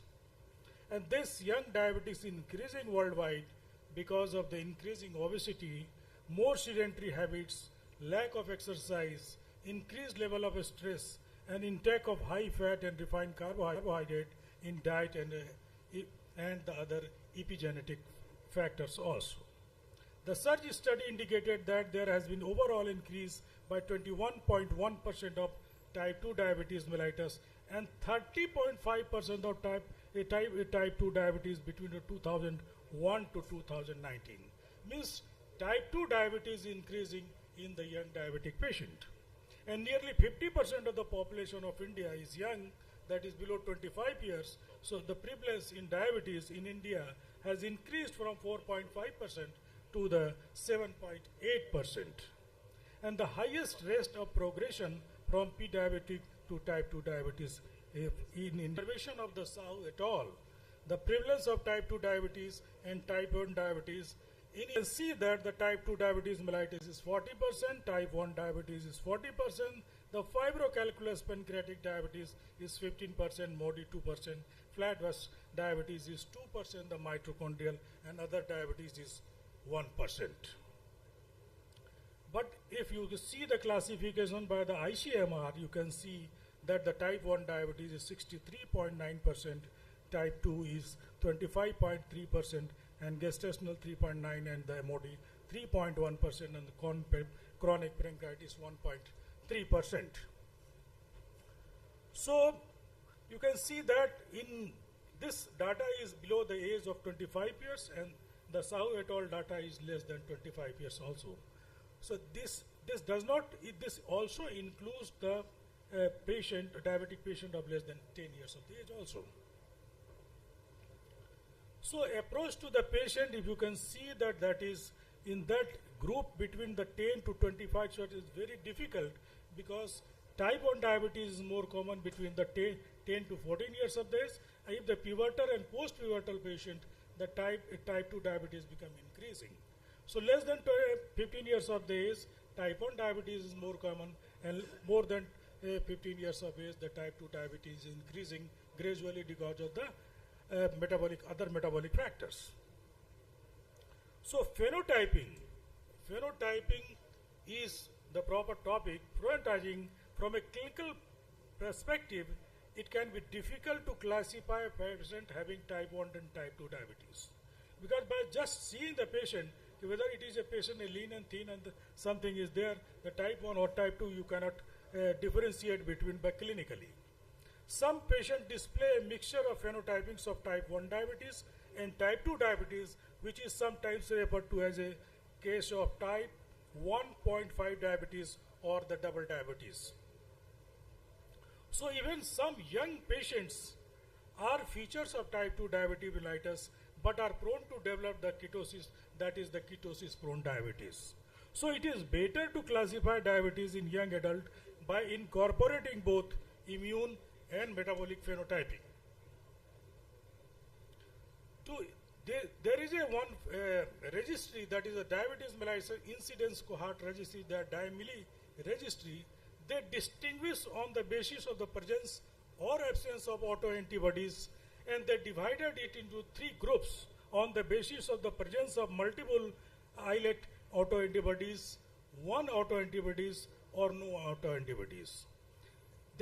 They all investigate all 4 autoantibodies, which is diagnostic for the type 1 diabetes. That is the autoantibodies to the insulin, that is autoantibodies to glutamic acid decarbonylase, insulinamide-associated protein, or the zinc transporter 8. They also included the following variables like C-peptide fasting, BMI adjustable according to the age and sex, and insulin sensitivity score by counting this waist circumference, and the HbA1c and the triglyceride by some factors, and the human leukocyte antigen genotyping, particularly the HLA-DRB1 and HLA-DQB1. And they found that the fasting glucose is more in cases of if the patient is having multiple autoantibodies. And you can see the fasting C-peptide is quite less in the multiple autoantibodies patients, and it is this C-peptide level is normal or near normal in the patient having the no antibodies. Similarly, the BMI percentile is more in no antibody patients, and it is less in the multiple auto or 1 antibody. The ISS score, the insulin sensitivity score, is lower side in the patient having no antibodies, means the insulin resistance is there in no antibody patients, and they are more level to the type 2 diabetes mellitus. Similarly, the severe ketonuria is common in multiple autoantibodies, and the high risk HLA type is more common in autoantibody percent patient, whether it is multiple or 1 autoantibody. Or insulin dependency similarly is common in multiple autoantibodies and 1 antibody patient, comparing to the no antibody patients. So the result of the DIMELI study is in total 522 cases, where 82% were positive for the 2 or more islet autoantibodies, and 64 had 1 and 44 had no autoantibodies. While HbA1c level, duration of symptom, percentage of known autoimmune disease before diagnosis, and family history did not differ significantly between the groups.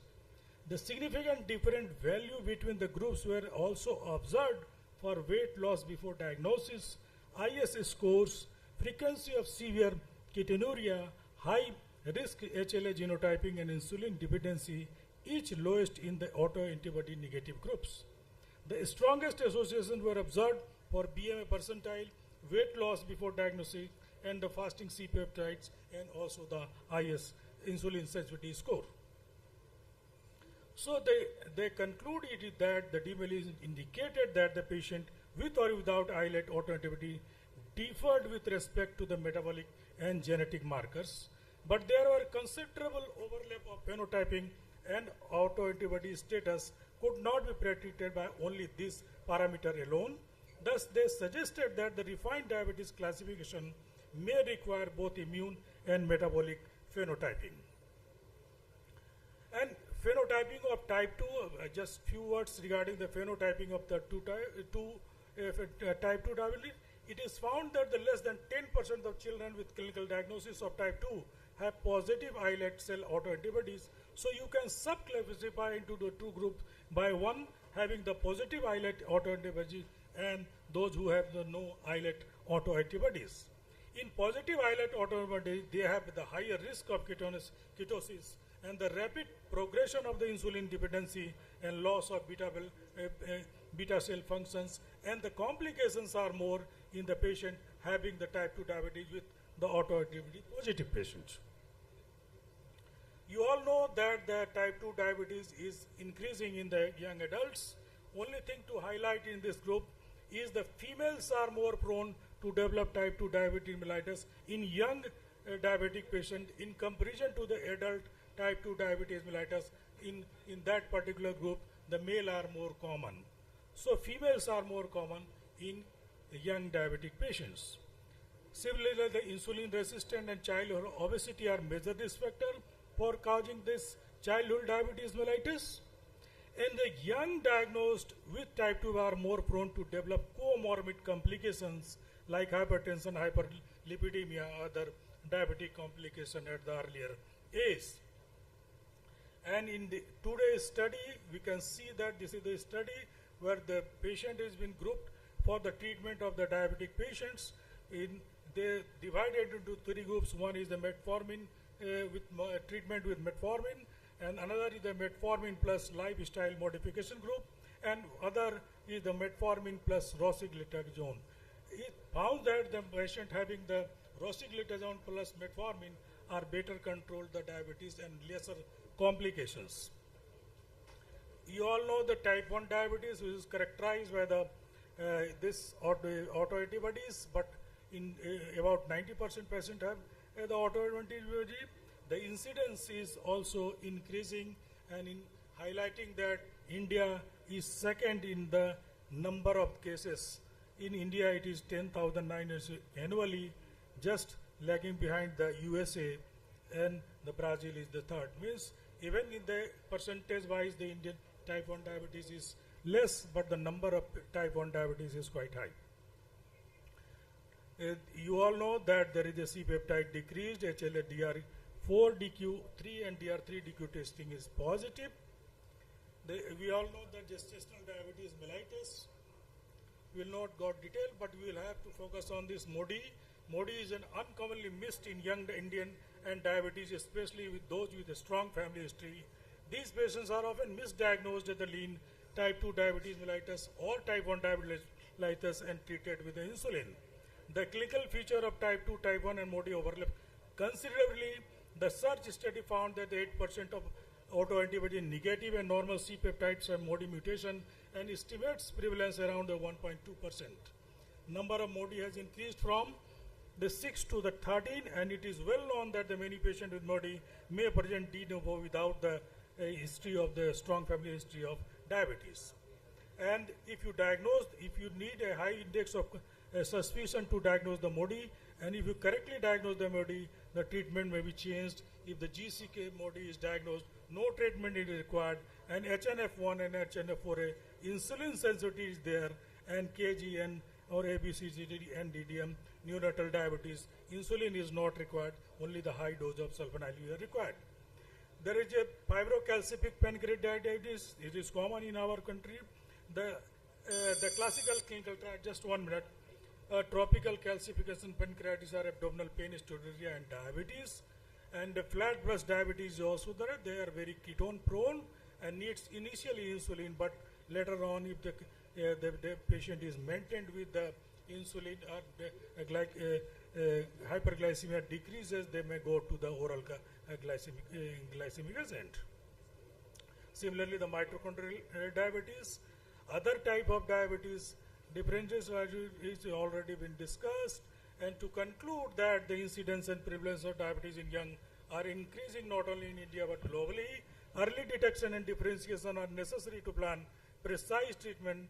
Childhood obesity is increasing day by day due to unhealthy lifestyle like high calorie junk food and sedentary behavior. Management is really challenging due to physical, social and emotional factor. The refined diabetes classification may require both immune and metabolic testing with the ISS score before a useful addition to identify insulin resistant phenotyping. Thank you very much for your patient hearing. Thanks, Singh, for your excellent talk as usual. And Singh, I rightly said that all young diabetes are not the same. They can be type 1, type 2, moody, FCPD. Since we are running late, so there will be no question. Now we are winding up the session and we are moving to the next topic. Thank you very much. I would like to invite our next speaker, Dr. Sudhir Chandra Jha. Welcome, sir.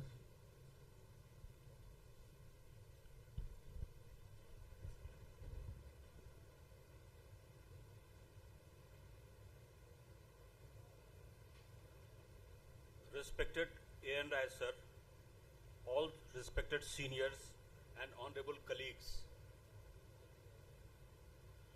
we know that insulin resistance is the major pathophysiological factor in type 2 diabetes, and so nothing can be more rational than to discuss the emerging trends to treat insulin resistance. We'll be discussing insulin resistance and insulin resistance other diseases in human, diagnostic methods, therapeutic strategies and emerging trends to treat insulin resistance. Now, needless to say, we are facing a tsunami of type 2 diabetes mellitus across the globe. Unfortunately, most of this tsunami is occurring in middle and low income countries like India.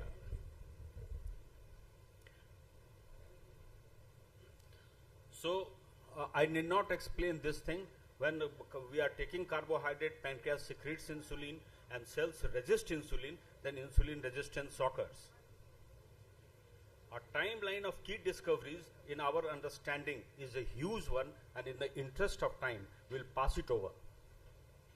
Underlying mechanism of insulin resistance are direct defective insulin signaling, epidemiological factors, inter-organ metabolic crosstalk, metabolic mediators, genetic mutation, epigenetic dysregulation, gut microbiota dysbiosis. Now, molecular mechanisms, we know that insulin resistance is there in the muscles, events in liver are responsible, renal contribution is there, and vascular endothelium is very important. Endoplasmic reticulum stress, reactive oxygen species inflammation are also proposed to explain the mechanism responsible for obesity-induced insulin resistance.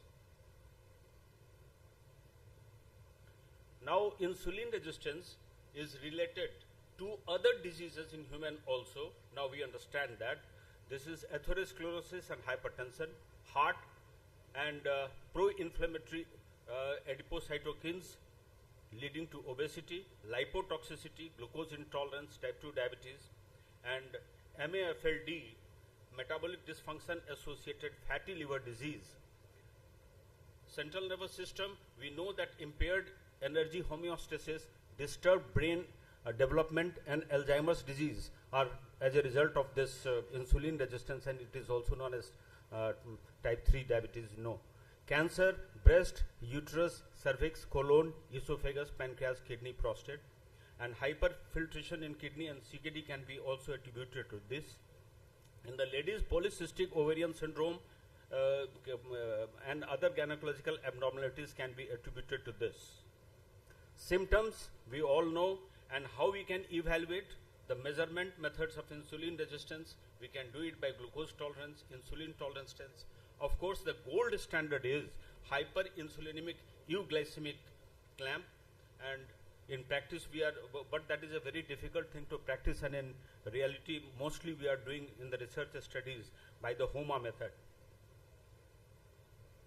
So what are the current approaches to managing insulin resistance in type 2 diabetes?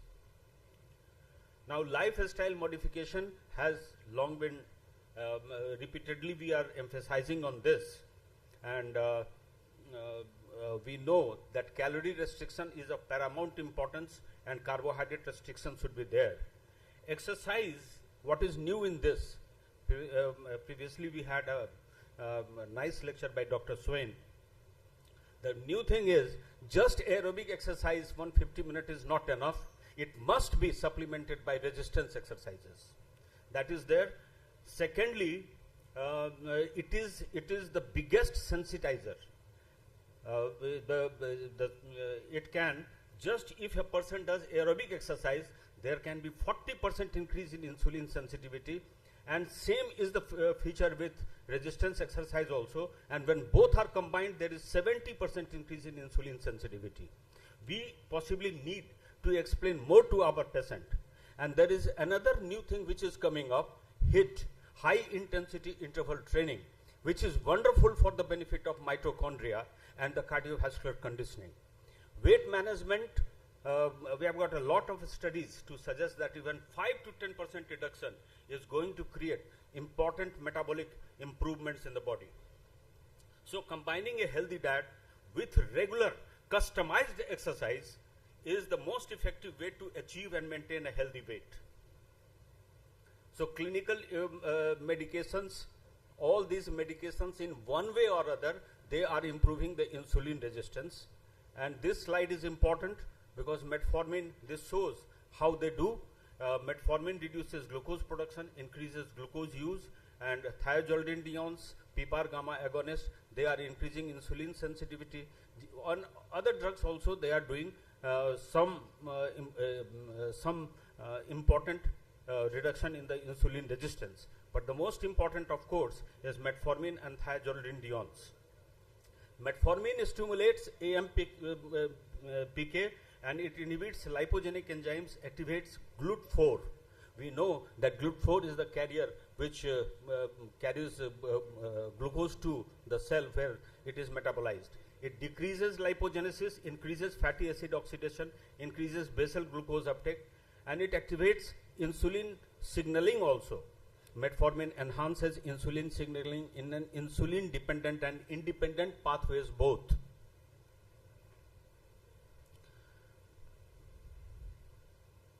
Thiazolidinediones, they activate PPAR gamma receptor, modification of gene expression and transcription is affected, and there is improvement in the insulin sensitivity in the skeletal muscle and the adipose tissue.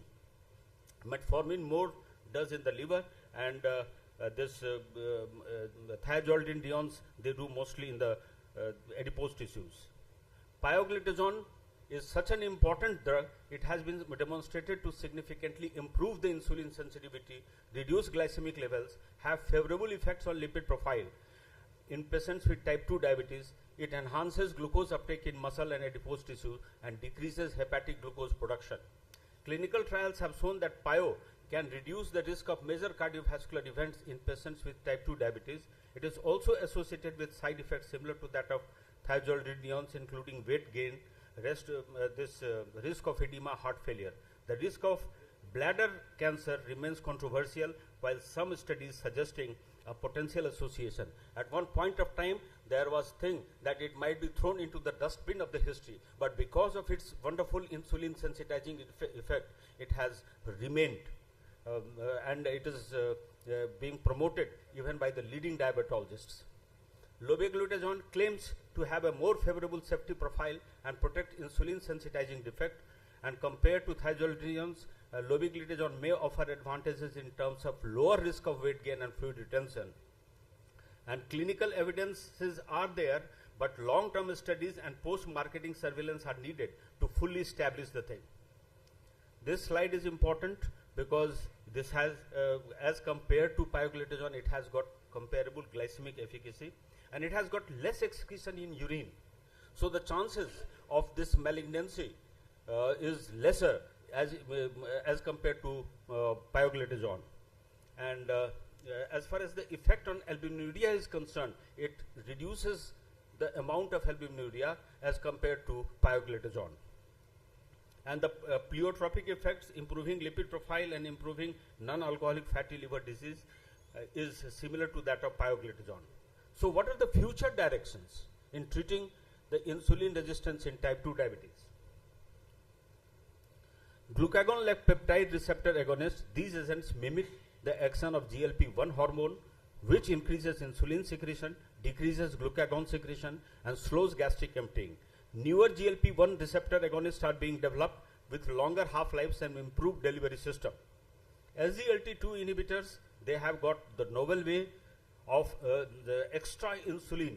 Its actions are completely away from the insulin. It is not utilizing for that. It is a novel action, and research is ongoing to explore the additional benefits beyond glucose control, including cardiovascular and renal protection.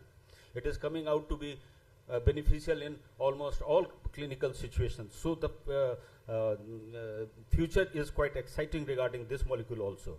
Dual antagonists, there are novel molecules that target multiple pathways involved in the glucose homeostasis. For example, dual agonists that activate both GLP-1 and glucagon receptors are under investigation for their potential to provide superior glucose control and weight loss.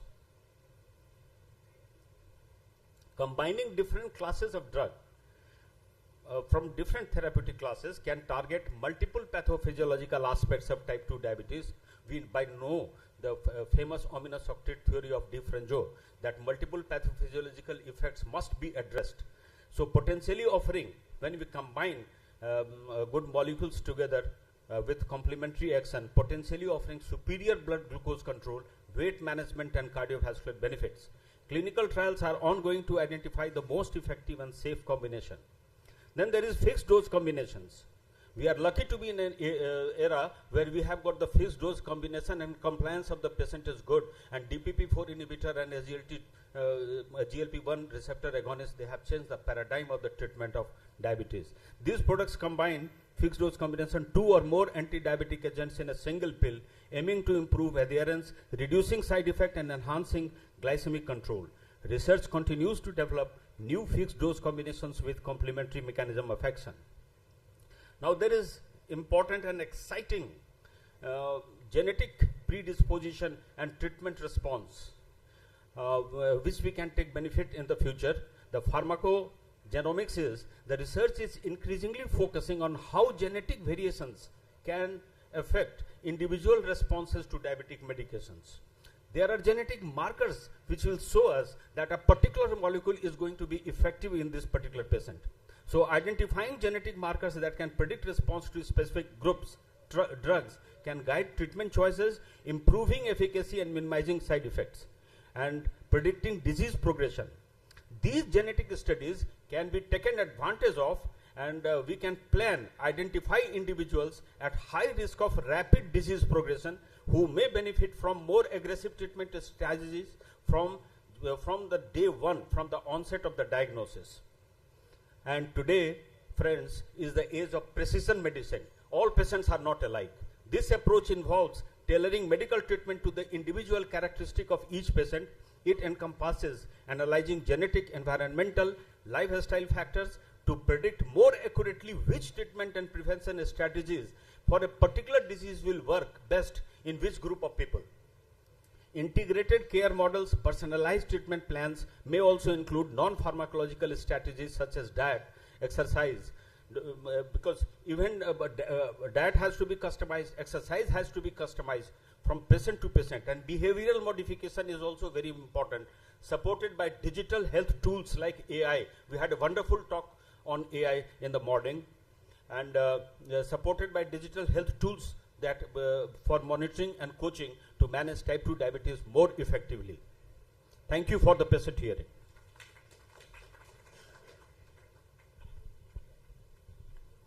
Thank you so much, sir, for your excellent talk.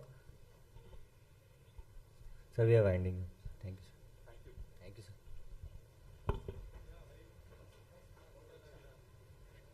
Thank you, sir. We now request our chairpersons to felicitate the speakers, Professor Dr. Surendranath Swain, Dr. B.K. Singh, and Dr. Sudhir Chandra Jha.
Thank you, sir.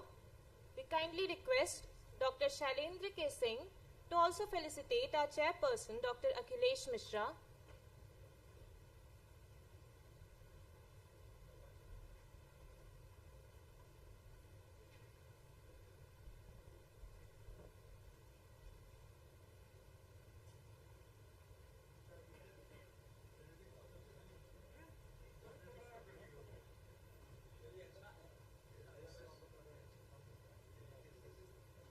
Thank you, sir.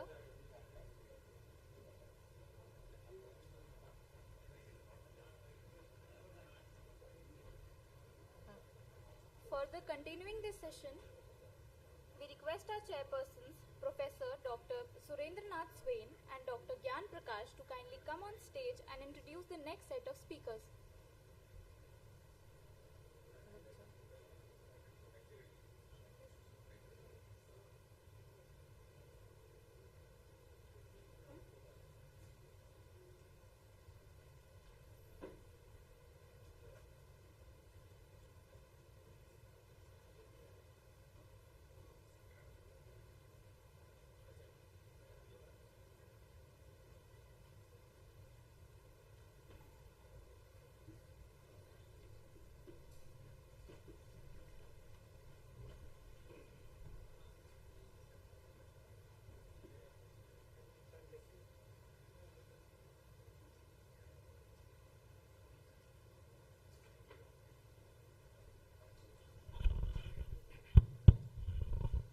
Now I call upon Dr. Sanjay Das for his topic.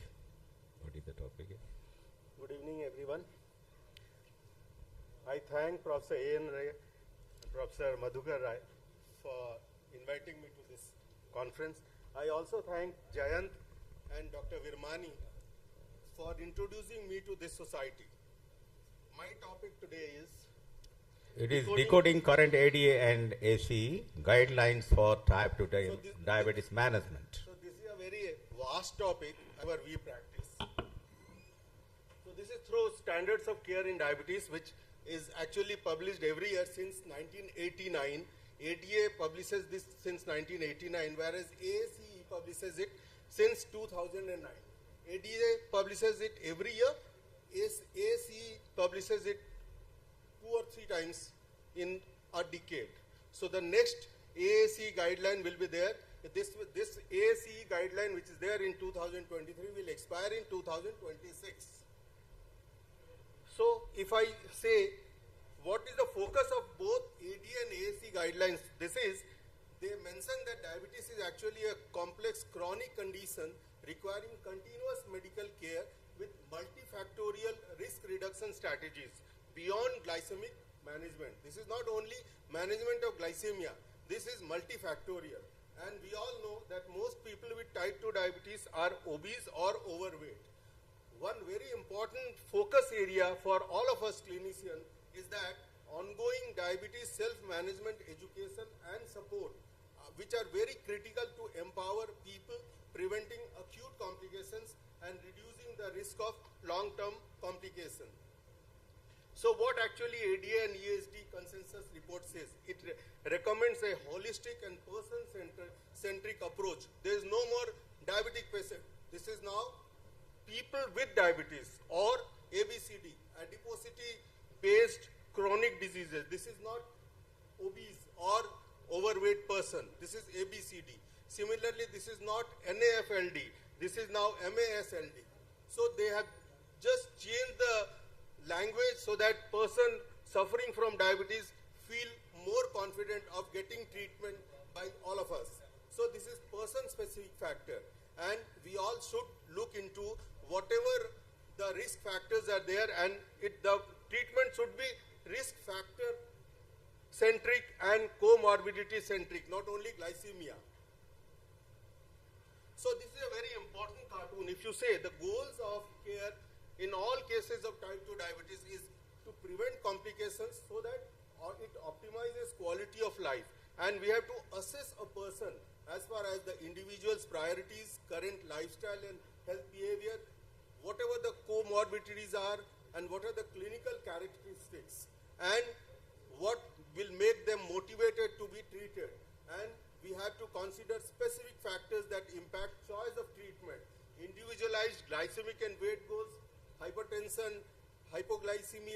cardiorenal, all these are factored into.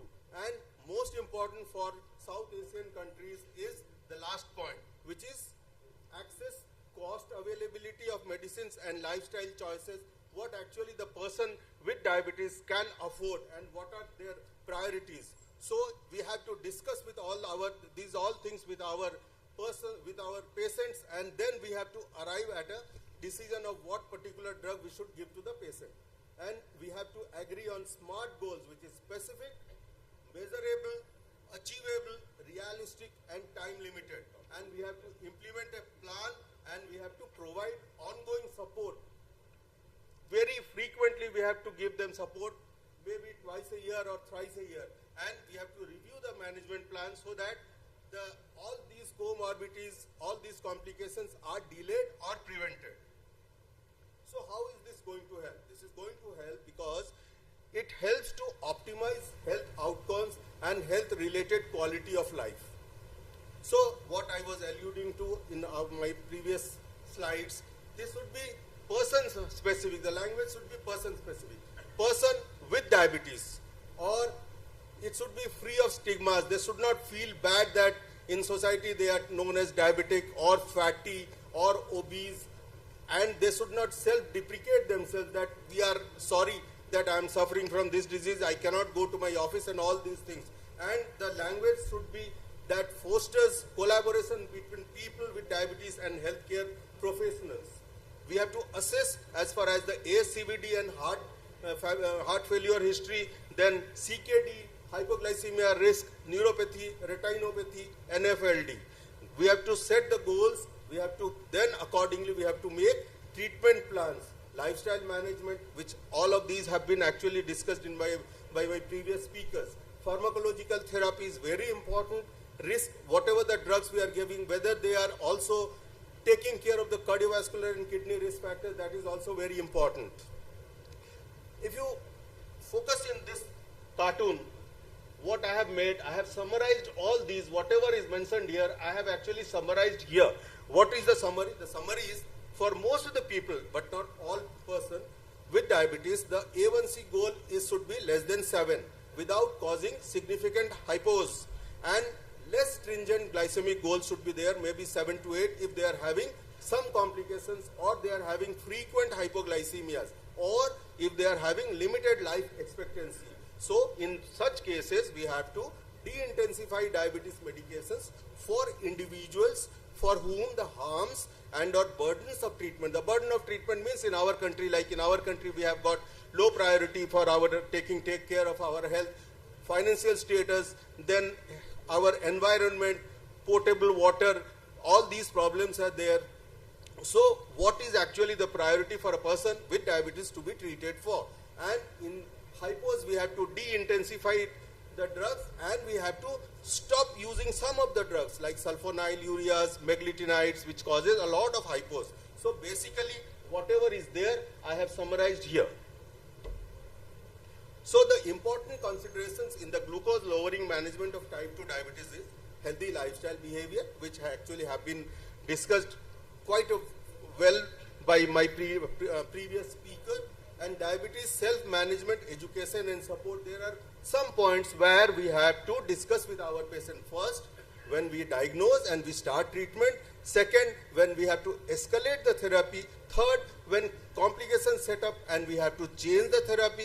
Fourth, we have to see the priorities. When the priority of the patient we have to discuss. These are the 4 places where we have to discuss with our patients and give them support.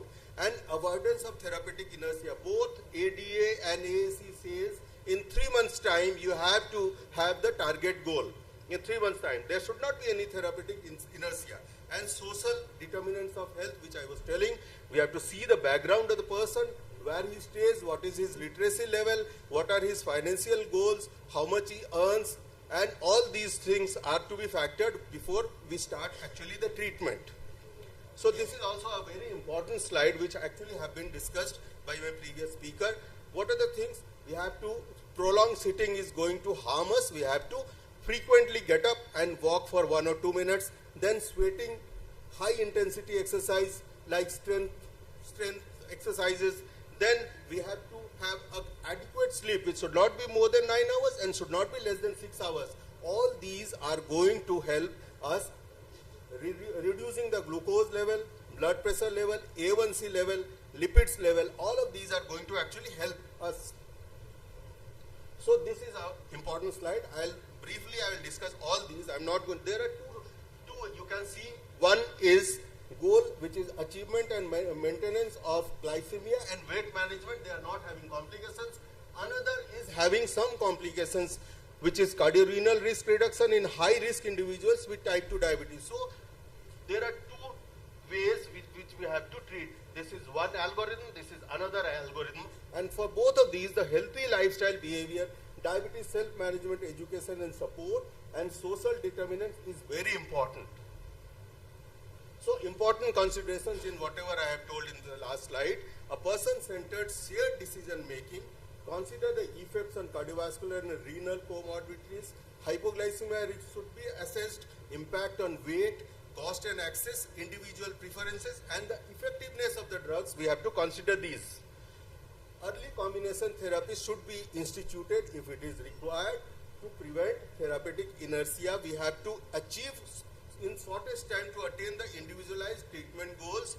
Those without CV and kidney disease pharmacological agents should address both the individualized glycemic and weight goals. Those who have not actually achieved their individualized glycemic goals, we have to select some more drugs which are going to help them and prevent CV risk. And initiation of insulin, which have been actually discussed earlier, should be there. If at all insulin you are going to give, there should be evidence of ongoing catabolism. If symptoms or hyperglycemia or the osmotic features are there, or when A1C or blood glucose levels are very high. For example, A1C more than 10%. But if you are going to give insulin, please be aware that one GLP-1 RA, including GIP and GLP-1 RA combination, there is more preferred to insulin.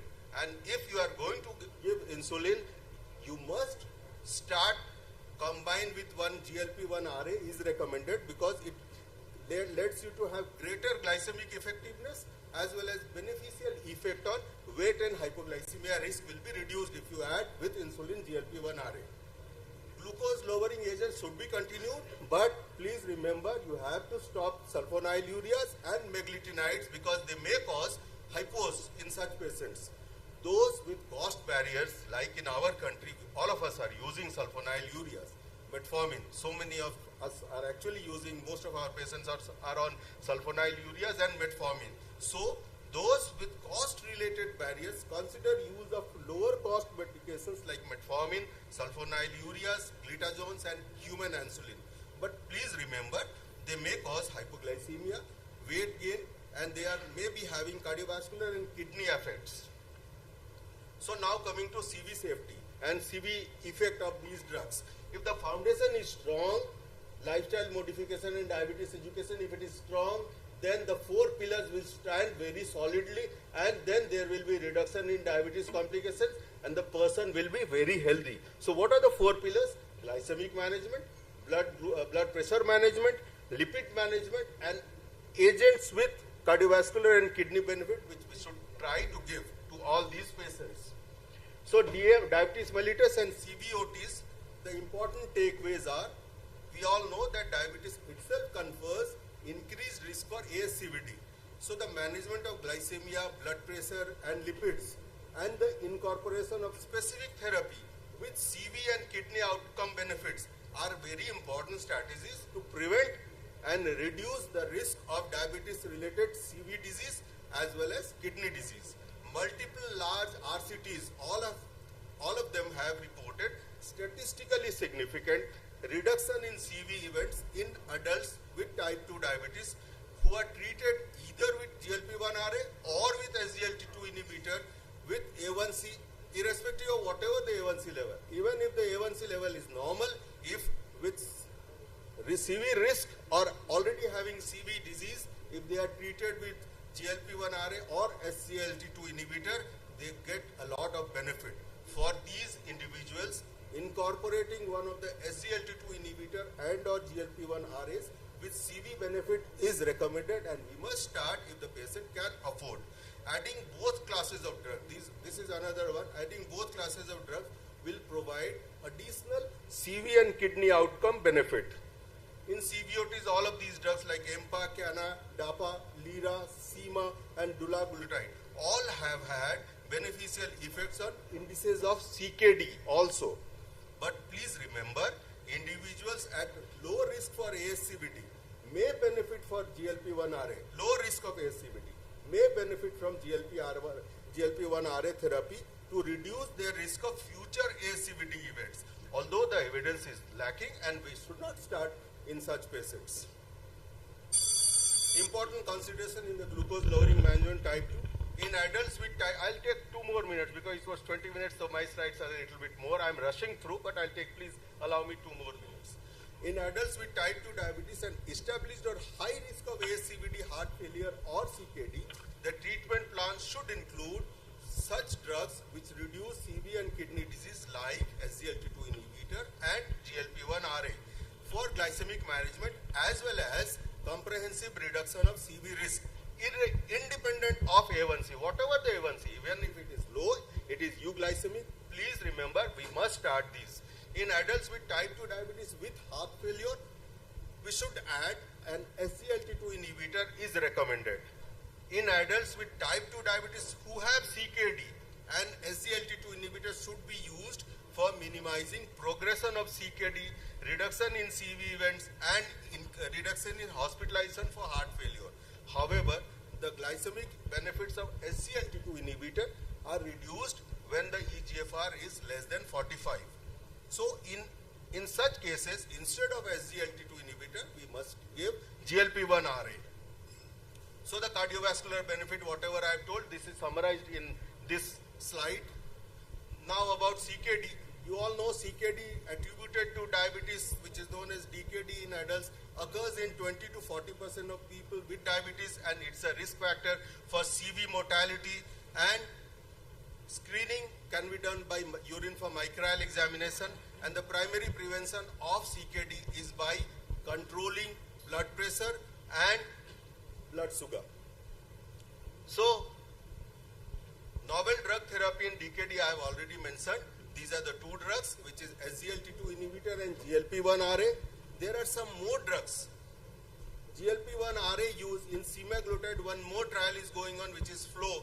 They will say whether semaglutide is independently helpful in limiting the progression of CKD. And the pooled fidelity trial has shown that finerenone is very effective across the segment for positive CV and renal outcome. So this is how we are going to treat blood pressure. Less than 130 by 80 is the goal. If it is more than 130 by 80, we should start with 1 drug. If it is more than 150 by 90, we should start 2 drugs. But this actually ADA, this guideline is differing from what ISH guidelines are saying. So this is a little bit shaky. I think next year they are going to change this. So obesity and weight management is very important. Key pathologic driver of type 2 diabetes and other CV risk factors, and it causes CV and kidney disease. The treatment goal are 3: lifestyle medication, drugs, or metabolic. But if you are going to reduce the weight by at least 5 to 7%, please remember it improves glycemia, blood pressure, and lipids, and may reduce the need for disease-specific medication. Pharmacotherapy, there are lots of drugs, but GLP-1RA are very effective, which are presently not available in our country. NFLD or MASLD diabetes is a major risk factor for developing NASH.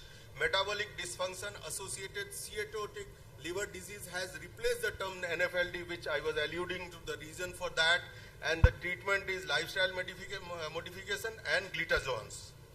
Bone health is very important. This year it has come because type 2 diabetes patient will have more chance of fractures, and DEXA scan, their ADA has recommended to perform at least 5 years after diagnosis of type 2 diabetes. So this is what, summarizing whatever I have told for about the ADA. Basal insulin was discussed earlier. Now 2-3 slides about the AAC. The difference between AAC and ADA is only one. That is, guideline is 6.5, In ADA it is 7.0. That is one. And the second is AC is more of visual algorithms. I'll rush through these. I'll just go to one slide. Statins are very important. I'll go to one slide, this slide. So you start with metformin, target is not achieved. ASCVD, give GLP-1 RA. Heart failure, give SGLT2 inhibitor or GLP-1 RA. Stroke, give glitazone or GLP-1 RA. CKD, give SGLT2 inhibitor or SGLT2 or GLP-1 RA. So if I summarize, healthy lifestyle behaviors, diabetes self-management, education and support, avoidance of clinical inertia and social determinants of health should be considered in glucose lowering management. Pharmacological therapy should be guided by person-centered treatment factors including comorbidities. Pharmacotherapy should be started at the time of the diagnosis of type 2 diabetes. Pharmacotherapy approaches should be either single pill or combination, and in adults with type 2 diabetes and established high risk of ASCVD, heart failure or CKD, the treatment plan should include agents that reduce CV and kidney disease. Thank you very much. I'm sorry I took 2 minutes more time. Thank you, Dr. Sanjay Das, for your excellent and eloquent presentation. But because of the lack of time, we are concluding and there is no time for discussion. The next speaker will be Invite Dr. P.K. Jain to deliver his talk on the topic diabetes and heart failure, newer therapeutic approach. Over to Dr. P.K. Jain. Chairpersons for giving me this time for this talk, very important clinical topic.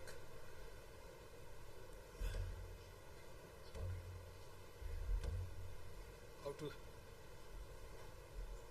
this is the, right, okay. So, okay, this, thank you.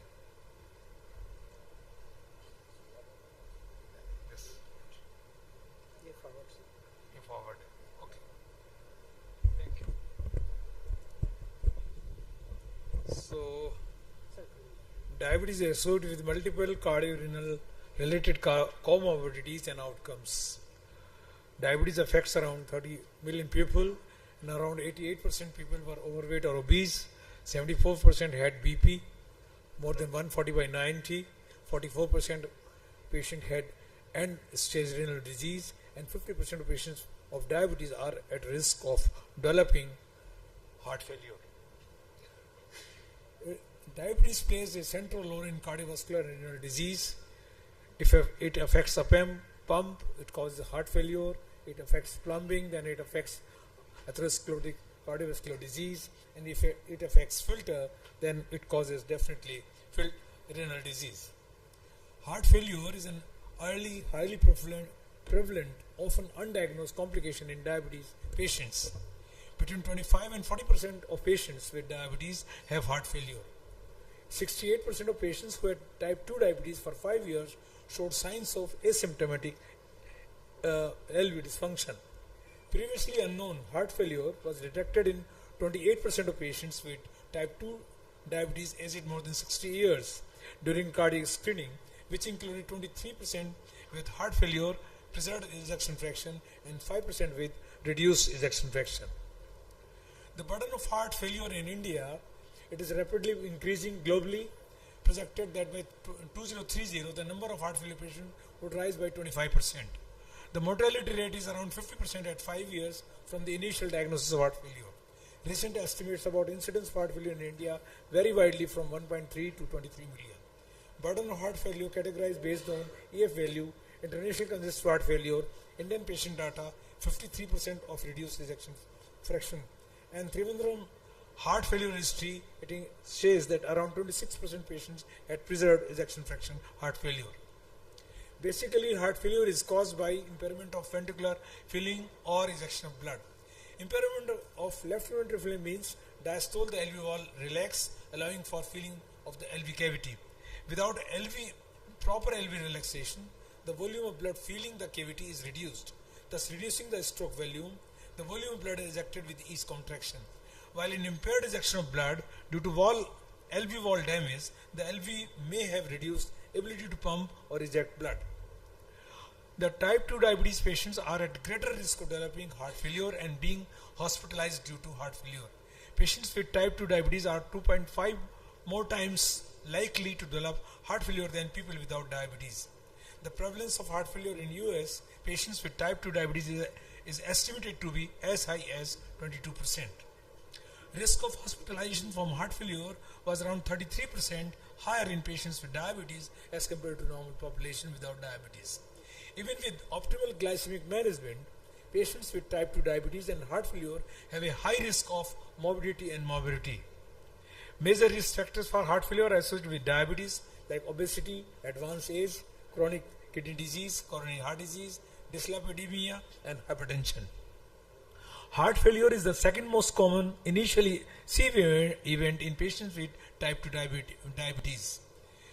After peripheral artery disease, heart failure is the second most common cause before non-fatal MI, stroke, and CV death. The poorer the glycemic control is associated with incident heart failure.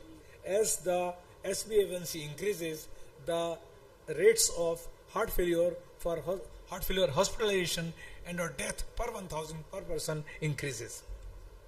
The pathophysiology of cardiovascular disease in diabetes, basically diabetes leads to metabolic disturbances, hyperglycemia, hyperinsulinemia, insulin resistance, dyslipidemia, and obesity, which leads to oxidative stress, autonomic neuropathy, activation of R system, and inflammation that lead to cardiac fibrosis and cardiac dysfunction, leading ultimately to heart failure. Left ventricular dysfunction is an early complication of type 2 diabetes. 8% of patients of diabetes had evidence of LV dysfunction at 5 years after type 2 diagnosis. Two categories of heart failure are there: LVEF more than 50% or less than 40%. ESC diagnostic criteria for heart failure categories. If the heart failure, the HFrEF means patient having sign and symptoms of heart failure if the ejection fraction is less than 40. If it is between 40 and 49, we call it as HF mildly reduced or MREF. And if it is more than 50%, we call it as HF preserved ejection fraction. ACC or AHA also depicts the staging of heart failure. Stage A means there is a risk of heart failure without any symptoms, structural heart disease or cardiac biomarkers or a stage of injury. Example for hypertension, atherosclerotic CVD, diabetes, metabolic syndrome, and obesity, and exposure to cardiotoxic agents, etc. While stage B, there is a structural heart disease but without sign and symptoms like valvular heart disease or various diseases. Thirdly, the stage C, structural heart disease but with prior or current symptoms of heart failure. Current or prior symptomatic NYHA class 1 to 4 patients with objective evidence of cardiac failure dysfunction. And refractory heart failure requiring specialized interventions, we also call it end-stage heart failure, unable to carry out any physical activity. Management of heart failure with diabetes mellitus, objective treatment of heart failure. There are two situations. If the patient is having diabetes, ischemic heart disease, high severity of heart failure, more comorbidities, or low adherence to treatment, the chances are the patient of preserved ejection fraction may progress to with mildly reduced ejection fraction, or still it may progress to reduced ejection fraction. Or if the patient is young, female, lower severity of heart failure, fewer comorbidities, optimized therapies, the chances are the patient will improve from REF to MREF or even PEF. This is the timeline of approved drugs to treat heart failure in what we used to use in 1980 and what we are using, including Arnis and Ivabradine in 2019 and today. It is a standard newly proposed 5-4 therapy, means 5 pathways like angiotensin 2, norepinephrine, aldosterone, neprilysin, and SGLT2 inhibitors. There are 4 drugs available for this: Arnis, beta blockers, MRAs, and SGLT2, and 3 additional drugs. If the patient does not respond to these 4 pillars, then we can use even ivabradine, hydrogen or nitrates, and vericiguat. Approach to management in heart failure with a reduced ejection fraction. In the absence of contraindications, patients with reduced ejection fraction be treated with combination therapy, including one evidence-based medication from each of the following categories. And we can initiate with ARNI or ACE inhibitors or blockers beta blockers, MRAs, or SGLT2, and within a span of 4 weeks, we can lead to the target doses. Preferential use of drugs at target doses that have been proven to be beneficial in clinical trials as optimal medical therapy. If these doses cannot be achieved, the maximally tolerated dose is acceptable. Then ADA guidelines in 203 and 204, as depicted in the previous speaker, in heart failure, SGLT2 is the drug of choice with heart benefit. We should avoid thiazolidinones or TSDs in these patients, and if the patient is having more than A1C, then we can use MRAs. Guideline directed medical therapy across heart failure stages. In stage 1, the best use is SGLT2 inhibitor, especially with diabetes. In stage B, pre-heart failure, we can use SGLT2 inhibitors, ACE inhibitors, ARBs, or beta blockers. While in stage C and stage D, stage C symptomatic heart failure and stage D advanced heart failure, if the patient is having reduced ejection fraction, then we can use ARNI in NYHA 2 and 3 and ACE inhibitor ARB in NIHA in 2 to 4. And these are all class 1 indications: beta blockers, MRAs, SGLT2 inhibitors, diuretics as needed. These are the class 1 indication in reduced ejection fraction. While in patients having 41 to 49% or mildly reduced ejection fraction, we can use diuretics as needed. SGLT2 inhibitors, ACE inhibitors or ARNIs, MRAs, beta blockers 2B, they are all 2B indications. SGLT2 as 2A indication and ACE inhibitors as 2B indications. MRAs 2B indications. Same way, in preserved ejection fraction, diuretics as per need, while the use of SGLT2 as 2A indications, while ARNI, MRA and ARBs as 2B indications in these patients.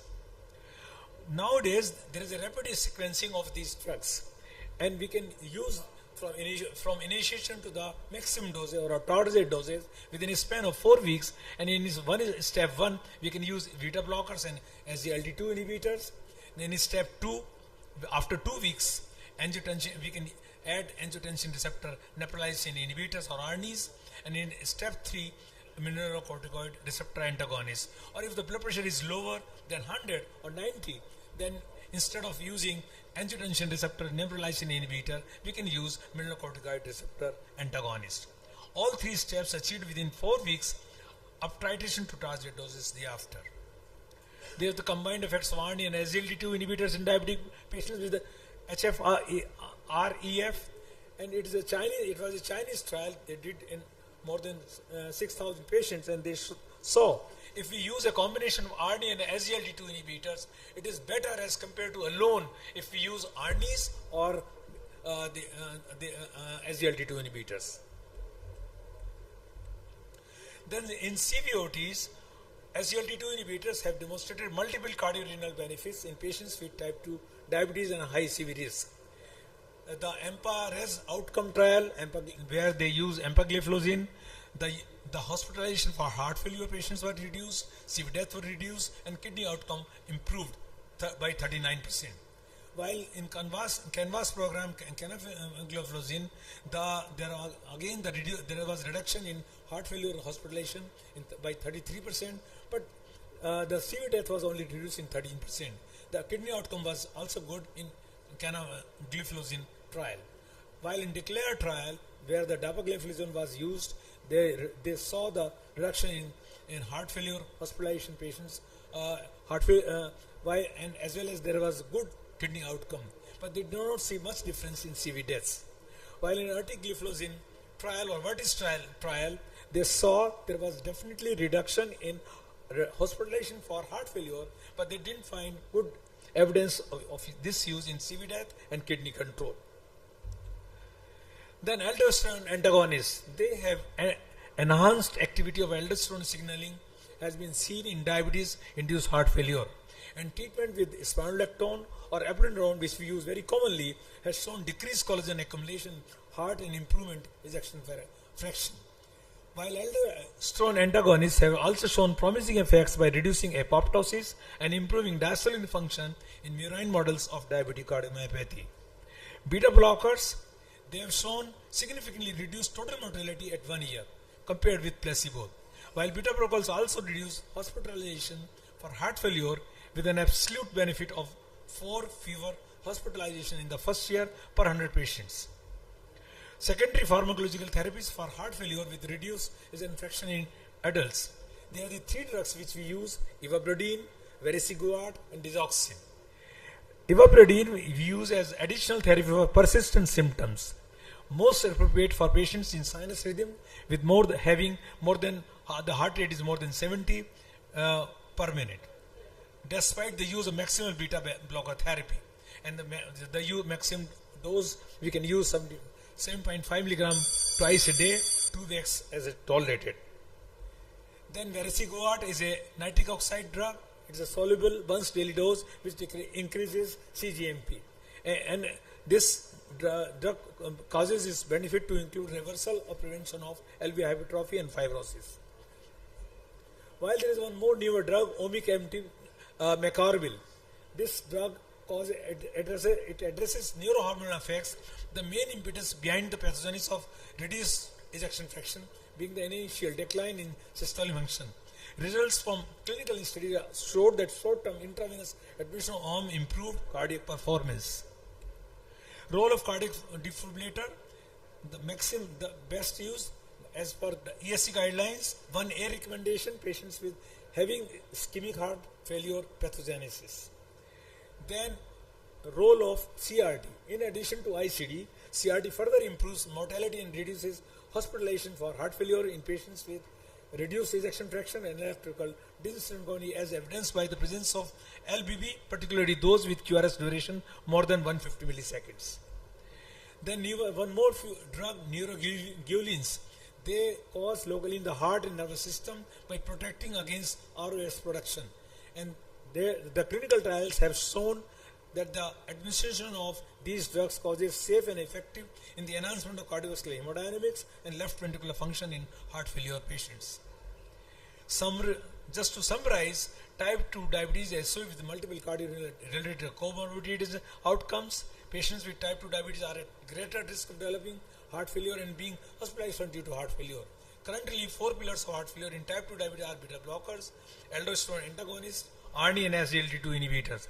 3 additional drugs, ivabradine, hydrogen nitrates or vericiguat, and some novel agents under pipeline, omecamtiv mecarbil, neuroglabins, and NLRP3 inflammation inhibitors like dapacetrol. Thank you very much. Thanks a lot for patient hearing. Thank you, sir, for a nice elaboration. Now we are not having much time. Thank you. We close the session. Okay, thank you.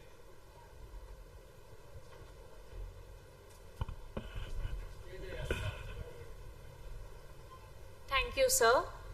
We now request our chairpersons to felicitate their speakers, Dr. Sanjay Das and Dr. P.K. Jain.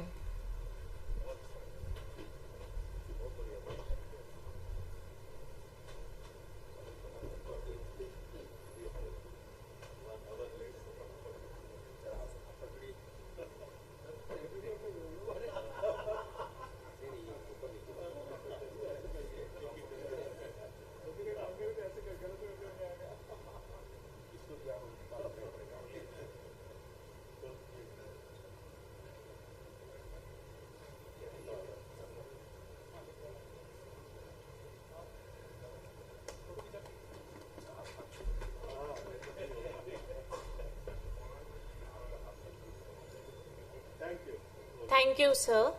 We kindly request Professor Dr. Surendranath Swain to also felicitate our chairperson, Dr. Gyan Prakash.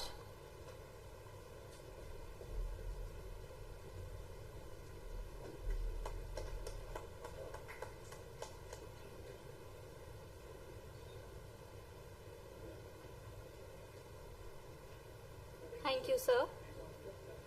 Moving forward with the same spirit, we start our next session on Diabetes Symposium. We request the chairpersons of this session, Dr. Dilip Kumar, Dr. Shravan Singh, and Dr. Deepak Jumani, to kindly come on the stage and introduce the speakers for this session.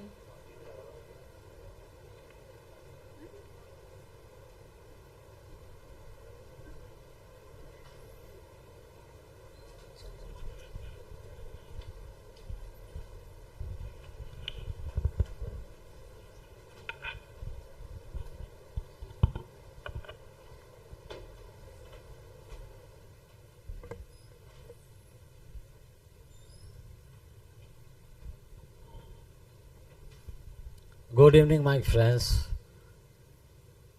We are just going to hear from my friend Dr. Birmani, and no introduction is required.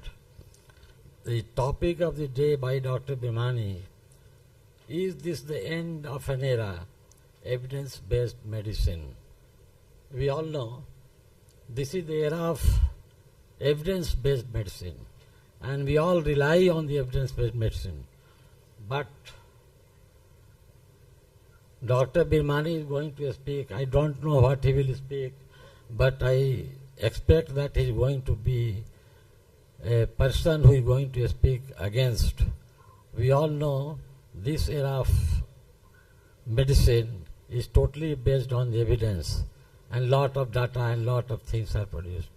But we also know the treatment of the patient is not dependent by only the data and the research only. Every patient is different.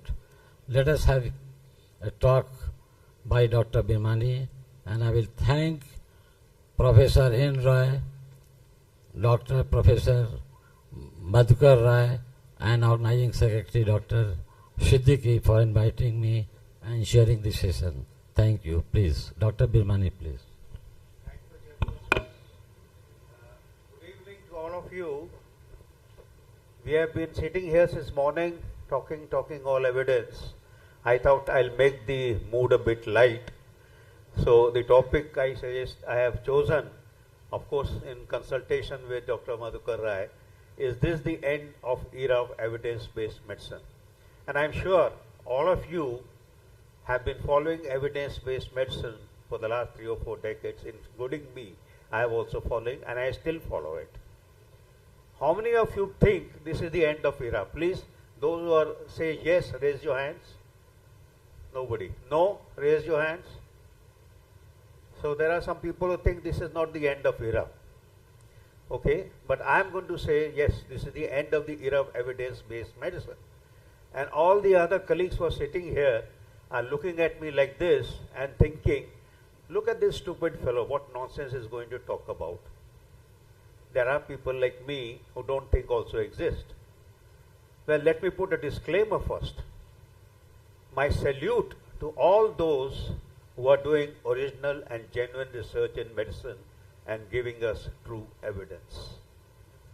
To the rest who are in majority who claim to do research, this talk is with malice to one and all.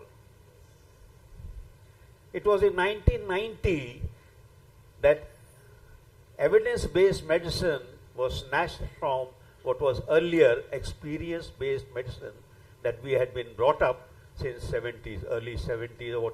Whenever I started my career way back in 77, it was experience-based medicine. The words given by our professors were pearls of wisdom. But then came evidence-based medicine. And this has been the cornerstone of medical practice since the last 3 to 4 decades. Based on randomized controlled trials, supported by various prospective and retrospective observational studies, non-randomized trials, and clinical experience. And this group, the evidence-based medicine, was started by epidemiologists, not clinicians, mind you, in early 90s from McMaster University. They claimed that this is a new paradigm of medical practice. They gave greater reliance to published data in clinical practice and proposed a hierarchy of evidence with clinical trials trumping mechanistic reasoning and clinical judgment. But rapid advancements in technology, personalized medicine, and a growing emphasis on patient-centered care heralds the end of era of evidence-based medicine, mainly because by relying predominantly on RCTs and systematic analysis, it has failed to encompass the complexities of individual patients, their unique genetic makeup, and diverse cultural backgrounds. That has got various limitations, and there is over-reliance on the reliability of clinical trials and systematic reviews, and the clinical judgment and mechanistic reasoning has been pushed in the background. We know the limitations of clinical trials. There is unrepresentativeness, there is bias, there is a difference between what is called statistical significance and what is clinical significance, and that we have seen in our practice, and there are misleading results due to reporting bias, inappropriate pooling of small trials, effect of changes in disease mortality and prognosis over time. One should also realize that knowledge is essential, but experience is very important, which comes only by managing patients with a sense of responsibility, care, and empathy, and which can only come with experience.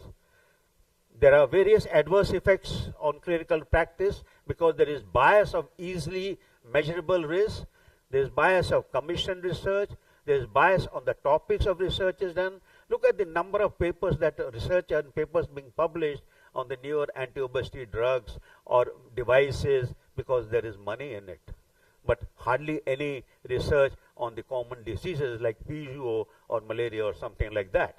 So there is an exclusive focus on drugs and devices. And what data is being measured? Let's see. They are measuring outcome measures such as mortality, morbidity, cost effectiveness. They are effective methods for the purpose and are very simple to assess. Having said that, there are certain very important but less tangible elements of medicine which are very difficult to quantify. Quality of care, patient's experience of illness, respect for human dignity, and contributions to the knowledge base. That is what is very important, and that should contribute to the knowledge base. Now, how to take care of a patient who falls between the cracks in the available guidelines? Either the guideline is insufficient, there is no evidence, or patient doesn't fit into that criteria, and there are different guidelines. You know, so somebody, Dr. Abhishek was mentioning more than 10, 15 guidelines, and hypertension are there. Which one to follow? Remember, guidelines inform practice, but they don't dictate it. They do not replace the knowledge and skill of clinicians. Doctors are expected to be familiar with guidelines, but this does not mean they cannot depart from guidance in the best interest of the patients. But they must justify it. That is important. There is a huge list of why evidence-based medicine is going to die. I'll go to it. But the biggest problem today is the publish or perish culture that has come up in all the institutions. You want a promotion, you must publish a paper. You want recognition, you want fellowship, you must publish a paper. And there are predatory journals that have come up who charge exorbitant fees for a non-existent review, peer review. One of our topmost researchers, Professor Anup Mishra, has very rightly remarked, hyper-productive authors with possibly questioned research practices. India is number 3rd position after Saudi Arabia and Italy. This is from the house, the mouth of the top researcher in the country today, or in the world today. Then the author, when we look at a paper, who is the author? Is it genuine? There is actually one true genuine author, and there are a lot of parasitic authors. And they are put there for decorative flavor. Then there is an honorary author, a gift or a guest author. He is added as a bonus to please someone higher in the hierarchy so that his paper can be published. The easiest way to publish a paper in JAPI is to involve the editor as one of the authors. That is the scheme that is happening today. Then the gold author. Gold author is someone paid by a third party or in direct or indirect forms, and he is there and is paid by the party. And now the newest kid in the block is the artificial intelligence author. ChatGPT is writing papers, and these are being published in prestigious journals. There is selective publication. Look, for example, in the case of antidepressants, 36 out of 37 studies were favorable to drugs were published, But those who were negative, only 3 out of 36 were published because they didn't want to say that my drugs are bad. In 2008, Sanofi completed 92 studies, but only 4 were published because they went against the company's drugs. It is idiotic to publish such data because it's harmful. And if you point this out in academic circles, you're going to say, you are talking nonsense, you don't believe in evidence. Suppose you know your stockbroker publishes all his winning trades, but suppresses his losing trades, would you trust him with money? No, obviously not. And yet we trust evidence-based medicine with our lives. There's a publication bias. Maybe genuine publications are put in a drawer and forgotten about. There is rigging of outcomes. Before 2000, any study that was done, they used to have multiple outcomes, and they took the best outcome and said, this is the outcome of my study. So if you measure enough outcomes, something was bound to come up. However, government got wise, the medical council got wise. So after 2000, they stopped these shenanigans. They said, when you are doing a research, tell us what is your primary outcome, what is your secondary outcome, right from day one. Prior to 2000, 57 of the trials showed positive result. After 2000, only 8% showed good results. So you can imagine how much bias there was when there was rigging of outcomes. Now, evidence was being corrupted. People were getting rich. And you know, you don't bite the hand that feeds you. That's why nobody spoke. Everybody kept quiet. There are editorials, prestigious journal like NAGM. A paper published in that said that biphosphonate drugs, the fracture rate is very rare. We all know it is not. Not only did the drug companies pay a lot of consulting fees to the doctors, 3 of the authors of this review were full-time employees. They were advertising their drug. And a prestigious journal like NAGM should not have published that paper. Yet, we still consider it to be a very prestigious journal and we depend on it. The bottom line is, more money you get, the better results you give. As simple as that. Then there is money from reprints. There is something called high impact factor. So when you publish an article, you want to have a very high impact factor. And that comes for how many times your publication has been cited by other authors. And if it is being backed by big pharma company, they will buy these journals and they will sell it throughout the country, and this will become a big hit.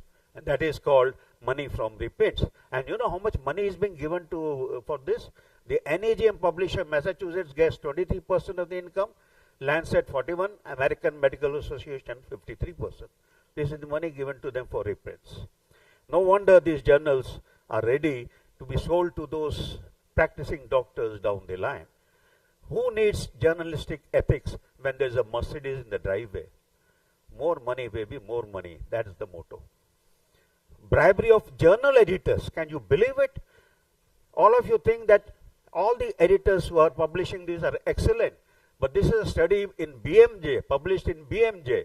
And they were finding out, okay, who is getting research payments and who is getting the money. Much research consists of going to meetings in exotic locales. It's funny how many conferences are held in beautiful European cities like Barcelona and very few in a brutally cold Quebec city. So it depends on when you're going to conference, you want to enjoy. Of all the journal editors, 50.6% were on the take.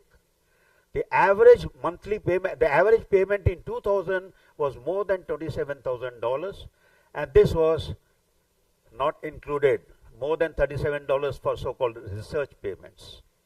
Bribery of journal editors. Look, the journal pay and the research dollars given, JAMA, JAC, this is the cardiology, diabetes care, internal medicine. This is the money they have got, and we are dependent on these journals and we are quoting them left and right. Financial conflict of interest is of course there. Sir. And this national survey in 2007 showed that 94% of physicians are tied to pharmaceutical industry. And this gravy train only writes in one direction, from big pharma to the wallets of the doctors. And those medical students with more exposure to pharmaceutical reps, they had more positive attitude. And there was a simple relationship. More the article published, almost always academic doctors and professors, taken from big pharma, more prominent, more money. So there is a clear and strong link between taking industry money and minimizing the risk of effects of medications. So if you thought patients, these boys went to prestigious schools like universities for the good of mankind, well, they did go there, but they stayed back for their money. And this, all of you know, is our symbol, and now it is said, this is the evolution of medicine. This has become this. The corruption of evidence-based medicine killing from profit. What caused this sorry state of affairs? Dr. Relman, chief editor of NAGM, said in 2002, the medical profession is being bought by the pharmaceutical industry, not only in terms of practice of medicine, but also in terms of teaching and research. The academic institutions in this country are allowing themselves to be paid agents of pharmaceutical industry, I think is disgraceful. Dr. Marcia Angel, NAGM, in 2009, editor said, it is no longer possible to believe the clinical research that is published, and we should rely on these guidelines. I have no pleasure in this conclusion, which I have slowly and reluctantly reached. Richard Horton, editor of Lancet, in 2015 said, the case against science is straightforward. Much of the scientific literature, perhaps half, is untrue. The people in charge of the system, the editors, they realized how corruption had entered the medical profession. And trials run by an industry were more than 70% times likely to be positive. So it is just like building a wooden house, knowing the wood is termite infested. So what is the value of a publication when the whole base, the whole evidence is corrupt? Sometimes there is absence of evidence. Then there is a lot of other things. I will not go into details. How eminent you are, that is evidence. How louder you can speak. What is providence, diffidence, nervousness, depending on medico-legal, confidence-based medicine, especially on the surgeon's table. So Madhukar Babu, evidence-based medicine, girlfriend और सरकार यूं ही नहीं बनती. तरह तरह के झूठे वादे और कस्में खाने पड़ती हैं. So what is the solution? Solution came in 2015 when Barack Obama, then the president of US, said, tonight I am launching a new precision medicine initiative to bring us closer to curing diseases like cancer and diabetes. And to give us all access to the personalized information we need to keep ourselves and families healthier. I think that the same year, this institute was also born in 2015. Now, this challenged the supremacy of evidence-based medicine through artificial intelligence, and they said time has come for a change. In 2016, the Davos Summit, Klaus Schwab, the president of the World Economic Forum, said, we stand on the brink of technological revolution that will fundamentally alter the way we live, work, relate to one another. In its scale, scope, and complexity, the transformation will be unlike anything humankind has ever experienced. We'll be dealing with things like nanotechnology, AI, deep learning, algorithms, Internet of Things, and three-dimensional printing. So from traditional medicine that we are doing earlier, we are following evidence-based medicine today, and tomorrow we are heading to precision medicine, which is stratified, personal, and individualized. What happened in evidence-based medicine? You have got evidence, patient comes, based on the evidence you treat, patient doesn't improve, you go to the second guideline and you treat. What will happen with precision medicine? Patient arrives, you have metabolic profile, clinical lifestyle data, predictive patient profile, you treat, personalized treatment, and he is okay. So providing the right medicine to the right patient, the right dose at the right time. Tailoring medical treatment based on the individual's biological data, needs, and preferences throughout all stages of care, including prevention, diagnosis, and treatment. It will revolutionize how we practice medicine. No longer medicine will focus, as it has historically, on symptomatic disease management and empirical drug prescribing, but will forward to a new era of individualized medicine. Evidence medicine was based on RCTs, patient preferences, clinical. It gave you guidelines, and this was group recommendations. What we are heading to is deep medicine that is based on deep learning, patient preferences, clinicians, AI, and it is true individualization. That is the basic difference. So from one size fits all to stratified medicine to precision medicine, that is why involving genomics, genetic determinants, health industry, big data, or. So we'll have either genetic therapy to repair the defective genes, and Dr. B.K. Singh will be out of tune, or pharmacotherapy to compensate for it. Or we may even be having complication preventing drugs that will work, as simple as that. So what is this is known as VIP therapeutics for individual. That is basically you are creating a virtual image of a patient, a twin image, and simulated digital twin, and that is the virtual image of the patient that will be creating. So from yesterday, symptom-based intuition medicine, today pattern-based, evidence-based medicine, tomorrow it will be algorithm-based precision medicine. Now this is what is going to happen, and all of you are unique. You've got 3 billion DNA pairs. I'm sure you're not going to wear any pair of glasses. You're going to wear only those that have been prescribed to you by the doctor. As Hippocrates very rightly said, it is more important to know what sort of person has a disease than to know what sort of a disease a person has. An innovative approach to disease prevention, treatment that takes into account individual differences in people's genes, environments, and lifestyles. So this paradigm shift is going to occur because we know there are a lot of areas where you're never going to get any randomized controlled trials.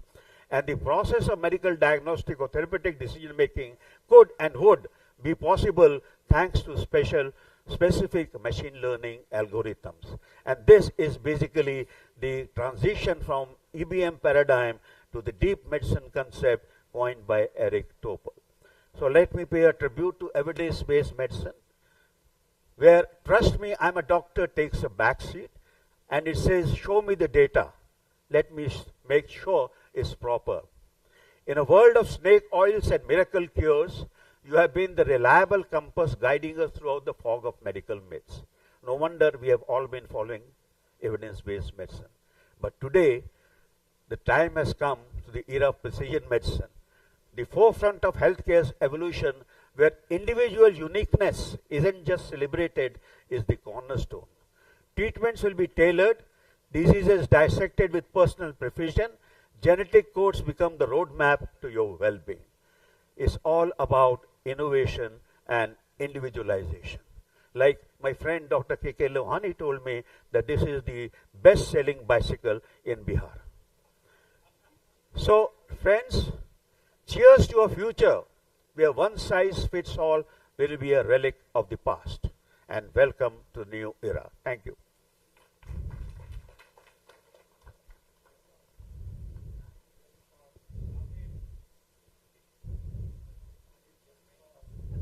No question is being asked. I know that a lot of query will come, but because of time is short,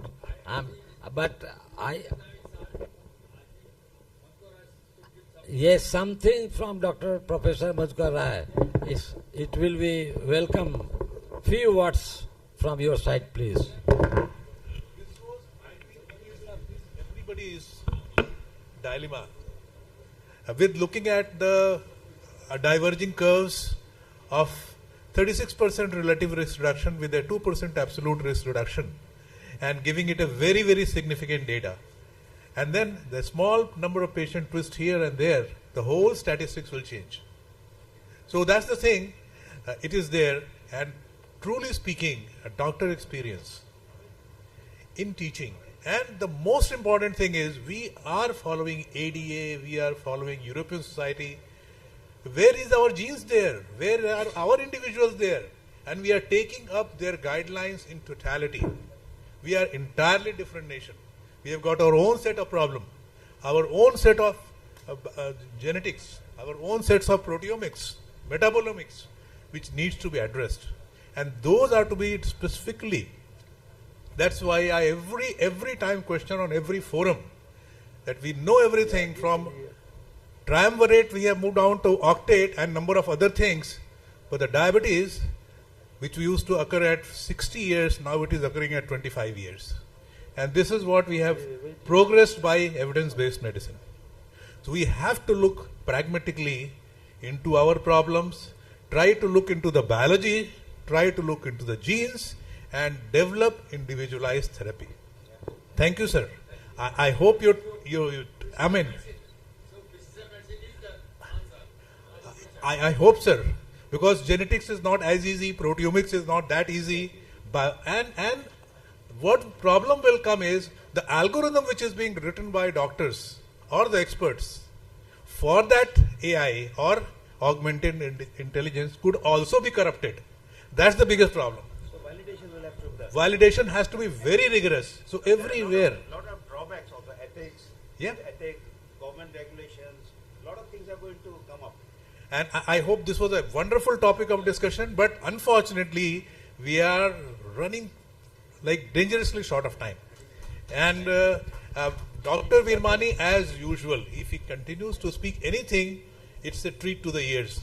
So, thank you so much, sir. Thank you. Without wasting much of our time, because it's too late, the next our speaker is Dr. Bipul Kumar Gupta, and his topic is primary prevention of cardiodiabetic disease in India.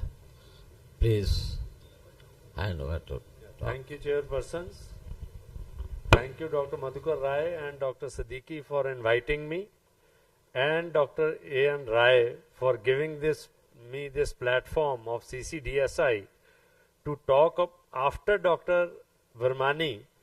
So this topic doesn't need much of thing because we are discussing since morning everything, and what I am going to do is summarize the things. And this doesn't need any evidence because this is obvious. So after evidence-based medicine is dead, this revives the concept of, generalized medicine. So I start the lecture by paying tributes to my late father, Comrade Ved Prakash Gupta, my mentor, my friend, my senior, Dr. Gurpreet Singh Wander and Dr. Paramjit Singh Aulak, who polished my academics and gave me concept of academics. So coming on to the chapter, lecture, metabolic diseases are combination of cardiac and metabolic dysfunctions. The concept forwarded 10 years back by our visionary Dr. A.N. Rai. Cardiometabolic syndrome is now recognized as disease entity by World Health Organization and American Society of Endocrinology. Cardiometabolic health refers to optimal functioning of cardiovascular and metabolic system, that is CMS. So among 20 leading global risk factors for years of life lost in 2040, 3 metabolic risk factors are at top of the variables, which again are the motto of CCDSI, that is high blood pressure, high BMI, high fasting glucose. Build upon these and other risk factors, the concept of cardiometabolic health is attracting much attention globally, calling for primary prevention of cardiometabolic diseases. So for prevention, we need to address the risk factors, and risk factors for cardiometabolic diseases can be modifiable and non-modifiable risk factors. And for primary prevention of cardiometabolic diseases in India, we need to understand the risk factors and challenges and ultimately control these risk factors. So non-modifiable risk factors, everybody knows, it is family history, race or ethnic background, age, gestational diabetes, unhealthy diet. This is really important in Indian setup. When we are going to discuss diet, you will know that everywhere you will find the packets, 10 rupees packets, 5 rupees packets of unprocessed, ultra-processed foods in every nook and corner of the country, which is affecting the cardiometabolic health of our population. Weight, very important. Physical activity, blood pressure, smoking. Smoking means use of tobacco. And air pollution is coming up very fast as the main risk factors for all cardiometabolic disorders affecting life than never before. Prediabetes, dyslipidemias, polycystic ovarian syndrome, various endocrine disorders and certain medications, stress, sleep disorders, education and income levels, metabolic syndrome, urbanization is affecting our developing countries because we are not ready for urbanization and the urban infrastructure is collapsing under the pressure of increasing urbanization. So ICMR in-depth study data gave us the situation of cardiometabolic diseases or in India, that is pre-diabetes to the extent of 15%, hypertension, very important, very prevalent, that is about 35%, generalized obesity about 28%, abdominal obesity 40%, dyslipidemias, mind you, this is like more than epidemic, it is 81%, and all metabolic non-communicable diseases except pre-diabetes were more frequent in urban areas than in rural areas. That means rural areas are also fast catching up because pre-diabetes ultimately is going to be converted into diabetes, leading to other cardiometabolic diseases. So primary prevention of cardiometabolic diseases in India, cultural and behavioral factors, we will be discussing these, socioeconomic factors, healthcare system challenges, environmental factors, policy and implementation.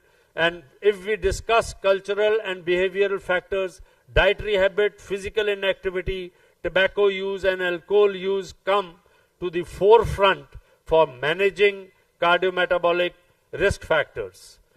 So dietary habits, high consumption of processed foods, this is affecting India like never before. As I have told, various packed foods, ultra processed foods, the advertisements are, we are risking our young population, low intake of fruits and vegetables, coupled by high cost, where majority of population cannot afford this, is leading to risk factor for cardiometabolic diseases. High salt intake, again it depends upon regions, occupation. Sometimes we need high salt intake when there are physical laborers working in sweating conditions, and we need low salt intake in urban population. The blue collar jobs, unhealthy cooking methods is again a very important risk factor. Sugar sweetened beverages, nutritional transition, shifting from traditional diets to Western diets. I think this is quite an important risk factor for increase in cardiometabolic disorders, especially in Indian context. Food insecurity and malnutrition. So this motto should go on this plate, which is recommendation. Then 1/4 should be, previous speakers were talking about high carbohydrate diet. So we need to balance the diet between four portions, that is the chapatis, the fruits and vegetables, the dal and this thing, and salad. So we should have a balanced diet so that we can curb the increase of cardiometabolic disorders. So again, this is a food pyramid. Everybody is conversant with this food pyramid. Physical inactivity is a significant challenge in improving cardiometabolic health in India. Sedentary lifestyle contributes to a host of health problems, including cardiometabolic diseases. So there is urbanization, which is again leading to sedentary lifestyle. Socioeconomic barriers are there, low socioeconomic groups are there. Cultural and social norms, traditional belief that physical activity for women may not be encouraged. So that is our traditional belief. Educational system, school curricula often emphasizes academic performance over physical activity. Health condition and disability like arthritis again compromises your physical activity.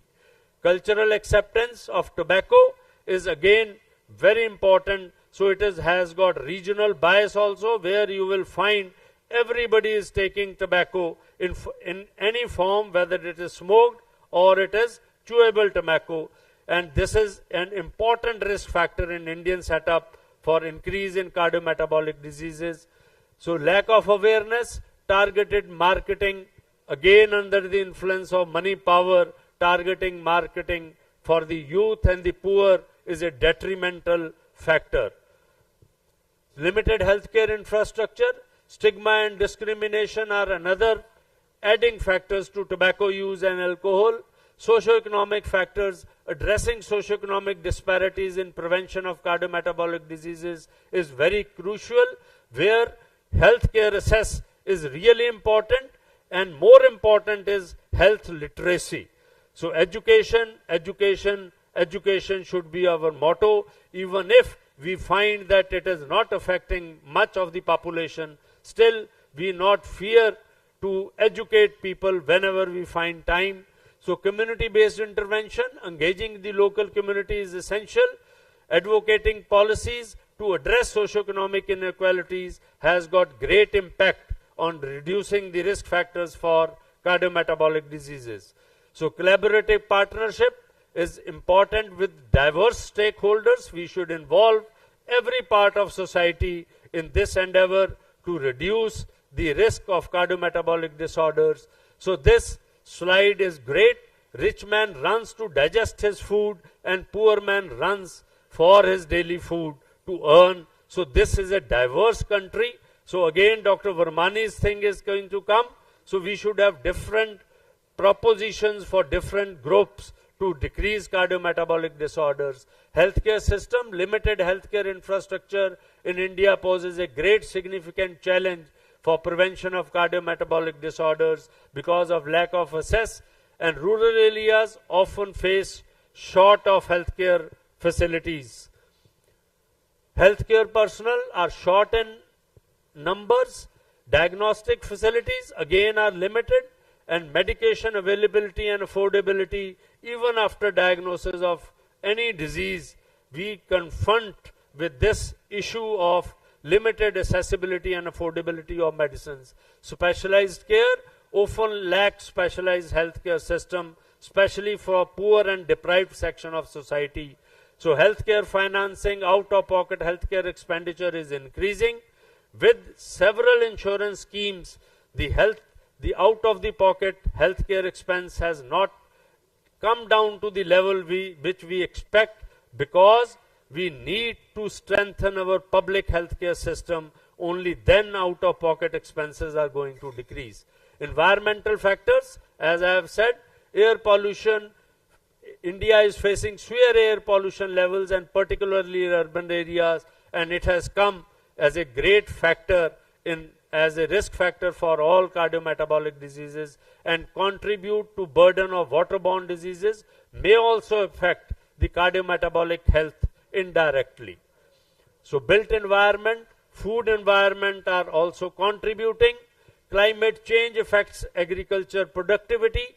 Occupational hazards, disaster preparedness is again important, because poor people are going to be affected very adversely with these factors.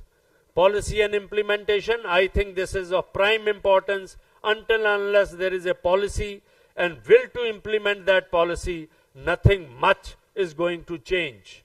So regulatory and policy graphs, again ultra-processed foods, all the companies are promoting in spite of the evidence generated that it is affecting the cardiometabolic health in India like never before.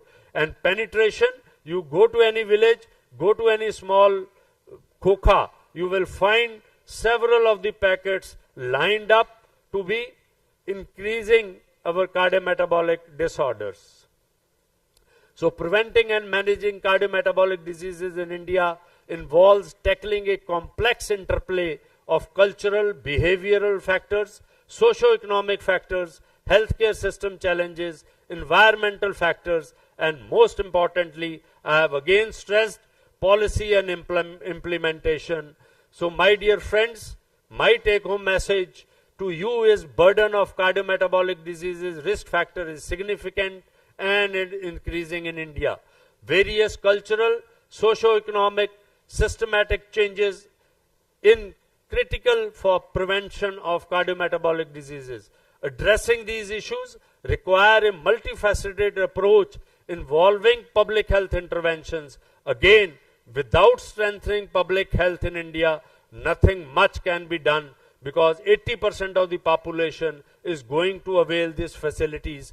Implementing comprehensive strategies that target prevention, early detection, and management of cardiometabolic diseases is crucial for reducing the burden in India. And my dear friends, I invite you all to 11th Annual Conference of Association of Physicians of India, Malwa branch at Bathinda from 26 to 29 September. Thank you very much.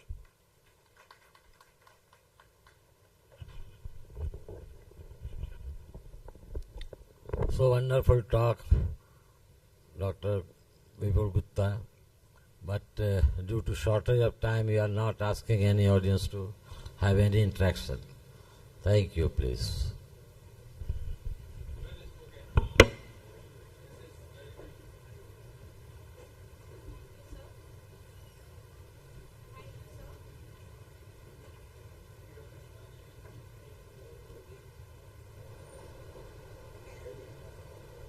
Thank you, sir. We now request our chairpersons to felicitate the speakers, Dr. Anil Kumar Virmani and Dr. Vitul K. Gupta.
Thank you, sir.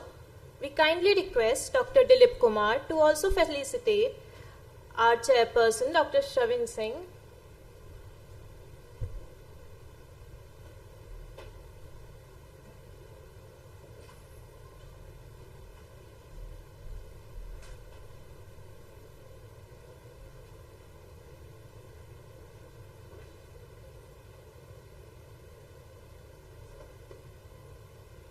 Thank you, sir. Further continuing this session, we request our chairpersons, Dr. Niharika Sinha and Dr. Sulakshana, to kindly come on stage and introduce the next set of speakers.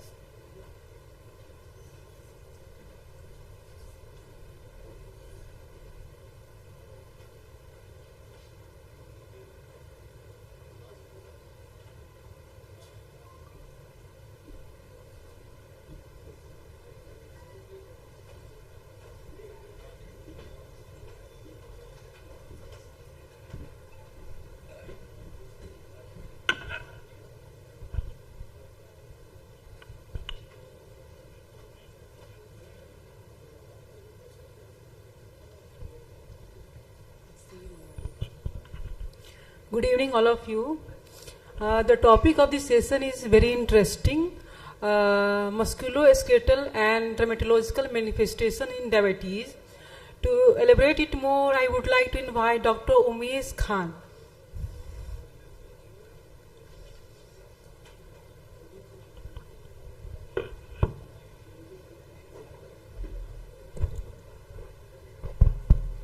Respected chairpersons, seniors, colleagues. At the outset, I shall like to thank the organizer, especially Dr. Madhukar Rai, Dr. Siddiqui, Professor Dr. A.N. Rai, Dr. Mrityunjay, and all his team for giving me this opportunity. I am going to discuss a very important subject which is really neglected in our study, education, but is very important in our clinical practice, especially for internists. This is musculoskeletal and dermatological manifestations in diabetes mellitus.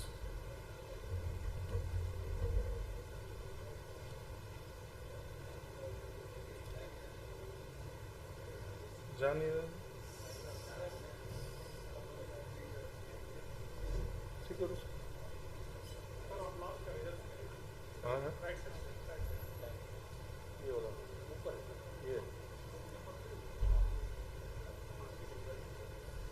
declare that I have no financial or personal interest in the outcome of this report. The contents of the presentation is introduction, musculoskeletal manifestations in the form of pathophysiology, different types, important prototypes. Next is cutaneous manifestations with few important prototypes and take-home message. Diabetes is a chronic metabolic disease of high morbidity and mortality which has become a public health problem. It is a systemic disease characterized by hyperglycemia that has both acute and chronic biochemical and anatomical complications which affect various organs and systems of the body. The alarming point is the increasing number of diabetes in our young patients due to their poor physical activity, excessive food intake, and prevalence of obesity. It can affect in various ways in diabetes, resulting in functional disability and physical inability, causing further worsening of glycemia. Some of the musculoskeletal disorders are related to micro and macrovascular complications of diabetes and are due to poor glycemic control. The complications are commoner in long-standing type 1 but also in type 2 diabetes. The prevalence is 18 to 16% in Western population. As far as pathophysiology is concerned, it is diverse and not fully understood. Many mechanisms may contribute to these complications. The mechanisms are divided into different categories. First is abnormality in the connective tissue as a result of deposition of abnormal amount of connective tissue material due to proliferation of myofibroblasts. This connective tissue is abnormal due to excess deposition of advanced glycation end product, that is AGE, in the patient who poorly controlled diabetes. The conditions associated with this include limited joint mobility, shoulder and hand joint syndrome, palmar flexion tenosynovitis or trigger finger, Dupuytren's disease, adhesive capsulitis of the shoulder or other joints head, and carpal tunnel syndrome. The neurovascular complications which are associated with the neuropathic joint disease like sarcoid joint, diabetic amyotrophy, and diabetic osteolysis. And these are conditions that are genetically linked to diabetes. Some antigens are shared by type 1 diabetes and rheumatoid arthritis like HRAD3, DR4, 620W, PTP, and 22. This association is more strong for anti-CCP positive rheumatoid arthritis. Now, insulin and insulin-like growth factor may be raised in type 2 or low in type 1. Insulin increases the production of collagen in general and proteoglycans in cartilages. It stimulates osteoblasts and inhibits osteoclast. This IGF-1 also stimulates osteoblastic activity. Now, the diffuse skeletal hypostosis or DIS is seen in insulin resistance, while osteopenia and osteoporosis may be linked to low IGF-1 level.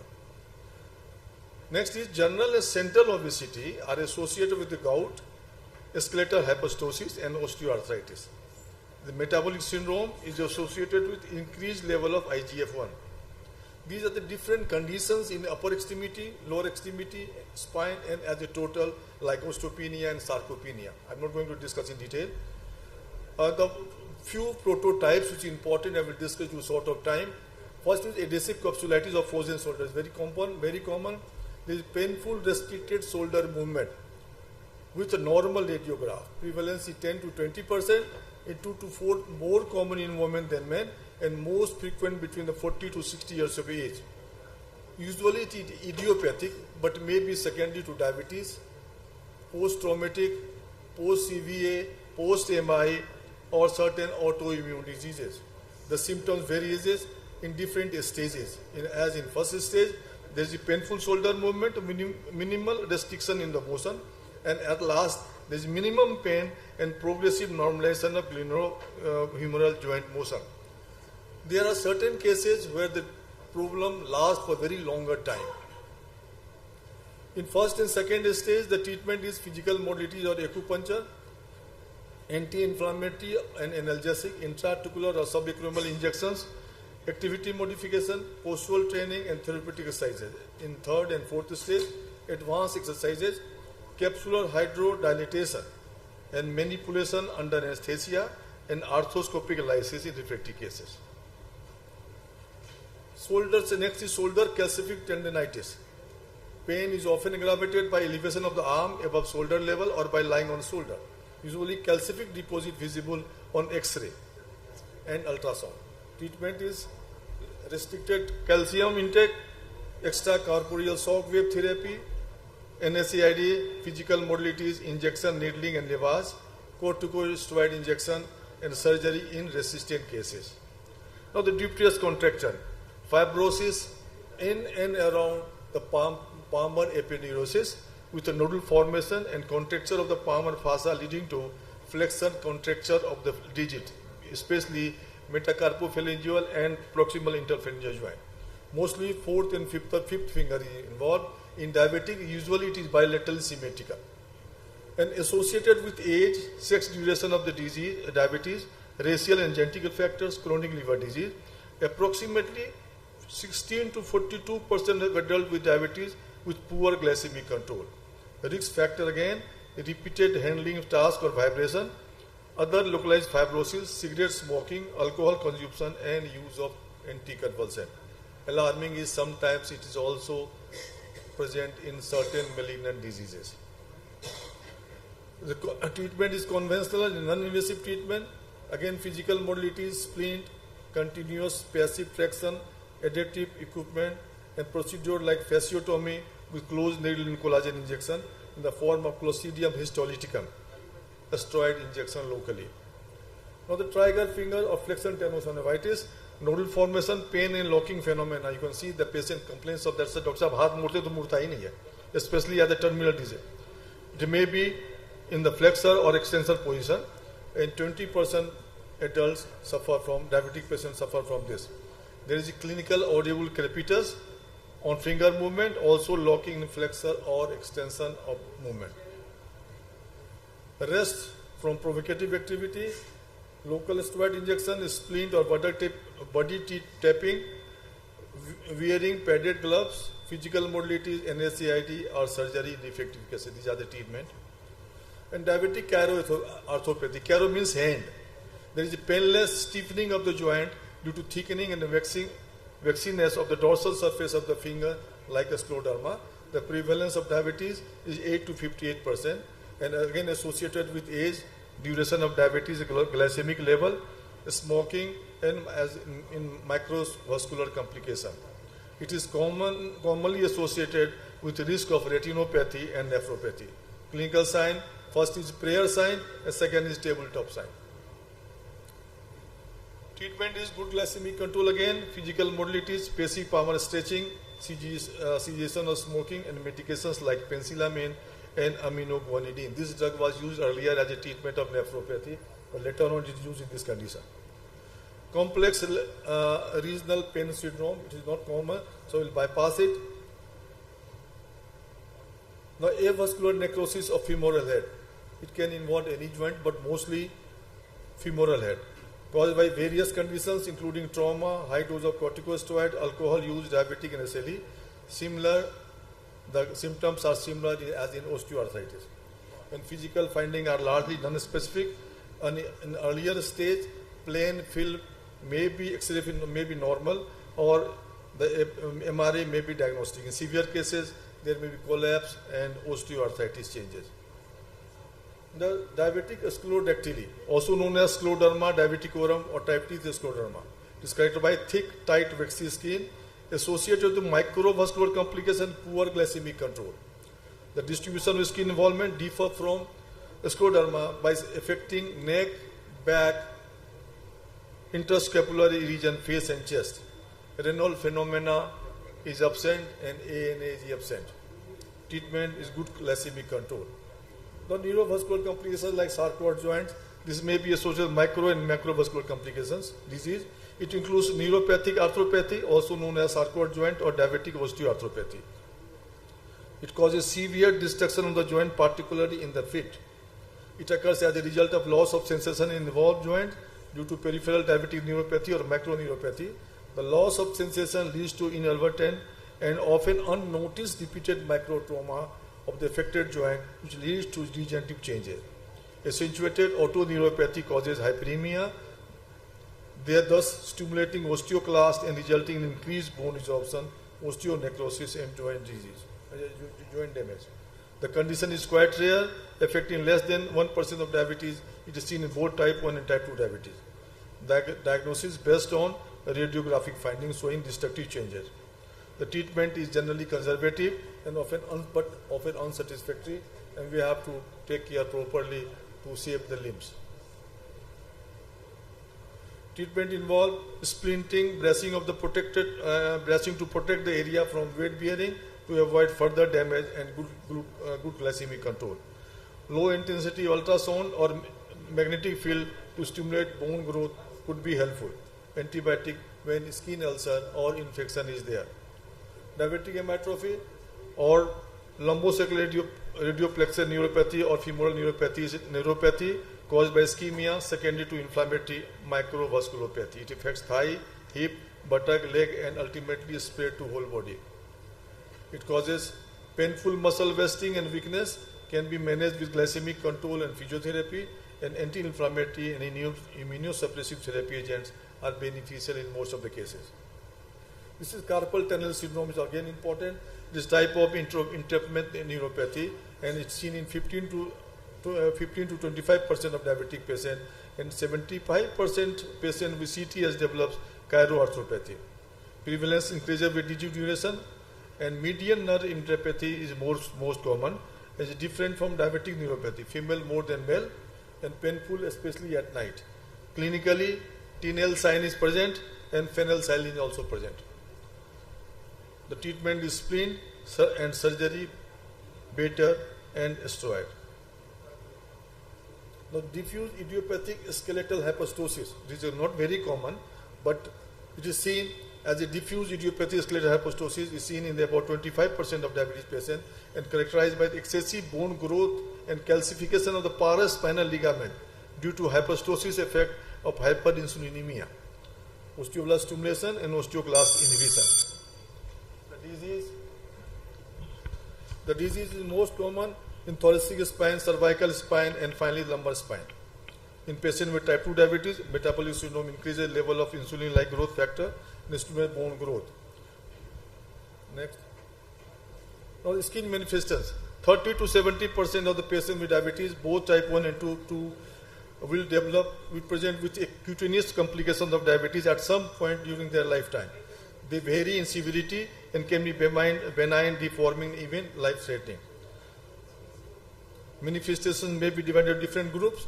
Skin changes strongly associated with diabetes like acanthosis nigricans, dermopathy, diabetic foot syndrome, necrobiosis lipidica, diabeticorum, and bullous diabeticorum. Diabetic ulcer. Non-specific dermal signs and symptoms like ichthyosiform changes of the skin seen. These present with large bilateral area of dryness and scaling. This fish scaly skin. At hands and feet, the interior is most commonly involved. Cirrhosis incidence 40%. Dry skin, scaly cracks, or tough texture, usually of feet, as microvascular complication. Xanthoma, diabeticorum, you all know, acrochondrones, and their dermatological disease associated with diabetes, granuloma annulare, skin infection, different types, as we have seen earlier, psoriasis, lichen planus, vitiligo. Next is cutaneous changes associated with diabetes medications like insulin. A large number of localized changes are associated with subcutaneous injection. Most common is lipohypertrophy, localized adipose hypertrophy, and present with soft dermal nodules at injection site. This causes poor absorption of the insulin. There may be lipoatrophy, may be allergic reactions, or there may be pruritus, induration, edema nodular amyloidosis, or calcification. Similarly, with oral medications like edema multiforme or urticaria, DDP4, especially DDP4 inhibitor, especially vildagliptin, may be associated with angioedema. And there may be photosensitive reaction, different type of rashes. There may be acute facial flushing after alcohol intake with chlorpropamide, which is very rarely used nowadays. So the management of skin complications require good skin care, strict blood sugar control, regular monitoring, inspection and proper footwear, hydration and skin care with moisturizer to prevent dry skin and infection and prompt treatment of infection. Now the conclusion is, patients with diabetes may present with variety of musculoskeletal and skin complications, and most of these conditions point to long-standing disease and poorly glycemic control. Early diagnosis and treatment improve general outcome. Similar musculoskeletal and skin manifestations may occur in other endocrine and metabolic disease, but is more common in diabetes. Thank you. Thank you, sir, for giving us insight on this aspect of diabetes mellitus, which may or may not cause directly any mortality, but contributes to a lot of suffering for the patients. As we are running short of time, so we'll be moving to the next talk. Thank you, sir. So, now I hereby take the opportunity to introduce Dr. Vinay Sharma, who will be giving a talk on role of echocardiography in emergency care for physicians. So over to you. Good evening, and we are coming toward the last part of this session. I am Dr. Vinay. I work in Fortis Escorts, and I have been a student of Professor Madhukar Rai when I was here in BH. I have been privileged and very fortunate to have such a person as my teacher in the early phases of my career.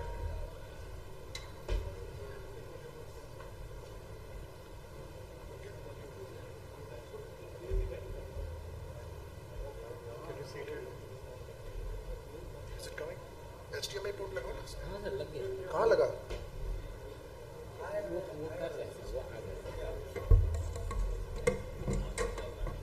I'll try to make it brief and systematic. Okay. So, the three principal symptoms that brings the cardiac patient to the emergency room are chest pain, breathlessness, and hypotension. The differential diagnosis varies from non-cardiac to some lethal cardiac conditions and some equally lethal non-cardiac conditions. The problem is that patients comes with symptoms, but the treatment requires a diagnosis. And this is where the echo can help in navigating this complex maze of possibilities and helps in instituting a diagnosis. Now, before I start how to do it, let me tell you, when you are dealing with such emergency situations, your approach should be pre-rehearsed. There is no chance, there is no time to think at that time. You must have an idea in your mind how, in what sequence you are going to evaluate a patient. It can be different. I will tell you what we follow. So one suggested algorithm is that the aortic and pericardial conditions, they are very uncommon, but they have to be ruled out at the first because if present, they are obvious at once. And there is another reason that one of the aortic conditions, that is dissection, is the only condition in entire cardiology where the mortality is counted by hours. First hour this much, second hour this much, third hour this much. You cannot afford to miss that kind of a condition. So despite being uncommon, these two conditions has to be picked up in the beginning. Now remaining all cardiac conditions forms a huge list. Valvular heart disease, cardiomyopathies, arrhythmias, cardiomyopathy is a huge list. Each one of them has got a page full of the causes if you look in the brown book. However, irrespective of the cause, the immediate problems which has brought them to the emergency room will converge on one of the three mechanisms, that is either LV dysfunction or RV dysfunction or disruption of the structure of the heart.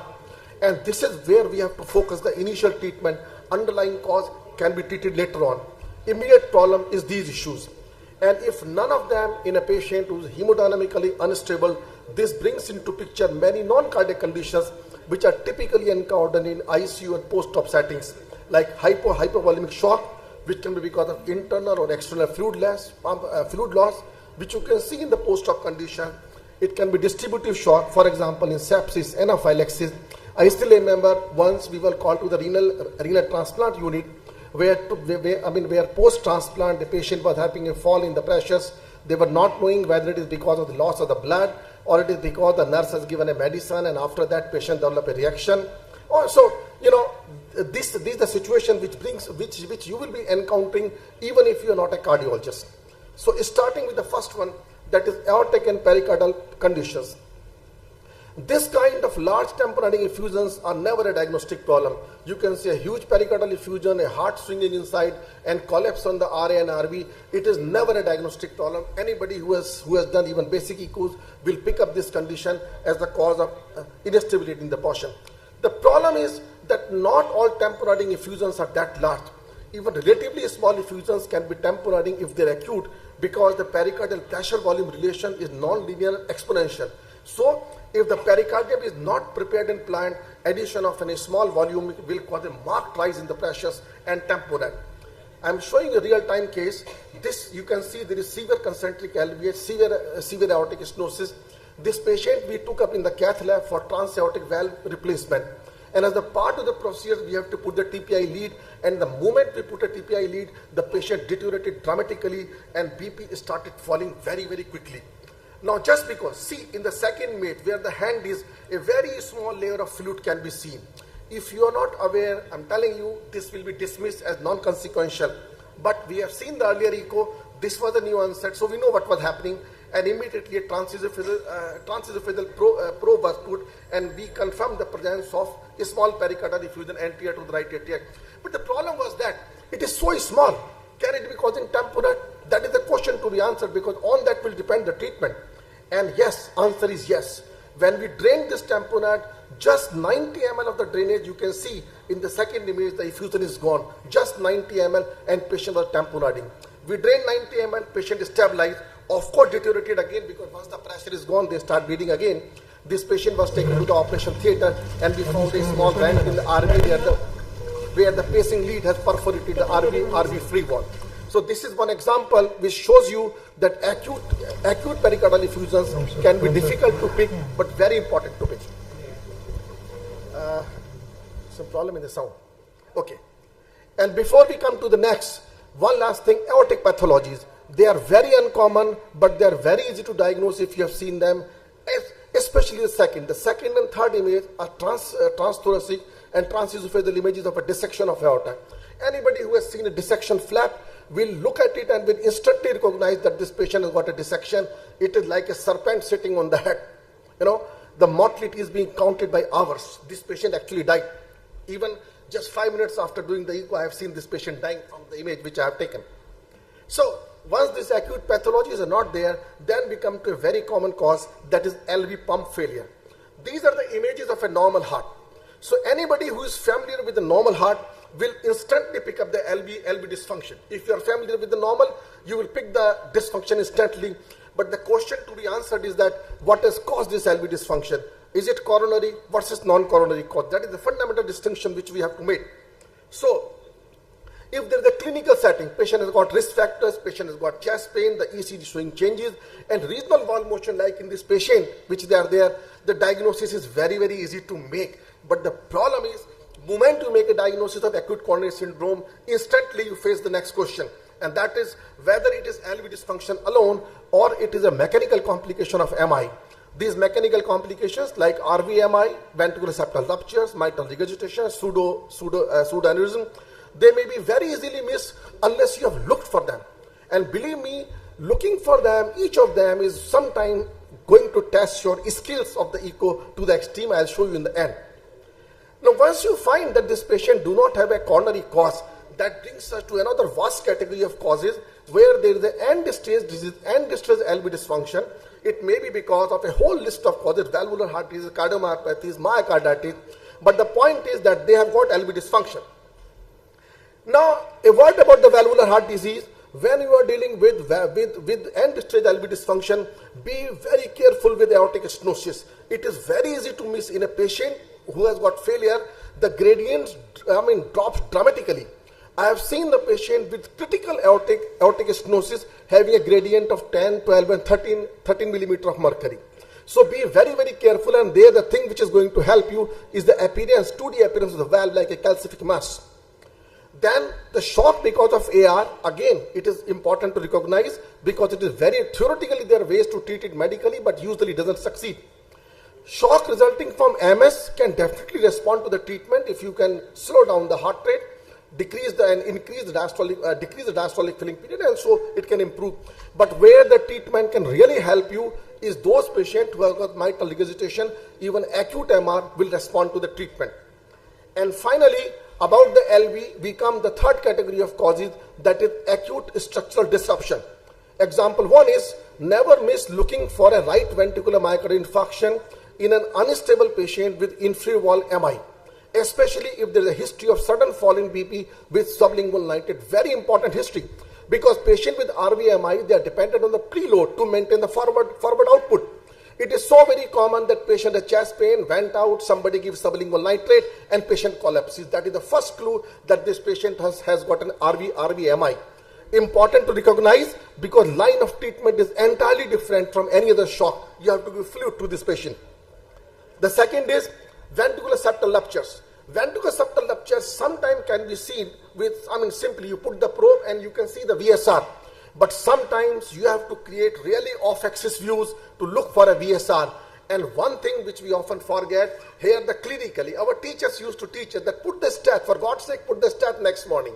If you find a murmur, look for a VSR. If you cannot find a VSR, look in the off-axis views. You may have to tailor the view, because they are not following the anatomical boundaries. They have got their own rules. Then LV pseudo. LV pseudo is basically a cardiac rupture which is being contained by the pericardium. Now just imagine a high pressure chamber like left ventricle. It is being contained by just a thin layer of pericardium. These are the patients who are walking with a time bomb in their chest. You don't recognize it, you don't miss it, and you miss it, and you know what happens? This is what happens. This is the cardiac rupture. Again, I was very unfortunate, or whatever you say, I was doing the echo of a pseudo, it has been missed outside, and in front of me, the heart ruptured, and these patients will not give you any chance. They go into electromechanical dissociation so quick that so it is important to recognize the pseudo, because they are being contained by only a very small, thin pericardium, which has never been designed by the nature to hold off such kind of pressures. And then acute severe MR.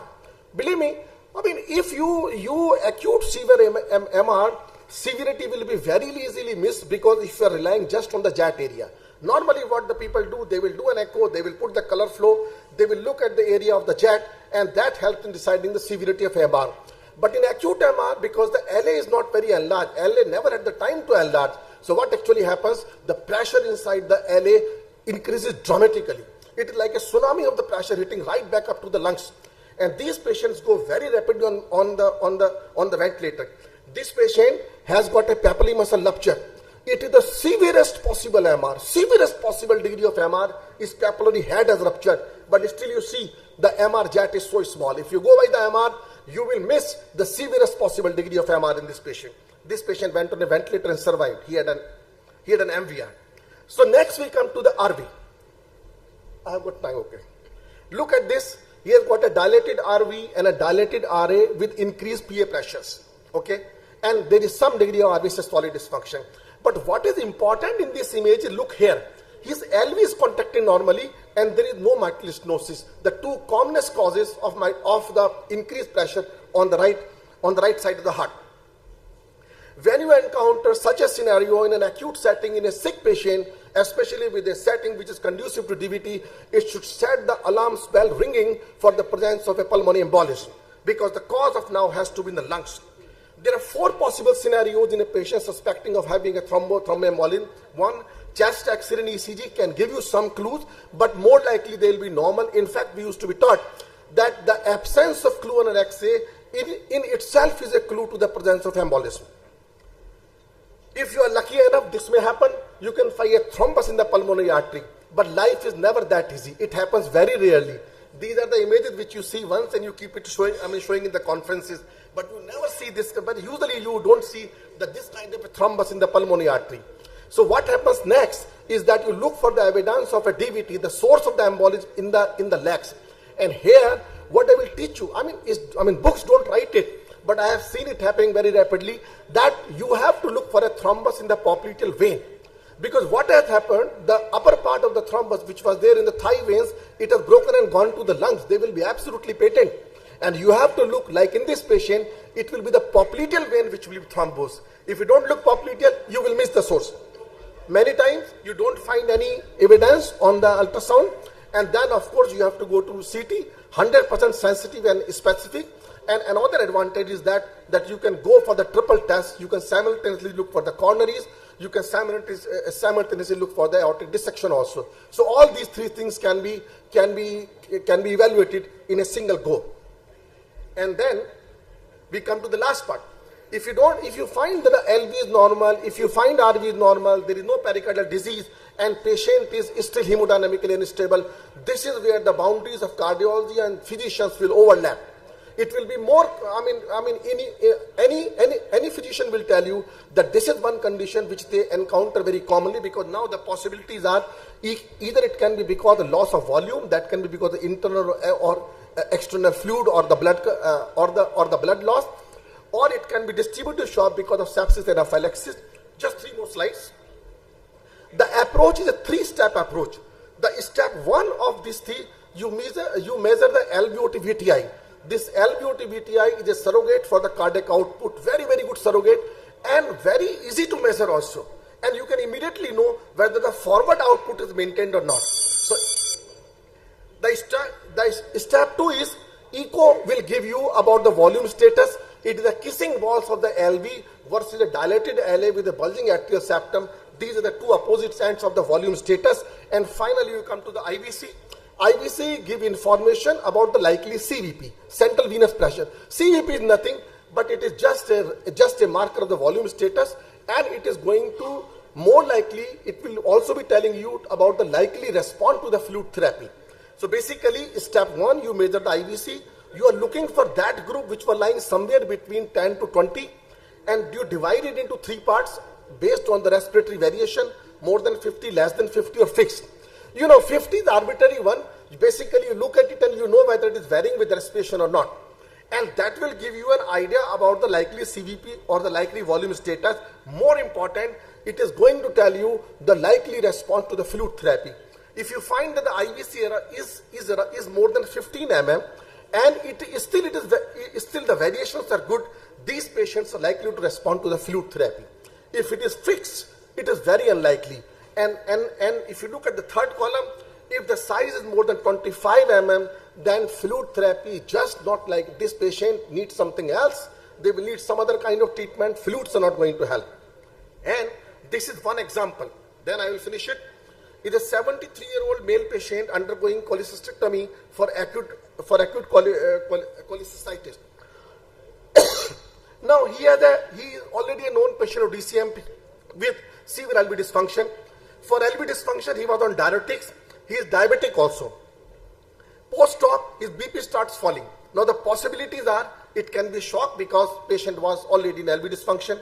It can be because of hypovolemia because patient was on diuretics. Patient was kept on fasting, and he lost some blood also during the surgery. All 3 things, they combine and create hypovolemia. And this patient was a diabetic, so it can just be a septic shock because the gallbladder was infected. 3 possibilities. Now, unless you know the cause, empirical therapy can be disastrous. You give inotropic drugs thinking that it is because of LV dysfunction, then it can worsen the clinical state if hypovolemia is the cause. You start fluid therapy thinking that it is because of hypovolemia, patient can land up with LVF because he is having LV dysfunction. You give vasopressor thinking it is septic. No, with associated risk of lowering the cardiac output. So we did the case. Immediate, step 1, the VTI was normal, so we know that the cardiac output is normal. LV dysfunction part is out. LV cavity is not small, and IVC was 20, so we know that hypovolemia is also not the cause. And the most likely cause of hemodynamic shock was a low SVR due to vasodilatation caused by the anesthetic drugs, and treating the vasopressors rather than inotropic drugs, is the treatment of choice. I have got at least 15 such case studies, but I will omit them because of the shortage. So the take-home message is, use echo in any hemodynamically unstable patients. And unstable means they are either having a falling BP or they are breathless. If they are breathless and if it is because of a cardiac cause, very soon they will develop the fall in the BP also. And guidelines after guidelines have recommended that European Society of Intervention, they recommend preferred initial modality to evaluate the type of the shock. European Association of Cardiovascular Imaging and ACC consider ECO to be life-saving in a patient who is unstable. European Society guideline consider ECO as a class 1 in acute and chronic heart failure. European Society guideline again call it class 1 in acute pulmonary embolism. In pericardial diseases, an acute cardiovascular care association has put the ECO at the very center of the diagnostic algorithm to find out the shock. So, if you have got a machine, if you have got an unstable patient, do it at the first opportunity. It is really going to help you navigating the maze of the possibilities. Thank you.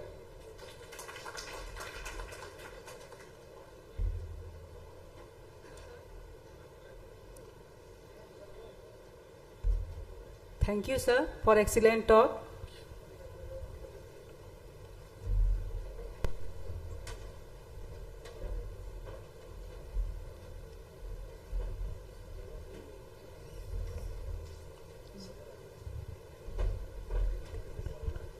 Thank you, sir. We now request our chairpersons to felicitate the speakers, Dr. Umesh Khan and Dr. Vinay Sharma.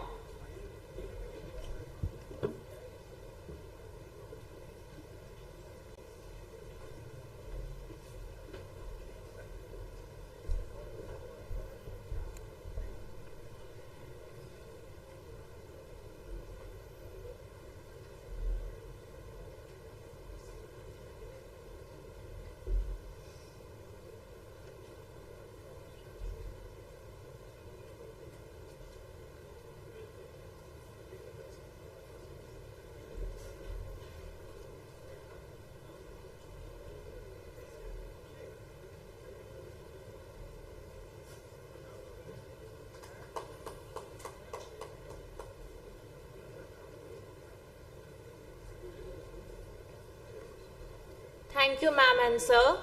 We kindly request Professor Dr. Madhukar Rai to felicitate our chairpersons, Dr. Niharika Sinha and Dr. Sulekshna.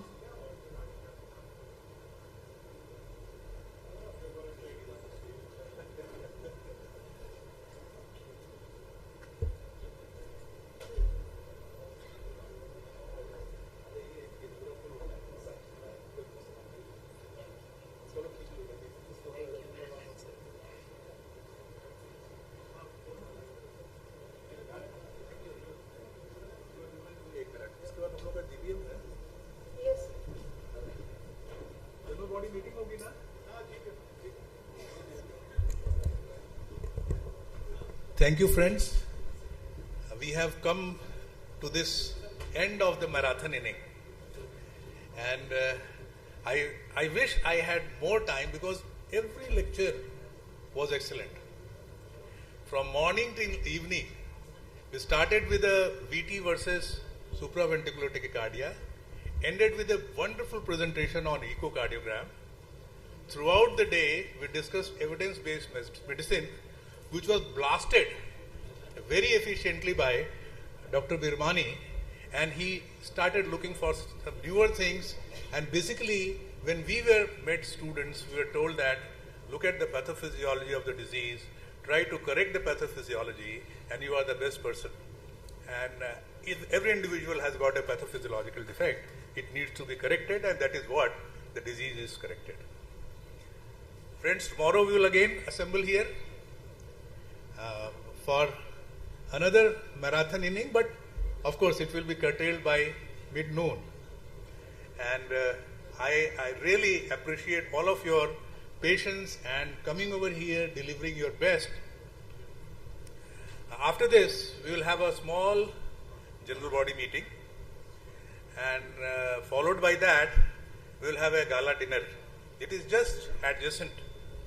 You just take the lights which are going, they will take you to the venue. It is just 50 meters away, right in the campus. And I think you will just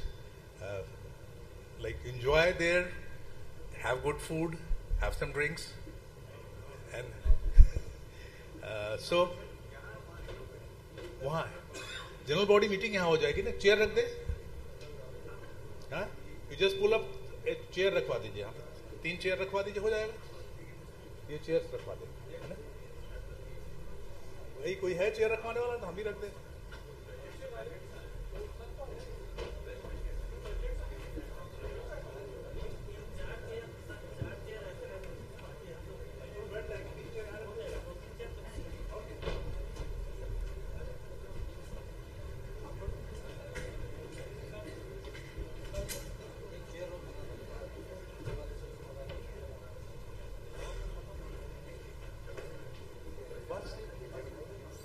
आदमी चाहिए ना, बस 3 chair चाहिए। अरे president साहब हैं, secretary साहब हो गया, हमको भी कुछ नहीं। सर खड़े हो जाते हैं, 2 मिनट तो बात करना क्या है, आ दिए ना 2 minute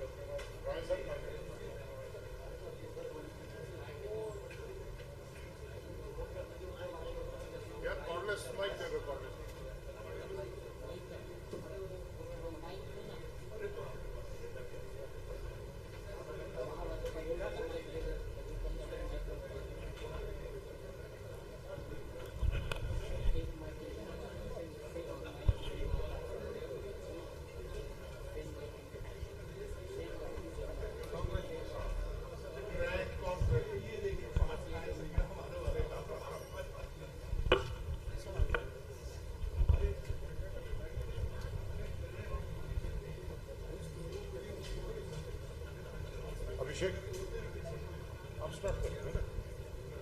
So,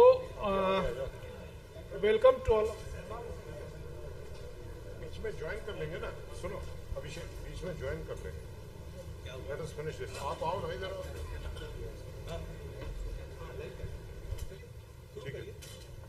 So, I welcome all of you for this general body meeting. So, at the customary is that first we take condolences. So, if any condolences is here, you can tell me. If not, नहीं, ये कम करते हैं ना। In general, we pay condolences